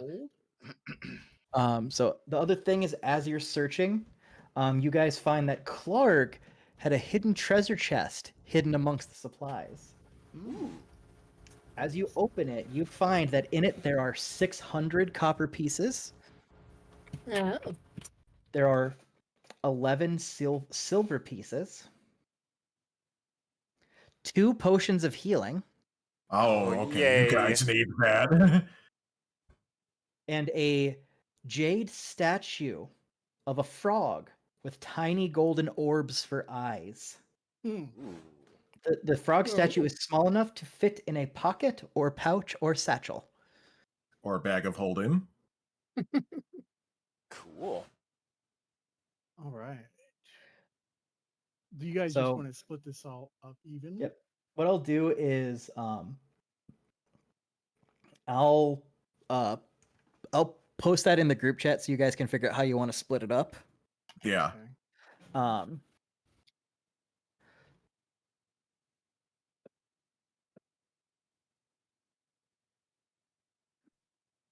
Here we go.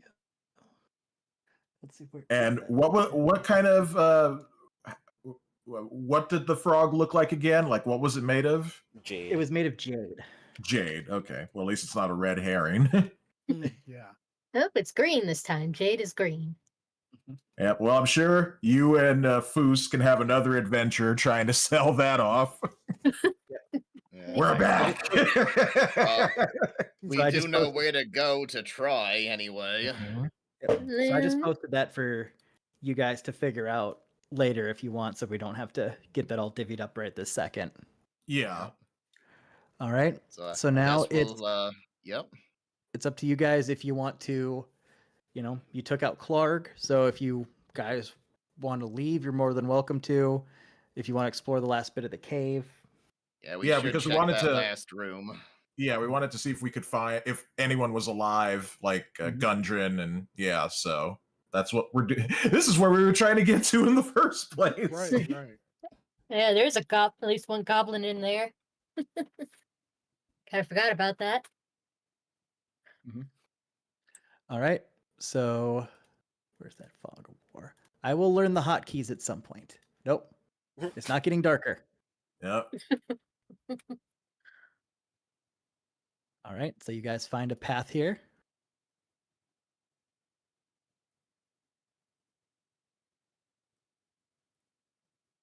What? No one wants to climb the other well for a pincer attack?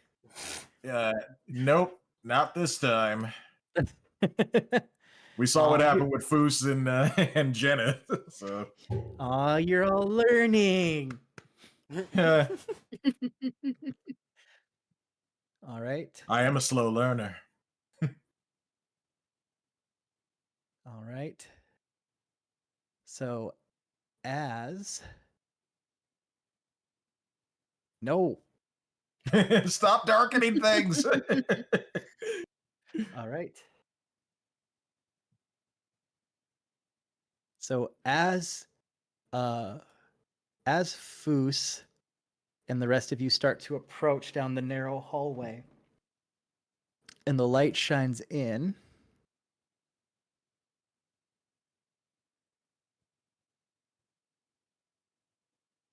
you see that this is a large cave that's divided in half by a 10-foot escarpment.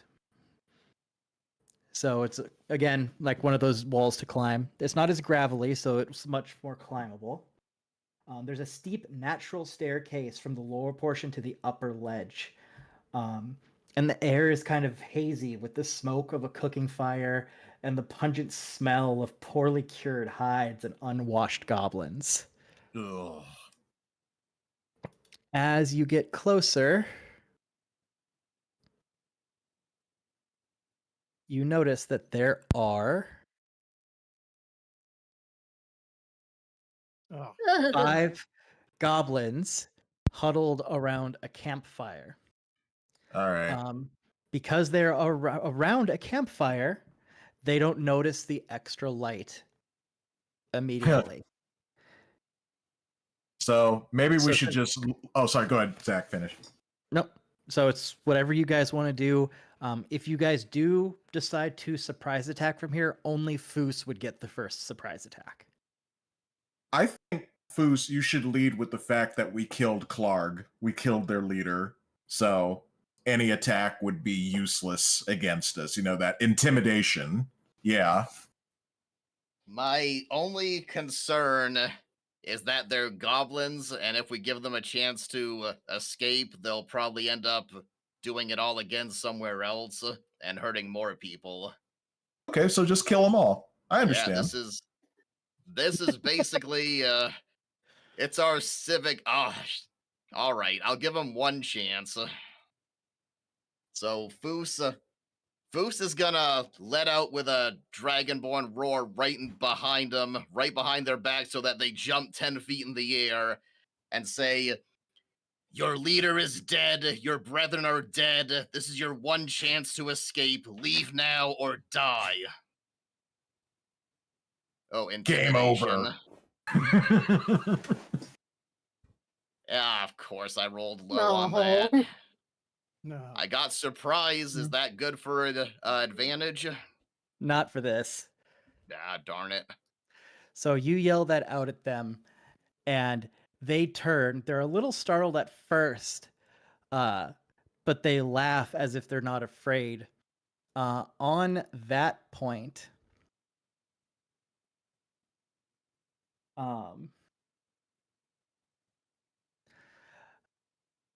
on that point, as you yell at them and as they kind of move around a little bit, you notice a familiar face bound to the southern ledge of the Sildar. cavern. It's very obvious that the goblins have been beating him and tormenting him for at least half a day at this point. Mm. He doesn't have his armor, he doesn't have any weapons. He is barely in, like, a loincloth would be more clothed than what he is right now. He is on death's door. So yeah, we have to kill him. Okay, javelin. Pin him to the wall like your King Saul. Hold on one second. Since you yelled, you don't have surprise anymore. No, That's I was right. just trying to get the first attack off. Nope, that intimidation was that thing. Yeah, that was it. Yeah. Okay, well, I guess we got to roll. Adult tokens, roll for initiative. Here we go again. 7. Oh, I was just 18. Oh wait, what was mine? I got an 18 as well. Huh? I was just doing something to, like, adjust the initiative, and when I clicked on something, there was a button that said change side. Change side? Yeah, so, like, if there's ever a moment where, like, I have, like, a villain jump to your side, or even when you guys get mind control to the other side, I can switch. Oh, nice. So it's like if we betray each other, or yeah. Oh, thank God I found that. Yeah, found it by accident. Oh, okay. So I found Go ahead. Oh yeah. No, I also found the ungroup button. I just noticed it was rolling all the enemies that are the same type as a group, which is why we were getting those long string of goblins. Ah. Because that's how a lot of people like to. That's how a lot of people like to roll. I didn't know that was the default in this, so now I can actually separate them so they have their own individual initiatives. Okay. All right, so we'll do that. All right, We got 3 with 18 here. Well, actually, Trap is at 23. Yeah, I'm at 23. Yep. We'll fix that one because it did that. All right. So here is our initiative. So Goblin A is going to take a shot at Foos. I better get the battle music going again. Yep. Where's my battle music? Here it is, under the... No, not that one. There you go. Need the drums of war. Noise. All right. So he is going to use his short bow. No, not that one. All right. Does a 22 hit? Yep. All right. I'm You'll gonna take... be the bullet sponge this time. Yep. So you're going to take 3 damage as it pegs you with an arrow.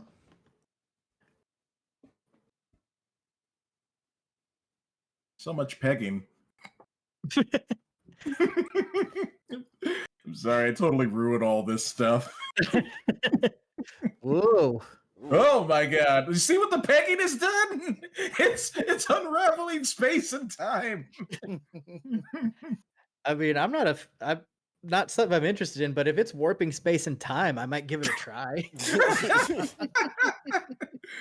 Oh jeez. Normally you need heroin to do that. Oh yeah. Nope, I don't have any rages left. Darn it. Oh, just gotta go in and take them out. Gotta raw dog it. Mm-hmm. All right, and with that, it is Thundertrap's turn. All right. I'm going in full throttle. That ought to keep those guys off our back. Yep. You can get to Goblin D with your full movement. Okay, that's what I'll do, and I will hit him with the Hammer of Ra. I know right. that's not what it's called, but you know. All right, here we go. 2 hit. Well, that's a 10. All right. So you go to swing in, it ducks your hammer as the hammer crashes into the side of the ledge, only a few feet from Will Sildar is pinned up. Ooh. Sorry.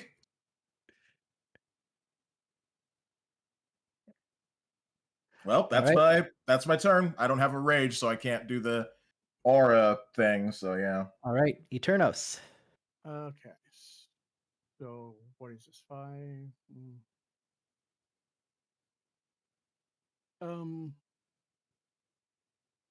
So I'm going. Am I too close to fire and not be at disadvantage? Yes, because you're right next to. So you'd have to use like a short sword or something. Use the blades. Use what? Your short sword or blades or whatever you have. Yeah. So yeah, You can attack twice with your bonus action, which is something that doesn't come up very often if you use both short swords. Okay. Wait, can rogues do that? I think so. Attack with their offhand with their bonus action. Yeah. Yeah. Two-handed, two weapon. Do you have two-handed weapon mastery or offhand mastery, or whatever it is? I don't know. Let me check. I thought they could attack with. They have to use what are they called? Light weapons or something. It does say in my bonus action I have the 2-weapon fighting. Okay. I'm just checking here. 2-weapon fighting. When you take the attack action, an attack with a light melee weapon that you're holding in one hand, you can use a bonus action to attack with a different light melee weapon that you're holding in the other hand. You do not add your ability modifier to the damage of the bonus attack unless that modifier is negative. If either weapon has the thrown property, you can throw the weapon instead of making a melee attack with it. Yeah, so short swords are light, aren't they? I believe so. Yeah, it's listed as a yeah, I think so. Yep.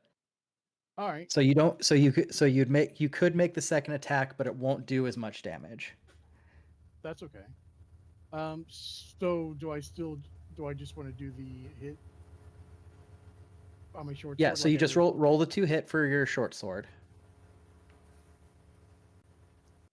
Okay, that'll hit. Roll the damage. Okay. Rigged. 8. All right. So you come barreling through the glowing light, the glowing magic cute thing, past the scary lizard, right next to the bald crazy man with the hammer, and you in one swift motion of just the one short sword, you drop the goblin. Nice. I am so glad we didn't leave. One goblin down. Okay. Yep. 4 to go. If you have 5 feet of movement, you can get to Goblin A and bonus attack it. I do believe yeah, I do. So Okay. Right there. So roll the 2 hit again. Okay. 11. All right. So you swing on the offhand, unsheathing your second sword, but it is just out of reach enough that it misses. Okay. All right. Let me see. Then I am going to just move back here. You still have 10 feet of movement after that? Oh, well, I guess I don't. Melvin Butters, welcome to the stream on YouTube. Says we doing Lost Mines, boys. Yep, I don't think so. We doing Lost Mines. Oh, we are. Okay. Yep. So, those of you who know what this is. All right. Since I'm stuck in this place without any movement, I can't hide, can I? No, you also use your bonus action to attack. That's right. That's right. Okay. Cool. Then my turn's Yeah, so for anyone coming into this and you're an experienced D&D player, most of us playing here are not. We're like first time D&D players. So yeah, no spoilers, no spoilage. But welcome, you're welcome to watch. All right, so with that, we go to Goblin B. Which one is Goblin B? You're Goblin B. So he's kind of hanging back. So he is going to take a shot at Eternos. Of course he is. Melvin says, "Fuck yeah, boys, get it." Yep, I like to take modules and then modify them to my players. And this is one of my favorite modules to run for new players. One, because it's what it was made for. And two, it's so easy to adjust it to what the characters want and need. Yeah. So he's going to take a shot at Eternos. Where's the thing? There it is. All right. I'm 19, I'm assuming hits. It does. All right. And the pegging continues with 3 damage. God dang it. The gravity and reality defying pegging continues. They're not going to call you try attack, Zach. They're going to call you peg attack, Zach.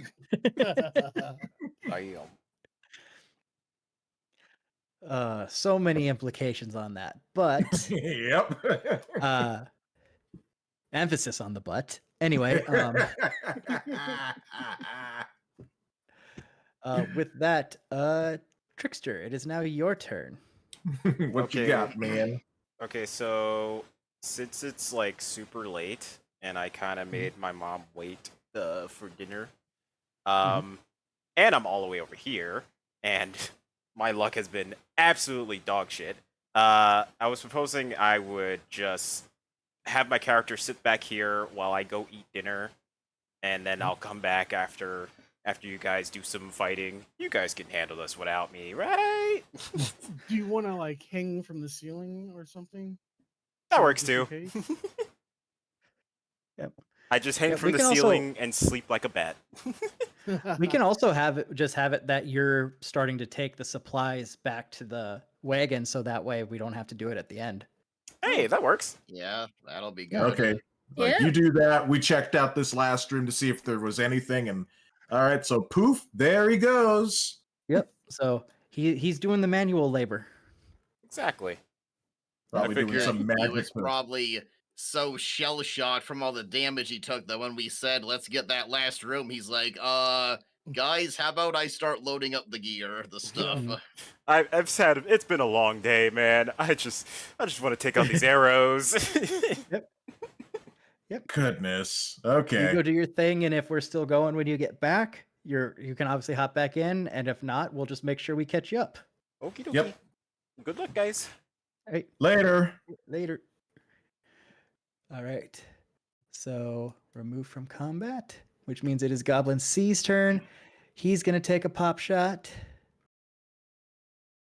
At Thunder Trap, right? Nope. Dang it. And that's gonna crit. Oh no. Dexter's gonna come back to find us all dead.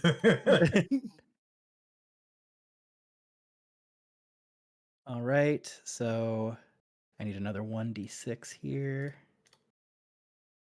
So that is 8 damage as you get really pegged. Jesus. I hope you got a spell slot left, Jen. Yep. Oops. Let's see. 8 damage, you said. What I meant to do. I have 2. Okay, so Spell I slots. have 8 health left. Awesome. All right, then we move to Foos. Oh, you know what? We Okay, had those potions. Dang it. Oh yeah, you Well, haven't divvied them up yet, I don't think. Yeah. Yeah. Yeah. So Fu starts to walk slowly forward, and his eyes normally burn around the pupils. Now they turn completely opaque, no visible pupils, just pure burning green, which intensifies. And he says to the goblin as he walks forward, "How kind of you to line yourselves up for me." And he's going to acid attack. Can you do that twice a day? We just, yeah, we can. It's every short rest. Yeah, we checked that in the first session, made sure it was once a short rest, not a long rest. All right. So you do that. So that's 6 damage, DC of 12, dexterity. Okay. So let's go 1, 2, 3. What did you say the DC was? 12? Yep. All right, so Be good when that goes up. Goblin A now has Toxic Avenger status.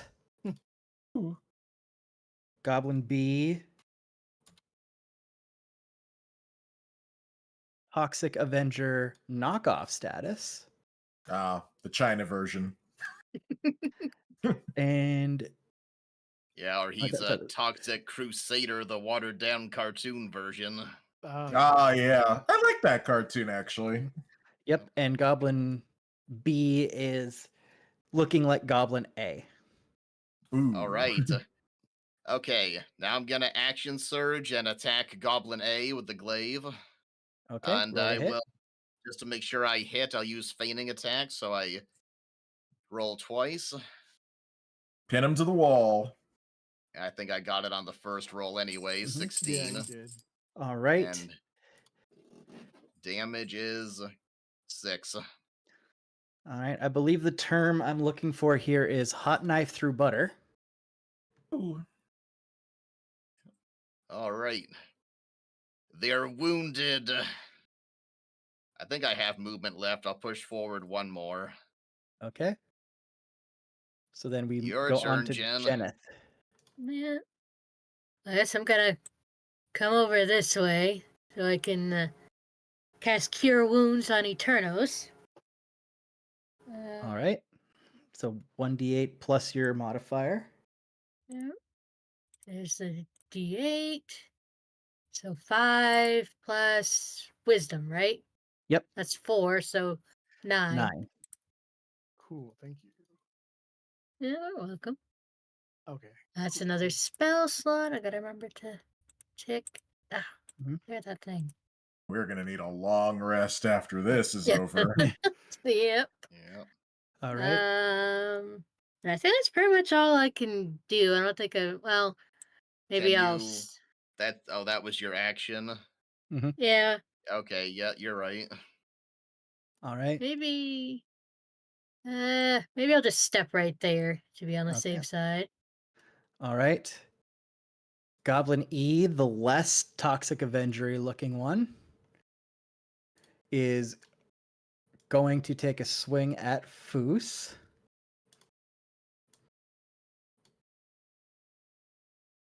Does a 15 hit? Nope. All right. That is So that. short by 1. All right. That would have hit me though. Me too. All right. Before we run back to the top of initiative,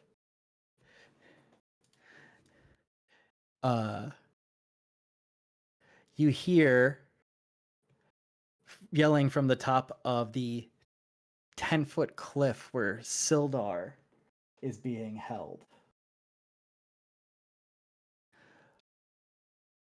You hear, what's all this commotion?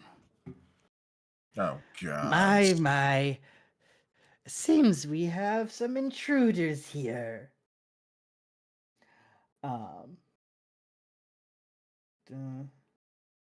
Where's the thing? Yes. He's like, I don't like the way you are treating my men. So he grabs Sildar by the throat and holds him up, which you're surprised a goblin is that strong, and holds him over the 10-foot ledge by the throat. And he yells, truce or the human dies.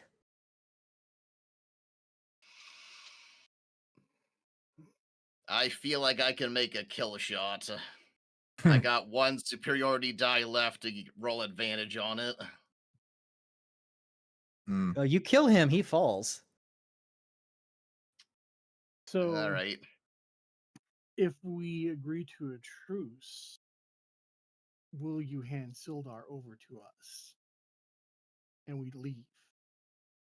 Of course, but there has to be something on my end for this as well. And what would that be? So he was back in the little nook when all of this started. Yeah. So he looks at you all. He's like, So I don't know if you've heard, but I'm not a fan of our boss.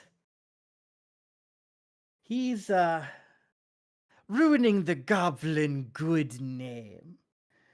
So if you want to go take out Clog for me, I'd be more than happy to let this human go. Thundertrap just starts laughing. Would you like to lighten this individual,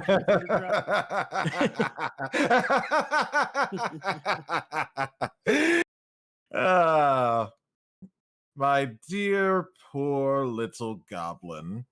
Clearly, you were hiding in the dark the entire time. Surely you heard all of the commotion going on in the other parts of the cave. I somewhat regret to inform you that your boss, Clarg, no longer has a head. I smashed it into a pink mist with this hammer right here. He looks straight through. He looks straight through you, in disbelief. Not out of like, oh wow, you actually did it. More of like a, I don't trust you kind of way. As he says, if you've crushed his head, how can you prove to me that you've done it? I'll bring you what's left. Give me a moment.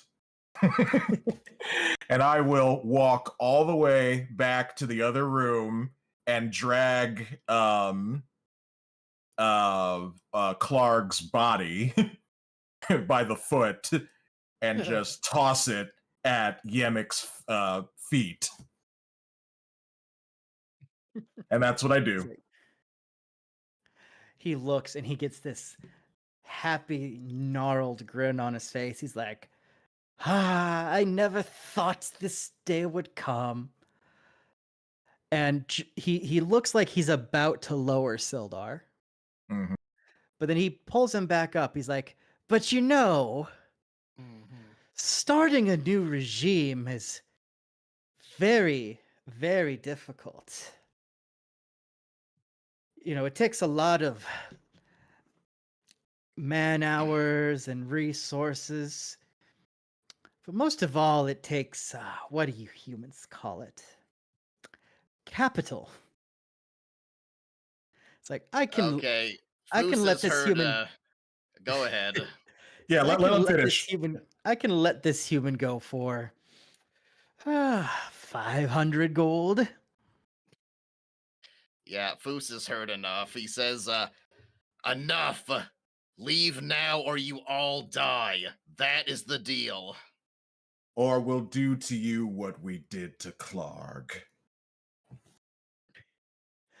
He's like, challenge accepted, as he drops Sildar to the ground below. Who can, since Eternos is right there, can he do the, lunging forward thing, break his fall? I mean, he can try if he would like, but if he fails, he's taking a human dropped 10 feet on top of him worth of damage. What do you... Give it a try, man. Go do it! No balls! Do it! No guts, no glory. I only have 17. I'm at 17, guys, but... What, man? Okay, you know what? Let's do it. If you fail, we'll just pour the potion down your neck. Can we say that, Trap got the potion when he went back in that room? Oh yeah, that would be a good idea. Yeah, you guys have all the stuff. We just haven't divvied it up. Yeah. So if you guys want to use it for X purpose when you get the chance, you're more than welcome to. Yeah. Tate says, "Be the hero. Come on, we need a hero." All right. So is that gonna be acrobatics or?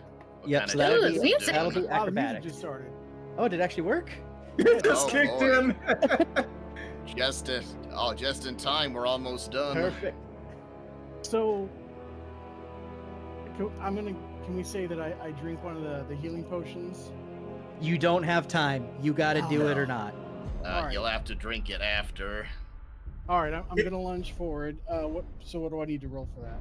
Roll acrobatics. Acrobatics.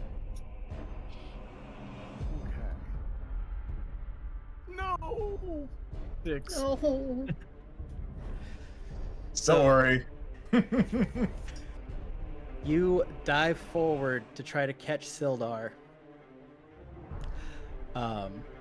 You are too slow to get to him as he falls to the ground and loses his last hit point. Now, well, we can give him the potion. So, when you go to 0 hit points, you don't die immediately. Yeah. Oh wait, actually, I need to roll to see if he dies immediately. Oh god. Sean, you have failed this city. No, it's the dice, man. It's just... I've had rotten luck, too. I mean, I hit Dexter with a pebble. Hey. Oh, Callie says, been quietly watching, need to grab a nap before kids and breakfast time. Appreciate you all. Yeah. You take care, Callie. Thanks for watching. This has been, oh my god, this has been so fun. Yep. All right, so he does not immediately die. Okay, thank goodness. He did not get overkilled. So you have 3 turns to potentially 3 turns to stabilize him. Okay. How do we do that? Okay. So basically, you have to get over him, give him a med kit, healing potion, bring his hit points up from 0, lay on hands like paladins, and I think some clerics have that. Basically, once your hit points hit 0, you go into death saving throws, and you roll a d20. If it's 10 or lower, it's a strike. If it's 10 or higher, it's a success. Hmm. If you fail 3 times, the character is dead. Yeah. If the character is attacked while they're dying, it counts as a strike. If they nat 20, they can get up with 1 health. If they nat 1, it counts as 2 strikes. So this would count as our action. No, I'll say that is a reaction to what happened. Okay. Oh, okay. So maybe Sean, what your character could do is, like go after Sildar and give him the health potion, and then me and Foos and Jen can take care of the rest up here. Yeah, that works for me. All right, so whose turn is it then? It's So mine. We go back to the top of initiative now. Okay. All right.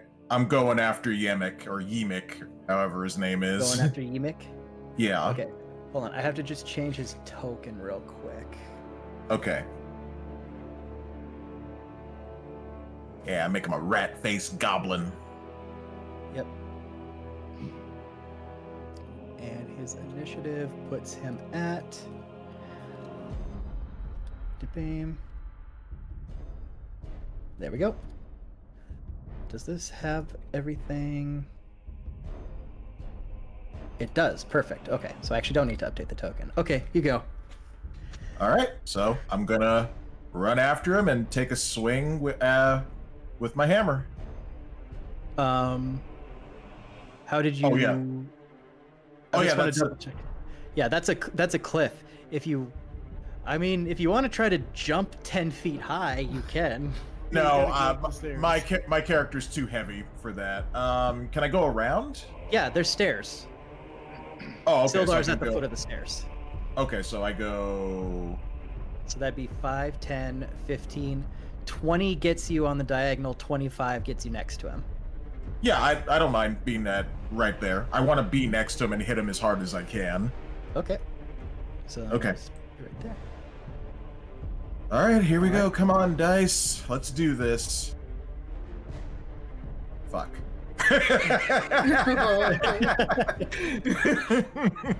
So this barbarian just goes rushing up the stairs, past his party mates, past the dying man, just like, your time is now! And right as the hammer comes down, Yemek just goes, no. Yep, No, Yemek could just no. sidestep it. Well, shit. And on that note, Eternos. Okay, Yeah, so get down there and save Sildar. Yeah, I'm going to attempt to give him the healing potion.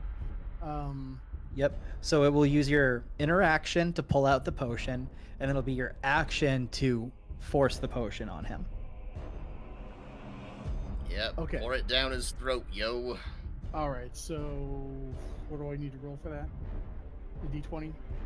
No, it just happens. Oh. We just need to roll how much healing he gets. Oh, okay. Which die do we roll for healing? Yeah. Is it medicine? Healing potion is 2d8. Oh, 2d. Okay. Come on, 16. All right, Even if it's not, that's what we're gonna say it is. That's a 2d6. You said 2d8? Oh. Yeah, it's 2d8. My fault. I thought that was 2d8. And if I'm wrong, we'll fix it in future rolls, but I'm pretty sure it's 2d8. There we go. All right, with that, so- he's now healed. And Sean, Goblin E is pretty hurt, and he's in your range at an angle. You should be able to use your bonus action to stab him, possibly finish him off. Goblin E? Oh. Yeah. Oh, right. Yeah, right next to Foos. Yep. Okay. So I will use my short sword. So you actually can't do the second attack. Oh. You can only do the Oh, bonus really? weapon attack if you've done the attack action. Okay. That's too bad. So Alright. you could have... If you were to move, you'd have to cunning action disengage then. Okay. So I will- either yeah, Yep, you or still have just your stay bonus there. action. Let's see. Okay, so yeah, I can disengage with my bonus action. All right. Mhm. So I will move back here and Okay. and- yeah, that's what I'll do. All right, that ends your turn. Yep. All right. Goblin B sees you heal Sildar, and he knows that that's their only thing that they have on you. So he's actually going to run around, and he is going to attack Sildar while he's still on the ground. Get up, Sildar, move. It's not his turn yet.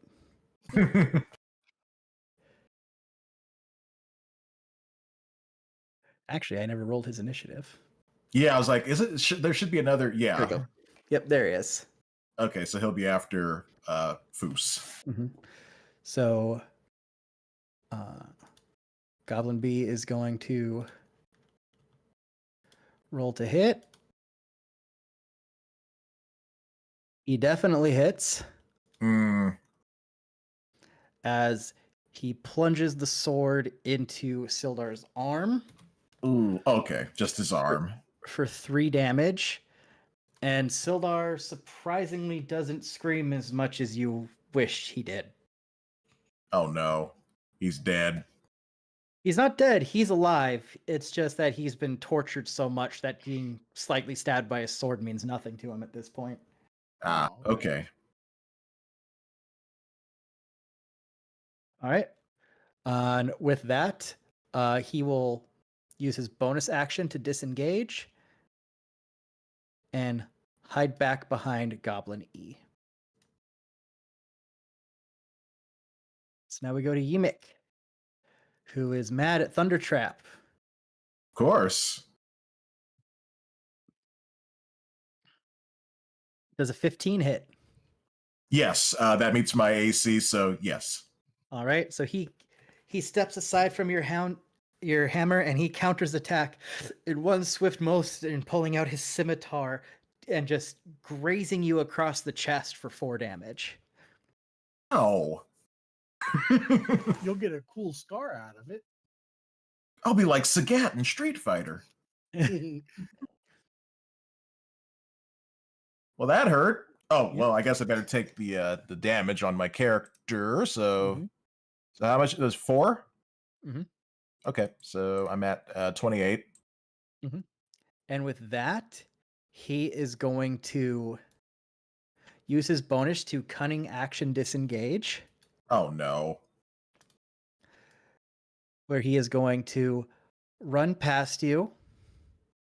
He's going to jump off the ledge into the fight. I will roll to see if he takes damage for willingly jumping. Oh god, most likely he's going to.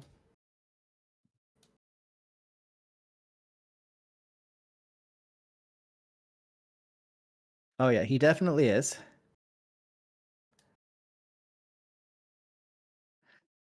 Curses. So right now the fall has done more damage to him than Trap has. Good. Oh, he wants to go after Sildar. Okay. And then he is going to hang with his cronies for now as he lets out a villainous cackle when he leaps off the edge. Just and when he lands, you hear a little ow.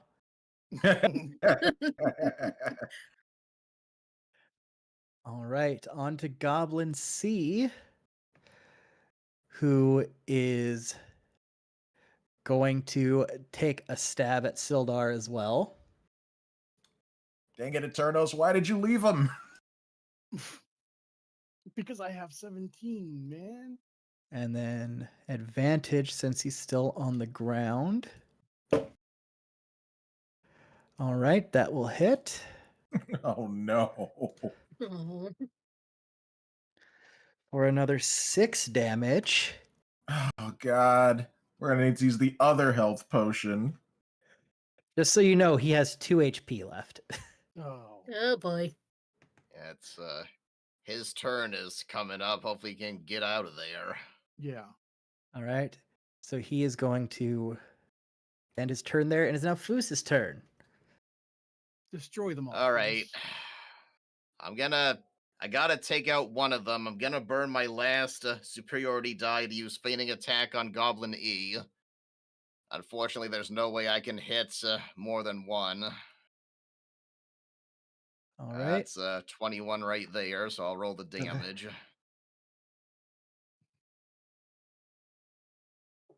Okay, it's for 9 damage plus the D8 if that's needed is Yep. 14. Yep. So with all the rage in you, you basically collapse this goblin's rib cage with your glaive. Yeah, I'm gonna push forward, push into the fray. I'm gonna call back, Sildar, get up and get to safety. And that's my turn. All right. So it goes to Sildar. He uses half his movement to stand up. He uses his action to disengage. And he goes 1, 2, 3 to try to get as far away as possible.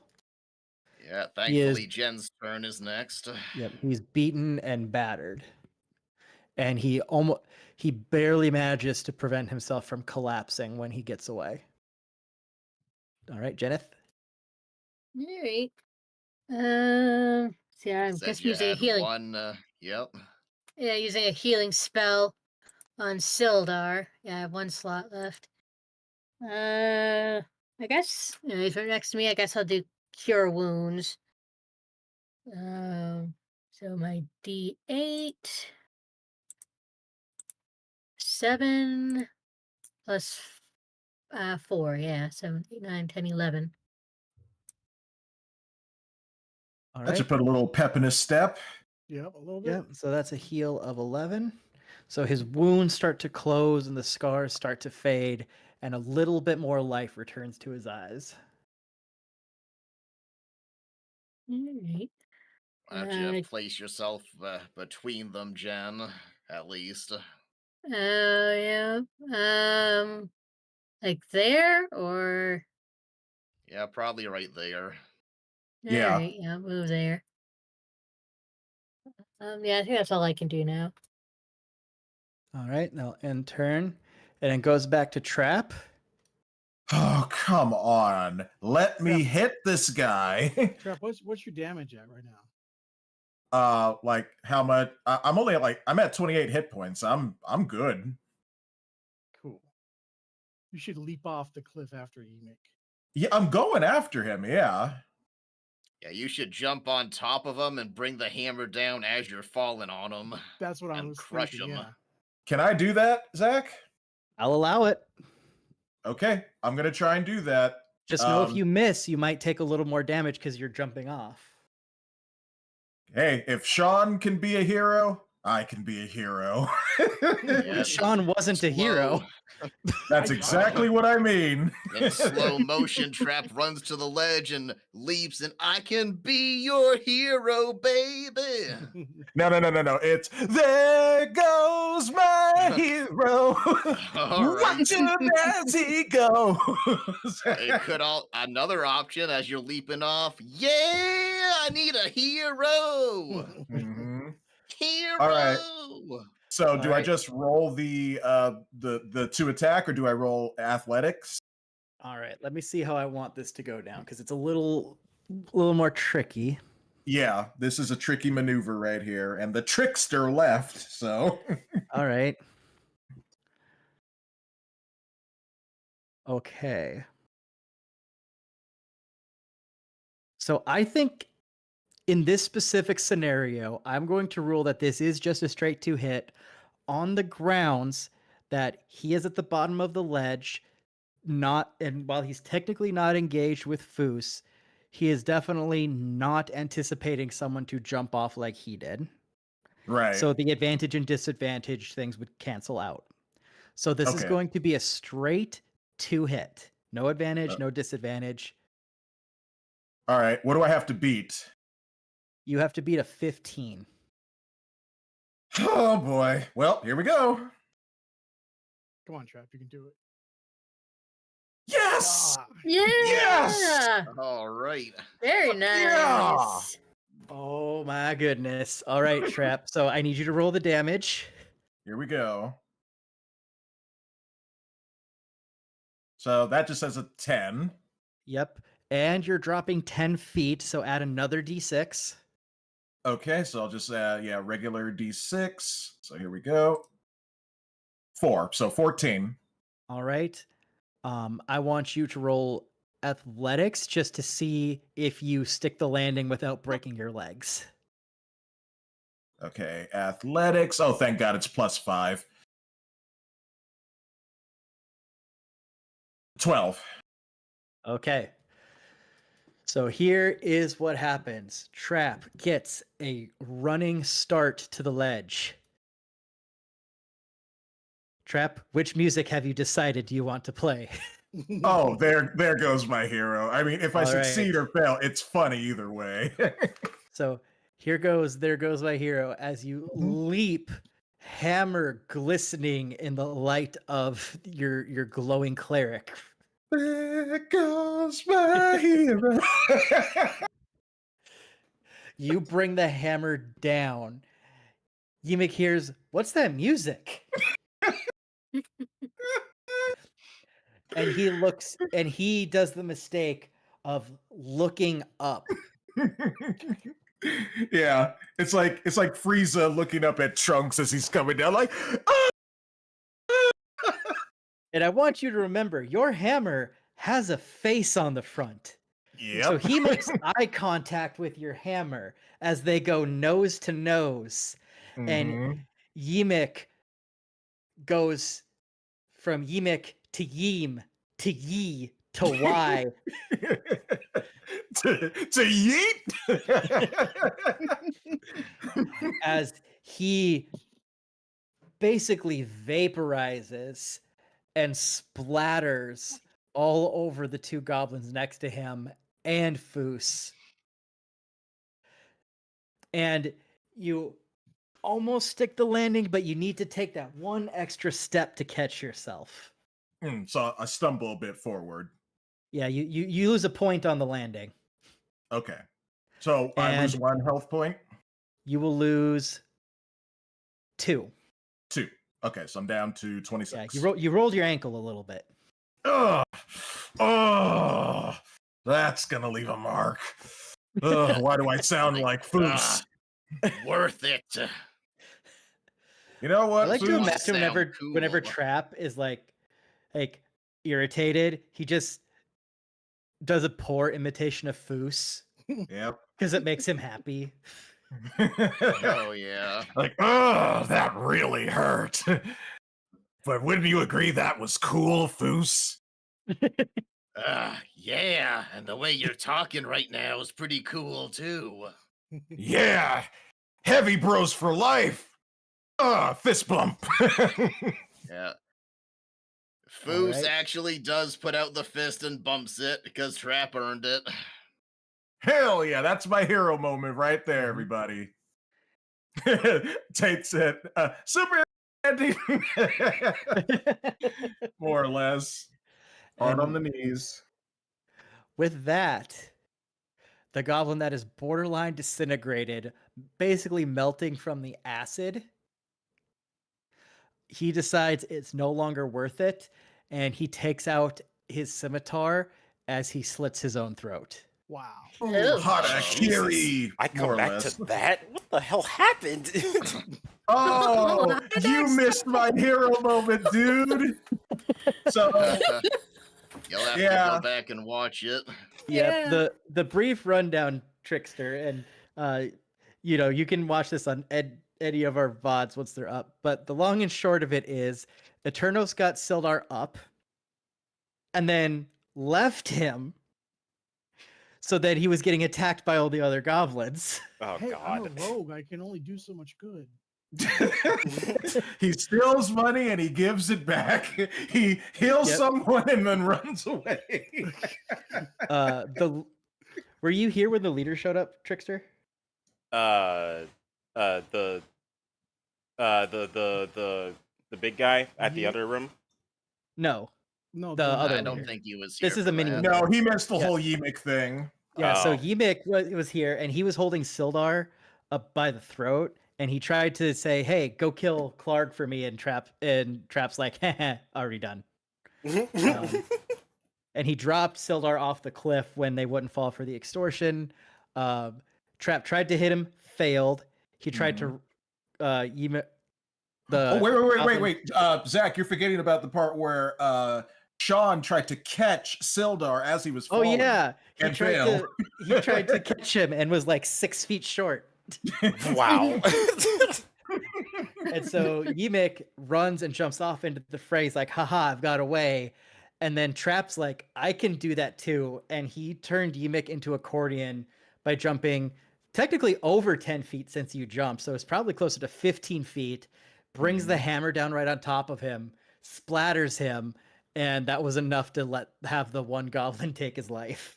He's like, jeez. Yeah, and that's where you came back. You're like, what did I come back to? To Harda Kitty. That is crazy. Well, you guys seem to have succeeded without me. And this goblin, upon seeing that and seeing that he is completely surrounded, he strikes up like, come on, we can talk. Let's make a deal. It's whatever you guys want to do. I killed Emix, so. Jen's the one that hasn't acted in the most amount of time, so what do you think, Jen? Yeah, we'll make a deal, and here it is. Smash. That's kind of what I'm thinking. She's just tired. She's ready for this to be done. She's just here. Eat my mace. Your ass is grass.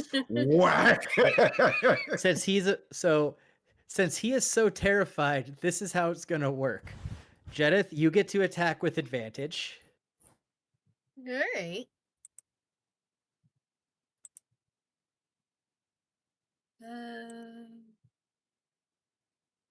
I'll just do. You just hit it twice. Oh, Yeah. okay, that works. Yep, that works. Yep, so now just roll your damage. All right.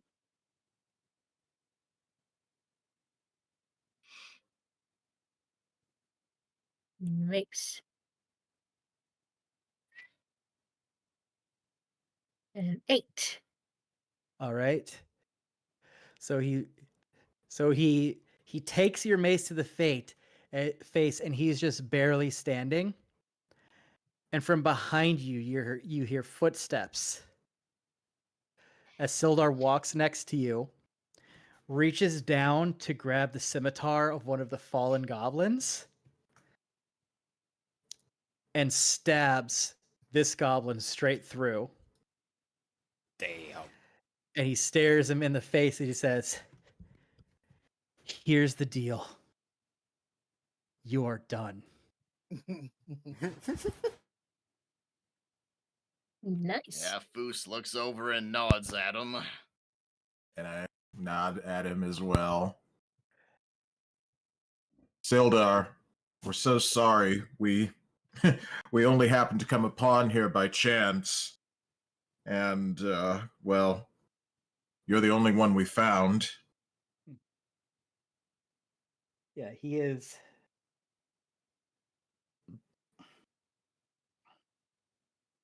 He is just absolutely exhausted. He looks at you and goes, "My friends, I thank you. I don't know how they happened to best me. I just want to get out of here. I want to find what happened to the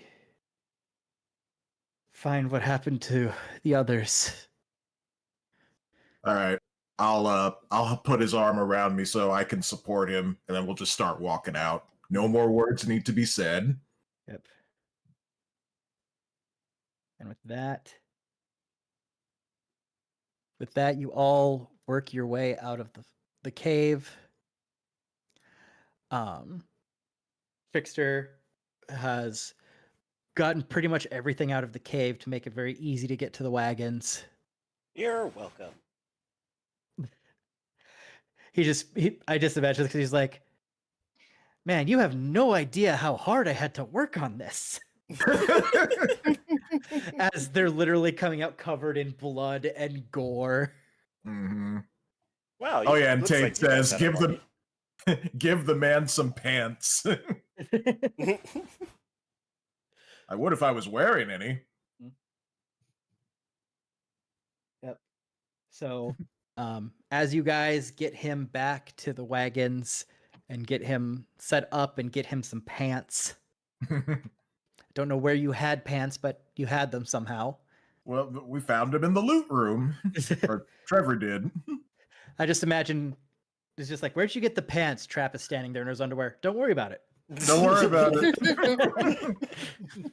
I've worn less than this in the battle. Or maybe we bought some extra pairs of pants for future Trevor shenanigans in case he needs more. That's true. This is a true statement.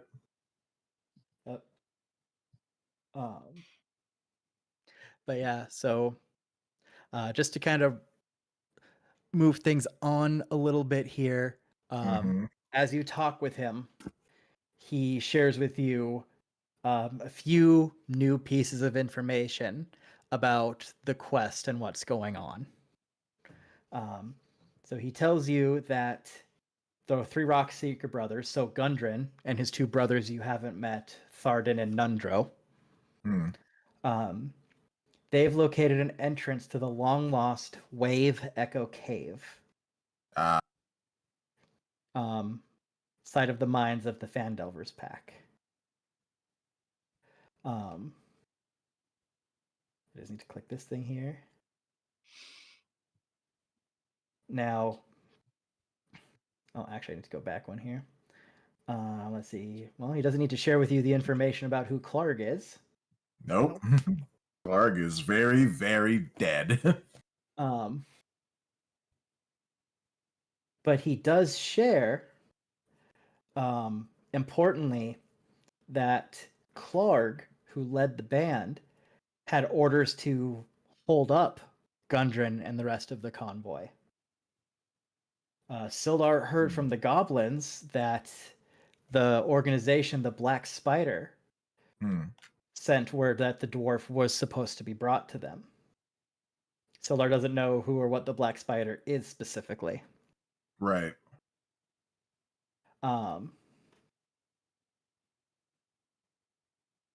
He also lets you guys know that he had a map showing the secret location of the Wave Echo Cave. But the goblins took it when they captured him. Sildar believes that Clark sent the map to Gundren to the chief of the Cragmaws, which is the name of the group that owns this, that calls this cavern home. Yeah. And he believes they're at Cragmaw Castle. Oh, Sildar doesn't know where that might be, but he thinks someone in Fandalen might know. All right. I'm going to suggest that we drag Clark's body out and tie it behind one of the carts and just drag it behind us as we go through all of the town. Yeah, showing that we defeated him. Yes. Yep. If you'd like to, we can do that. Yes, I would like to. Yeah. I'll go Okay. back and retrieve it.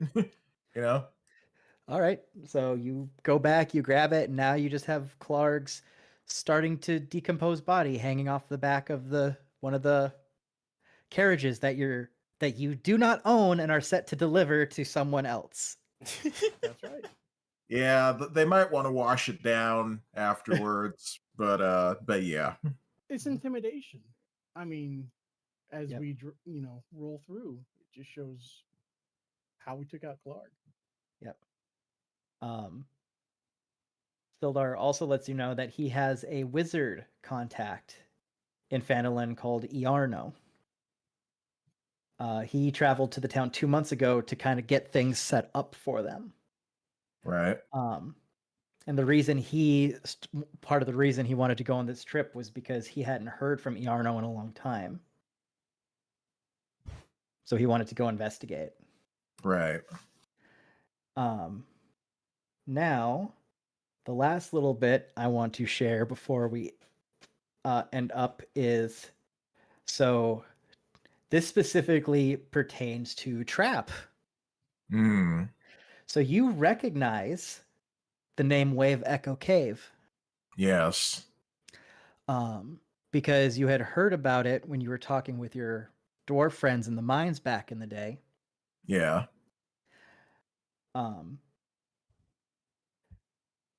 And so you know that about 500 years ago,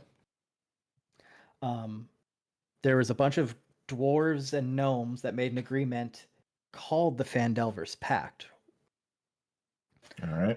And they agreed that they would share the Wave Echo Cave. It had a lot of mineral wealth, and it was filled with a lot of magical power. And then a bunch of humans came along and became part of it. And they started to bind that energy into the Forge of Spells, basically where magic items could be crafted. And Fandalen did absolutely amazing with everything. And then a whole group of orcs swept through the area and laid waste to everything.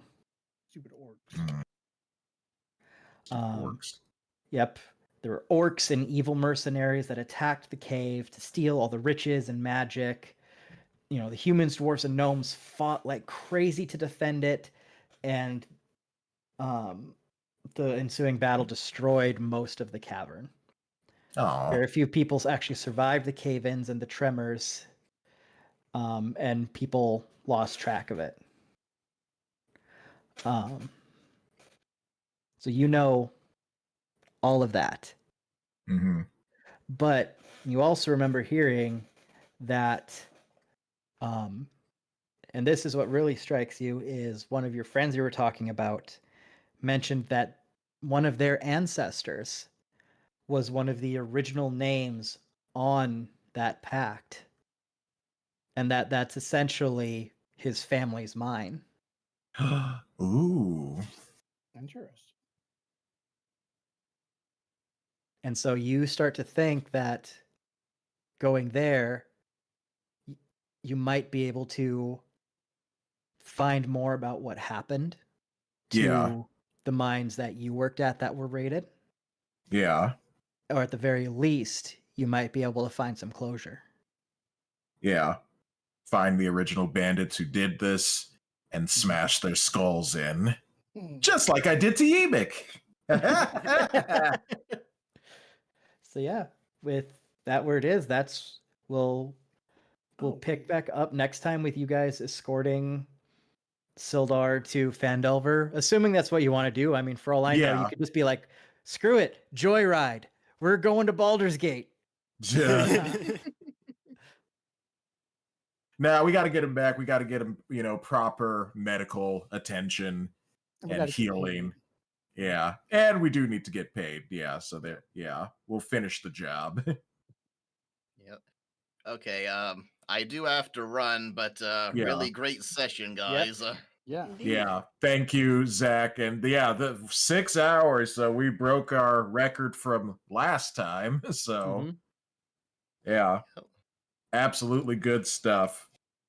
Yeah, hopefully we can pick it up soon. I'll go ahead and cut my stream there because I only got a couple viewers. Yep, no problem. All right. Well, thank you everyone for watching across all of our channels. Gillian, Dexter, who just came back. I hope you had a nice dinner. I did. It was delicious. What'd you have? Oh, wow. Yeah, what'd you have, huh? Okay, well, I'll talk to you guys later. Oh, yeah. Have a good night. We'll see you later. Good night. Yeah, See ya. bye. I had sopa de pollo. Something involving chicken. Uh-huh. Chicken soup. Chicken soup? Why didn't you just say chicken soup? Because sopa de pollo is muy interesante. So it just sounds more interesting in Spanish. See. Yep. Before we close out, I just realized there's one other thing that I should tell you guys that you might find kind of interesting. Oh, yeah? In that first goblin fight, if you had taken any of those goblins alive, you could have potentially convinced him to give you a lot of very important information, such as an entire map of the cave and who was in it. Oh. You know, that would have helped a lot. I wouldn't have been arrowed so much, or, you know, just fucking clobbered by a giant goblin guy. Yeah, but that was funny as hell. Oh, yeah, Trickster, you got the brunt of it today. Yeah, Today was not my day. You and Sean just, yeah. Well, you know, Sean, you still got some really good rolls, but clearly this game is rigged in favor of Jen. Indeed. That lucky lady. I might actually start using my short swords a little bit more because those are pretty cool. Yeah, they did help out. Dexter, you missed my hero moment where, you know, I jumped so high and we even sang "There Goes My Hero" a little bit. Well, like I killed two. The VOD will be up right when this is done, so you'll be able to go back and check it out near the end. It's pretty epic. That's yeah, true. I had my stream up the whole time, so I'll look at that. Yeah, Trap, you killed two enemies by caving in their heads. Yeah. Well, one you caved the head, and the other you turned into a fleshy accordion. Yeah, that's true. Which is not a sentence I him. expected to say today. God dang. There's so many things you just don't expect when you get together and play D&D, but yeah, it's been fun. I don't have anybody to raid because I usually don't stream this late unless I'm doing like a big, you know, anniversary special stream. Yep, I'm about in the same way, so I think it's probably just kind of good to call it here. Yep. Yeah. We'll just end it. Oh yeah, and Melvin Butters on YouTube said legends. Yes. But yeah, we'll come back. We'll do some more D&D in like 2 weeks or so. Give or take, yeah. I'll be out of Give or take. town. I'll be out of town next weekend for sure. I have a family wedding and my cousin's graduation within 48 hours of each other. Wow. That's you gonna be are going to be busy. Yeah. And they're on opposite sides of the state. Oh my god. Worse. That's a lot of driving to do. Yep. Well, I wish you the best of luck with that, Mr. Try Attack Zach, man. Yep. I'll take the time to just work on my game jam game. That'll be fun. And I'll work on my jiggle physics. Hooray! Eventually. that just means he's gonna stand in a mirror and twerk. Well, that's how it starts, but then later it'll be transferred into Blender 3D, and yeah. Yeah, that's how you get references. There you go. Anyway, you all have been a beautiful audience. Thank you, everyone who watched across YouTube and Twitch. I would say Kick, but nobody watched me on Kick, so.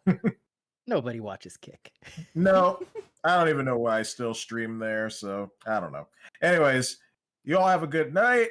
Thick blessings be upon you all, and I don't know. Say your thing, Dexter, whatever you say. I don't know what it is. And until next time, everyone, watch out for arrows. They're deadly. That they are.